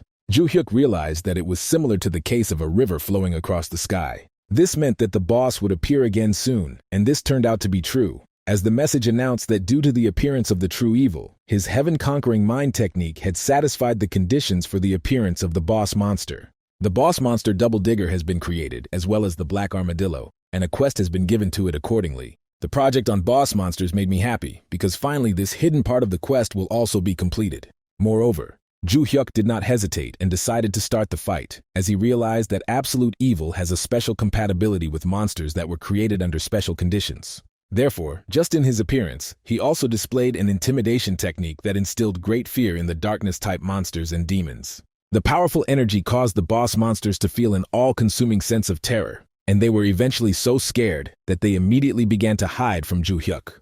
Even Coco, who was watching from above, laughed at the fact that these monsters were afraid of his master. And Rufendal was proud of Zhu Hyuk because he expected nothing less from his boss. At this time, Zhu Hyuk calmly looked at the boss monsters and realized that they had no intention of attacking. Apparently, the whole point was that his intimidation effect had become much stronger. He walked up to one of the monsters and stroked his head, asking him not to be so afraid that he wouldn't touch him. After which, Zhu Hyuk calmly left, realizing that they would have to deal with the people from the Divine Star who came here, so they would have to deal with them again later, and the boss monsters would help him with this. Rufendal happily recorded absolutely everything that happened during this time, and the people watching the broadcast were amazed at how huge monsters were frightened by the mere presence of absolute evil, so the status of his master was firmly established. Later, people came back to hunt in their lands, and the tanks that had descended chose a defensive position. But their enemies were the boss monsters who guarded this territory at the behest of their master, so they killed absolutely everyone. No one understood why they were so strong, because during the broadcast they looked weak. Moreover, the monsters not only attacked from below, they were also able to dig through the rocks and rise up. In this situation, all the strategies used up to now became absolutely useless. At this time, the guys turned to the head of their union, warning that the black mobs were about to appear. He himself knew this. The man was clearly worried, because after that battle, the Divine Union did not show any attention to what happened, so he decided to at least go on a raid and bought a lot of things for this expedition. But in the end, he only got this. Therefore, now it seemed to him that it was his huge mistake, and that at that moment he simply did not raise his left hand, and now he was forced to suffer because of the Divine Star, for which he gave his life and all the resources he had. At this time, Kang Musiok was indignant, because now, following the river flowing through the sky, the Ryuman Valley was also experiencing a decrease in operational profits, since after the appearance of Ju Hyuk, black monsters began to appear there. At that moment, Yu Jin appeared, displeasedly reporting that she had seen everything that the absolute evil had done, and did not understand why Kang Musiok continued to sit idly by. She was clearly upset that the person sitting on the holy throne was unable to even fight properly, and it seemed like Kang Musiok was clearly doing something incomprehensible. The man said with displeasure that he had let his guard down a little, and also scolded the girl for always spitting everywhere like a boar, and doing so, leaving her marks on his floor. But Yu Jin didn't pay any attention to his comments, and only scolded Kang Musiok for letting his guard down so that his head flew off his shoulders. Kang Musiok was furious with this girl. Without a backing behind her, Yu Jin was nothing more than a puppy trembling with fear, and even though Kang Musiok was holding himself together now, it was only because she was the daughter of the heavenly ruler. But one day he dreamed of crushing this pathetic little bug, which had become quite annoying to him with its scandals and eternal screams. Ju Hyuk was in the process of beating up the members of the Divine Star Alliance at the time. Anyone he found he would quickly kill, and Rufendal was right there to collect their items. During this time, they had already devastated 5 Divine Star hunting grounds. At that moment, the guy unexpectedly received a message from an unknown fan who was actively involved in video editing and was impressed by Ju Hyuk's activities. So he had a couple of ideas on how to improve his streams. Ju Hyuk was surprised by this message, because since he had killed many members of the Divine Star Alliance, he had often received various threatening messages from the Divine Star people. But this guy was the first one who managed to interest him. So he decided to talk to him anyway, and asked him to briefly outline his proposal. The boy, who was sitting in the bushes at the time, was glad that Ju Hyuk responded to his whisper and explained that the media was currently completely taken over by large unions. And in any media, only facts that were unfavorable to absolute evil flowed. To begin with, the guy decided to show evidence of his specialization. He was a journalist and decided to take a screenshot that he could send to Ju Hyuk. He explained that nowadays the media defines absolute evil as social evil and rebel force, but he had a different opinion. He believed that Ju Hyuk, on the contrary, criticized the existing unreasonable and unfair system and was a person who wanted to change the world in a direction that was extremely healthy. And he wanted to help Ju Hyuk. This guy's name was Jang Hyun-suk, and he wanted to help Ju Hyuk in this media war. He was also an independent streamer, and he explained that he wanted to edit a video about absolute evil and highlight it on his stream. In addition, he was a master of editing, so he could definitely help with this. So if Ju Hyuk had sent him the videos that Rufendal had taken, he would have been able to demonstrate how to make the video into the embodiment of the truth itself. Ju Hyuk knew that he didn't have to do anything on his part, so he thought it was a pretty good offer. But he was worried that Rufendal would have to work hard in that case. In the end, Ju Hyuk agreed, and both Rufendal and Jang Hyun-suk were incredibly grateful for the trust and asked him to rely on them, because they would do everything in the best possible way. The new video started with what many people must have heard about the news that an absolute evil had taken over the valley and made it closed for use, while destroying the hunting grounds and turning them into chaos. But that was a lie. First, the absolute evil took the initiative in defeating the boss monsters. And as new strategies developed to combat the black monsters, users began to successfully deal with them one after another, and players also kept the blue stones they had obtained. Therefore, there was no monopoly in these hunting grounds, and they were absolutely free. This was the reality of the current situation, which everyone called social chaos. This video was broadcast in the Divine Star Alliance conference hall, and Kang Mu-hwan made it clear that the actions of the absolute evil were undermining the existing market order, thereby contributing to chaos and division in society, so he decided that they could no longer turn a blind eye to it. Kang Mu-hwan personally declared war on absolute evil. Soon everyone learned that the declaration of war was made personally by the head of the Great Union. The territory of absolute evil, an abandoned fiefdom west of the Kogonis Mountains, was completely surrounded by Kang Mu-hwan's soldiers. On this occasion, Ju Hyuk decided to go live and calmly stated that he would gladly accept the Divine Star's challenge. He then approached Serdian, explaining that events had developed according to his predictions, and the man explained that they believed there was a high probability that the enemy did not attach importance to their strategy. Most likely he believes that their main forces will be concentrated on defense and guerrilla warfare, so they will slowly surround them from all sides and wait until they die of hunger. To be honest, the rules of feudal warfare were disadvantageous for Ju Hyuk since he had few troops, and although the elders stood next to him on the stream for propaganda purposes, but using them was too risky since the balance of the entire empire was at stake. So Ju Hyuk decided to go and see the warriors who had come out against him himself, for he knew absolutely that the opposite side had prepared absolutely nothing against him, and he decided to show them at once what their battle would be like. The sister was very worried about this outcome of events and was worried that something might not go according to her brother's plan. After all, he only had one fief. If it was taken away, then everything would come to an end. But Serdian calmly reminded that he also had a main military camp, and there were 2 fiefdoms at his disposal, but no one knew where his main stronghold was. So there was nothing to worry about. Even the mighty empire of Erfes was unable to find his stronghold. And if the empire can't find it, then the users definitely won't be able to find it either. So even if he fails, there's no threat to absolute evil. But Seiya was still worried because this time Kang-Mu-Hwan himself would also enter the fight. But Ju Hyuk still believed that he was much stronger. He also reassured his sister by explaining that he had one special skill that he was really counting on. But after hearing about it, Seiya clearly doubted that everything would be okay. Instead, he decided to find out what the tendencies of those sitting on the holy thrones were, and as it turned out, they were all now running around like crazy with quests to become stronger. Besides, Seiya really wanted her brother to kill them as soon as possible, because they irritated her like crazy, especially the Beast Mistress. She didn't even occupy this throne, but she participated in the quests with everyone else, and knew all the details that they discussed. Besides, she declared that the nobility should live up to their high position and not communicate with commoners like her. Ju Hyuk quickly understood what was going on, since this kind of behavior from Yu Jin didn't surprise him at all, so he stroked his sister's head. And he decided that the first thing he wanted to do was deal with the monster tamer Yu Jin. Kang-Mu-Hwan, meanwhile, understood that they had no need to rush, since they were in a very advantageous position. High-ranking fire-type magic and expensive flame magic scrolls, with this level of preparation, even the swarm of undead crawling insects that attacked their forces last time wouldn't be able to prevail.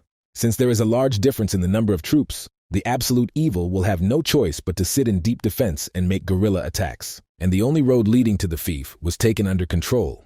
According to the system, even the death of their NPC is considered a defeat in the territorial war, and according to the information received, the lands are not conducive to survival, even without supplies. Therefore, the more time they spend here, the more advantageous their situation becomes. After all, they may not even attack, but simply wait until everyone dies of hunger.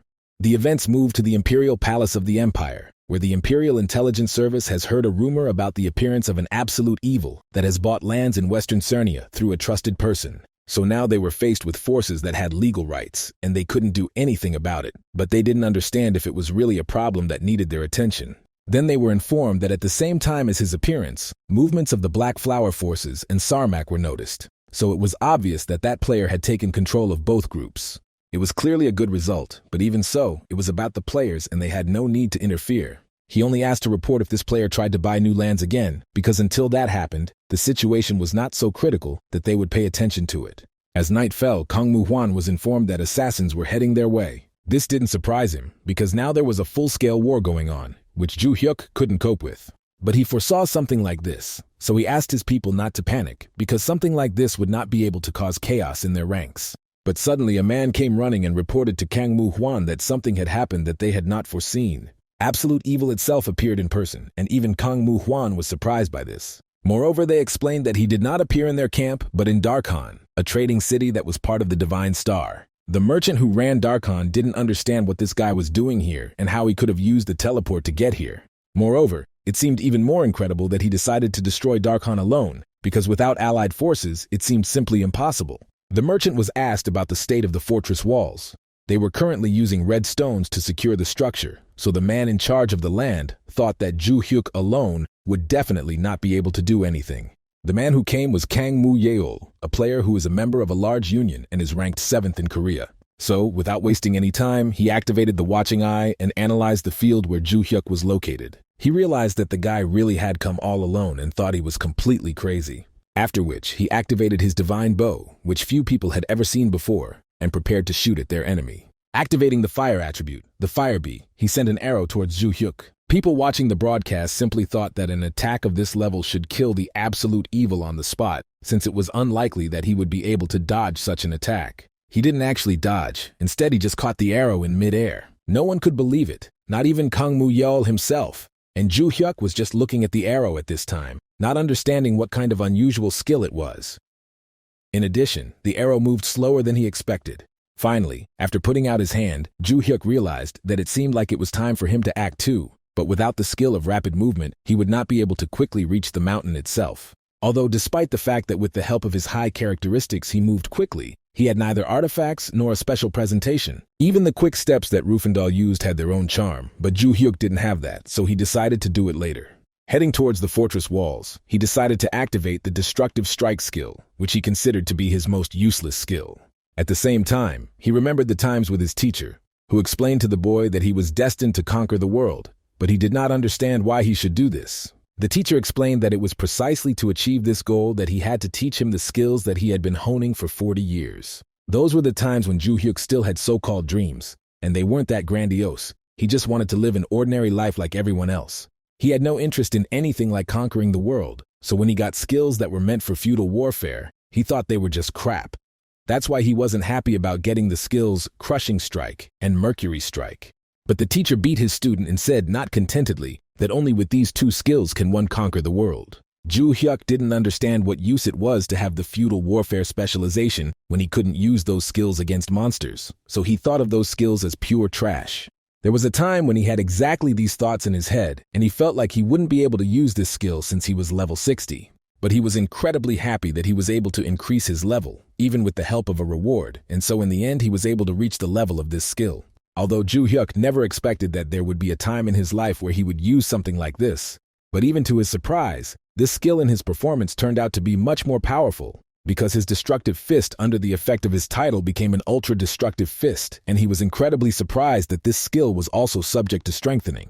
After the blow, the frightened people immediately noticed a black fog rising above their fortress. They were wondering what the hell kind of skill this guy had decided to use. Ju Hyuk was calmly happy that using his fists was much easier than he thought. His mana consumption had also decreased significantly after leveling up to 60. But at that moment, he noticed a bright star appear in the sky. It was Kang Mu-yeol preparing to release a stronger skill. This skill already consisted of many explosive arrows that flew towards the guy, but they did not frighten him at all. He just calmly raised his hand and activated his destruction ability, and everyone was shocked that even the explosive fire, known as the strongest long-range attack skill, was completely destroyed. At this point, Kang Mu-yeol, realizing the hopelessness of the situation, ordered to take control of the media because the current situation should not leak out to the information portals. After this, the man immediately announced to the knights that any filming was prohibited in Darkhan and ordered that this order be conveyed to the others. Besides, the man was in despair, realizing why something like this had happened during his rule of the city. He thought it was just a bad dream, but all their plans were hopelessly failed.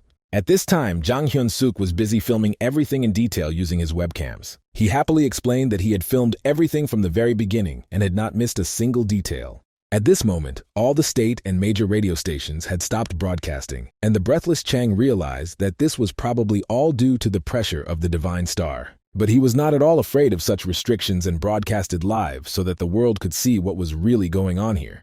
Kang Mu-yeol clearly panicked, not understanding what kind of skill the hero had, and ordered all the knights to retreat because the fortress wall was collapsing. In the end, it was smashed to pieces, and Ju Hyuk went inside, realizing that in order to take over the rights to the territory, he needed to destroy the 3 fief crystals located in the fortresses. One of the crystals was guarded by the city's governor, who sent his knights to stop the absolute evil from spreading further. At this time, Liu Peng asked his colleagues to try to contact the head of the union. The killer was already doing this, but the head of the union ordered them to stop the absolute evil at any cost, but even Kyrtle did not understand how they should stop it. At this moment, Kang Mu-hwan arrived at the enemy's territory, who could not imagine that the abilities of absolute evil extended so far, but they could not sit idly by. After all, if absolute evil struck Darkhan, then they were obliged to strike its walls. In any case, Cernia is the only fiefdom of absolute evil. If they take this place first, they will win.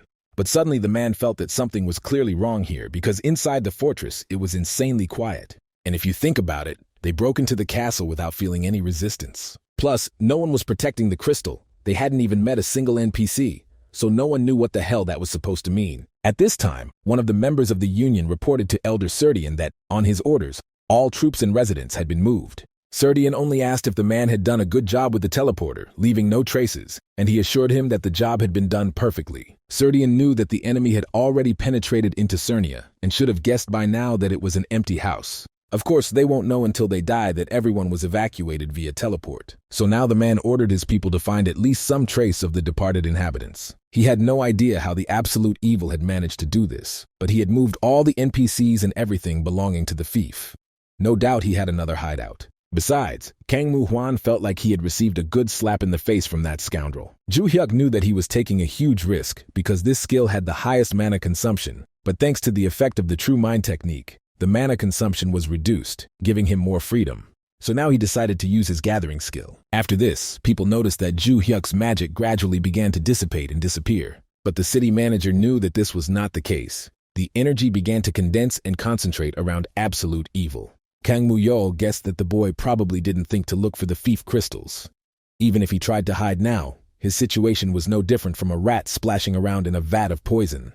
But suddenly, with the help of his clairvoyance skill, he noticed that all the crystals were in his hands. Kang Mu-yeol was even more shocked when he destroyed all the crystals with just a basic attack. After this, he received the ownership rights, but on the condition that he could protect the newly created crystals for 15 minutes. Ju-hyuk understood that due to the skill's effect, the crystals were gathering right in front of him, so he didn't need to move anywhere, but he felt that protecting them for 15 minutes would be difficult. He also noticed the mages in the crowd around his dome. He wondered why they weren't doing anything, but when he looked more closely, he realized he was wrong. As it turned out, all this time they were attacking him in the same way as Kang Mu-yeol had attacked. But their attacks were either too weak or had no effect because they simply didn't reach Ju-hyuk. Suddenly the hero realized that his thunder fog of destructive strike was canceling out all the blows and attacks that were flying towards him, and he couldn't even imagine that this skill, which he thought sucked, was so cheating. In the end, he destroyed all the crystals and repelled every enemy attack in 15 minutes, so he became the new leader of the fief. Those who were still watching the stream were shocked, because at this time Kang Mu-hwan had already managed to capture Ju-hyuk's fiefdom. But for some reason, the feudal war did not end there. Everyone realized that he had another fiefdom, and that the lands he lured Kang Mu-hwan to were just bait.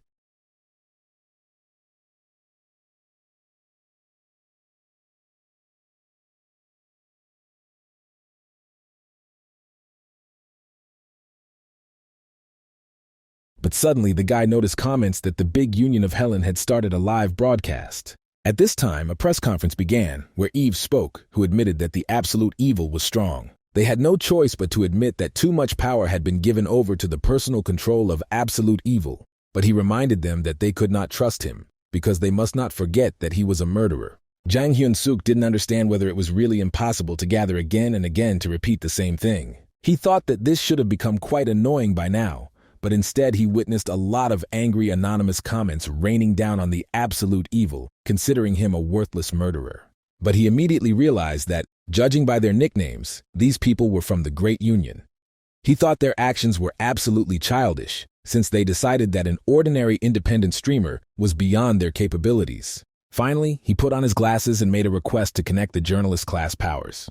Once the Zeus system accepted his request, he used the skill to detect aggressive bots. And once all the accounts were discovered, they were permanently blocked. Chang knew that his opponents probably didn't know that the skills could be used in this way as well. And since it was too boring to drive them out now, he decided to find that very video that the absolute evil had given him, because the very moment had come when it could be used. At this time, Eve was walking after a press conference when he unexpectedly received a call from his aunt. He was about to go home, but the woman immediately yelled at the guy and ordered him to return to the conference room. As it turns out, there's a video going around the internet right now that supposedly sells them exclusive teleport rights and kickback hunting. Eve really can't believe that the absolute evil actually posted that. Meanwhile, Ju-hyuk wandered around the captured castle and explained that he had also seen the video of Eve's fraudulent actions, and he was curious if the Helen Union was truly competent enough to advocate for social justice in any way. And since they had captured Darkhan this time, he found many interesting things here. Ju-hyuk understood that his enemies, who baptized themselves as nobles, must obviously be getting nervous. He explained that he didn't like all of them, especially the Divine Star, so they were already dead. The video ended, and Jang Hyun-suk happily explained that Ju-hyuk looked absolutely amazing. he immediately left Olympus to edit the video and post it online. Ju Hyuk was counting on his help, and he also knew for sure that the video would be flawless since its plot was written entirely by Serdian. But he wondered if Serdian really thought that Darkon's operational reporting was so flawed, since he knew nothing about it. The pleased elder explained that this was the first time in his life that he had encountered such negligent management. This can be seen simply by looking at the taxes collected. Funds were transferred from one person to another, but there were no records of this. The money was simply stolen. Moreover, Serdian promised that he would quickly find evidence of these machinations, because many dishonest acts had been committed here. Moreover, the enemies behaved too carelessly and are probably now extremely worried about the situation that has arisen. Suddenly, Serdian had a great idea, and Ju Hyuk decided to listen. Although he admitted to himself that although Serdian was in charge of administrative management, it was this elder who was the most frightening to Ju Hyuk. There was a conference in the Divine Star Union and a statement from the Absolute Evil, the content of which reported on the administrative management of Darkon. The Ultimate Evil made public promises outlining the benefits that would be gained by registering in Darkon. Since the promise was published, more and more players have been moving to Darkon. The director explained that the Absolute Evil also promised to reorganize the management system into NPCs specializing in administration. There were rumors among users that Darkon was an extremely corrupt city. The position of the Absolute Evil was that he would manage the territory transparently and with all diligence. Kang Mu Huan was clearly panicking, as he had never thought that such a situation would ever arise. In addition, there were various documents and ledgers left behind. The amount of stolen and laundered money in Darkon alone must have been hundreds of billions of won, so they needed to gather their forces and attack before Ju Hyuk found any evidence. It was an unprecedented situation where Darkon, the Divine Star's main source of income, fell into the hands of Absolute Evil. To retake Darkon, Divine Star and Ellen once again formed an allied force. Following Cernia, major media outlets began to pay attention to Darkon. Outwardly, under the pretext of a movement to punish social evil, a battle for the Darkon fortress of Absolute Evil broke out. The secret society did not understand what position to take, because no matter how much they tried to manipulate public opinion, it had reached the point where it could not be hidden. Only those who use social networks or communities were influenced. The rest understood that Absolute Evil is still the same killer. However, in a certain age group, there was already a clear mass support for Absolute Evil. Many were wondering whether Absolute Evil could continue to demonstrate the strength it had demonstrated in the feudal war. This was the key point of many disputes, especially considering that Divine Star and Helen had now united, a force they even called the Agreement to Evaporate Absolute Evil. In addition, if someone does not sign the Agreement on the Extermination of Absolute Evil, they may face criticism. And we are talking about the unions that occupy first and second place in the ranking of South Korea. If this time the Absolute Evil is defeated and loses its power, then observers of the situation from the outside may find themselves the objects of all sorts of nagging. However, they didn't know what to do, because the unimaginable power of Absolute Evil was not a temporary phenomenon, so they needed to come up with a plan on what to do if it became even stronger. Even if they had to get caught in the crossfire, they decided to continue watching and make a decision later. At this time, a joyful Rufendal came to report to the owner that he had collected all the items of the players killed by Ju Hyuk in Darkon. Ju Hyuk understood that he was clearly a good guy, and it was not for nothing that he learned the skill of collecting a wide range of items. If he continued like this, he would be able to maintain his position as the #1 pet, so he asked his owner to reward him with the praise he deserved. Ju Hyuk was already rummaging through the bag at that time. The first thing he gave out was a reward for Rufendal himself. It was a necklace worth 7 million. Rufendal understood that the amount earned this month alone had already exceeded 30 million, and he was glad that he had become a pet. Serdian was discussing the next stage of Darkon's work with the elders at the same time. As it turned out, after the publication of the social contract, the number of registered users exceeded 10,000, which is rather a slow increase. Ju Hyuk was worried whether everything would be all right on the Divine Star side, whether they would launch another attack, since then the flow could be blocked. But Serdian, on the contrary, saw this as a good opportunity for them. All they had to do was to demonstrate their greatness during the battle for Darkon. If everyone sees how good the ruler is not only in attack, but also in defense, then everyone will want to serve him. Ju Hyuk was clearly hesitant, but he understood that since Serdian had spoken about it, this was what he should do, and this time he would clearly have to exert a little more effort. At this time, Helen's Union was watching a video where a man presented a gift to Eve and asked for his help to take care of the hunting grounds and portals. Having accepted the gold, the man realized that for such a reward he was still willing to do a good deed. In this video, the face was completely hidden behind a mosaic, so the Union said it was an edited video, but no matter how you looked at it, it was obvious that it was Eve. and he didn't even know how to react, because he felt terrible when he was caught taking large amounts of bribes. And now he found himself in an extremely difficult situation. But the ant decided to close her eyes to this, because she understood that a bribe was also a kind of business, because the entire lower class was trying to create new connections. So she did not see any wrongdoing on Eve's part. She didn't know how they got their hands on the footage, but the fact that they would stoop to making threats with videos like this was definitely a bad sign. Eve couldn't believe that he was actually staying afloat, so he bowed and promised his aunt that he would continue to work hard and try not to tarnish Helen's name again. In addition, he decided to ask the woman if she wanted to take part in the siege of Darkhan. She explained that she was an important figure in Helen, so she had to take part, but Eve didn't know for sure if she would be okay. She only calmly explained that it could not be otherwise, because in this battle for Darkhan, players from 1st to 5th place in the rating participated, because Darkhan had to be recaptured in the shortest possible time. Around this time, Sisong was in the Divine Star hunting grounds, taking control of the local troops' resistance. She agreed to take control of the hunting grounds around Darkhan because it was the first time in a long time that Ju Hyuk had asked her for a favor. But it was gradually becoming more difficult to hold her ground. She had never expected that she would have to mobilize even priest and paladin class NPCs to protect the hunting grounds. She realized that after all, the Great Union was not called that for nothing. Besides, she was pretty tired of it, and she would rather return to Ju Hyuk himself. The man had already gotten too close to Sisong at this time, and realized that this necromancer had a huge reserve of stamina. But no matter how strong she was, since she had to mobilize even the paladins, she would soon be tired. Moreover, this valley was incredibly important to the man. After all, he had barely settled here after the failure in the valley. He could not stay here just because of his position, just because he was a subcontractor of the Divine Star. But as soon as the man rushed towards her, he saw that up close this necromancer was incredibly similar to the girl he already knew well. But she managed to defend herself in time, ordering her death soldiers to rise from the dead and summon the undead Gurkaktu. It was a huge snake, which immediately ate the man. While in the snake's mouth, the man was only indignant and only had time to regret that he had only just established himself in these hunting grounds. The girl was surprised that the man's face made her feel such disgust that she immediately decided to summon a snake instead of some other simpler type of undead. At that time, Ju Hyuk was near the eastern gates of Darkhan together with Serdian. He didn't expect a huge army to come to them, but now he saw that there was a real darkness of them. At this point, he was informed that the estimated number of troops was 200,000, and that the players from 1st to 5th place in the Korean rankings were present, so the viewers of the stream believed that absolute evil would definitely not win here. For the first time, Serdian also became worried, realizing that the enemy's troops were in great numbers, and suggested calling the elders, but Ju Hyuk saw no need to go that far.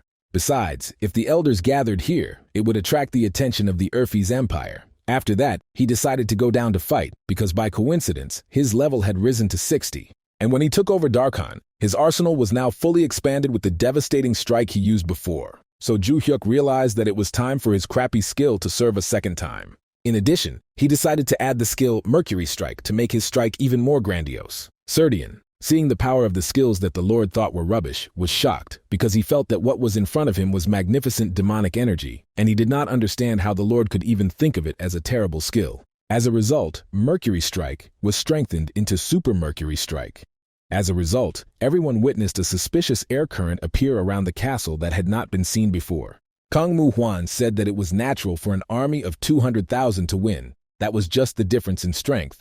But the problem was that absolute evil did not obey any logic. Moreover, this skill was similar to the skill that was demonstrated earlier. The first saint, Kang Mu-seok, decided to go on reconnaissance in order to strike and understand how the skill of absolute evil reacts. Besides, he understood that we were talking about an army of 200,000, and obviously even absolute evil would not be able to cope with it. Having unsheathed his sword of flame, the guy understood that nothing threatened him. He was armed with protective magic for all types of battles, so in this fight he should certainly win. But what a shock it was for the guy when literally within a second multiple attacks were directed at him in response. As it turned out, if an attack aimed at Mercury Strike couldn't destroy it, the skill responded with a serious counterattack, and with a 40% increase in damage. With the same success, Ju Hyuk killed several more opponents who were sending attacks at him, but Kang Mu-hwan continued to order him to block his blows at all costs. At this point, it was confirmed that his skill was also an ability to resist attacks. During the observation, they had to sacrifice warriors, but the absolute evil was still a human, so it was not able to repel the attacks of an army of 200,000, so they launched an all-out attack. One woman clearly saw something strange, because without a doubt this skill should consume mana. But no matter how large his mana reserve was, Absolute Evil had to somehow replenish it. But during this time, the Absolute Evil did not even drink a mana restoration potion. In fact, the reason was that all this time he was simultaneously earning points of Absolute Evil. In addition, he understood the full privileges of his Mercury Strike. Since it was closely intertwined with skills, he could clearly see who was making what attacks. In addition, there is the ability to not only reflect attacks, but also absorb damage in the form of mana, so its consumption is practically absent. In this situation, if the opponents were unable to repel Mercury Strike with a single attack, then it meant that Ju Hyuk was truly invincible, and many even began to doubt whether the Absolute Evil was a class that specialized in defense. At this moment, Kang Mu Hwan also realized that he had the option to absorb mana, and this was literally a person who was beyond common sense. However, he couldn't just abandon the players from 1st to 5th place like that. With such a skill, if their joint attacks suddenly failed and they couldn't break through this skill, it was quite possible that they would suffer serious damage or even death. Being cannon fodder is the fate of those who occupy the lower classes, but continuing to waste their strength here is also not the best option, so Kang Mu Hwan ordered to retreat a little first and continue later. Seeing the retreat, Serdian knew that their enemy was planning something. Ju Hyuk knew that they had most likely decided to wait until the Mercury Strike ended, and he realized that in that case, the best option would be to visit them himself. But Serdian was clearly panicking, not understanding why such risks were being taken. Ju Hyuk knew that if his enemies weren't going to come to him, then he wouldn't be too lazy to visit them himself. Besides, he decided to open his system since he had already collected a lot of Absolute Evil points, and he decided to try using his ultimate skill. Meanwhile, Koko Si-song was flying in the airspace near Darkhan. She was very worried because she had lingered, mocking the dead warrior, because the more she looked at him, the more the blood boiled in her veins, and she decided to splash out her anger. But she was afraid that Ju Hyuk would scold her for being late.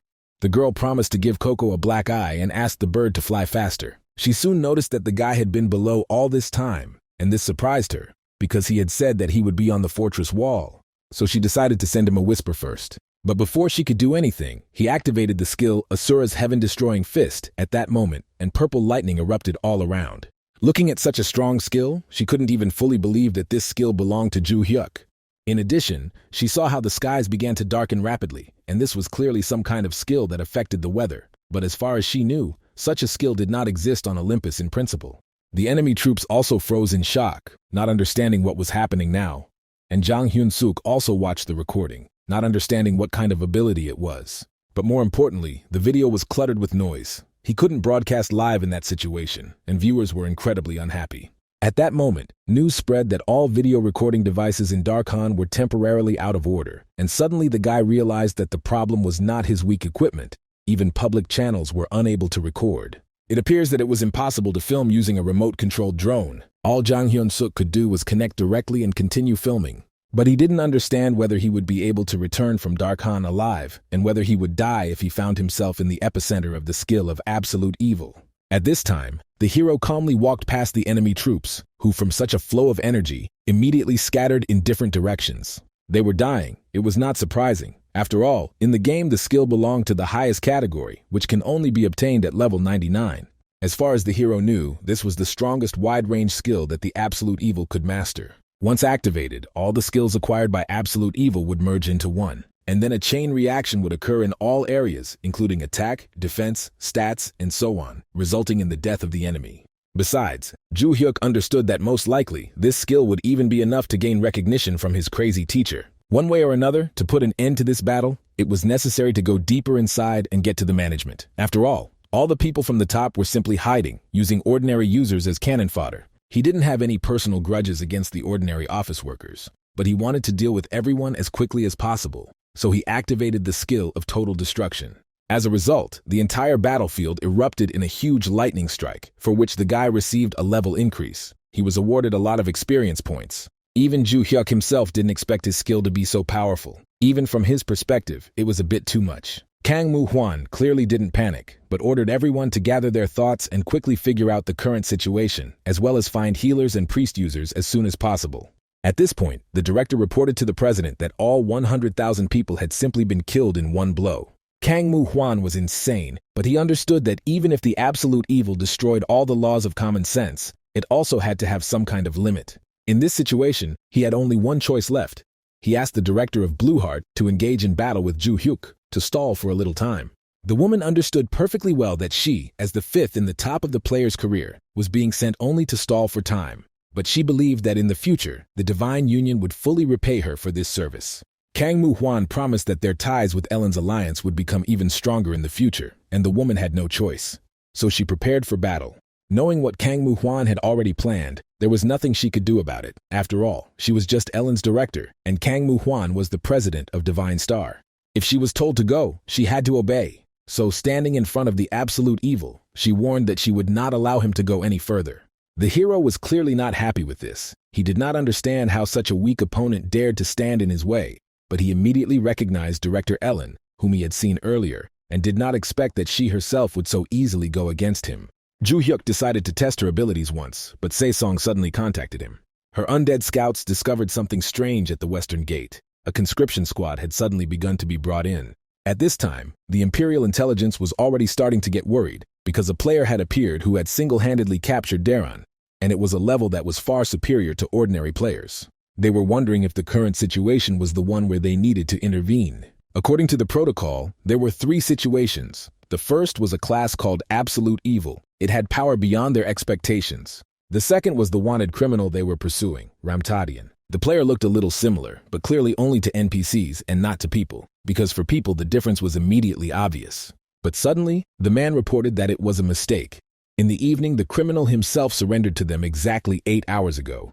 He was very scared that he was considered the absolute evil, although he was the most ordinary criminal. In the end, only the last third point remained. Kang Moo-hwan of the Big Star Union rented Ramada, and some clearly did not expect that such a powerful weapon would be used during the war between the players. It was a direct order of His Imperial Majesty, so they could not speak on this matter.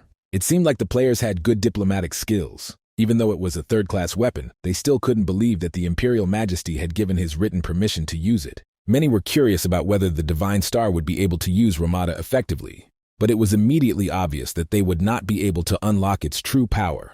In case of emergency, no precise guidance was provided, so it is likely that they will only use half of the gun's original power. But this will be quite enough to destroy such a weak castle as Daran. After the fall, the feudal crystal will also be completely destroyed. Ju Hyuk immediately realized that there was a huge cannon there, and that he needed to go there. To do this, he needed to move quickly, but a 5th player blocked his way. He didn't know if he needed to deal with this woman before he left, but he knew for sure that Ellen was a place that required the same attention as the Divine Star. He also didn't like the fact that they called the video that was released the other day a lie. But for now, he simply activated the skill, heaven-spanning steps, and quickly fled away in order to reach the cannon that was the #1 threat. Because if this giant cannon was what he thought it was, then he had to deal with it first. Because he didn't know if Mercury's strike would be able to stop an attack from something like that. And the most important thing was that the effect of Mercury's strike was coming to an end, and Se-song also did not understand what they should do and what the enemies were going to do now. It was clear at first glance that this cannon had incredible power, so it was obvious that they had to block this attack at all costs. Besides, Se-song saw that Ju Hyuk was already on his way, but she couldn't stay away because she had to do something. She asked Coco to be ready and then began calling upon her death soldiers. Se-song knew very well that even if Ju Hyuk hurried, he wouldn't be able to stop the attack in time, so she summoned the most powerful undead creature in history that she owned. In addition, she also decided to raise her rank. In the end, she summoned the undead and raised her rank with the power of absolute necromancy. At this moment, Se-song received a notification that the mana consumption was currently happening too fast, causing the previously summoned undead to be recalled. Well, Se-song didn't care about that because she wanted to show what she could do and get praise. All the undead except the snake began to call back. Player Ruin, who also became undead and went out of control, died. And finally her snake was able to activate its true skill. None of the warriors even managed to react to her appearance, as large-scale petrification magic was immediately activated on them. Se-song was happy that she had accomplished her task, but the problem was that she had fallen off Coco's back. The bird at this time was flying towards the girl in fear to save her. Coco was very panicked, because she knew that if Se-song died, she would also meet her death at the hands of her master. Se-song knew that this was clearly not her plan. If she collapsed now, she would definitely die. However, she had proven useful. But what was her delight when she landed straight into the arms of Ju Hyuk, who praised her for her help. He was amazed that the girl used large-scale petrification, and he knew that her strength was probably at its limit, so he asked her how many more seconds she could maintain this skill. When he found out that she had 5 seconds left, he realized that this time was quite enough. So he put the girl in her place and moved on. Si-song continued to look at her hero with loving eyes, who not only saved her, but also praised her and hugged her. Si-song thought that this clearly showed that Ju Hyuk liked her, but Coco only cleverly looked away, because his opinion was clearly different. At this time, Ju Hyuk was running towards the cannon. Seeing it with his own eyes, he realized that it was the Empire's siege weapon. But he couldn't destroy Ramada with his own hands, since then he would definitely be in the Empire's crosshairs, so he decided to first destroy all the mages nearby. To do this, he decided to use 1,000 lightning strikes. In addition, due to the fact that Ju Hyuk already had a high enough level, his skill was able to increase repeatedly, which is why even the system itself congratulated him on reaching new heights. In the end, the mega-powerful 1,000 lightning strikes and mega-powerful 100 lightning strikes were combined against the opponents, and he created a high-class magic attack. He decided to combine both skills since they seemed to work well together, but he didn't expect that, in addition to directly enhancing the mind energy, there would also be an energy infection. In addition, he also received a message from Jang Hyun-seok, who was at the Eastern Fortress Wall at the time and was worried. Ju Hyuk needs to be brought back here as soon as possible. They say that Director Ellen is giving an urgent interview at the Eastern Gate. At this time, the woman understood that their weapon should have worked by now, and did not understand why Ramada's attack had not yet occurred. The woman explained to reporters that Absolute Evil was a notorious murderer. As soon as she approached him, he immediately ran away, which was not surprising given her level. But what a shock the woman was in when, after these words, she noticed the lightning-fast approach of Absolute Evil, and at the last second barely managed to escape. The woman was obviously worried because she clearly felt him approaching and barely dodged. Moreover, the guy only slightly touched her, but she had already suffered damage. After this, she ordered all journalists to leave and she took out her weapon. She understood that Ju Hyuk didn't even seem to attack her with his full strength, and so his true power must be truly great. Given the circumstances she observed, it seemed that the plan to use Ramada had failed. This meant that Grand Union President Kang Moo-hwan had moved on to the final plan. In that case, she had to complete her task and ordered Ju Hyuk to attack in order to buy some time. They clashed in battle, but the woman quickly lost, although she herself could not believe it because she was in the top 5 players, but she was killed with one blow. Ju Hyuk himself thought it was too mediocre for a player ranked 5th. Besides, Ju Hyuk knew that once a woman came out against him alone, her intentions were crystal clear. Activating the spiritual eye, he saw that a huge magical force was concentrated in the rear. After the failure with Ramada, it was time for the next secret plan, so he moved on. Ju Hyuk had already warned the knights that he was tracking down top players. If they didn't interfere with him, he wouldn't kill anyone. At that moment, the president realized that Ju Hyuk was within the spell's range, and the 3rd-ranked Great Magician girl, who had already prepared a binding spell, reacted. She asked the president to trust them because they had never failed, and besides, she had 300 magicians. Kang Moo-hwan was curious about how long they could shackle Ju Hyuk, and the girl knew that even in the worst-case scenario, she could shackle him for a few seconds. All they had to do in that time was put the shackles on him, taking advantage of that golden time. Moreover, using her level calculation abilities, she could see that he was only at level 70. Her passive skill, 100% insight, didn't detect any cheating techniques, so success is very possible. She was surprised by the fact that his level was lower than she thought, but it was for the best because all the facts showed that his extraordinary strength was achieved thanks to a special class and skills. She ended up activating the magic circle, and along with it, the binding spell was also activated. The girl knew that her magic circle would bind targets with a 100% probability if her intelligence stats were higher than her opponent's. And since he was level 70, it meant that his intelligence stats could not possibly be higher than hers. But what a shock it was when Ju Hyuk approached her just a second to find out if she was ready to suffer the failure. At this moment, the system reported to the girl that the enemy's intelligence characteristics were higher than Lemian's. In the end, her calculations were wrong. If it were a regular level 70 user, he would have to invest all of his stats into intelligence to even come close to Lamian's stats. But Ju Hyuk didn't even use the skills because his basic stats were too high. All characteristics had base values equal to 999 units, as well as additional improvements in characteristics thanks to the energy of the mind. Therefore, he could not be suppressed by Lamalad's intelligence in any way and was able to immediately apply a knockout blow.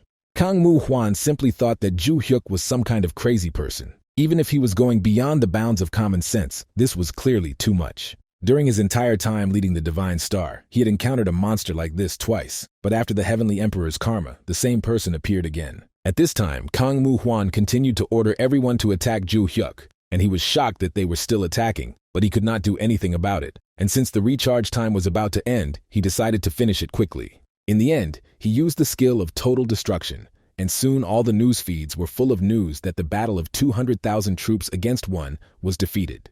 After this loss, MANHUA was completely devastated, the complete destruction of top players and 200,000 army. Not only did they fail to recapture Daran, but the status of their nobility was also undermined. If this continues, the foundations of the Republic of Korea will be shaken. The good news was that there was no properly recorded video of him using this strange skill, so the public didn't know the full truth. MANHUA gave the order to start a war for public opinion, control all media, and change the direction of the news. History should say that their allied forces were not destroyed, but simply retreated. The brutal killer Absolute Evil declared war on the people.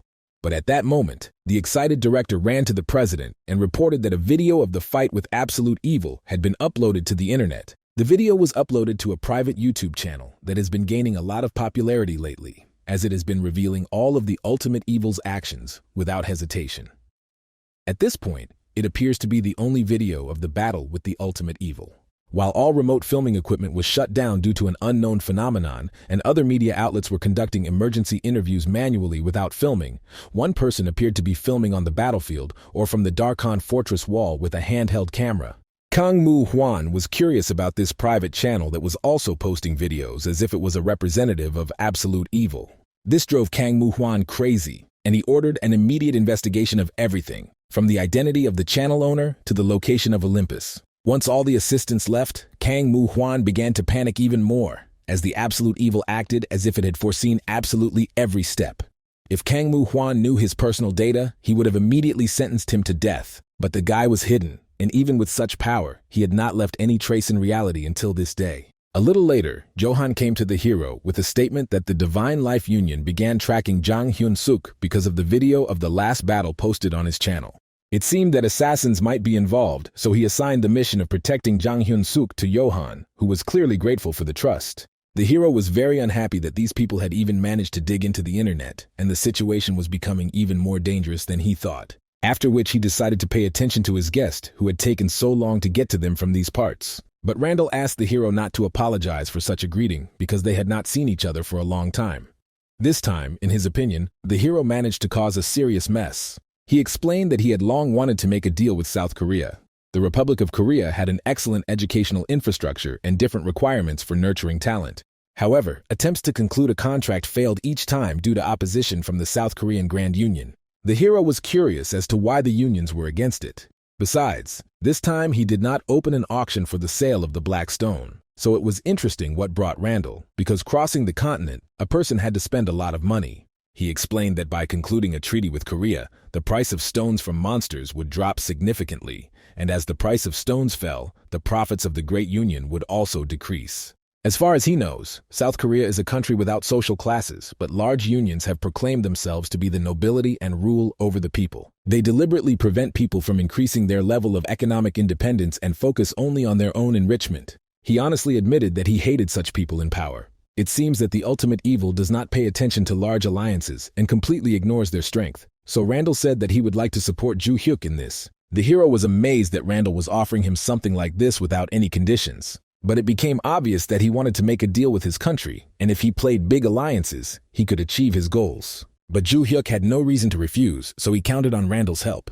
As a result, their interests coincided, and now he will be able to get help even offline. Finally, the news hit the headlines that the Ultimate Evil had teamed up with a rich man in the Middle East, and the news turned the internet upside down. However, even at this point, the Absolute Evil's course of action was attracting attention. Few people really believed that the Absolute Evil could destroy all the national big unions until a single announcement was made a few days later. Therefore, Ju Hyuk came to the elder to find out how he was doing and whether he had managed to put his documents in order. Serdian, clearly sleep-deprived, smiled and informed the Lord that they had just managed to sort everything out. Ju Hyuk suggested that the man take a break since he clearly looked unwell, but Serdian refused. After all, their goal was to do a huge job, to first leak a little information and then expand people's emotions, gradually revealing more and more new facts. Of course, the other side will also try to create public opinion that criticizes the Lord. There are countermeasures regarding this nuance, so Serdian asked the Lord not to worry about it too much. At the time the news was published, Seiya was with Mariana and finally saw what had been uploaded. This time, the documents proving the Divine Star's illegal actions. As a result, 3 of Divine Star's atrocities were revealed. The first is the pension case. The fact is that the pensions paid to the players of the Empire were assigned through a separate fund. The second is the exploitation of subcontracted players during the Step Up quest. Subcontracted players were intentionally put in a situation where their characters would be deleted, and then the consolation money given to players whose characters were actually deleted was only 5 million won. People whose characters had been leveling up for over 20 years and were deleted were left with no choice but to find new jobs in real life. Third, the Beastmaster. It was recorded that 3.5 billion gold coins were paid to Beastmaster Eugenia, who was not on the Divine Star staff.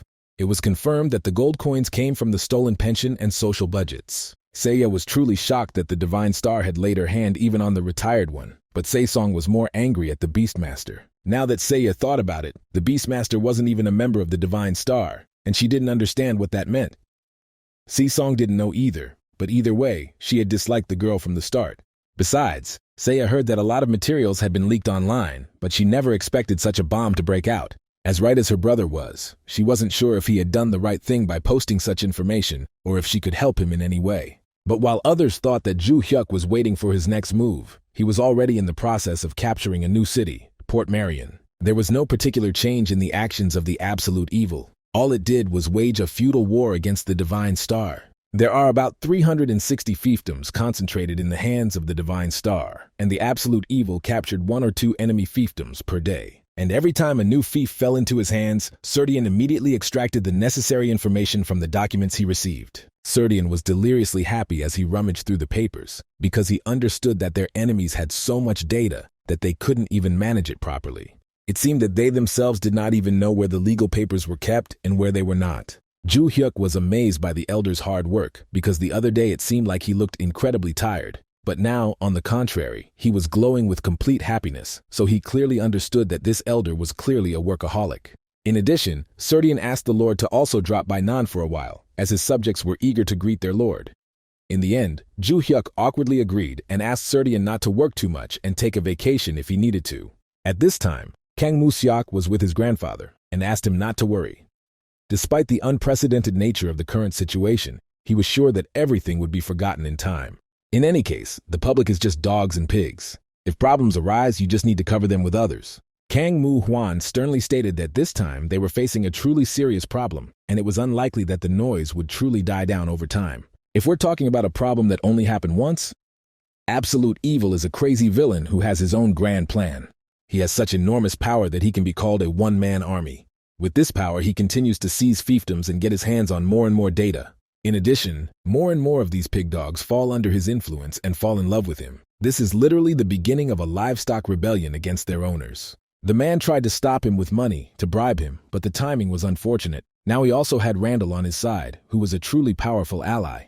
Therefore, Kang Moo-hwan had absolutely no idea what measures he should take. He understood that first of all, they needed to put out the fire urgently, so he ordered his grandson to immediately gather all the directors. He had an important decision, and although this was only a temporary measure, it was necessary to take out the knife.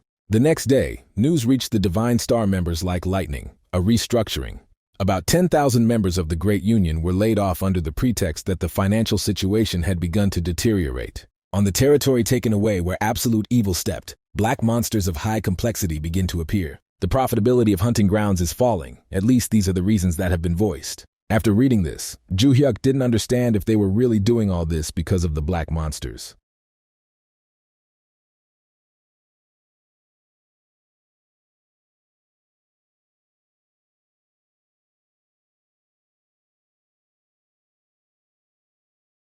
At that moment, Seiya happily ran into her brother's room. He ordered the girl to knock next time, but she did not listen to him at all because she had already thought of a way to help him. After all, she leveled up by completing quests for those sitting on holy thrones with other holy men. And this time, she finally reached level 70, and she had a purification skill that Ju Hyuk had never heard of before. As a result, very soon the 7th throne arrived in the Desert of Darkness and honestly admitted that he had not been here for a long time. She also noticed that there used to be a lot more people here, but since the black monsters appeared, it had become quite quiet. She urged people not to worry and then began to recite her spell using cleansing magic. Immediately after this, the black cow was purified and became normal, so she explained to the people that they could say goodbye to the black mobs that were difficult to resist. She was ready to cleanse all the polluted hunting grounds and asked that people turn to the seventh throne, the pure white wizard. Ju Hyuk finally understood what purification magic was, and realized that his sister had decided to cleanse the hunting grounds that had been taken over by the ultimate evil. At this time, the president, having seen the news about the seventh throne, was indignant. Why is the girl interfering without asking and ruining everything?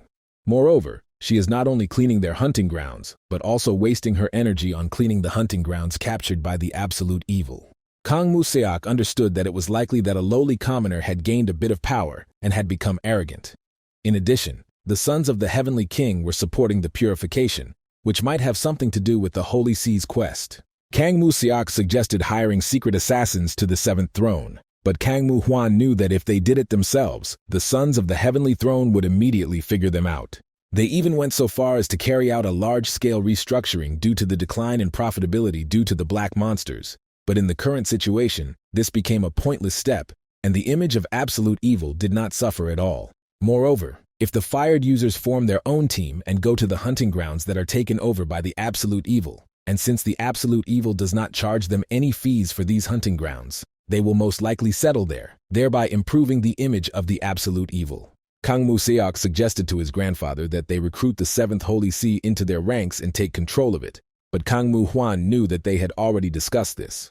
The status of the Holy Seas can change depending on the origin of the participants, so this point needs to be carefully considered. In addition, the seventh Holy See received the most useless, in its opinion, abilities. A little later, when Ju Hyuk joined the game, he met Mariana, who was very happy, and the hero immediately realized that good news had come to them. She explained that the public opinion of the ultimate evil on the internet had been improving lately, which made her very happy.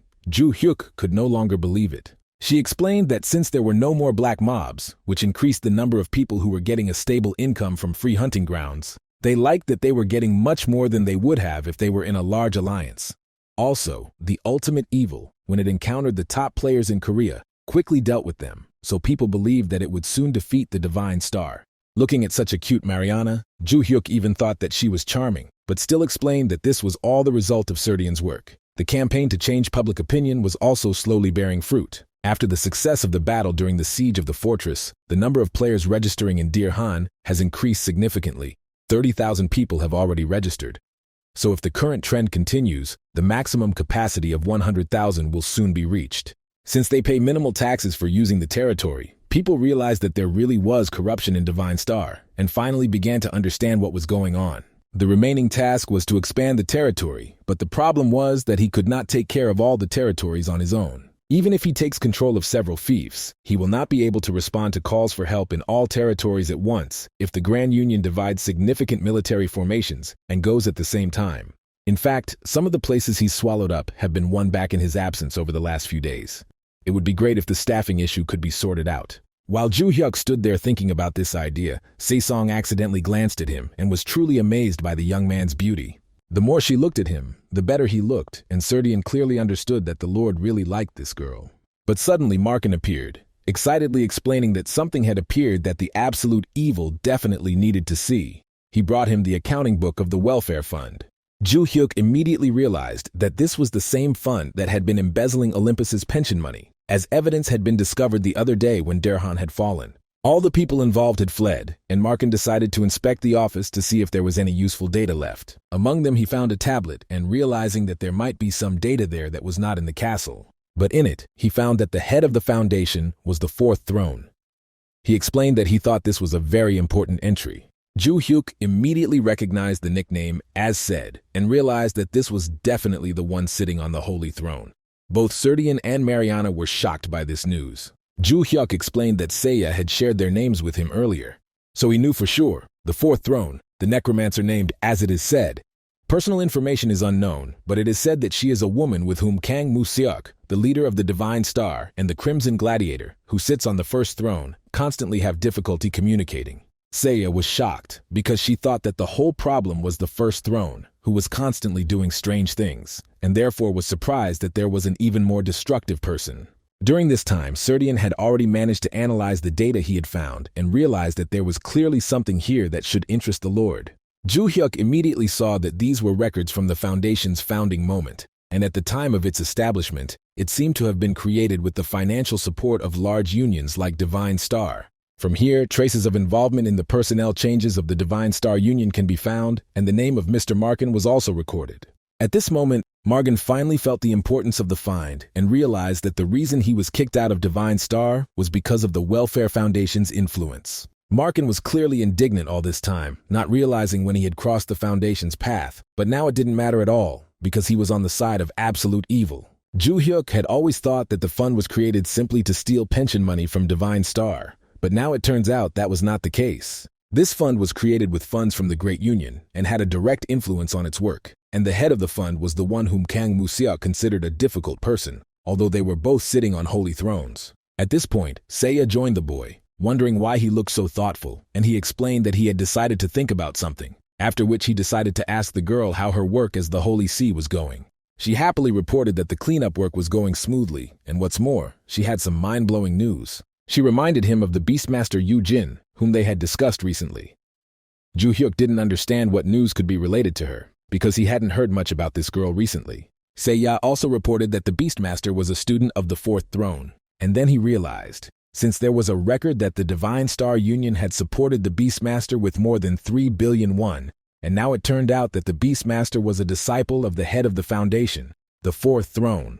In the end, having collected all this information, Ju Hyuk was faced with the fact that he was putting together single pieces of a puzzle, and now an extremely interesting picture was emerging that could very well play into his hands. The character can be deleted, and there are people who start all over from level 1.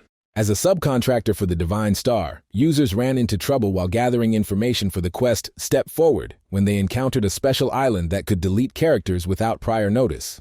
The character you spent your entire life developing is deleted, and all equipment and items disappear. Everything starts over again, like a level 1 newbie without a penny in his pocket. It wasn't just one person who found themselves in this situation. Monsters with the special ability to delete a character, many users who sacrificed themselves to reveal these abilities, or people who even went to investigate the traps. The function of deleting players who have thus lost all their efforts on Olympus. At the moment, there were only 15 people officially. Such people have no chance to re-enter the academy or become independent.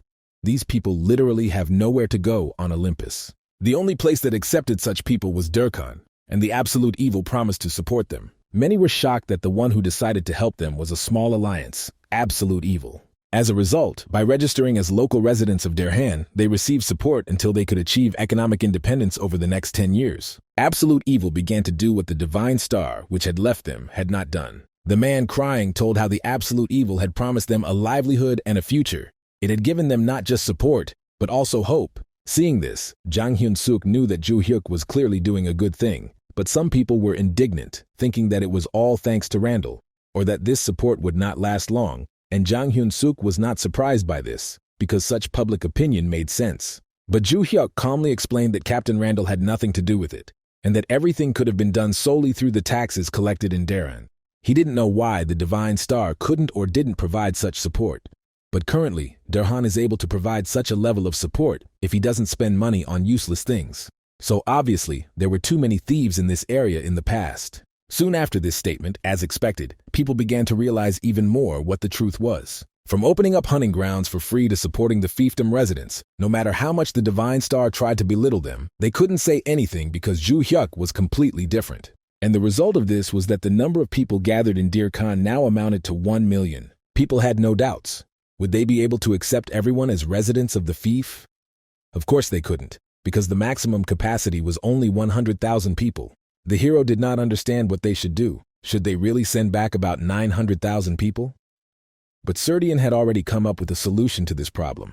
Many have already heard that there were other cities that were also in the hands of the absolute evil. And in the end, they decided to go to that city and were even ready to stand up for its defense. After all, if they resisted the Divine Star, they would gain time for the arrival of their protector, absolute evil. Serdian explained that now it could finally be seen that people were willing to go to other fiefdoms that had been absorbed into the empire, and the problem would be solved. But Ju Hyuk was worried about Serdian's message that in that case, he would have to manage other fiefdoms at the same time too, but the man was ready to handle it. In the end, having gathered in this way, the inhabitants of the fief will serve as troops to defend the territory. Even if the allied forces of the Divine Union attack, they will at least be able to buy time until the arrival of the Overlord. Serdian calculated that in this way it would be possible to ensure the security and exploitation of about 10 fiefdoms. Based on what Serdian said, the problem of the lack of troops that had been troubling Ju Hyuk all this time had been resolved. Moreover, a mechanism for stable management of the 10 fiefs was even thought out. So, since Ju Hyuk had some free time, he decided to drop by Nan. As soon as he arrived, he was immediately met at the Heavenly Devil's stronghold by many people, as well as elders, who congratulated the Lord on his arrival. Ju Hyuk kept wondering why Serdian kept calling him to Anne, but he finally realized that the city had developed greatly during this time. At first he really thought it was an absurd idea, but at this rate, he knew he could soon achieve world domination. But suddenly the central altar reacted to his appearance, and as soon as he approached the fire, it flared up even brighter, checking the rights of the owner of the fief. He required the possession of at least 10 fiefs, and the minimum requirements had already been met. And so he was congratulated, because the conditions for the connecting quest were fulfilled. Finally, he received a new quest, the Great Overlord. If this is a link quest, then it is clearly a main scenario quest for the absolute evil class. Ju Hyuk understood that sooner or later he would fulfill his teacher's wish to conquer the world.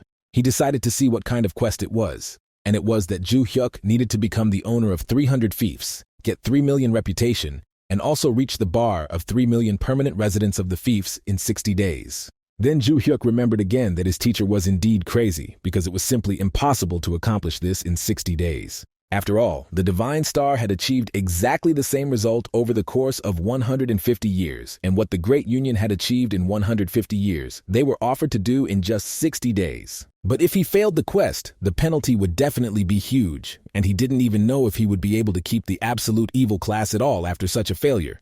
Besides, he didn't know if he could even complete such a main quest. Suddenly, the thought of Se-Song came to his mind. At first, he didn't understand why he thought of her, but suddenly remembered that he couldn't have completed many quests without the help of this girl. After that, she also always tried to help him.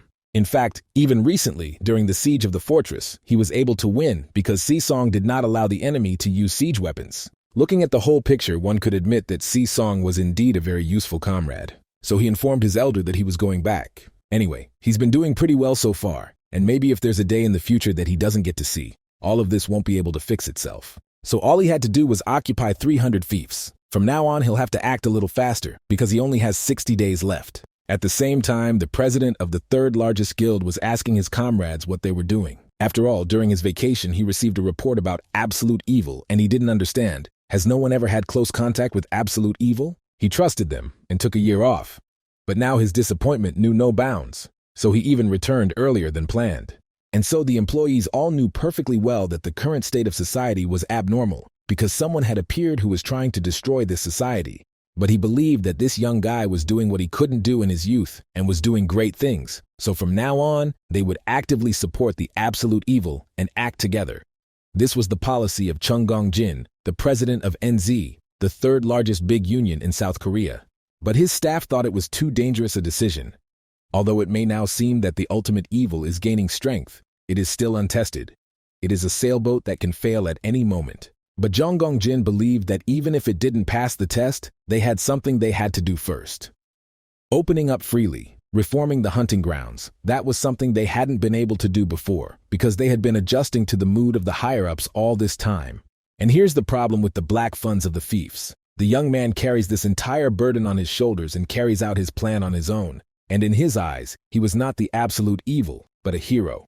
If they follow him and support his steps, if there are Randall's funds and their support, then he will be able to block the forces of the new nobility and create a better Republic of Korea. He explained that if they considered the absolute evil a sailboat, then he would become the captain of this sailboat. And he took full responsibility. So he promised that his employees would be completely safe, because now they, the older generation, must prepare to meet the new era. The events shift to Derhan, where Jung Gong-jin came to the ultimate evil and explained that if they mobilized all their forces, they would be able to protect about 50 fiefs. It was a great honor for Ju Hyuk to collaborate with the third largest union.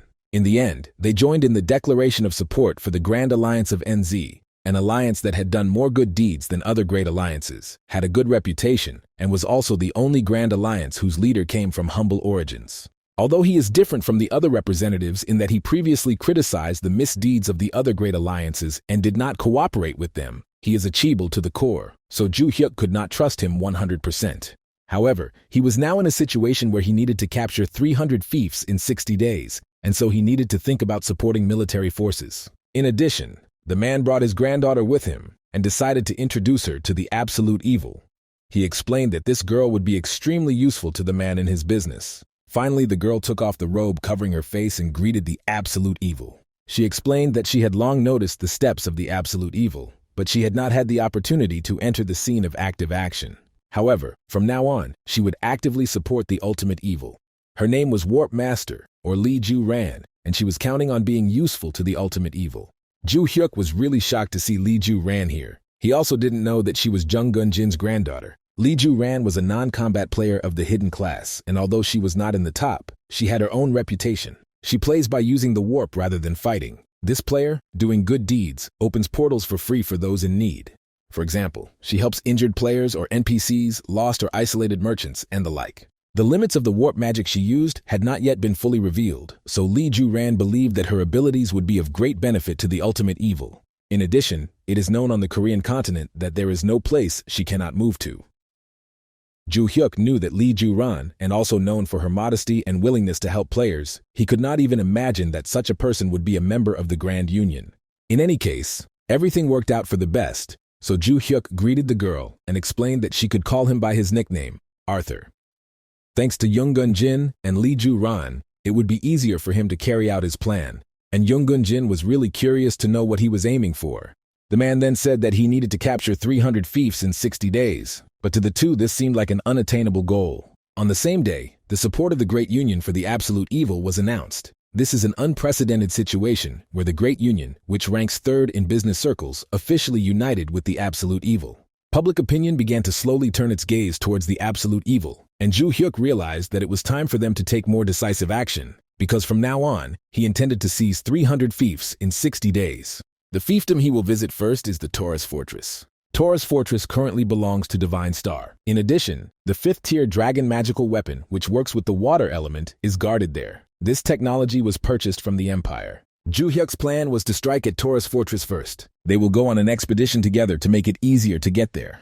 Serdian was surprised that the Overlord decided to leave right now, but Sisong was more worried about Lee Ju Ran, because she was incredibly beautiful, and she also looked incredibly competent and mature. Sisong was worried that this girl might become an indispensable assistant for Ju Hyuk, and Sisong would fade into the background. Ju Hyuk also noticed the girl's anxiety. He did not understand what was bothering her so much. He thought that perhaps Sisong thought that Taurus Fortress was stronger than what Ju Hyuk could overcome. He stroked her head and calmed her down, explaining that he was much stronger, and Sisong asked the Overlord to be careful and promised that during this time she would work hard to improve her level. Finally, Ju Hyuk and Lee Ju Ran teleported, and Serdian asked the girl out loud if she really liked the Lord that much. She was ashamed to admit it, so she only explained to the man that she was worried about something completely different. The Great Mage was already near the fortress, preparing for defense, and all preparations for this moment had already been completed. The girl really wanted to take revenge on the absolute evil, who was just a low-born guy who dared to humiliate her like that.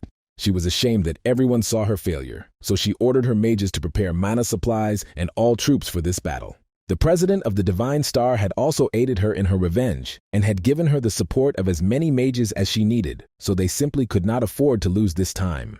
As a result, they activated the 5th-tier dragon weapon, finally located the player. Once the target was confirmed, they were ready to launch an attack. Ju Hyuk, having analyzed the territory, immediately teleported back to Lee Ju Ran. He was very grateful, because it would have taken him a long time to get here alone, and their cooperation made his journey much easier. Now he could move to wherever he wanted at any time, so he thought that she had really incredibly useful abilities. Moreover, he initially expected that at least mines would be laid in this place, like in the valley. But surprisingly, the enemies had not prepared anything like that. All he saw with the spiritual eye were just streams of mana. It seemed like they relied entirely on the dragon, since all the magical powers were concentrated in this weapon. At this moment, the girl began to concentrate the first attack on her target. The current strike setting was supposed to be lethal, because she wanted to first bring Ju Hyuk to a half-dead state, and then shackle him and make him her slave for the rest of his life. The weapon warned that there was a possibility that the target would be killed due to the excessive amount of magical power currently being supplied, but it didn't care and opened fire. Everyone thought that Ju Hyuk was finished, but he had a completely different opinion. He took out his special item, with which he was able to completely block this attack. More precisely, it was not blocked. The attack stopped in its tracks. Ju Hyuk calmly explained that this weapon from the title should be absolutely scary, but in reality, it turned out to be a dud, and therefore he suggested that they quickly do something with the weapon that stopped working. If not, then he will show them real fear. To repel this attack, he used the Eye of Herakth, one of the 3 rewards he received after defeating Herakth. The slime and tears have the effect of temporarily increasing the user's level, while the eye has a completely different effect that allows the player to directly use one of the abilities, albeit briefly. Garakt's ability Petrification is a freezing of the target's mana flow, and combined with Ju Hyuk's skill Spiritual Eye that controlled the flow of mana, he was able to completely stop the attack. He expected nothing less from this eye, since it had previously been able to freeze his 100 lightning strikes. Moreover, he was good at blocking not only living beings but also material objects. He could even petrify magic bullets consisting of magical energy. The sorceress was horrified that all the flows of magical energy instantly stopped and did not understand what it was.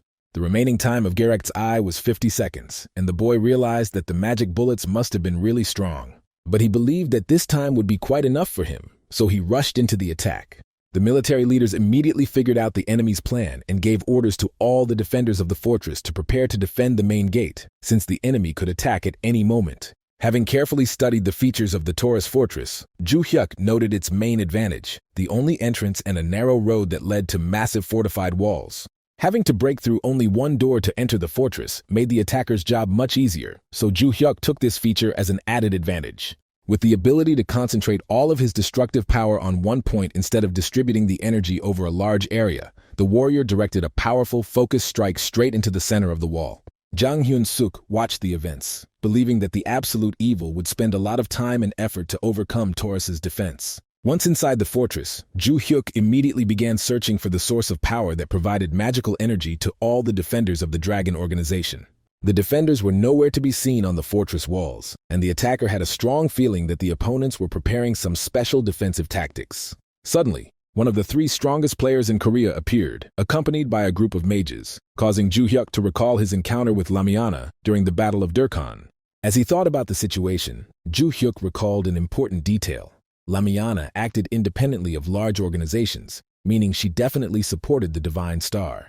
Deciding to test his opponent's reaction, Ju Hyuk deliberately pretended not to recognize the girl he had met earlier in the important battle for Durkhan.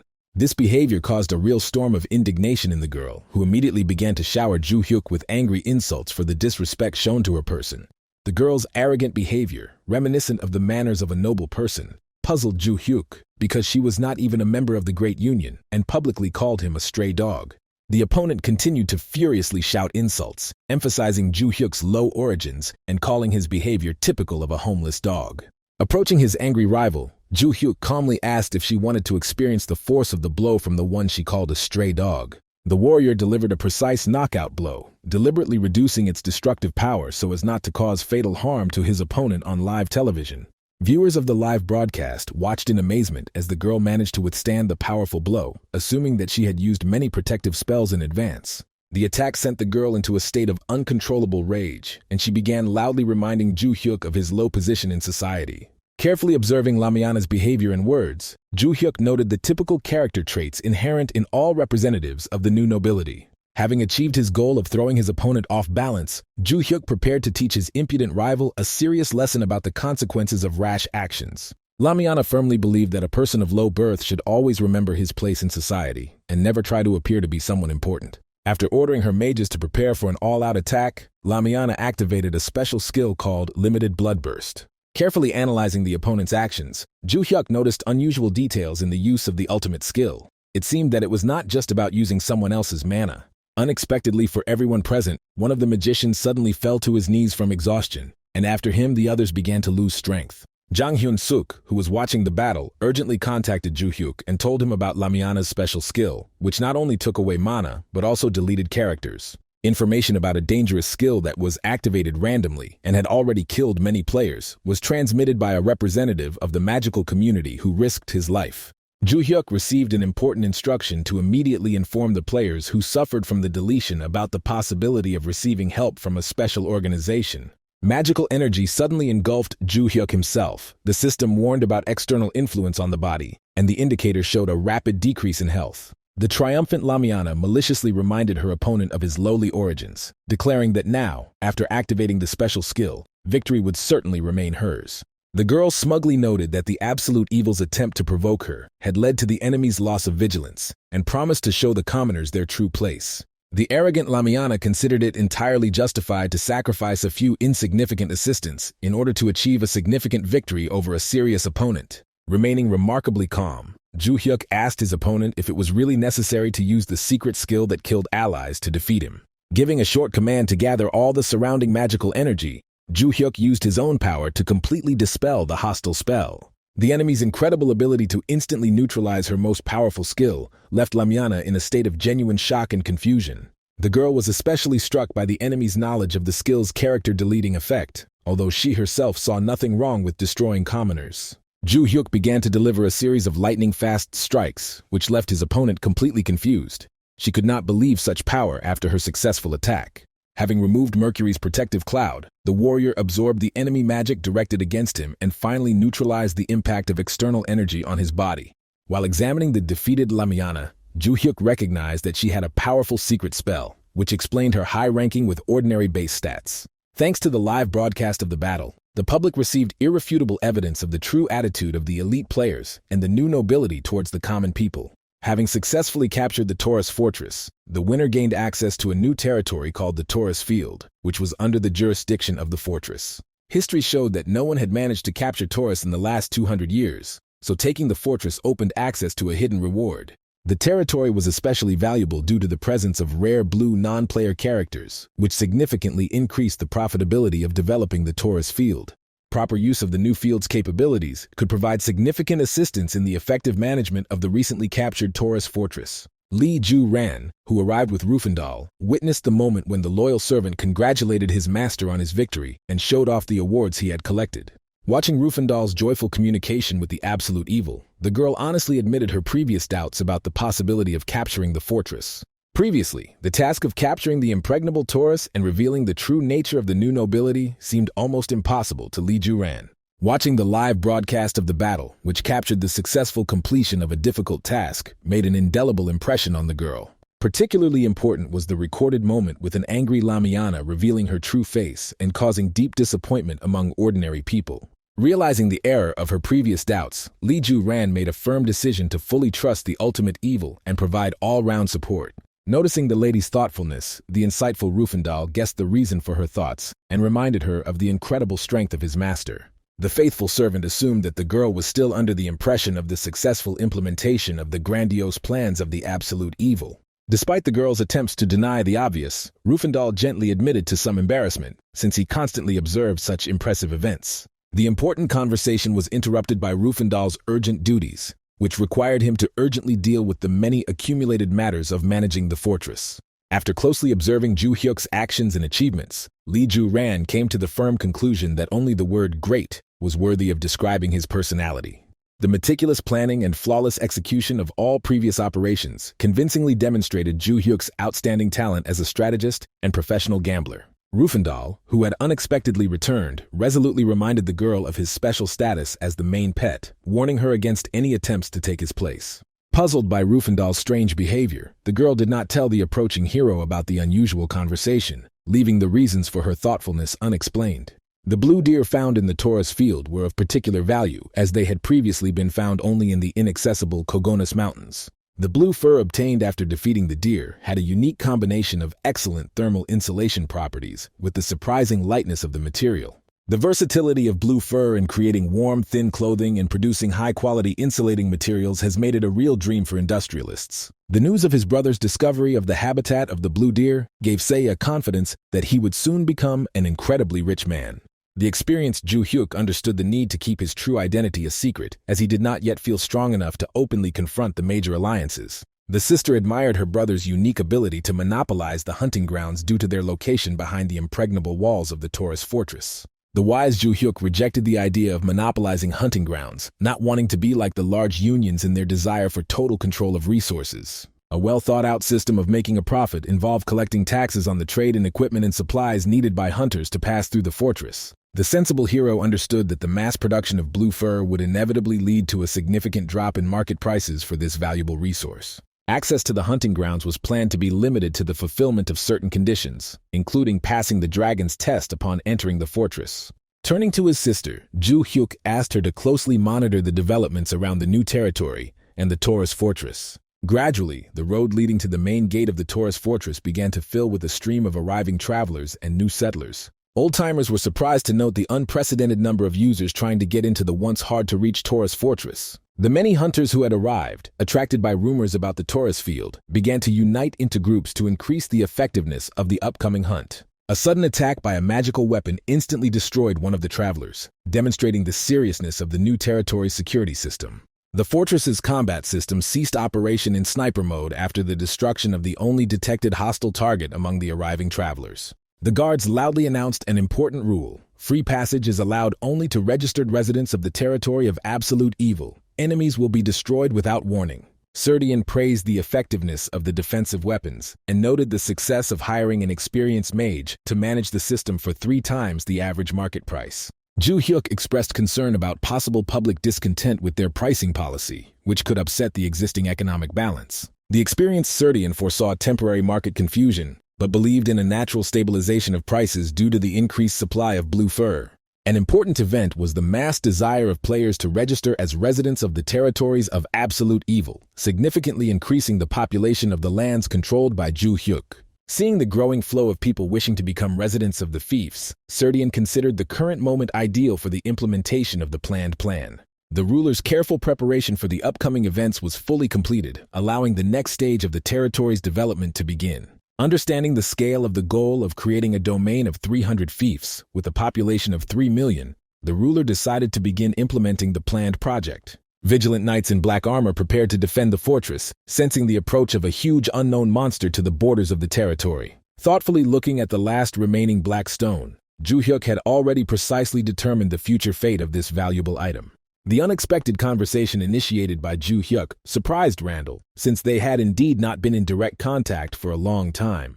Events after the fall of the Taurus fortress developed rapidly. The destruction of enemy mages confirmed their belonging to the forces of the Divine Star. The discovery of the Taurus field brought not only new territories, but also the possibility of large-scale expansion of possessions with the availability of 1 trillion gold coins. Faced with the need for a large financial investment, Ju Hyuk immediately arranged an important meeting with the influential Randall. Showing a genuine interest in the activities of the absolute evil, Randall immediately responded to the unexpected invitation to a personal meeting. Randall's long absence from the continent was explained by his passion for new projects in other lands of the game world. The leisurely, luxurious life in the acquired estates on the continents of Centene and Luna did not prevent Randall from guessing the importance of the upcoming conversation. Showing some excitement, Ju Hyuk handed over a precious black stone to his interlocutor, offering to make a profitable trade deal. Randall was surprised by Ju Hyuk's unexpected decision to sell the valuable item directly, bypassing the traditional open auction system. Explaining his decision, Ju Hyuk emphasized the special partnership that gave Randall the privileged right of first purchase of the valuable artifact. Realizing the value of the last black stone, the hero understood that Randall was the only worthy buyer of this unique item. The coincidence of needs turned out to be surprising. Randall was just looking for a black stone to develop his business in Africa when he received an unexpected offer. Showing his sincerity in return, Randall immediately called over his assistant with a bag of money, appreciating Ju Hyuk's attentive attitude towards partnership relations. The deal's value exceeded the previous one by 5 trillion gold coins, reaching an impressive 55 trillion. Leaving the meeting with a satisfied smile, the generous Randall added a 5 trillion tip and offered financial support to Ju Hyuk at any time. Reflecting on his partner's incredible generosity, Ju Hyuk realized the enormous difference between their financial means and lifestyles. The successful completion of the transaction provided sufficient funds to implement the planned development plan for the area. The system immediately offered the owner of the fortress to invest the 55 trillion gold coins he had received into expanding Taurus. Despite the ease of obtaining a huge amount of money, Ju Hyuk experienced genuine pain when he had to spend the money he earned on development. Following an intuitive understanding of the game mechanics, the hero headed to the bank to open up new territory, assuming that such actions would strengthen the position of absolute evil. The system responded instantly to the confirmation of the transaction, recording the receipt of an impressive amount, exceeding 50 trillion gold coins. Fulfilling all the hidden conditions resulted in the unexpected transformation of the ordinary Taurus fortress into the majestic Great Taurus Fortress. The updated Great Fortress Taurus has received additional reinforcements in the form of 2 magical dragons, intended exclusively for the protection of the fortifications. The system has activated the special quest Great Lord, confirming the successful completion of all hidden conditions to receive additional rewards. The final reward for successfully transforming the fortress was the discovery of the mysterious hidden dungeon of Taurus, which holds undiscovered treasures. Early explorers of the Taurus field discovered a rich diversity of inhabitants other than blue deer, which greatly increased the profitability of the area. Recent media reports of overcrowding in the hunting grounds confirmed the Absolute Evil's foresight in preparing for a massive expansion. The sudden appearance of the Absolute Evil caused an immediate reaction from the hunters, who hastened to gather around him to greet the Overlord. The sudden appearance of the Absolute Evil caused an immediate reaction from the hunters, who hastened to gather around him to greet the Overlord. Feeling uneasy from the excessive attention, Ju-hyuk asked Lee Ju-ran to teleport him closer to the location of the final reward. The attentive Rufendal quickly got his bearings, determining their current position according to the markings on the recently appeared map. The newly discovered Taurus dungeon has already attracted the attention of other players, who are surprised by the presence of competitors in the newly opened location. A guy talking nearby enthusiastically explained to the girl the principles of real business, urging her to trust his experience and knowledge. Suddenly noticing the approach of Absolute Evil, the interlocutor interrupted the conversation and hastened to express a joyful greeting to the important guest. Ju-hyuk and Se-song simultaneously recognized the speaker as the leader of the United Contractors, and the girl remembered his recent attempt to get her number.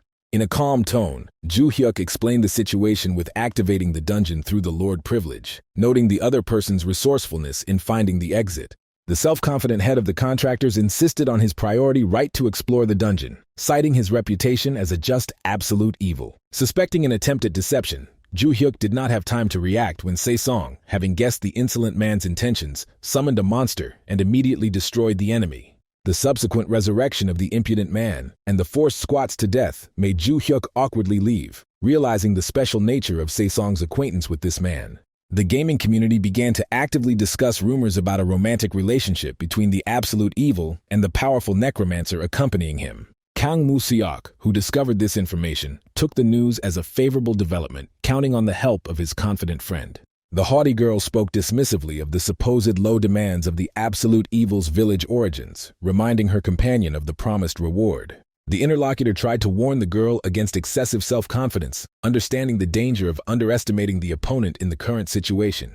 Confident in her abilities, the beauty calmly reminded her of the sad fate of all the arrogant men she had met along the way. The experienced seductress explained her confidence with a simple observation: attractive men always strive to get the most beautiful women. Anticipating an interesting entertainment, the girl expressed a special interest in the upcoming acquaintance with the mysterious Absolute Evil. Kang Moo-seok's internal conflict was intensified by the realization that the tactics he had chosen were unsightly, but the growing crisis of the Divine Star demanded decisive action.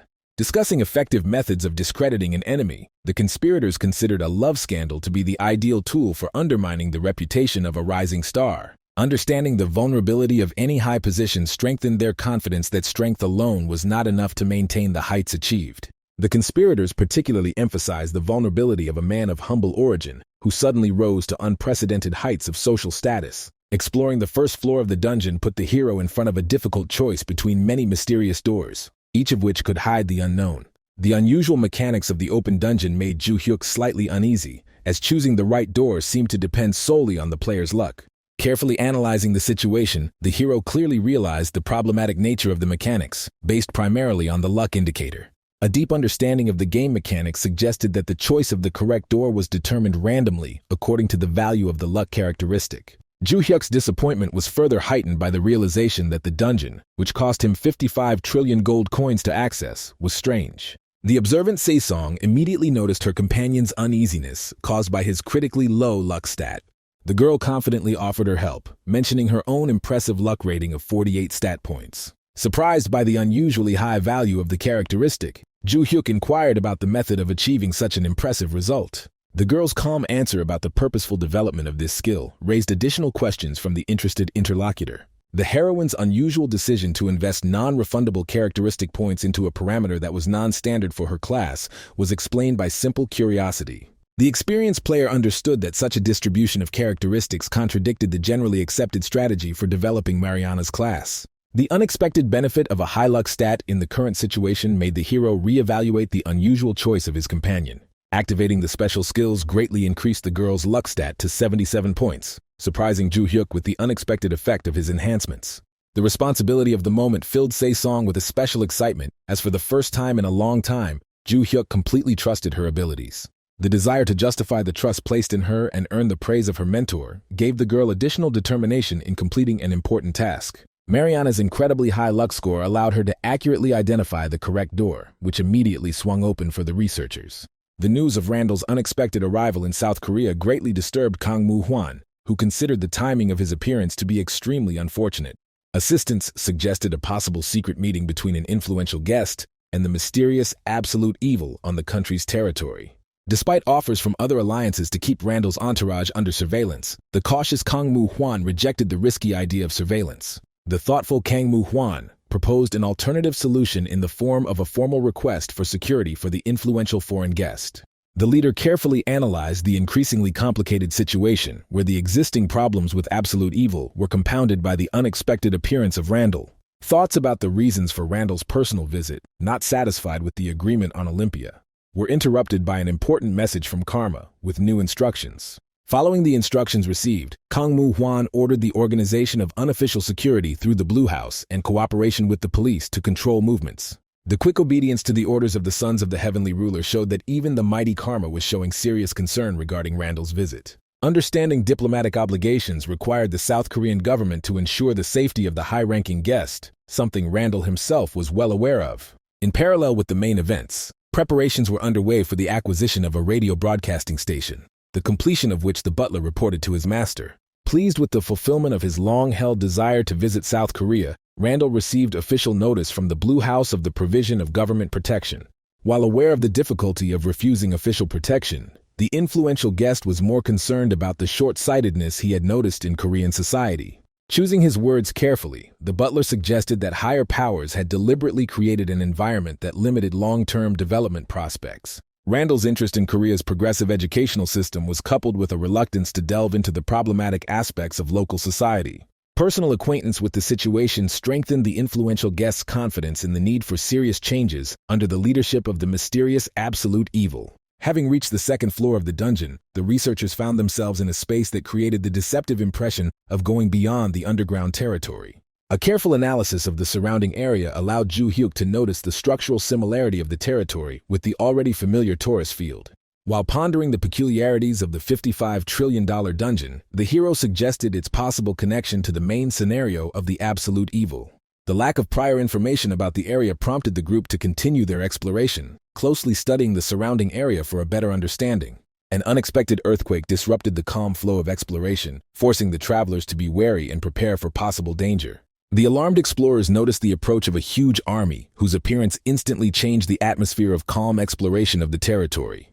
Taking a professional interest in the unusual phenomenon, Ju Hyuk activated his spiritual vision ability to analyze the situation in detail. The information received caused the hero to immediately contact Se-song with instructions to prepare the summoning of a powerful snake for the upcoming battle. Clear instructions instructed the companion to act immediately after the signal to activate the space of encouragement of evil, avoiding any interference. The hero's spiritual perception recorded unprecedentedly powerful flows of magical energy, surpassing all previously encountered manifestations of mana.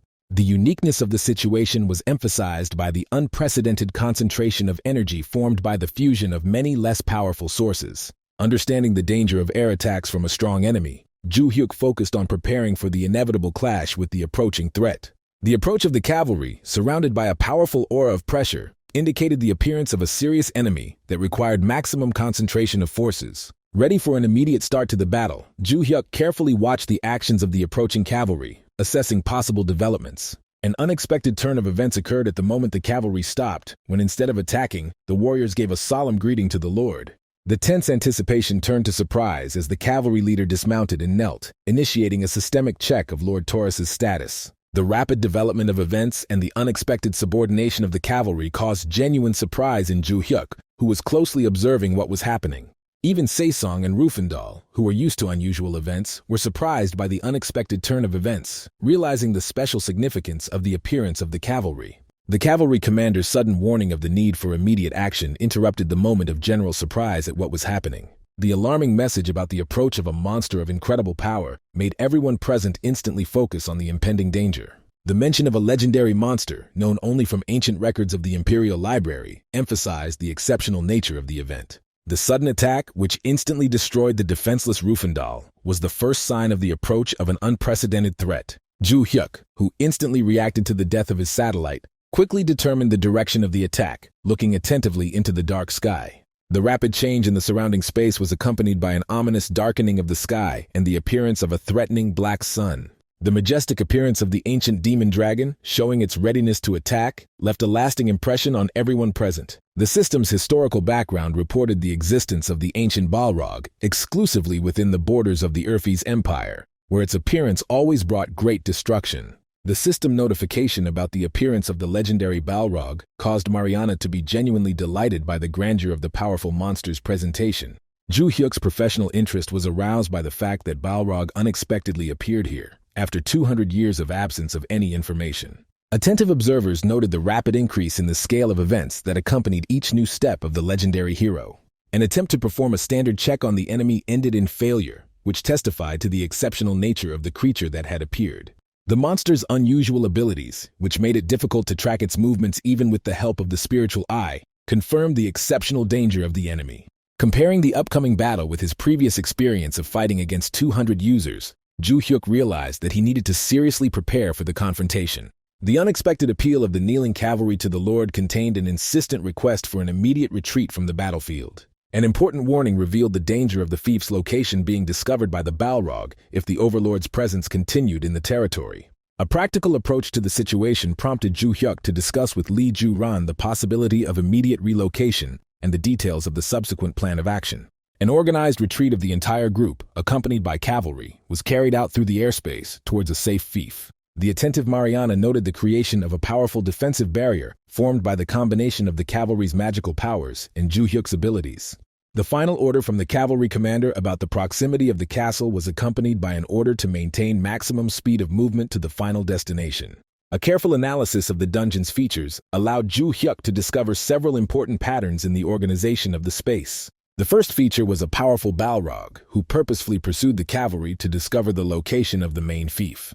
The second key feature was the ability of cavalry to create incredible destructive force through a special battle formation. The unexpected attack of the Balrog that appeared turned out to be ineffective thanks to the reliable protective armor of the hero, who was carefully watching the enemy. Calmly giving the order for the cavalry to continue moving, Ju Hyuk understood the need for a deep defense in the castle to withstand the enemy's powerful attacks. Arriving at the Taurus fortress confirmed the hero's initial assumptions about the mirror reflection of a familiar fiefdom in the underground space. A distinctive feature of the new fortress was its isolated location in the middle of the endless desert instead of the usual placement in a canyon. An important discovery for the hero was the confirmation of the fiefdom status of the new territory and recognition of him as the legal owner of these lands. Confident in his abilities, Ju Hyuk sent the cavalry into the safety of the castle, leaving the further confrontation to himself. A short trip to Lee Ju-ran allowed the hero to be convinced of his assistant's readiness to implement a carefully thought-out plan of action. Activating the ability, Steps That Conquer the Sky, instantly transported both riders to the immediate vicinity of the protected castle. After expressing his gratitude to Lee Ju-ran for her excellent work, the caring hero offered the girl to hide behind him for guaranteed protection. A careful glance down revealed a picture of anxious knights doubting the ability of a lone warrior to defend the fortress from a powerful enemy. Ju Hyuk's confidence was based on his clear sense of Balrog's mana flow and the presence of several well-thought-out strategies to counter the powerful enemy. Having prepared the necessary skill, the determined hero raised his hand above the ground, calling on his assistant knight to show trust in his actions. Mercury's activated strike, enhanced with mind energy, showed an impressive increase in attack power by 40%. Additional improvements to the skill include increased range and reduced reload time, providing reliable protection for the castle. The emotional reaction of the observers was divided. The Tau Knight was sincerely worried about the Lord, while the Mientras Mariana admired the enemy's power. The fearless Ju Hyuk, standing in front of the formidable Balrog, calmly asked the monster about his impressions of the demonstrated technique. The hero's tactical calculation was based on the assumption that a counterattack on the castle could be of particular interest to a powerful enemy. The assumption was confirmed when the monster began to concentrate energy to use its special ability, Black Breath. While remaining motionless, the attentive Ju Hyuk activated a special intimidation skill aimed at weakening the enemy's fighting spirit. The effectiveness of the skill applied was evident in a noticeable decrease in Balrog's fighting spirit, although his attacks continued with the same persistence. The effects of fear greatly reduced the enemy's stat strength, rendering the monster unable to overcome Mercury's strike defense. A rapid combo of 37 consecutive attacks with increased damage coefficient rushed towards the weakened enemy. The spiritual eye allowed Ju Hyuk to notice the monster's successful evasion of the initial attack, but the enemy's reduced stats allowed him to accurately track its movements. Reaching targets with multiple attacks caused a massive explosion, which, according to the hero's calculations, should have destroyed at least half of the enemy's health. Careful observation with the spiritual eye revealed alarming signs that the Balrog was not going to retreat and was preparing a new plan. The monster's ominous roar was accompanied by the appearance of mysterious blood-red symbols and runes, gradually filling the dark sky above the battlefield. Noticing Li Ju-ran's reaction to the appearance of strange signs, the attentive Ju Hyuk hastened to ask the girl about the meaning of the technique he saw. Having recognized the mysterious symbols as a long-distance teleportation spell, the experienced hero tried to determine the possible destination of the enemy's movement. Not wanting to risk a missed opportunity, Ju Hyuk fired thousands of lightning strikes, which missed their target due to Balrog's timely teleportation. The hero's disappointment was intensified by the unusual situation when the powerful dungeon boss preferred to retreat rather than continue the battle. An additional surprise was caused by the monster's unexpected ability to move beyond the limited space of the dungeon. The attention of Kang Mu-seok's assistant was drawn to a strange phenomenon in the sky above the territory of Taurus, foreshadowing unusual events. The Balrog's majestic appearance from the portal of displacement was an unexpected sight for those watching in the open field. The events of the preceding minutes were remembered by the warrior Ruan with a bitter feeling of humiliation from repeated defeats at the hands of the ruthless necromancer. The girl who arrived at the scene quickly identified the dungeon as the last known location of her mysterious target. A careful analysis of the situation told the late guest that the recently opened dungeon had already been abandoned by the absolute evil she was interested in. The beauty of the popular celebrity Song-hwa, who caught the attention of the admiring Ruan, was well known to many fans. A 30 billion reward from a representative of the Divine Star was offered to the girl for successfully revealing the true identity of the absolute evil. The anticipation of receiving a large sum of reward inspired Song-hwa to dream of a comfortable life after successfully completing the mission. Ruan's unexpected appeal to the beautiful stranger contained a strange request to deliberately take his life in the current game world. Admiring the girl's appearance, Ruan noted her professional abilities and resolutely proposed starting a romantic relationship. The fleeting impression of the stranger's strange behavior quickly gave way to alarm at the sight of a huge monster appearing in the sky. The instant teleportation of Balrog, who noticed Song-hwa, ended with the threatening roar of the monster in the immediate vicinity of the frightened girl. Discussion with Mariana about the unusual escape of Balrog from the dungeon to the open field caused sincere bewilderment in Ju Hyuk, who was puzzled by such a phenomenon. Analysis of the situation showed that the monster was using a forbidden long-distance portal created by streams of magical power outside the dungeon. An unusual turn of events forced the hero to think about the issue of completing the clearing of the dungeon after the unexpected escape of the main boss. The solemn moment of the kneeling knight taking the oath of allegiance to the absolute evil interrupted the pensive hero's thoughts. The unfinished battle with the Balrog unexpectedly brought the hero two important achievements: the complete loyalty of the elite cavalry and the successful completion of the mysterious dungeon. The increase in the rank of the Taurus cavalry was accompanied by the acquisition of unique abilities, infinite life, and the ability to be resurrected a day after death. A deep analysis of the situation led Ju Hyuk to understand the uniqueness of the chosen path to passing a difficult dungeon. The realization that he had 300 immortal and infinitely loyal warriors at his disposal filled the hero with confidence in his growing military power. The additional reward based on the luck stat when choosing a door made the hero appreciate the importance of Song's high stat value. Ju Hyuk's sincere gratitude was expressed in a warm gesture of approval for the girl's unusual decision to develop the luck parameter. The process of obtaining the final reward was of particular interest to the hero, given Song's impressive luck score of 77. The first reward was a significant increase in the combat capabilities of the Taurus cavalry by adding a disruption field to the attack line. The second reward was the mysterious Taurus elixir, which had the ability to hide the energy of an absolute evil class user. Reflections on the practical benefits of the elixir caused doubts in the hero, given the well-known fact that he belonged to the class of absolute evil. A practical approach to the situation prompted the hero to immediately test the effect of the resulting potion, despite some doubts about its usefulness. The immediate effect of using the mysterious elixir was the complete disappearance of the dark energy surrounding the hero. A major achievement was Ju Hyuk's newfound ability to control and conceal the characteristic energy of the absolute evil class. An unexpected bonus of using the magic elixir was a significant boost to the true technique of the mind energy that conquers the heavens. Memories of the teacher's wise instructions regarding the importance of achieving complete control over energy took on new meaning. The seemingly unattainable goal of the game scenario unexpectedly turned out to be an important part of the development of the abilities of the absolute evil. In parallel with the events in the dungeon, a tragedy was unfolding. The uncontrolled Balrog continued to destroy the peaceful inhabitants of the game world. Confused, Kang Mu-hwan tried to understand the reasons behind the mysterious monster's targeted attacks on Pruno's main storage facility. The assistance report contained information about the first appearance of a monster in the Taurus region, which contradicted the preservation of the fortress itself. Kang Mu-hwan's irritation was further heightened by the understanding of the connection between what was happening and the activities of the absolute evil and the need to contain information about the deletions. Further concern was raised by the news that the removed players belonged to the category of Divine Star subcontractors. The strategic decision involved adding the victims to the organization's core staff, with the understanding that the responsibility would be placed on the absolute evil. Confident in his influence, Kang Mu-hwan gave the order to summon the holder of the seventh throne, believing her to be incapable of refusing the Divine Star. An unexpected phone call brought reassuring news about the imminent arrival of long-awaited reinforcements to resolve the difficult situation. Karma's quick reaction to the events that were taking place resulted in the decision to send the powerful holder of the fifth throne to help. The fact that the arriving reinforcements belonged to the elite group of the Sons of the Heavenly Ruler significantly increased the chances of a successful resolution of the crisis. Karma's unusual willingness to offer support was surprising, given his previous reserve in such situations.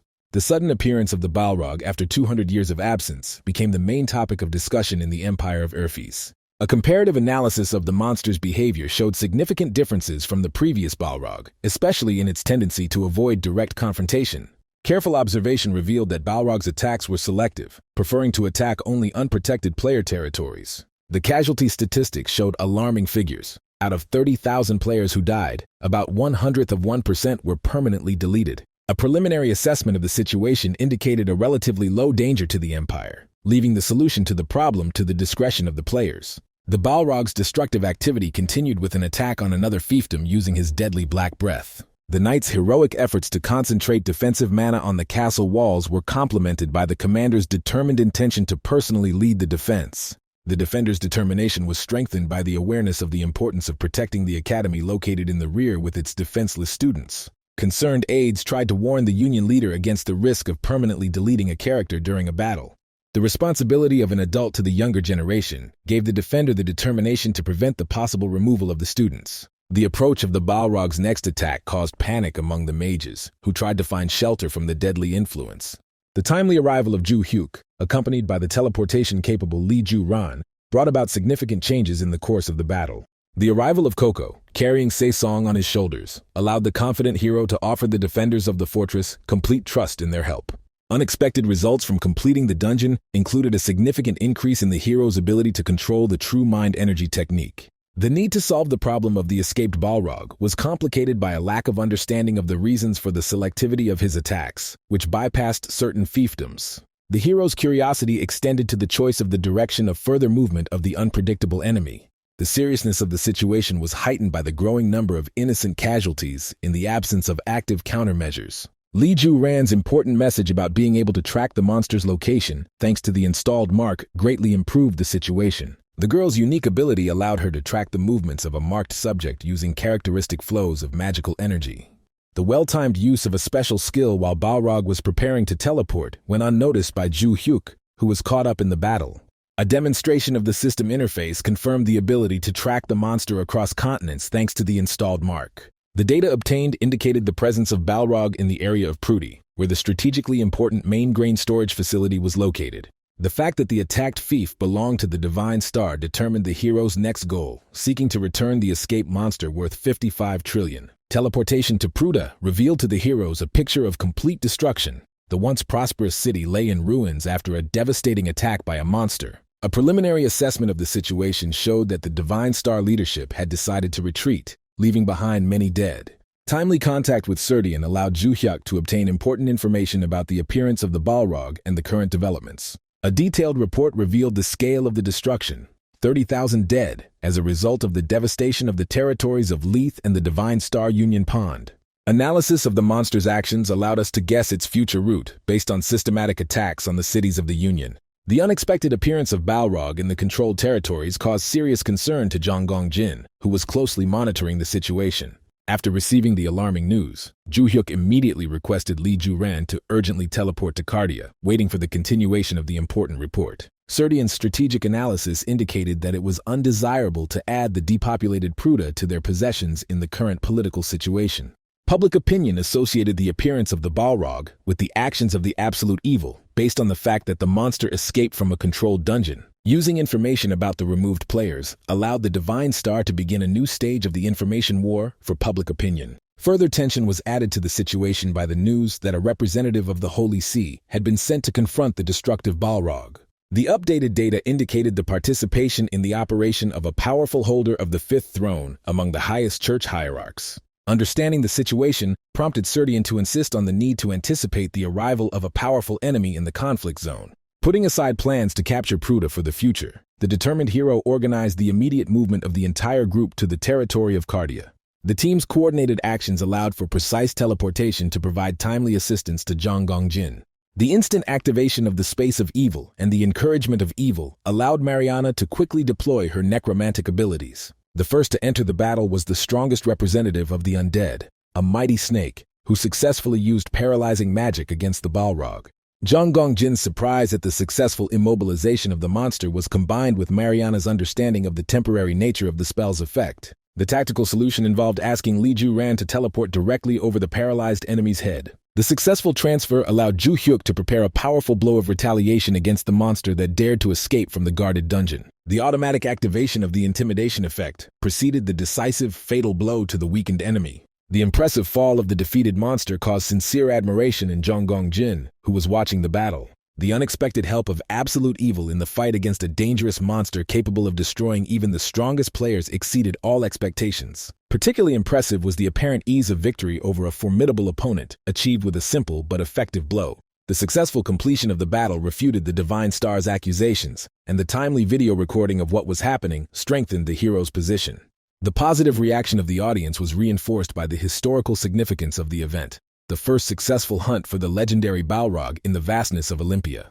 General curiosity about the possible reward was satisfied by the appearance of an impressive bag after the disappearance of the defeated monster. Li Juran's guess about the bag's contents caused a shocked reaction from Zhang Hyun-suk, who realized the incredible value of the loot. The lightning-fast spread of the news prompted Randall to think about congratulating his partner and the possibility of acquiring an additional black stone. The unexpected news caught the attention of world number 14 player Jaren On, who decided to travel to South Korea.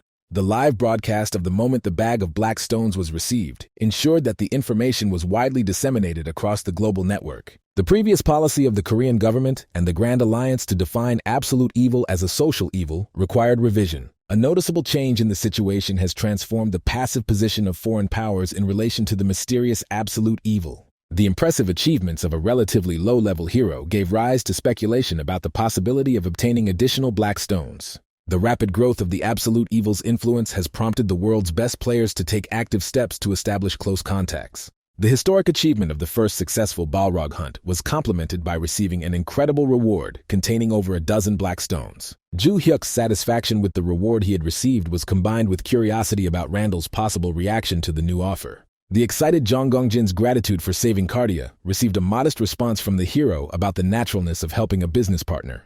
The sincere congratulations to Young Gunjin on receiving the grand award reflected the general admiration for the hero's achievement. The insightful Zhu Hyuk, having caught the unspoken thoughts of his interlocutor, directly inquired about his need for the black stone. The interlocutor's frank answer revealed an urgent need for the artifact in the absence of sufficient financial resources. An unexpected offer to exchange several fiefs for a black stone demonstrated the hero's unconventional approach to business relations. The seriousness of the proposal was based on Zhu Hyuk's strategic interest in expanding his holdings through alternative means other than military conquest. The agreement reached was to quickly provide a money list after discussing the proposal with Zhang Gunjin's staff. The ceremonial appearance of the representative of the Fifth Holy See was accompanied by a loud accusation of the absolute evil of mass murder. The solemn announcement of the intention to personally punish the criminal was made on behalf of the Fifth Holy See, the conductor of light. The unexpected arrival of a high-ranking church official was accompanied by the appearance of Kang Mu-seok and representatives of the public broadcaster. The hero was surprised by the inexplicable presence of his sister among the gathered observers of the historical event. The preceding events included an important meeting of the holy seats, where Kang Mu-seok gave the order for Seiya to go to Pruda. The girl's bewilderment regarding the unexpected order was met with a counter-question about her knowledge of the Balrog's attacks on the fief. Temporary registration of citizenship in the fief gave the girl the official opportunity to participate in the upcoming battle with the legendary Balrog. Seiya was internally irritated by Kang Mu-seok's unexpectedly respectful manner, especially considering his reluctance to personally risk the possible removal of the character. The girl's calm refusal was based on the lack of formal obligations to the Divine Star, which caused obvious discontent in Kang Mu-seok, who was unaccustomed to disobedience. The unexpected statement by the representative of the Fifth Throne about his intention to personally participate in the operation caused genuine surprise to Kang Mu-seok, who was closely following the situation. Yu Jung-suk, who occupies the Fifth Throne, stressed the sacred duty of church hierarchy members to provide support in critical situations. The promise of support from South Korea in the event of joint action between the Divine Star and the Alliance evoked Kang Mu-seok's sincere gratitude. Seiya's deep contempt for overconfident opponents was based on his understanding of his older brother's ability to destroy them with one decisive blow. The unexpected appearance of a special quest for the Holy Thrones disrupted the girl's original plans for the upcoming journey. What was surprising was not only the timing of the quest, but also its direct connection with the need for joint action by the First and Fifth Thrones against the Balrog. Luna's detailed explanation revealed the reasons for the delay. The need to accompany journalists significantly slowed down the movement of the thrones. Ju Hyuk was perplexed by Yu Jung-suk's persistence in continuing the conflict after successfully destroying the Balrog, which made the quest irrelevant. The girl's satisfaction with the current situation exceeded the possible disappointment from the missed opportunity to capture the moment of victory over the monster. Understanding the true purpose of the Holy Throne strengthened the girl's determination to carry out her long-planned plan to capture the absolute evil. The provocative order to attack was accompanied by the confidence of attracting public attention by eliminating a recognized social evil. An additional warning against attempting to escape was accompanied by an official challenge to a duel, addressed directly to the opponent. Seiya's urgent warning revealed to his brother the danger of accepting a challenge based on manipulating the system's rules to the opponent's advantage. The sister's confidence in the enemy's use of cavalry did not take into account her brother's recent acquisitions, which significantly changed the balance of the upcoming battle. The hero's decisive entry into the battle arena demonstrated his readiness to accept the challenge, despite the warnings of his loved ones. Yu Jung-suk's genuine joy at accepting the challenge was followed by an immediate announcement of special rules for the upcoming fight. The rules established included a high probability of removing a defeated character and limiting offensive actions to the use of cavalry. A careful assessment of the situation allowed Ju Hyuk to note the ineffectiveness of the enemy's use of existing systemic advantages. The solemn call of the Riders of Light saw the appearance of an elite unit of Imperial cavalry under the command of a conduit of light. The girl perceived the limitation of military operations to cavalry attacks as a guarantee of victory thanks to the recent acquisition of an elite unit. The boy's calm reaction was expressed by opening his own portal to summon the newly acquired Taurus cavalry to the battlefield. The formation of numerous warriors around the commander caused Mariana and Lee Ju-ran to be genuinely happy, delighted at the acquisition of a powerful fighting force. The supernatural power of his brother's cavalry, felt even at a considerable distance, caused genuine amazement in Seiya and discontent in the other observers. The unexpected appearance of the enemy's powerful cavalry caused a worried Yu Jung-suk to revise her initial assessment of his military potential. Realizing that there was no way to retreat in the face of the supposed killer, the girl gave a decisive order to her cavalry to begin the attack. The commander's clarifying question regarding the use of a recently mastered formation was accompanied by a request for permission to begin a decisive battle.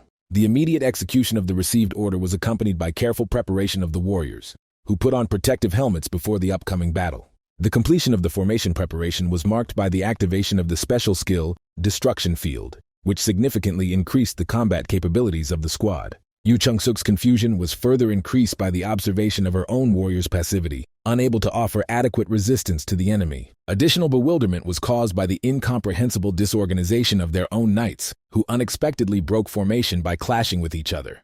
The rapid approach of the enemy cavalry caused the alarmed Yu Jung-suk to begin a hasty retreat to avoid a direct confrontation. The girl's last moments of life were accompanied by bitter indignation regarding the supposed deception on the part of absolute evil.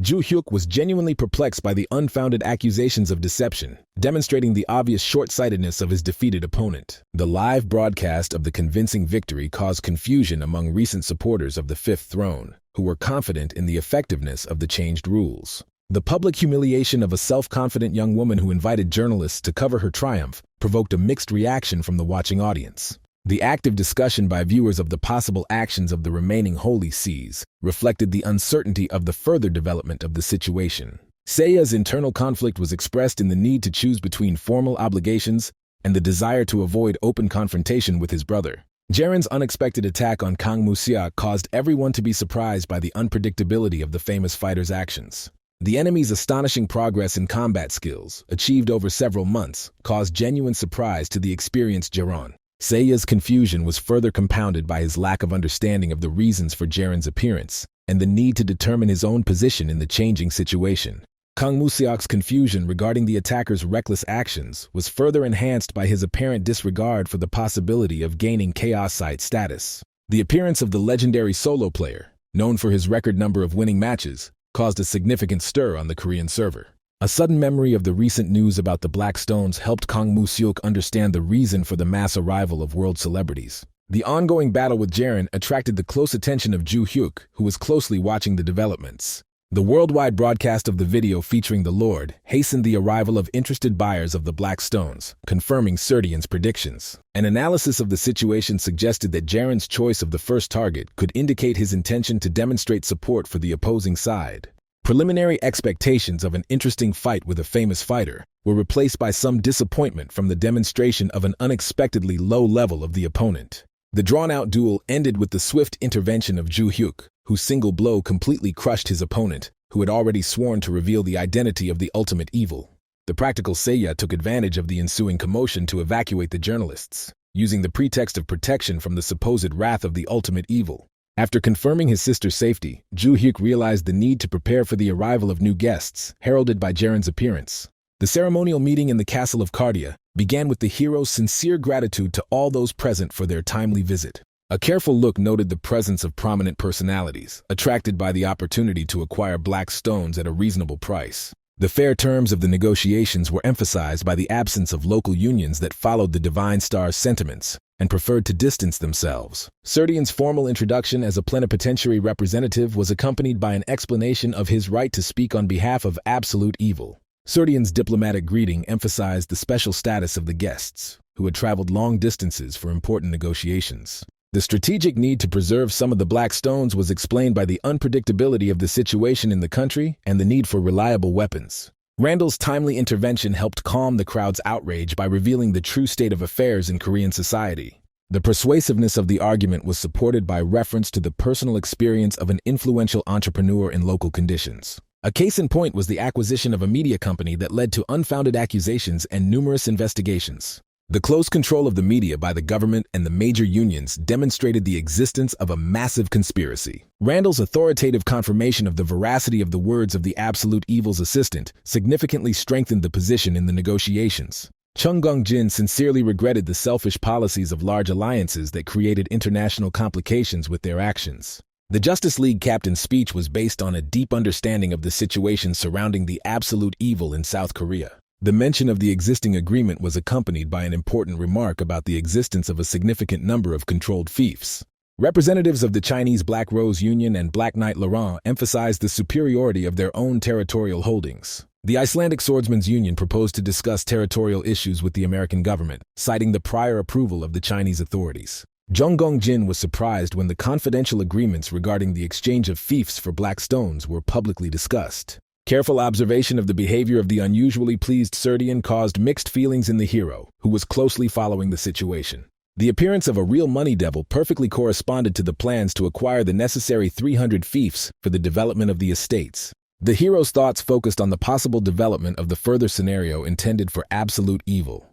The initial stage was the quest, The Great Lord, which required establishing control over a significant number of feudal territories. The sequence of events included the capture of fiefs, confrontation with the first Balrog, obtaining black stones, and expanding territorial holdings. The development of the situation demonstrated a clear interconnection. The strengthening of the throne was accompanied by the emergence of new possibilities for confrontation, including elite cavalry. Successful adherence to the game strategy guaranteed the timely receipt of the necessary resources for further development and strengthening of positions. The anticipation of further developments filled the hero with confidence in the increase in the scale and interest of the upcoming adventures. The Divine Star President's reaction to the arrival of the foreign guests was one of dissatisfaction with their overconfident behavior on foreign territory. Particularly irritating were the open threats to the opponents of absolute evil and public statements about allied relations with it. The realization that he was losing control of the situation increased Kang Mu-hwan's anxiety about the uncontrollable absolute evil's further actions. An additional blow was the unexpected decision of Zhang Gongjin's alliance to enter into an agreement with the ultimate evil, showing open support. The reckless behavior of one of the three strongest players on the Korean server, which contradicted the established alliances, caused bewilderment. The alarming news of the absolute evil taking over cities and suburban areas increased tension in the Divine Star leadership. A significant expansion of influence included the seizure of 25 fiefs and the establishment of cooperation with the Magical Union of Israel.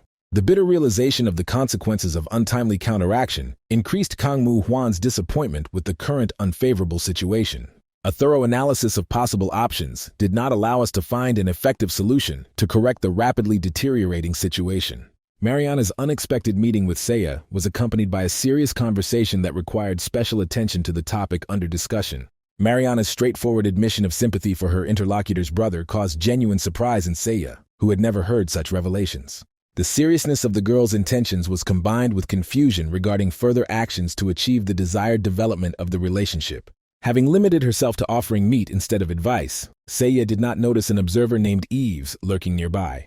The unexpected appearance of a beautiful stranger in this area made an indelible impression on the attentive observer. The immediate order to collect detailed information about Mariana reflected the seriousness of the intentions of the person interested in the girl. The completion of the capture of the last fief in Prune increased the hero's holdings to an impressive 24 vassal territories. The timely appearance of the mysterious girl was accompanied by a discussion of the need to create a transport system between the numerous fiefdoms. A shaman who introduced herself as the head of the Israeli Union of Magicians proposed the creation of a portal system for instant movement between territories. The lack of significant territorial holdings was compensated for by the unique magical abilities of the Union in the upcoming negotiations. The offer included an exchange of black stone for the creation of an unlimited network of portals with a 30-year guarantee of free maintenance. The limited number of available black stones has provoked intense competition between interested parties. Powerful alliances from various countries offered lucrative deals to the absolute evil, seeking to establish long-term partnerships. This is how Ju Hyuk managed to achieve his desired goal after a series of deals. He had just arrived at the central altar in Nan, reflecting on how he felt like he was barely making it within the 60 days allotted to him.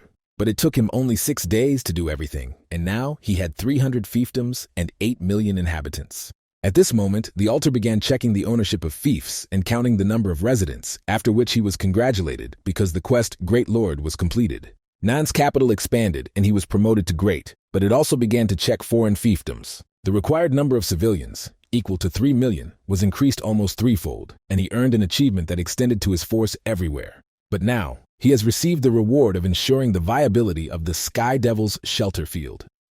This is the first fiefdom he has received while working on the absolute evil scenario. Although it was a dying land that lacked even a modicum of self-sufficiency, it still had its own memories. Ju Hyuk was clearly happy that this place had a chance to come back to life. In addition, he could choose a new name for the field, Heavenly Devil's Shelter. Since this was his first property, he decided to give it a name with special meaning. He decided to name it after the first apartment he bought with his own money. So he called it Hill Stay. After the name was changed, there were hunting grounds there, as well as the valley and meadows of Hill Stay. In addition, he received a special state of voluntary loyalty, 1% of all experience points earned by local NPCs, and during hunting in the territory, will be received by him automatically. Ju Hyuk remembered that this was a great situation for him since he could now also receive an automatic level up without any obstacles. Besides, it seems that the harvest will be much better than in the territory of the Taurus fief. But suddenly he saw Serdian running towards him, who immediately wanted to find out from the Lord what had happened. While performing his work duties, a message suddenly popped up in front of him about Nana's promotion to Great Nana. Moreover, news came that the main shelter had been reborn, and even the costs had been reduced to 1/10, so it was interesting to see what had happened. Ju Hyuk explained that it was a reward for the active work he had done so far, and Serdian was incredibly proud of his master, as he had expected nothing less from him. He also decided to inform him about the information he had found. A white-haired otter and a white-haired deer had been discovered on the expanded hunting grounds. These are more profitable monsters than the blue-furred monsters found in Taurus Fortress. If they are sold and the remaining black stones are used correctly, the utopian plan for the ideal state they dreamed of will soon be realized. But Ju Hyuk awkwardly informed Serdian that he had to spend a small fraction of the budget this time. He stated that he was going to spend 2 black stones. Serdian was clearly angered by this. He did not understand why such expenses were needed. The Overlord only explained a little awkwardly that he had gained new powers as a reward for the quest, the Great Overlord. 2 powers were created. One of them is Unlimited Whisper, which removes all restrictions on the transmission of messages through whispering. Now whispers can be sent anywhere, including abroad, and to closed areas where whispering was limited, and global transmission of messages to many people at the same time is also possible. The second power is the expansion of the fief, the same effect as when upgrading the Taurus Fortress. To upgrade the fortress, auxiliary materials are needed, which vary depending on the size and level of the territory being expanded, and this time, to expand the territory, he needs 2 black stones. When Serdian realized why such expenses were necessary, he immediately relaxed because he could not oppose the cause for the benefit of the heavenly devil. As a result, 2 black stones were absorbed to activate the fief expansion power, after which the expansion of the Great Nana began. The entire area began to change and glow purple, and the expansion was supposed to take 72 hours. Serdian was proud that the Overlord was such a great strategist, and he was glad that he was able to make such a decision for the sake of their capital, Great Nana. Ju Hyuk understood that people must be happy about certain expansions, but it was all because the Black Stone could gain the upper hand in relations with world leaders. And the Black Stone is a means of creating general welfare, together with the establishment of a pension. Seiya, at home, was watching the news. It seemed that even the journalists themselves were tired of repeating the same thing about how everything about the ultimate evil was fabricated. Seiya assumed that they really did have tight control over the media and power, but Ju Hyuk never had any doubts about it. However, he guaranteed her that the Divine Star would not last even 2 years. If they continued in the same direction as they were now, they would be able to completely destroy this alliance within 2 years. Seiya, looking at her brother, remembered that just 6 months ago he was unemployed, and now he really has changed a lot. Her brother is a human who shocked people by appearing in the form of full chaos, and now he was destroying the Divine Star. She was incredibly proud of him for all his actions. One way or another, her brother had matured greatly. Seiya remembered that Si-song had a birthday tomorrow, so she suggested to Ju Hyuk that they throw a small party in their close circle. Ju Hyuk calmly warned that the party was out of the question. They still had to be careful, but Seiya asked that Ju Hyuk at least prepare a gift. The guy just calmly explained that he knew about her birthday and had already managed to prepare a gift for her. The next day when they met, he gave her a gift. The girl was really amazed that he had not forgotten her birthday. Ju Hyuk knew that he had to congratulate her on her birthday because she was his precious number 1 among the absolute evil comrades. Without even opening the gift, Mariana immediately ran up to Ju Hyuk to hug him because she was incredibly touched by his sincerity. It seemed to her that the hero showed with his whole appearance that he was not interested in such a thing, so she did not expect anything from him. Ju Hyuk didn't understand when he pretended not to be interested in something like that as a gift for her, and didn't understand if he was really that callous towards others. In any case, it was obvious that Mariana was incredibly grateful that he had thought to prepare everything in advance. Although he could honestly admit that the elders had put more effort into preparing the gift than he had, since it was, after all, a gift for their future ruler. A few days earlier, Ju Hyuk informed the elders that Se-song's birthday was coming up soon, and asked them to prepare a gift for her. The elders were shocked that Ju Hyuk had decided to entrust them with the job. What they knew about Se-song was that she was an absolute necromancer who was assisting their lord, the one who would become the queen of the heavenly devil lord. Therefore, they had to find the rarest thing, because the prepared gift should bring peace and joy to her precious body. As a result, an emergency meeting of the elders took place. They knew they had to give it their all because this was a great opportunity to show their dedication. They mobilized all available resources of Sarmak and the Black Flowers. So the elders set to work to find the best gift for Si-song, a gift prepared by the heavenly devil elders. Ju Hyuk, in turn, did not know about all the intricacies of this process and simply gave this gift to Mariana. The gift consisted of a manicure, an item that is mostly worn by female users on their nails. Manicures can have various magical functions added to them depending on the user's level. In addition, the girl received a top-quality manicure worth 22 billion gold coins as a gift, and although Mariana did not understand much about it, she still loved it.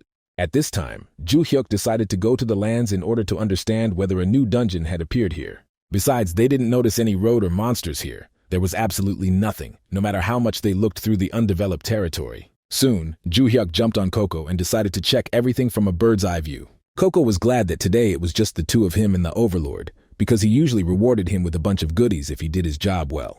But suddenly, Coco realized that he couldn't take off, and Ju Hyuk received a notification that absolutely everything related to flying was prohibited in this area. Ju Hyuk realized that in this case, there was no choice left, and he decided to ride a horse, so he called his cavalry. He explained to the Tao Knight that he was going to explore the area and find a way to clear the dungeon, and Tao immediately understood what the Overlord wanted. Eventually, Ju Hyuk climbed onto the passenger side of the horse and they set off. The boy understood that, as expected, the cavalry was incredibly useful in many ways. He was sure that it would play an important role in the future war against the Holy Seas. Besides, when you travel long distances, there was nothing better than a horse. However, he wondered why, despite how much they moved forward, they did not encounter anything on their way.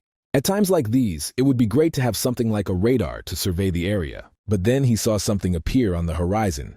It looked incredibly like a cavalry unit, and after checking it with his spiritual eye, Ju Hyuk was convinced that it was definitely cavalry. In addition, Tao stated that the energy of the mana flow emanating from the riders seemed very familiar to him. The battle that happened not long ago, the energy was painfully similar to the cavalry advancing from Yu Jung-suk's side. The Phantom Cavalry was clearly the same cavalry that was summoned by the Fifth Throne. Although the mana flows were indeed similar, their magic power was not as chaotic as it was back then. Tao did not know what to do, but Ju Hyuk, mounting his horse, calmly declared that in that case he would move against this cavalry. Tao tried to explain that it was very dangerous, and suggested fighting it like last time. After all, they were advancing forward in full force. There was not a single fortress nearby that could be attacked by Mercury. But Ju Hyuk knew that everything would be okay because after all, he was their lord. Previously, he could not attack the cavalry himself due to the rules of the duel, but here nothing limited him. He used the mega-powerful 100 lightning strikes combined with the mega-powerful 1,000 lightning strikes. As a result, the synergy effect occurred again, and now only the final step remained to be taken. He activated the great advent of the evil god's spell and sent his spirit straight towards the cavalry, causing them to be completely defeated. Tao literally couldn't believe what he was seeing, as it was the destruction of an entire cavalry single-handedly. Moreover, she couldn't even get close to the Overlord. He wondered how strong the absolute evil really was. Tao immediately jumped off his horse and asked the absolute evil to kill him because he was a non-entity who did not realize the limitless abilities of his master. He wanted him to punish him for the stupidity he had shown. But Ju Hyuk knew that his concern was born out of loyalty, and it was not a sin that could be washed away by death, so he asked the man not to worry about it. In addition, he announced that the appearance of this cavalry was similar to the appearance of a boss, and he killed them all, but there was no change, and he was surprised that this was not a condition for clearing the dungeon.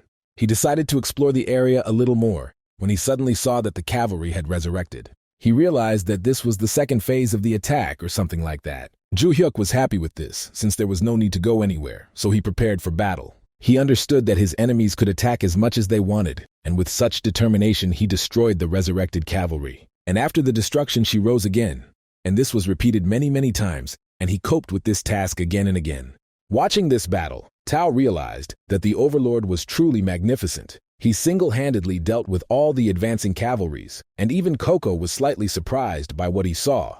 And at the same time, it seemed that the Overlord was not tired at all. Ju Hyuk also felt that what was happening was a little strange, because he had already defeated the cavalry for the 7th time, but there was no change. In this situation, it seemed to him that he had missed something. Because of this, although it was easy to deal with the cavalry, if things continued like this, the fight would never end. Moreover, when the cavalry appeared on the horizon again, he realized that although he had not intended to use this skill, he was left with no choice. So he decided to use Boundless Whisper. All elders who were able to fight were summoned to this dungeon. When all the elders received the notification from the Lord, they were immensely surprised and glad that the moment had finally come when the Lord had decided to call them, so they immediately broke away from all their affairs in order to follow his call. Finally, the elders who had come to his call lined up before the Lord, and Tao, looking at the elders, clearly did not understand who all these people were. Moreover, looking at the elders, he felt that an extremely strange energy was emanating from them. And Rexer and Johann emanated an energy similar to assassins.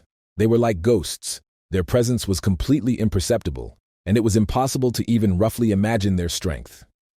Moreover, Tao had not seen any of these subordinates in Cardia before. Ju Hyuk suddenly realized that he had forgotten to introduce these people to Tao. He asked him not to worry, because these people were their supporters, after which Luxo approached them first to greet the man. And finally then Tao realized that the Lord had not acted at full strength last time either. so they had only called upon his cavalry. Ju-hyuk thought that everyone was finally gathered, but suddenly he saw another elder approaching. As it turned out, it was Elder Verdi, who had finally come to greet the overlord. She had been impatiently waiting for the moment when he would call her. Ju-hyuk was seriously surprised to see a small child. Verdi soon explained to the elders that those cavalrymen were special creatures, bound by special magic. Even if they were killed by normal means, they would be endlessly reborn. Therefore, the fifth elder, Archmage Verdi, asked the Lord for permission to destroy them. And then the ninth elder Panda will help them find the way to the next gate. Ju-hyuk finally realized that these were the same absent elders he had been unable to cross paths with until now, and he eventually gave Verda permission to act as she saw fit. As a result, she immediately took off and immediately began to destroy the enemies standing in her way. She activated the magic of the Swamp of Despair and created destruction that brought darkness that would completely engulf her enemies. Finally, when the spell was completely finished, all the cavalrymen were engulfed in insanely powerful magic. And even Tao admitted that it was incredible power. Among the Lord's subordinates, there were insanely strong people. And then the hero realized that he knew absolutely nothing about this girl and the power of this elder. After all, even though she was an elder, she looked very young, and therefore he did not expect much. However, incredible power was hidden within her. It seemed to him that in this scenario, Verdi would not even lose when facing sage-level mages. Just after the girl's victory, the mana line connecting the white cavalry to the source was cut, and the conditions for destroying the cavalry were met. At this point, the ninth elder announced that she had already found the way to the next gate, so they decided to go together. Tao didn't feel anything special, so he was surprised that the ninth elder definitely felt that the right place was here. Finally, he touched a certain spot on the sand, and then a portal appeared from underground, and Ju-hyuk decided that they should go further together. Finally, he moved to the lower level of the dungeon. After moving here, he immediately began to sense a powerful flow of mana. Although it was different from the one coming from the white cavalry, for some reason there was something painfully familiar about it.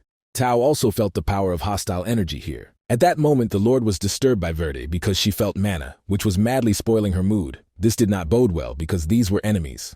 At that moment, white magicians appeared, who had only one goal, to destroy evil, and their entire army advanced towards Ju-hyuk and the elders. Ju-hyuk was shocked to see them, because he had been wondering all this time why the energy seemed familiar to him.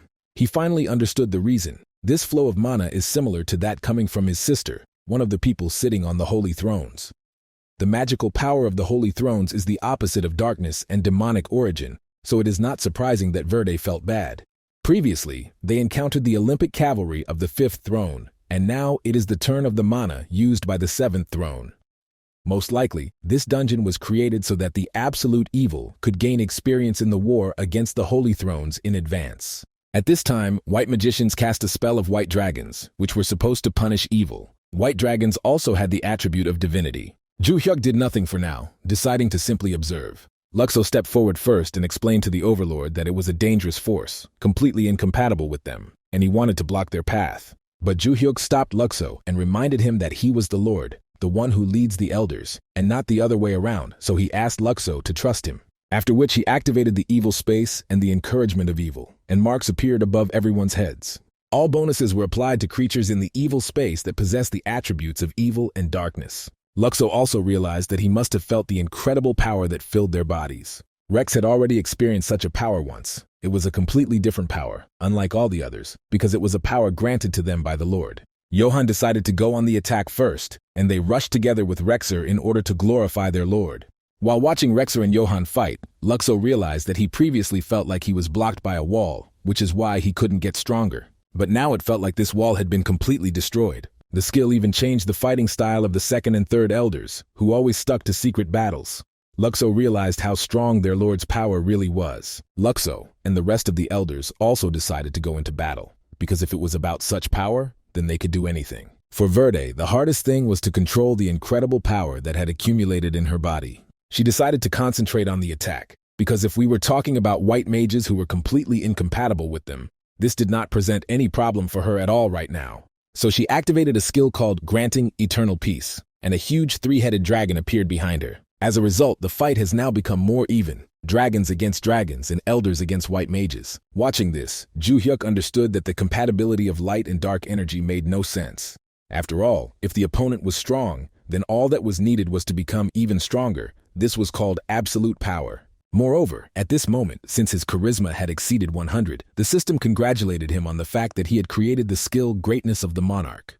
The period of action of the space of evil and the encouragement of evil was 20 seconds, and they had to confront 72 white wizards. However, for the elders who received the full buff, 20 seconds was enough to destroy absolutely all enemies. Moreover, their side did not suffer any damage, all thanks to the new power that was granted by their lord. They realized that when the Lord was with them, they became even more ideal, so they began to glorify their greatest ruler. At that moment, Ju Hyuk noticed the skill greatness of the monarch, and he realized that this was probably a reward for the loyal elders who distinguished themselves during this battle. His new skill gave a general buff to all targets that had pledged allegiance. However, there was a chance that a person or character could be subject to deletion if they betrayed the overlord they had pledged allegiance to. Ju Hyuk thought this buff skill was of great power. Moreover, if you look at the description, it seems like it is a permanent type buff, although it is used only if there is an oath and no betrayal, so using it on players would not be the best idea.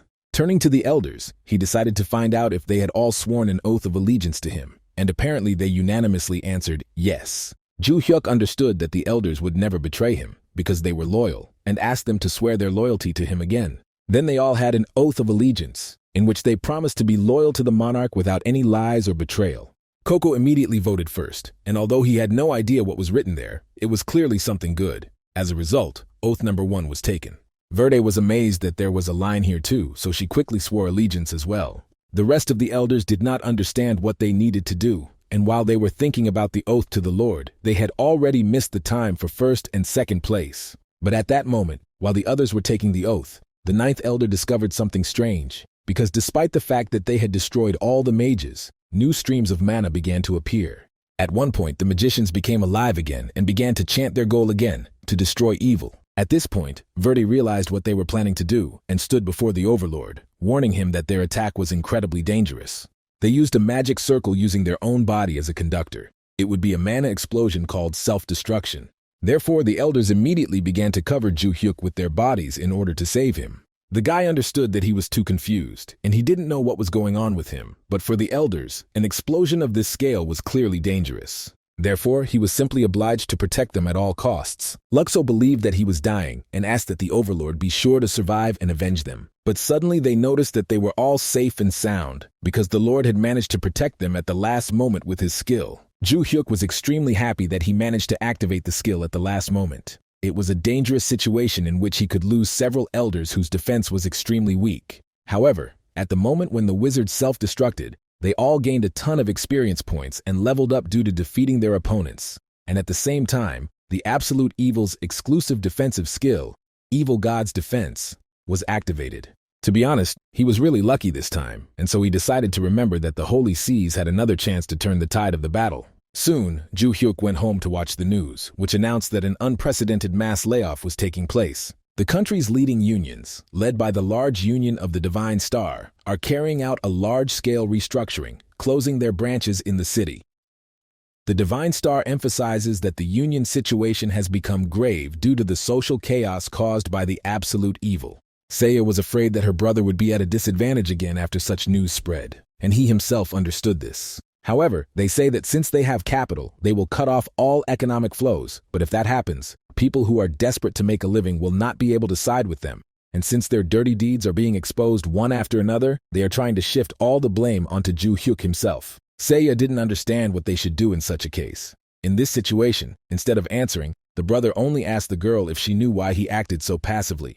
She thought it was because of the quest to collect 300 fiefs, but she suddenly remembered that he had just finished it recently, meaning he was now in full force. And she got it right, because he was going to rush head-on at full speed into the big Union car. She wanted to see who would try to dodge the collision first. Besides, he clearly understood that large unions greatly underestimate people. As soon as the guy returned to Olympus, he immediately captured another fief, which now came into his personal use. After this, Ju Hyuk calmly addressed the people. The hero knew that they couldn't get into the hunting grounds here because they were blocked. He explained that now that he had absorbed the fief, they could once again use the hunting grounds for free. Moreover, he would not charge any commission, and this made people incredibly happy because they immediately understood the generosity of absolute evil. Ju Hyuk met with Serdian, who suggested that the guy assemble a full-fledged team, since a total of 24 fiefdoms had been conquered today. Perhaps the enemy was trying to buy time to change public opinion by acting passively.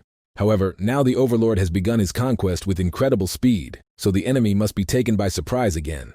Since they are laying off employees, they will not have enough funds to raise an army.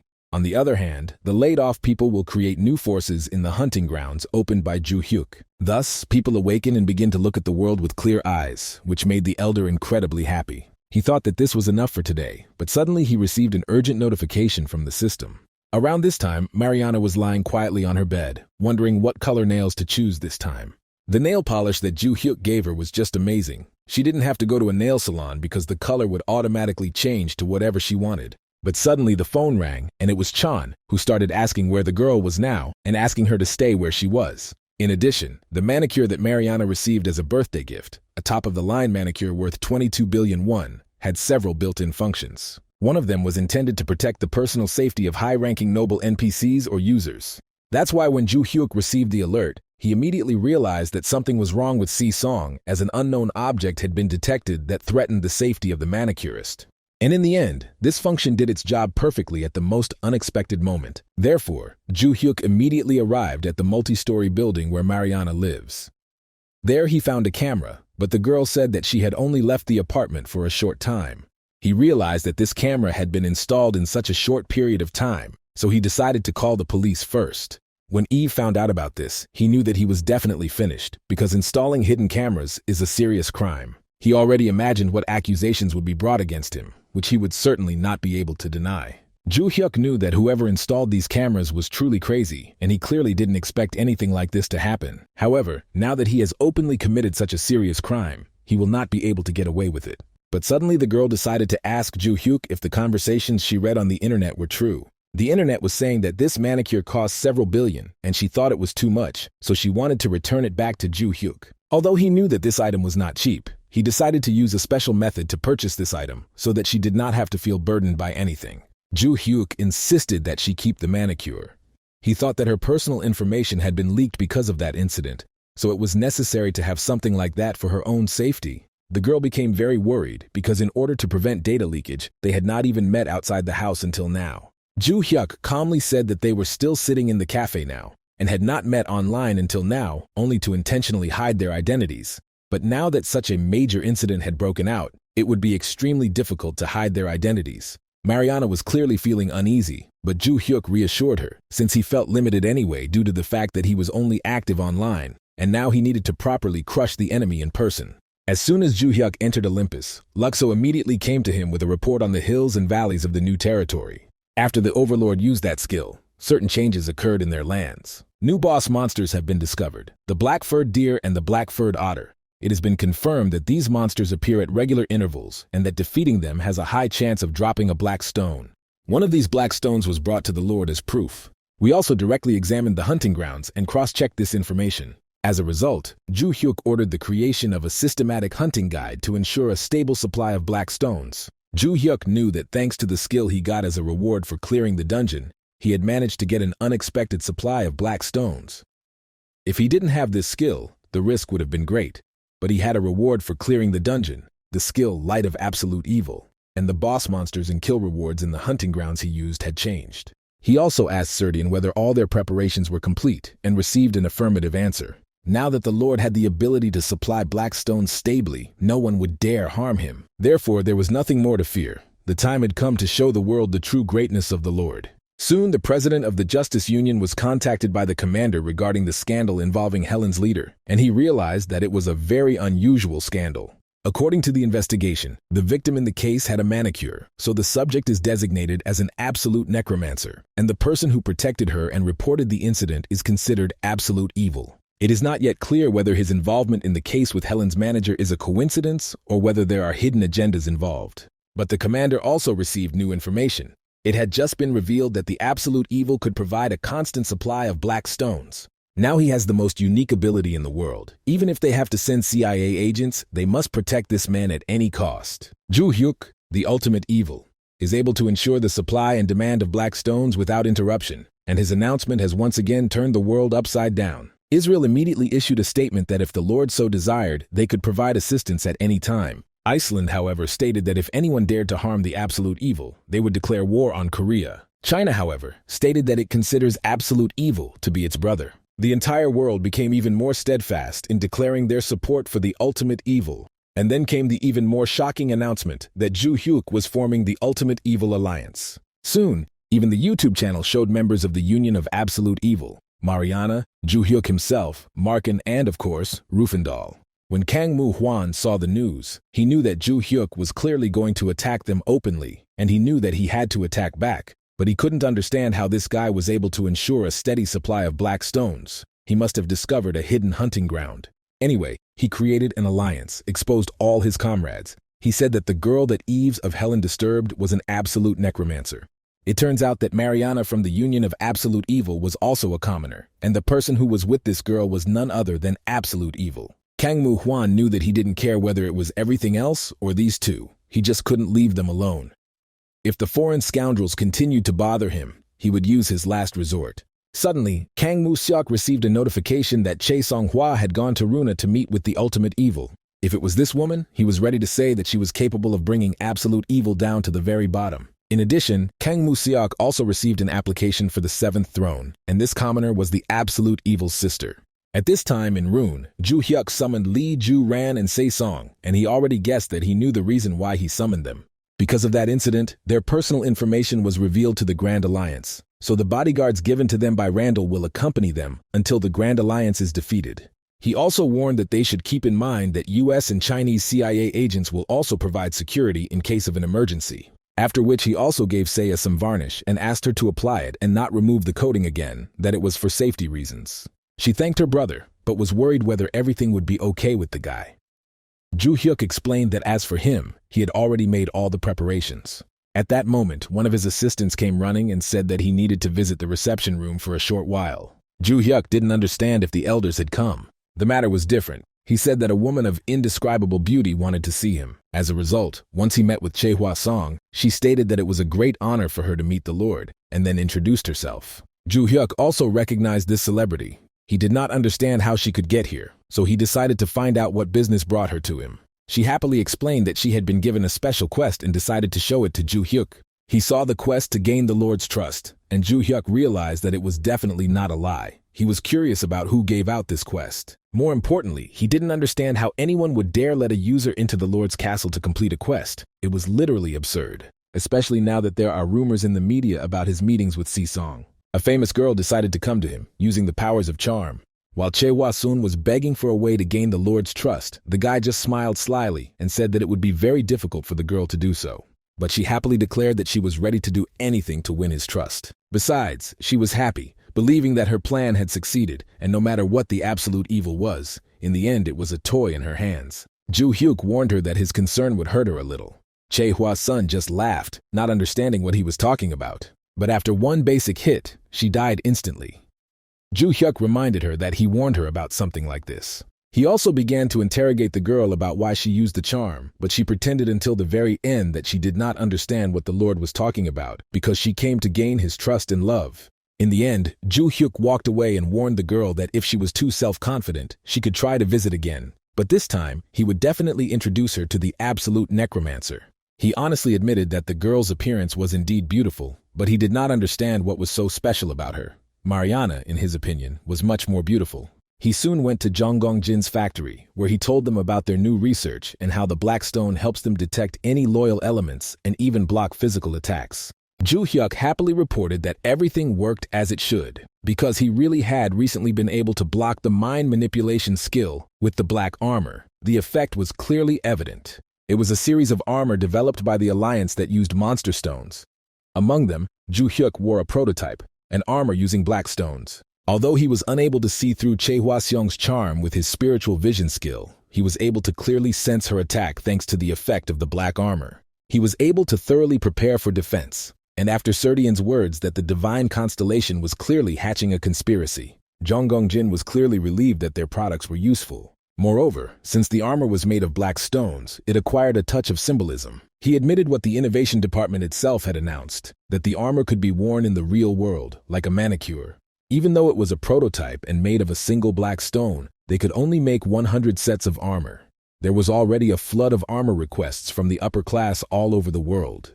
But he admitted that their main product was not actually black armor. In terms of performance, red armor made with redstone has much better performance, and blue armor was a more accessible product for the general public. And especially white armor made of cheap white stone could provide the greatest assistance to socially vulnerable groups of the population. So, after bowing, Zhang Gongjin thanked the Lord for giving them the opportunity to participate in such research, thanks to the black stones he provided them. They ended up shaking hands, and Zhu Hyuk explained that it wasn't his fault, since it was their union that worked tirelessly. He also knew that this conversation could be used as advertising. He soon went live on air to promote the armor that the union had made. Many were surprised that the Absolute Evil was doing a marketing ploy for the first time, but they weren't mad at him because the armor's performance was actually good. In addition, they spent all the money they earned on winter clothing made of blue fur and gave it to the poor absolutely free of charge. Soon, when Zhu Hyuk confessed to Si-Song that it really had nothing to do with his intentions and plans, she happily explained that people didn't know about it and were talking about how kind he was. Besides, she was interested to know what was going on with all the talk about Africa. People believed that the reason why Zhu Hyuk sold the Black Stone to Prince Randall was because he was doing a global good deed by cooperating with African energy companies. It is said that because Zhu Hyuk sold the Black Stone, they will be able to get rid of energy poverty for the next 30 years. This was also not the intention. Soon, he decided to give Si-Song the gift he had prepared, which was a black armor. He asked the girl to always wear it when she went somewhere. He knew that there was a dangerous situation now, with the disclosure of personal information, and he felt a great sense of relief that the black armor had been developed at the most opportune time. Che Hua's son was also a person sent by the Divine Star Union, and there was no telling what else the Divine Star might come up with, so they had to be prepared for that. Soon they said goodbye, and Mariana, having entered Olympus, immediately began to destroy her enemies. The Union of Absolute Evil quickly captured the fiefdoms of the Divine Star thanks to the activities of the Absolute Necromancer. The number of Divine Star fiefdoms, which previously numbered over 300, has now been reduced to less than 20. At the same time, Iva had already been sentenced to 12 years in prison, thus he was forced to leave the company. Soon his aunt came and fell on her knees before the Absolute Evil, apologizing for their rude behavior. In doing so, they also plunged the knife of betrayal into the back of the Divine Star. The woman explained that they were wrong and were willing to satisfy any rules of absolute evil, but asked that they help preserve the system that had existed for 150 years and help them not to sink into great chaos. He understood that after the Divine Star, the significant territories that could be absorbed were only in Helen's hands, so they couldn't help but be afraid. And at such an important moment when negotiations were needed, the president sent the director instead of coming in person. Leaning towards the woman, he explained that he would consider the proposal if all the new aristocrats took all their illegally accumulated wealth and used it to help the less fortunate. He also added another condition: the directors must delete their characters and live on 5 million. He knew they couldn't do it, so he ordered them to go back. The woman clearly understood that she had chosen the wrong side. She should have united with absolute evil from the very beginning, not with the Divine Star, and now at all costs, she needed to return to the favor of absolute evil. Around this time, Kang Mu-hwan came out, and he ordered him to move forward with his plan. He realized that now he had no choice but to cover up one big piece of news with another. At this time, Jang Hyun-suk was wandering in the mountains in the southern province of Hwangcheon. He followed Kang Mu-seok and saw that he was clearly heading somewhere at an extremely late hour, which clearly piqued his interest.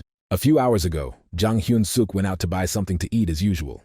That day, on the crowded road, there was one car that was honking its horn especially annoyingly. He immediately noticed the director of the Divine Star, Kang Mu-seok, driving the car. He wondered how he ended up here, since the chances of running into the director of a large union in a crowd of people were practically zero. Moreover, he looked like he was in a hurry, so his YouTuber instinct immediately kicked in, and he smelled a sensation. He quickly caught a taxi and began chasing Kang Mu-seok.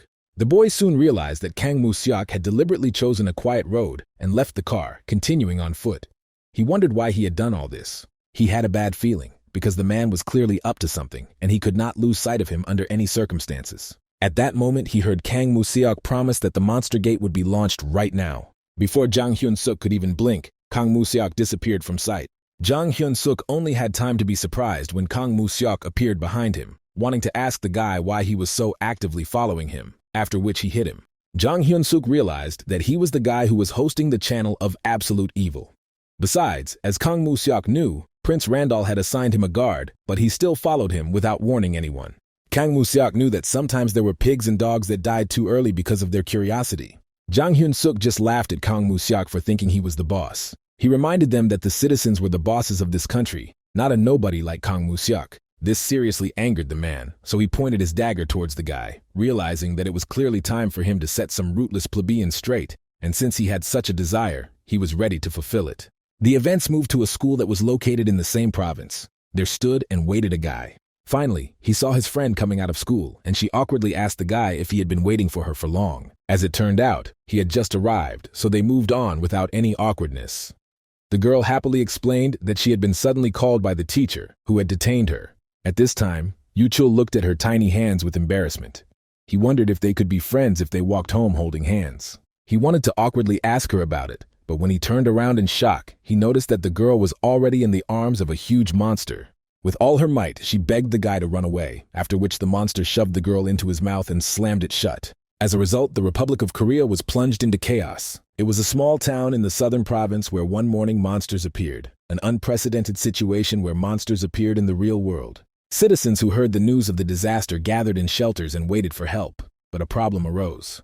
The army did not appear for more than 2 hours, and numerous citizens, from young students to office workers and elderly people, became victims of the monsters. When Luna saw this news, she could not look at it any longer, and approaching her brother, tried to understand how this could have happened. The guy understood that if the military had responded in time, the damage would not have increased to such an extent, but he did not understand whether there was a problem with issuing the order. Moreover, he was interested to know how the monsters managed to get into the real world. At that moment, an urgent message suddenly arrived from Randall, who urgently needed to be told something. Soon a car came for the guy, and the butler took him to a luxurious mansion. The butler explained that they had prepared this mansion as soon as they arrived in South Korea. There's also a bunker here that can withstand a nuclear attack. Even though it's an underground bunker, the lighting, temperature, and humidity control were perfect. The guy clearly knew a lot of money and resources had been invested in this. Ju Hyuk was allowed into the room, and upon entering, he decided to ask Rendell what they were talking about in such an important conversation. But suddenly he saw a badly injured Jang Hyun-suk. He approached Rendell in fear to understand what it meant. Rendell only explained that the bodyguards assigned to the boy from their side were a little late, and he was attacked.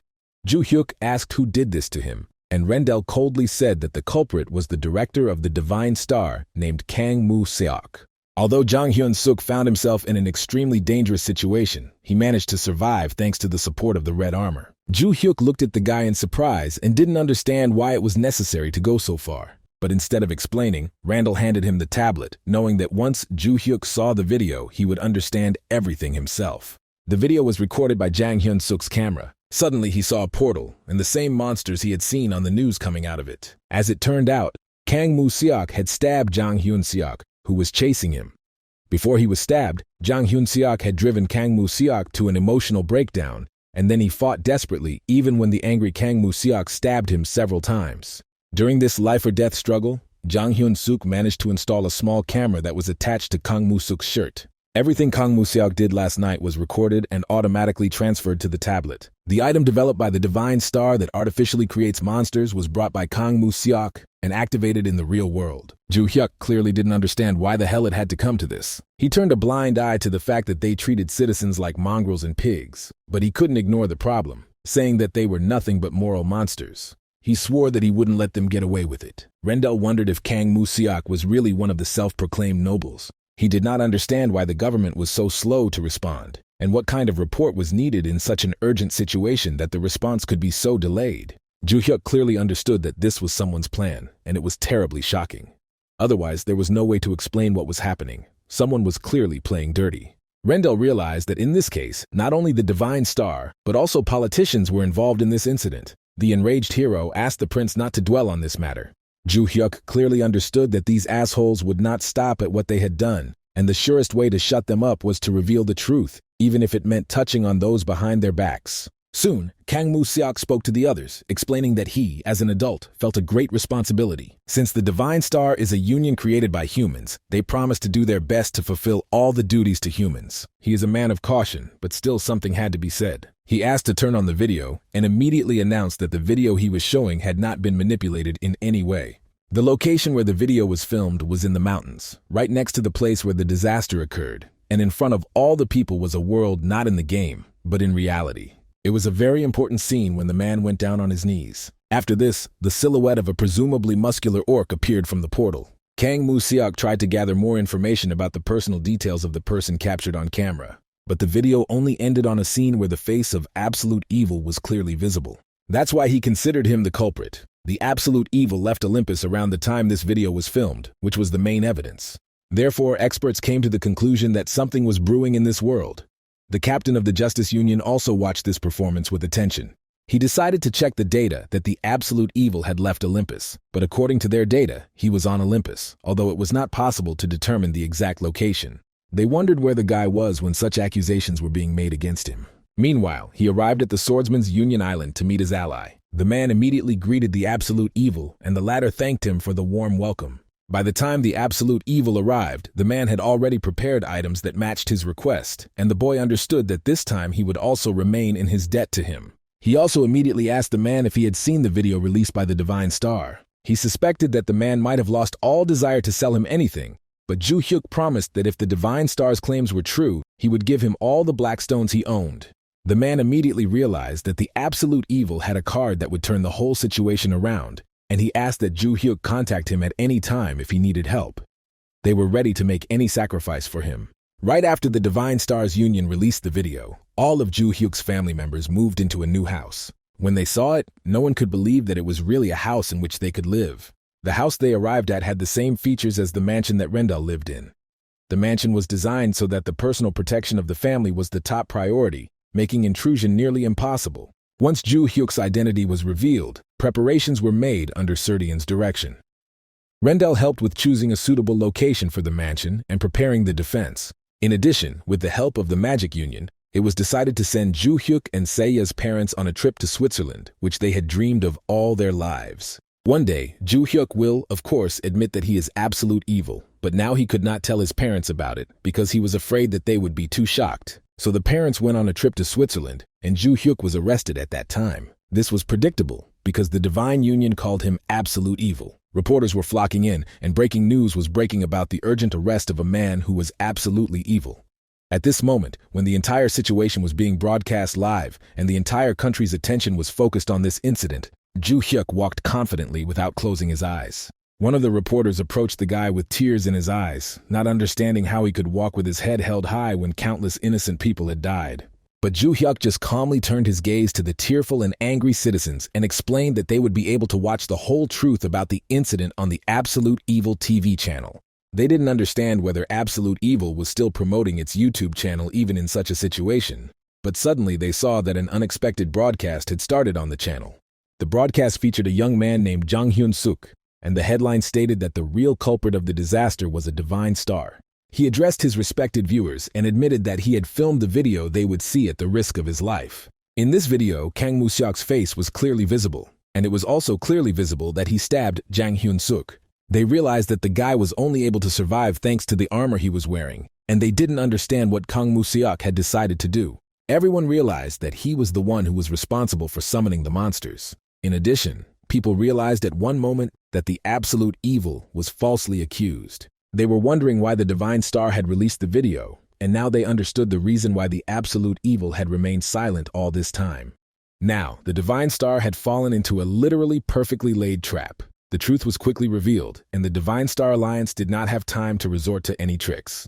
That's how Ju Hyuk was safely released from arrest and returned home. As for the Divine Star, rallies began near its headquarters, where people wanted the company to be completely dissolved and considered them guilty of murder. Watching the rallies, Kang Moo-seok couldn't understand how these mongrels and pigs would dare to speak out against him. But suddenly an assistant came running with a report that their building was on fire because people were throwing Molotov cocktails. As a result, Kang Moo-seok began to run away in a hurry, cursing the fact that he was unable to carry out his perfect, well-thought-out plan.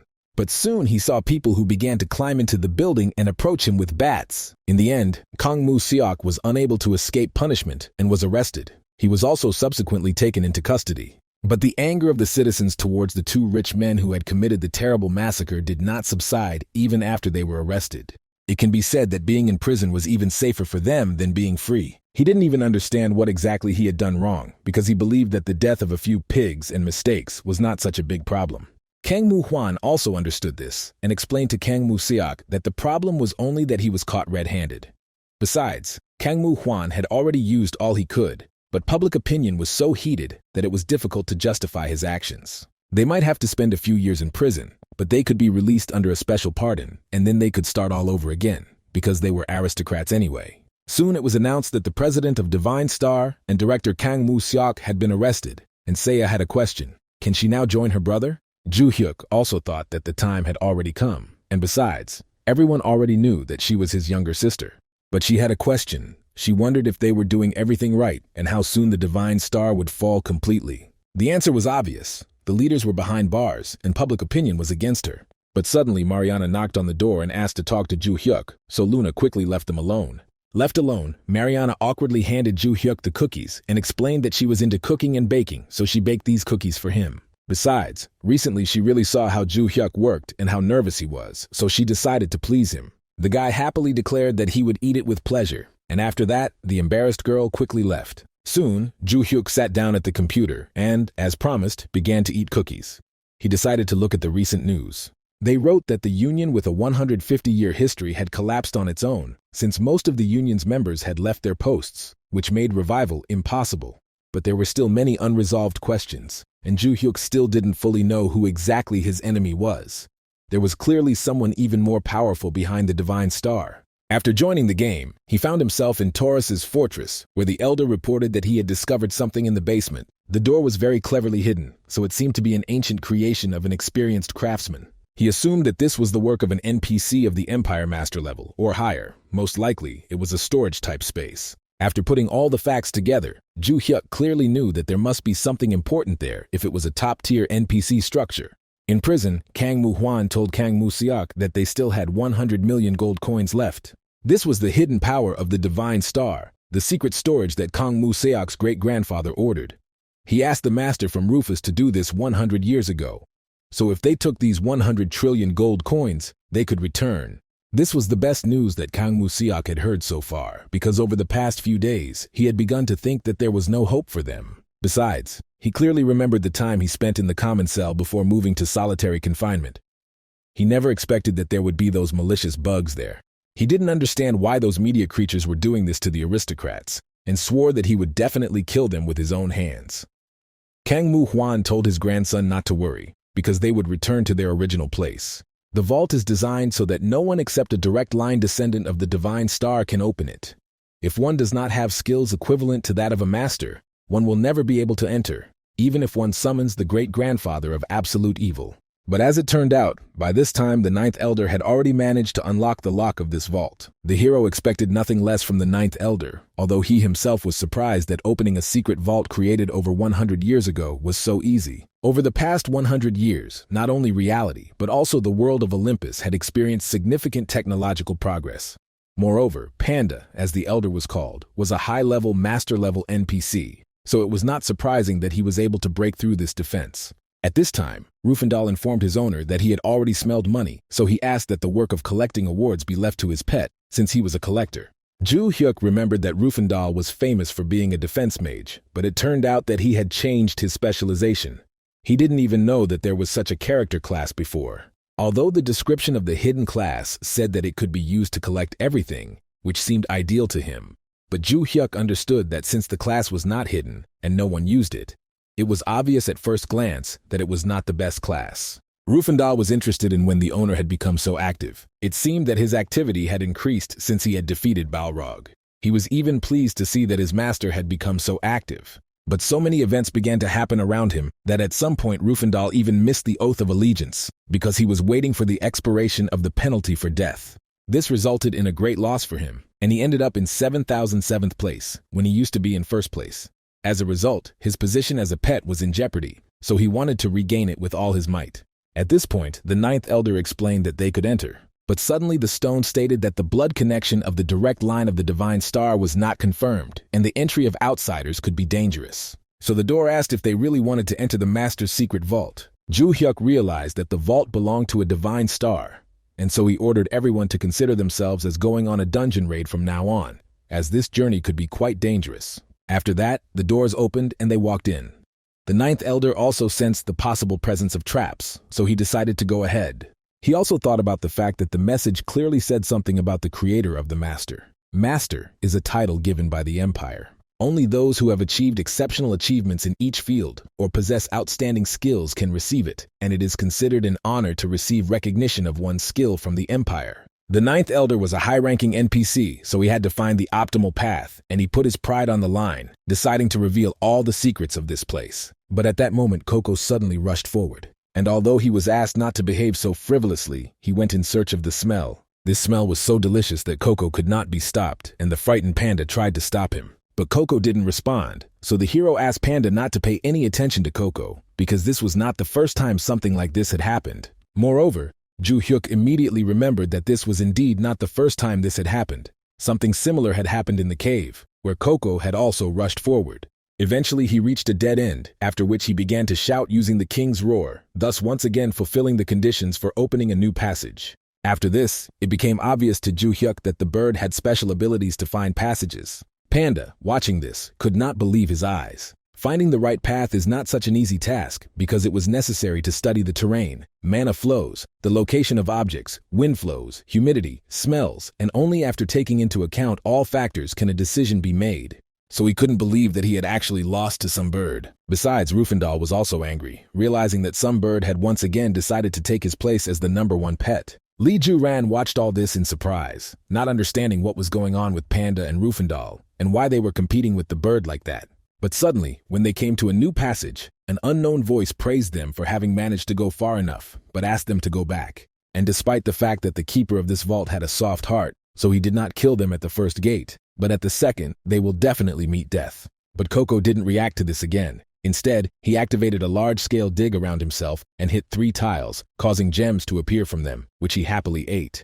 The panda tried to reason with the bird, reminding him that he shouldn't touch everything here. Ju Hyuk watched the scene, remembering the name of the master who had created this place. He wondered what he would think if he saw his secret passage opened up like this. But at that moment, everyone suddenly heard an angry voice from somewhere in the darkness, which warned them that it was giving them one last chance. If they took even one more step forward, they would definitely die, and ordered them to return. Panda carefully studied the corridor and the magic circle. If this was the next gate, then as he thought, it was not the most complex mechanism, but the mana was programmed for specific actions. He didn't know the exact code, but it seemed like a trap that would only work if one wasn't a blood relative of the Divine Star's founder. And considering that the wall was made of chalcon and mithril, the intensity of the attack was estimated to be enormous. Ju Hyuk wondered if this trap had a chance of deleting a character. Panda understood that since the power of removal was a fairly high-level ability, he didn't think that this kind of trap would be equipped with this function. Then the hero decided to ask Rufendal if he was still able to use the protective spell as he had cast it back then. Ju Hyuk asked Rufendal to get to work. In any case, the trap was not capable of deleting the character. He also had the necessary items ready, so he wanted to be the first to enter this trap. Around this time, Kangmu Huan was in the Divine Star Hospital and ordered his assistant to block all wiretaps. He then asked about the status of the direct access capsule and was shown that it had already been placed in the ward. Kangmu Huan announced that his chronic illness had worsened and that it had worked, which was direct evidence that the Divine Star was still afloat, so he ordered to immediately connect to Olympus. He just needed to connect to Olympus and end it. If he could get his 100 trillion back, he could turn the tide. It would be nice to give up his past identity and start a new life, but now even 100 trillion was not the most important thing. There was something else that he absolutely had to find. If this thing ends up in his hands, then all the trials that have fallen on his head will turn out to be a mere trifle. Around this time, Rufendal used Pegasus's protection, as well as Lee's shield and Tori's shield on the rest of the team. Furthermore, Rufendal warned that even though he was simply blocking the heat, his mana was already at its limit. But he didn't understand how, despite all this, Ju Hyuk could remain so calm. The reason was that he had been given the protection of the evil god, which was a super defense using the true mind energy technique. Moreover, with the strengthening, she responded to external energy and successfully resisted it, so there was no problem for him here.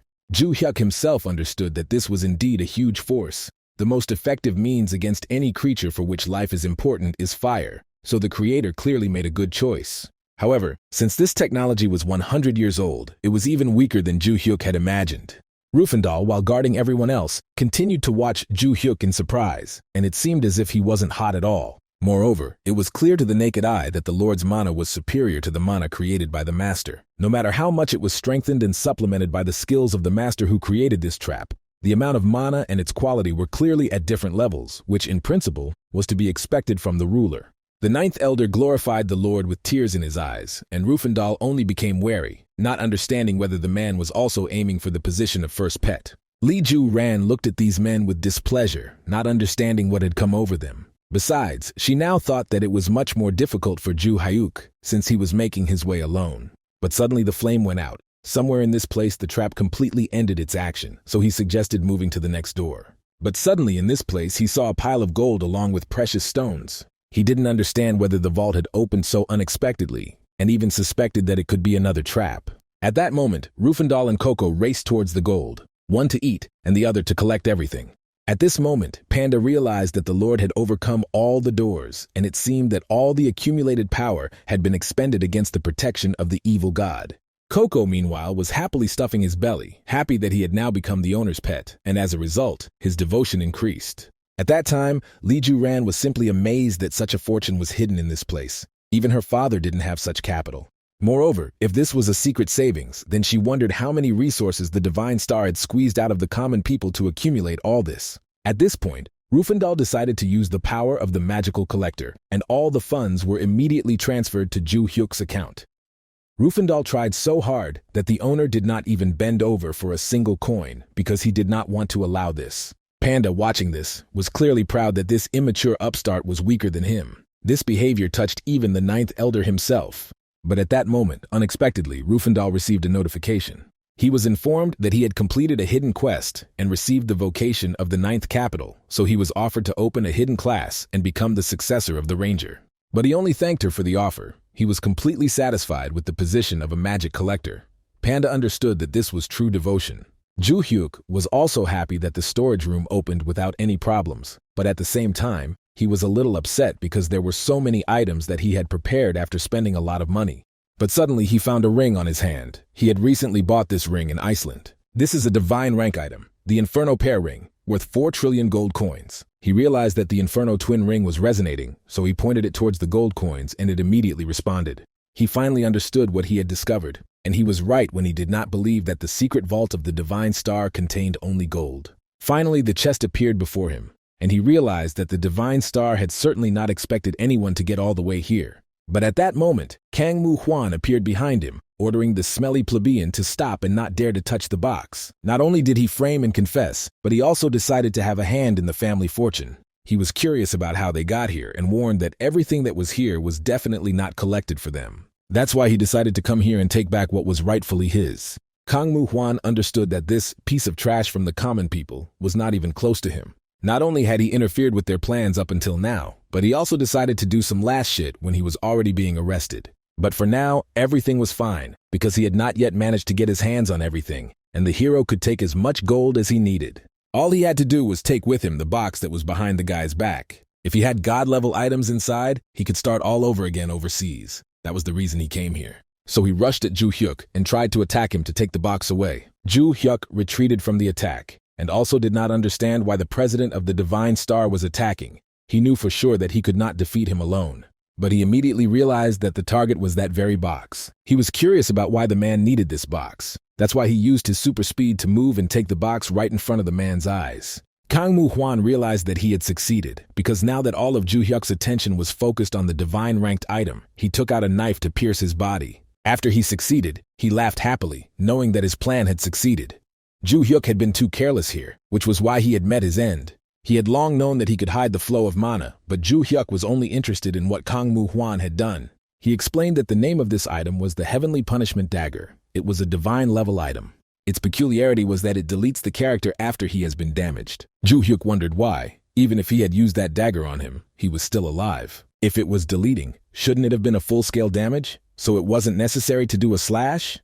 Kang Mu Huan couldn't believe what he saw, because even the black armor couldn't block this attack. Ju Hyuk explained that it would have most likely worked if he had struck properly, since he had a point defense that formed in certain areas. Besides, the man himself must have known very well that there were many more divine rank items being sold than one might imagine, and he had already acquired one of them, the Soul of a Guardian, which he had acquired in Iceland. He quickly realized that this was clearly Kang Mu Huan's way of dealing with young talents in order to get rid of his competitors. After which the hero pushed the man away and threw him to the ground, pointing his sword at his face. Ju Hyuk admitted that he also searched hard to find a weapon that could remove, and it turned out that the dagger he used wasn't the only one with the removal function. Ju Hyuk wants to know how Kang Moo-hwan will feel when he faces the removal himself. The man then angrily shouted at Ju Hyuk to stay away, but he calmly leaned over and explained that it was just a joke. In the end, he died from one basic blow. The hero was even curious about what he wanted to achieve if he died so easily. Kang Moo-hwan only swore that he would definitely kill Ju Hyuk sooner or later, but Ju Hyuk really doubted that he would be able to do it. The hero drew his attention to the elder and Rufendal, who had been nearby all this time. At this point, Rufendal had already managed to film everything that happened. He had a perfect recording from beginning to end. Ju Hyuk just wanted to know how the man managed to connect to Olympus, because he should be in prison now. He already guessed that, most likely, he was pretending to be sick and connected to Olympus from the hospital itself. He knew that they would probably get an amazing reaction from people who saw this video. As a result, Kang Moo-hwan, screaming in despair, soon logged out, and Ju Hyuk returned to Taro's fortress with all the gold and items. Since Jang Hyun-suk was still recovering, the editing was entrusted to Mariana, who filtered out all the content that might be detrimental to Ju Hyuk himself. Mariana also wondered if Kang Moo-hwan would really be sentenced to life imprisonment after the video was published. But Ju Hyuk said that it was unlikely to happen. He had many connections with politicians, so he would definitely be able to find a loophole. And since they had gotten hold of the hidden assets of the Divine Star, he decided to do something about it. After gathering with his partners, he explained to them that this time they had obtained around 100 trillion gold coins, divine rank items from the Divine Star's secret storage, as well as various rare rank items, and he wanted to use this opportunity to create a fund. He tried to participate in donating to the families of those killed in the Monstergate incident, but he did not trust those organizations. Recently, he was advised to start a fund directly in NZ. Rendell thought it was a great idea, since some of the donations seemed to be going into the wrong hands, and if Ju Hyuk had used NZ's help, he might not have had to disclose his personal information. But Serdian didn't understand how Ju Hyuk was going to help those people. At this time, a woman was looking at a photo of the girl who was with Yuchil that day. She understood that even if the whole world forgot about her, she would always remember her daughter and would never forget her. But at that moment, she heard a knock on the door from strangers. They were sent from the Cheonggang-jin Welfare Foundation. Ju Hyuk donated approximately 500 billion won and established a welfare fund. Counselors have been appointed to help people affected by the disaster return to society, and benefits of 1 billion won per person will be provided for 20 years. But Ju Hyuk did not stop there and created new jobs. Recently, not only were all the expenses necessary for training paid for the social workers of the welfare fund, but they were also assigned clearly high salaries. Thanks to Ju Hyuk, South Korea changed, and Kang Moo-hwan lost everything, both the money and the divine-ranked items that Ju Hyuk took for himself. Moreover, now he was deprived of any possibility of connecting to Olympus, and there was no way out of the situation at all. He tried to contact his teacher, but he was no longer helping him. Kang Moo-hwan didn't even care about himself, but he understood that Kang Moo-seok had to avoid his fate, because he couldn't allow his grandson to do that. He needed to protect Kang Moo-seok.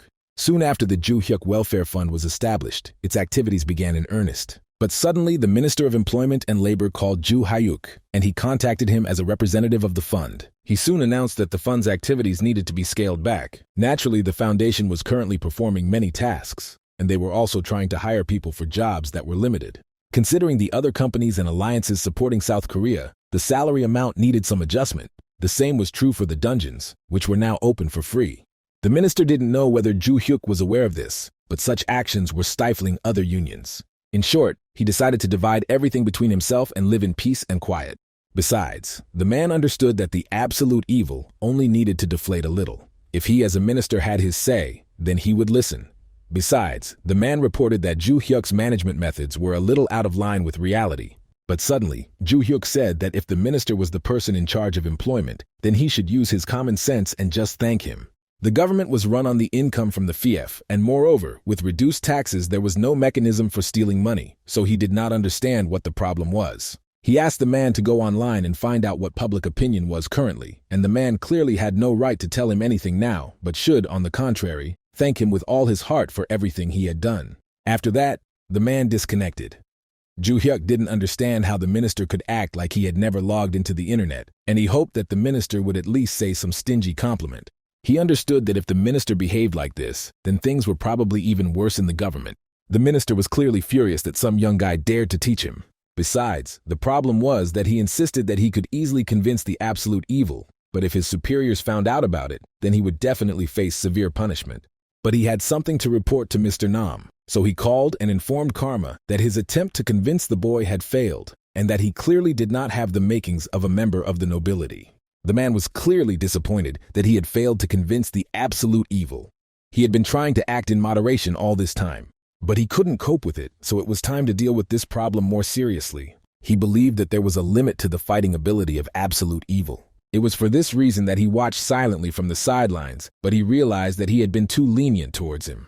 Turning his attention to his daughters of the fifth throne, the man wanted to know if he had overestimated the abilities of his children. Unlike absolute evil, those who sit on the holy throne grow infinitely through holy throne quests. Even the absolute evil, which is considered the most powerful player in 200 years, cannot defeat the holy seas if they, having reached the peak of their growth, join forces. Of course, the tediousness of the process may hurt pride, but this was their true path, which should lead to unprecedented heights. However, he was curious about what was wrong with Yu Jung-suk, and as said, instead of waiting a little while for the growth process to be completed, they, without even deigning to unite, rushed into trouble alone and were defeated. In this way, they created favorable conditions for the growth of absolute evil. The only result of ascending to the Holy See and displaying one's pride is a demonstration of extreme competence and narrow-mindedness. But at that moment, unable to bear it any longer, the Fourth Holy See believed that Karma could have helped them from the very beginning. If he had put in a little more effort, none of this would have happened. They wouldn't have been disgraced in all sorts of ways. So she asked Karma not to pretend he didn't care. At that moment, the man squeezed the girl's neck with his strength, slowly starting to kill her. He explained that the reason he accepted them into the ranks of the sons of the heavenly ruler was not because they were his family, but simply because they were already in the know. Gasping for breath, the girl began to ask her father for forgiveness. The man simply calmly explained that although he had tried to watch from the sidelines, he had realized that he should postpone his retirement. There had been too much noise around the First Holy See lately, so he decided to deal with the first and second seas himself. Around this time, one of Karma's henchmen had already come to see Kang Mu-seok. He poisoned the boy. It was a necessary measure, since Karma believed that he should first get rid of such exhibits that did not bring any benefit. Soon, the news that Kang Mu-seok, who was in prison, died of unknown causes without leaving a will, spread all over the internet.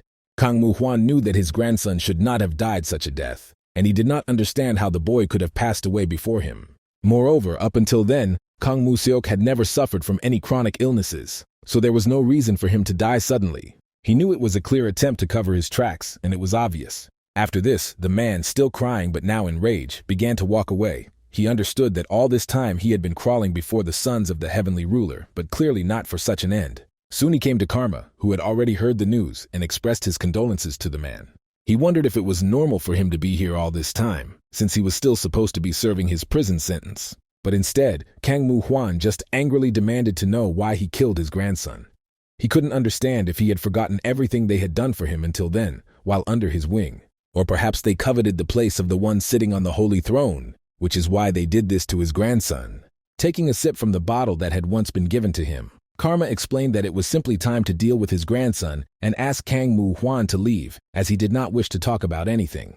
In the end, Kang Mu-hwan took out a knife from his hidden pocket and decided to end everything here and now by killing Karma, but instead, a dagger flew into his back. Looking around, he saw many daggers flying under the ceiling. Kang Mu-hwan was amazed that the man was even able to use this skill in reality. But he warned that this could not go on forever, and even he would sooner or later come to an end. After this, the man was killed, and Karma only calmly explained that one should never keep a dog that has bitten its owner. After which he called his worker to remove the unnecessary body and cover up the tracks. Soon, the news that the Divine Star Union had completely collapsed reached the director of the large union, Helen. She realized that in the end, they had failed to catch the ultimate evil and had met a needless death. She considered this the worst possible outcome. As far as is known, these two did not have any chronic diseases, were not among those who would commit suicide, but it turns out that someone eliminated them. If these beings could easily destroy a divine star with absolute power, it means that Helen may soon collapse as well. It is a silent warning. Stop the absolute evil before their collapse occurs. Of course, they didn't sit idle either. An emergency board meeting was called and discussions were held. However, absolute evil cannot be pinned to the wall either by one-on-one combat or by feudal warfare, not to mention the impact on public opinion, and it can't be pacified by diplomacy. The only conclusion is that Helen can't win using her strength alone. It couldn't be any more ridiculous. The great union of Helen must be punished because of a man who is not even a member of the nobility. A year ago, she could not even imagine that something like this could happen, but now they have only one way left. Soon she went to Olympus to see if all the preparations were finished. As it turned out, they could start the procedure right now. The woman hoped that everything would go smoothly, and then they would definitely stay afloat. Around this time, Ju-hyuk dealt with another fiefdom, and now he finally took control of all 327 fiefdoms of the Divine Star. After the death of Kang Moo-hwan and Kang Moo-seok, the Divine Star fell completely. Therefore, after completing the capture, Ju-hyuk asked Lee Ju-ran and Rufendal to restore order in this territory, and then return to him. At that time, he went to Serdian, who congratulated him on his victory, after which he decided to report on the strange matter. It seems that Helen was taking some rather unusual steps that were starting to raise concerns. Serdian was curious if Ju-hyuk knew about the existence of the Grand Duke of the Urfis Empire, and apparently this was the first time the boy had heard of this person. They were unable to find out for sure who he was, but the report said that Helen's recent move had established their close connection with the Duke. The Duke is believed to wield great power within the Empire, and the Helen Alliance appears to have received special quests from him, as well as support in the form of various siege and star weapons. Ju-hyuk was just curious about whether there was more detailed information about the weapons. Serdian understood that they were receiving various types of weapons, from the 5th-class star-type weapons to the 4th-class siege weapons. He understood that in this case they would have gained enormous power. Since the Divine Star collapsed before their eyes, they must have been trying to survive somehow. Serdian warned that in that case they would have to prepare for war, and Ju-hyuk also understood this. However, Serdian warned that the content of the quest that the Union of Helen went through was very strange. They say that they attacked a peasant village, took all the inhabitants captive, and handed them over to the Grand Duke. They also kidnapped young NPCs, using them as a focus, and the number of those kidnapped was rumored to be around 300. The Serdians have not yet fully grasped the essence, but they carry out a lot of strange and inhumane quests. Ju-hyuk understood that if they were collecting NPCs, it was possible that they weren't just targeting them, and Serdian understood this as well. Although there was no exact data at the moment, this does not only concern NPCs. Serdian reported to Ju-hyuk that they also noticed that players were being attacked. Around this time, the man turned in his quest, said goodbye to the NPC, and prepared to exit the game. He knew that if, even though his day had been difficult, he studied hard, maybe one day he would succeed. That's what he thought until he was attacked, stunned, and dragged off into a dark period. Soon this guy was ejected from the system, as his capsule detected pain above the baseline level, so a forced logout occurred. He felt a huge relief that he had managed to get out of the game. He had never thought that he could be kidnapped on Olympus and experimented on. He wanted to report it to the police as soon as possible. He wondered since when he continued to bleed. Besides, he understood that he couldn't move at all, and there was no one in his room, so no one could even hear him or call an ambulance. All this time his blood continued to flow without stopping. He asked for someone to help him, but no one responded. At this time there was a spy under his windows who immediately reported to the director that although this guy had returned back due to a forced exit, it looked like he would die soon anyway. As he had already found out beforehand, he is a low-income person who grew up in an orphanage and does not seem to interact with his neighbors at all. On the orders of the director, they decided to choose another target. He told the woman not to worry, because their targets were from the lower class. Therefore, even if one day someone suddenly disappeared, no one would know about it, and therefore they considered making such sacrifices to catch absolute evil justified. Around this time, Ju-hyuk returned to Runa City, where he was greeted with joy, and he wondered if the greetings were too loud. Serdian only explained that the Lord's influence on the advancement of the territory was significant. Thanks to him, the rune was elevated to the Great Rune, agricultural lands expanded, and the quality of the soil was improved. There were positive signs that productivity could be increased up to 30 times. Rune was no longer just a granary, but a fertile territory. Ju-hyuk, just looking at Serdian, remembered how his entire body trembled when he spoke about using the 2 black stones before expanding the territory. In addition, Ju-hyuk noticed that a new altar had also been erected in this place. After the promotion to Great Rune, a sculpture in the shape of an altar was added. The fact that the altar sculpture appeared on its own was not such a problem. But Ju-hyuk knew that if the black flame or the devil flame, symbolizing the descendants of Shulter or the heavenly devil, bloomed, it would become a big problem. Since the hidden part was only unlocked after expanding to Taurus and Rune, the system seems to want him to upgrade that as well. So the hero asked Serdian if there was anything else unusual that would be worth his attention. He explained that they still hadn't found the NPCs and players who were attacked by the Grand Duke. Ju-hyuk became very curious about what happened to the NPCs and players who were hit. When he heard from the previous report that the Grand Duke of the Empire was kidnapping people, he immediately had a bad feeling. This is because he also encountered a situation where the player was kidnapped by NPCs. Every time his teacher tortured him under the pretext of gaining knowledge, he felt unbearable pain, and even when he was forced to log out, he had to suffer all sorts of side effects. He was worried that they were gathering players to do something strange with them, so he asked Serdian to let him know immediately when any information appeared. In addition, Serdian reported that there were additional issues that required his personal consideration. This time the territory had expanded greatly, but he wondered if there would be a separate adjustment in the tax rate. He understood that if soil fertility improved and agricultural land expanded, tax rates would have to increase without any adjustment. He explained to Serdian that they were receiving enough money from their payments anyway, so no adjustments were needed, and Serdian was happy with this decision, sensing that his lord would become the holiest man on this earth. After this, he happily explained to the people inhabiting these lands that tax rates had been frozen. After that, the Great Lord's qualification was confirmed and Ju Hyuk's level was raised, but he clearly understood that the level rise definitely had nothing to do with the Great Lord title. Anyway, now he was level 77 and he would finally be able to use global area detection. And now, since Serdian was not going to calm down anytime soon, he decided to test his skill. After which I activated the detection skill on the global area and felt something interesting. He felt all his body senses activated. He was interested in checking at what distance detection was possible. But suddenly he felt something strange, as if something was happening somewhere in the distance. As it turned out, the director was at that time about 13 kilometers west of the Great Rune, along with Limian, and the woman reported that they had prepared everything as the Grand Duke had requested. She thanked the director for the offer of cooperation, since she herself had personal scores to settle with absolute evil. She couldn't understand how someone of the lower class could behave like that towards the new nobility that ruled this land. She would never forgive him. She also noticed the siege weapon that the director had spoken of, a rank 4 siege weapon called Shay. For this operation, 3 cargo flights were carried out by air from the Empire in the strictest secrecy. The maximum range was about 13 kilometers, and it was equipped with a large area concealment function. The plan was to tear down the castle walls in 2 stages and launch a precision attack on the absolute evil in the remaining 3rd stage. The director didn't know what the old perverted duke wanted to achieve by demanding that even players be sacrificed, but in any case, it was through the sacrifice of the despicable plebeians that he was able to borrow this magical weapon. Since this place was 13 kilometers away from Runa, they thought that Ju Hyuk would never notice it if they managed to do everything before he used the skill to create the purple wall. The assistant told the woman that they had a really serious problem.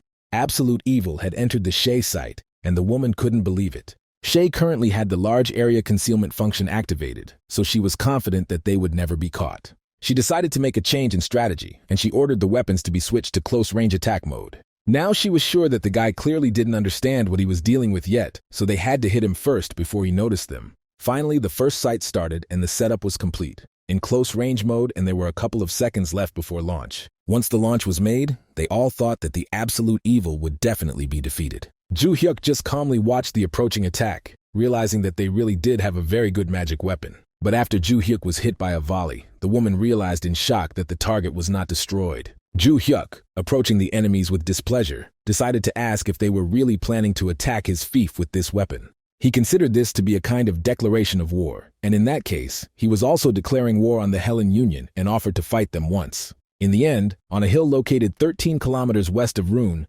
3 barrels of the 4th level siege weapon, Shay, and 60 mages were completely destroyed. He even felt sorry for wasting his energy on trash like them. For reference, the Shay bombardment aimed at Ju Hyuk was repelled without causing any damage due to the effect of the Muton Guardian necklace. He also realized that it seemed that all the members of the Union had been destroyed. He wondered what was happening to the cannon. So he learned that the gun had an auto-return function. He was very sorry because he really wanted to take it for himself. Finally, Ju Hyuk decided to check his stats and realized that the level of notoriety had been rising for some time, but had now reached its maximum. He was curious about what the maximum status meant. He had no idea what it meant, and decided not to waste time here, but to quickly return to his land. Upon returning to reality, the woman sat in her office, not understanding how their failure could have happened. No matter how much they thought, all the questions remained unanswered. She didn't understand how the absolute evil was able to determine the location of Shay, which was hidden at a great distance, and how he was able to take a direct hit from Shay's attack without even getting hurt. All these questions faded into the background. The main thing was that he declared war on them, and all that remained was to start a territorial war with him. Finally, a man came to the director with an important report. The player they were delivering as a tribute had died again. The woman was interested in what this crazy NPC Duke was doing to the players. She had a lot of work ahead of her, as she still had to get her nephew out of prison. The problem was that in exchange for lending weapons, he had told her to kidnap low-born plebeians and send them to him as tribute.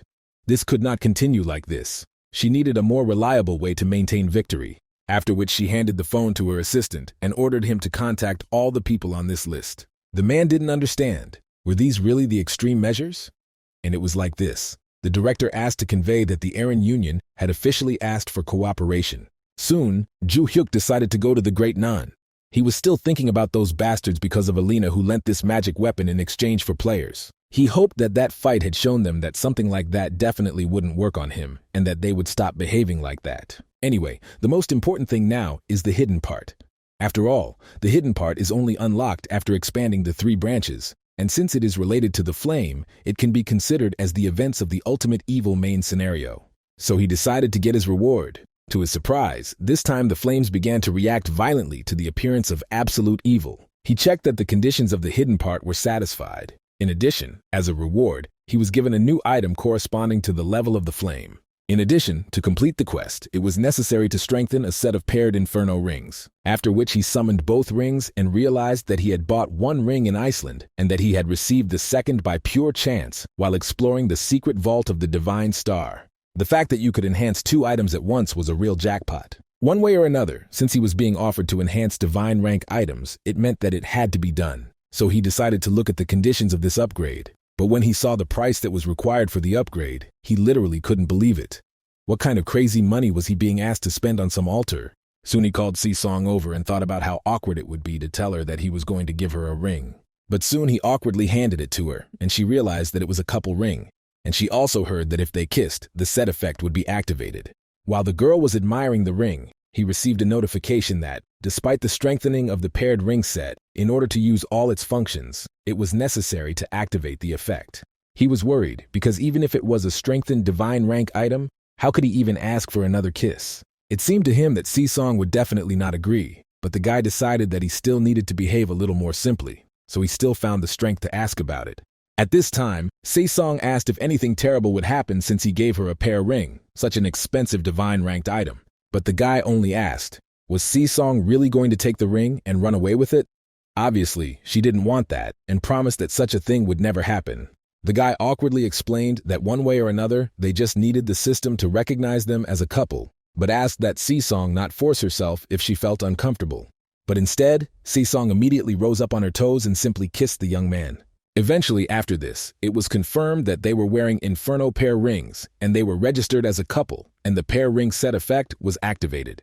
In the end, the two of them, awkward and embarrassed, decided to log into the system in order to check the effect obtained. The hero realized that he had been given a huge package of passive skills. He realized that if they were now completely immune to anything of the fire divine rank, that meant they were actually completely invulnerable to the fire attribute. In addition, at this moment, Si-Song herself noticed that there was also an active skill here. It was an automatic counterattack skill. If someone below the divine rank attacked her, she would only die in vain. In addition, it had a special effect. Within a radius of 500 meters, when the health of the owner of the female pair ring decreases by more than 50%, the Inferno Flame can be used. Although Si-Song didn't understand what it was, she liked the effect. She just awkwardly explained that she couldn't use the Inferno Flame. Only Ju Hyuk could do that. In addition, the girl explained that Ju Hyuk also had the ability to detect in the global area and spiritual injection. In that case, if he uses these two skills, he will be able to control his Inferno Flames with ease. In any case, she was pleased by the fact that he could punish anyone who harmed her, so she was quite satisfied with this. Ju Hyuk looked at the girl in surprise. He didn't understand what had happened to her. She clearly didn't know anything about the games, but she had already clearly calculated all the steps in advance. And he was interested. Some miracle had already happened to this girl. The hero even suspected that she was actually a genius who had simply been pretending to be a fool until now. But he understood that this was unlikely to happen, so he suggested that Si-Song return slowly. At the time, she was happy that she had received both a kiss and a matching ring. Around this time, Helen gathered all her partners and thanked them for being there. Until then, they never thought that this war would have such devastating consequences. Now that the unshakable Divine Star Alliance that held first place had collapsed, there were only two options left. Either absolute evil will go first, or the Union of Aaron. Therefore, Helen proposed an all-out war against absolute evil and asked the partners to destroy it completely in order to protect their existence. Soon Ju Hyuk was sitting quietly on the roof, observing the surroundings. He understood that a few days after the strengthening of the pair of rings, the Union of Helen should attack Prunu. But there was also talk of uniting the forces of the Allies, which included the 7 major alliances of South Korea. Most likely they felt they had no escape route, or perhaps they found a way to suppress it. Soon he noticed how a huge number of robots in metal armor began to approach. It was a tank division. Ju-hyuk, seeing this, also went down to his assistants and began to ask Serdian if he had managed to find out what kind of magical weapon they had brought. Serdian didn't know this, but he assumed that it could be an anti-personnel weapon with fire properties. He understood that in that case, the army consisted of about 50,000 people. Si-song was worried and did not understand whether Ju-hyuk would be okay here. He just calmly touched the girl and explained that this would be a symbolic battle. There was no point in simply winning. He enjoyed showing off his overwhelming difference in strength. So today he will fight without using Mercury's strike and asked all his assistants to get ready. Finally, when everyone was ready, Ju-hyuk suggested that they go to the battlefield to have a good game with their opponents, as they wanted. President Jr. waited for the gates to open, but was surprised to see that only 3 people stood against them. The guy was clearly incredibly outraged by such an act of absolute evil. Moreover, he had only seen absolute evil on video before and didn't really know anything about it, but the director of the Union, Helen, who actually met him, assessed his powers as follows. The absolute evil was a type of player they had never seen before. He fired multiple magical blasts with the force of a typhoon, absorbed their attacks as mana, and used them as his ultimate weapon. Although she didn't want to admit it, she still had to report that his power was real. Then Junior stepped forward and suggested that they go into battle first and draw Ju-hyuk's attention to themselves. This time they brought with them an armored division developed with the help of Isgaya. So he asked Elin to prepare to attack the absolute evil. His goal is to provoke Ju-hyuk at all costs and force him to come down with the castle system. Then victory will be theirs. Suddenly the boy received a report that the man who came out to fight them was pure evil.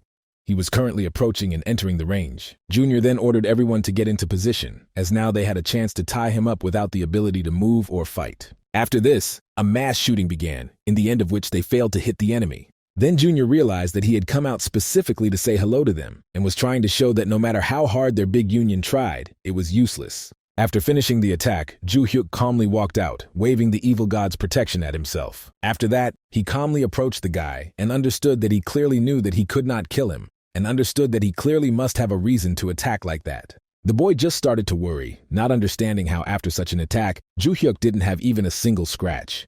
In addition, he understood that since the boy was so calm now, it seemed like he had some kind of trick. Ju-hyuk laughed, noting that tricks were only required when the weak were trying to defeat the strong. The guy didn't understand how absolute evil dared to say something with such confidence. Besides, from his behavior he clearly understood that he didn't intend to attack directly. In that case, they had a chance to buy time.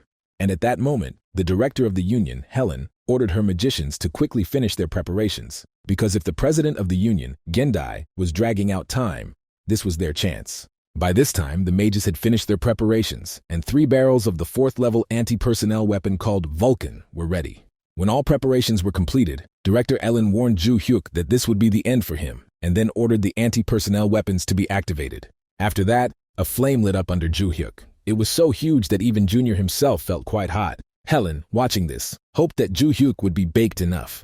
Moreover, she was happy with such a pleasant sight. But what was her surprise when Ju-hyuk emerged from the flames unharmed?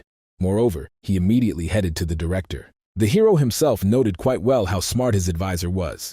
Serdian accurately predicted that the weapon would indeed have the property of fire. The new Inferno blessing protected the player's body from fire. He simply calmly informed those present that it was quite warm here. The viewers of the broadcast were amazed that even a 500-meter-long pillar of fire was not a problem for him, and his health did not decrease by a single unit. After that, Ju-hyuk decided to use the skill Inferno Wrath, and all fire attribute attacks that were not of divine rank were destroyed. Helen only panicked, not understanding how a magic weapon could be destroyed in just one moment. She had never heard of a magic weapon being destroyed in the last 200 years. This was an item that was borrowed from the Duke with great difficulty, so they would definitely have a big problem with losing it. At one point, Junior rushed to attack Ju-hyuk, not understanding how he dared to disturb the public peace. The hero calmly reported that the nobles' projects planned by the Divine Star were connected with the 7 unions. They had taken the future away from the youth, but they still had the courage and the audacity to worry about their own skin, and he could not forgive that. He was saved from an attack by his president's assistant and realized that the absolute evil was really as cool and passionate a guy as he had heard about him. Ju-hyuk was truly this young man's type.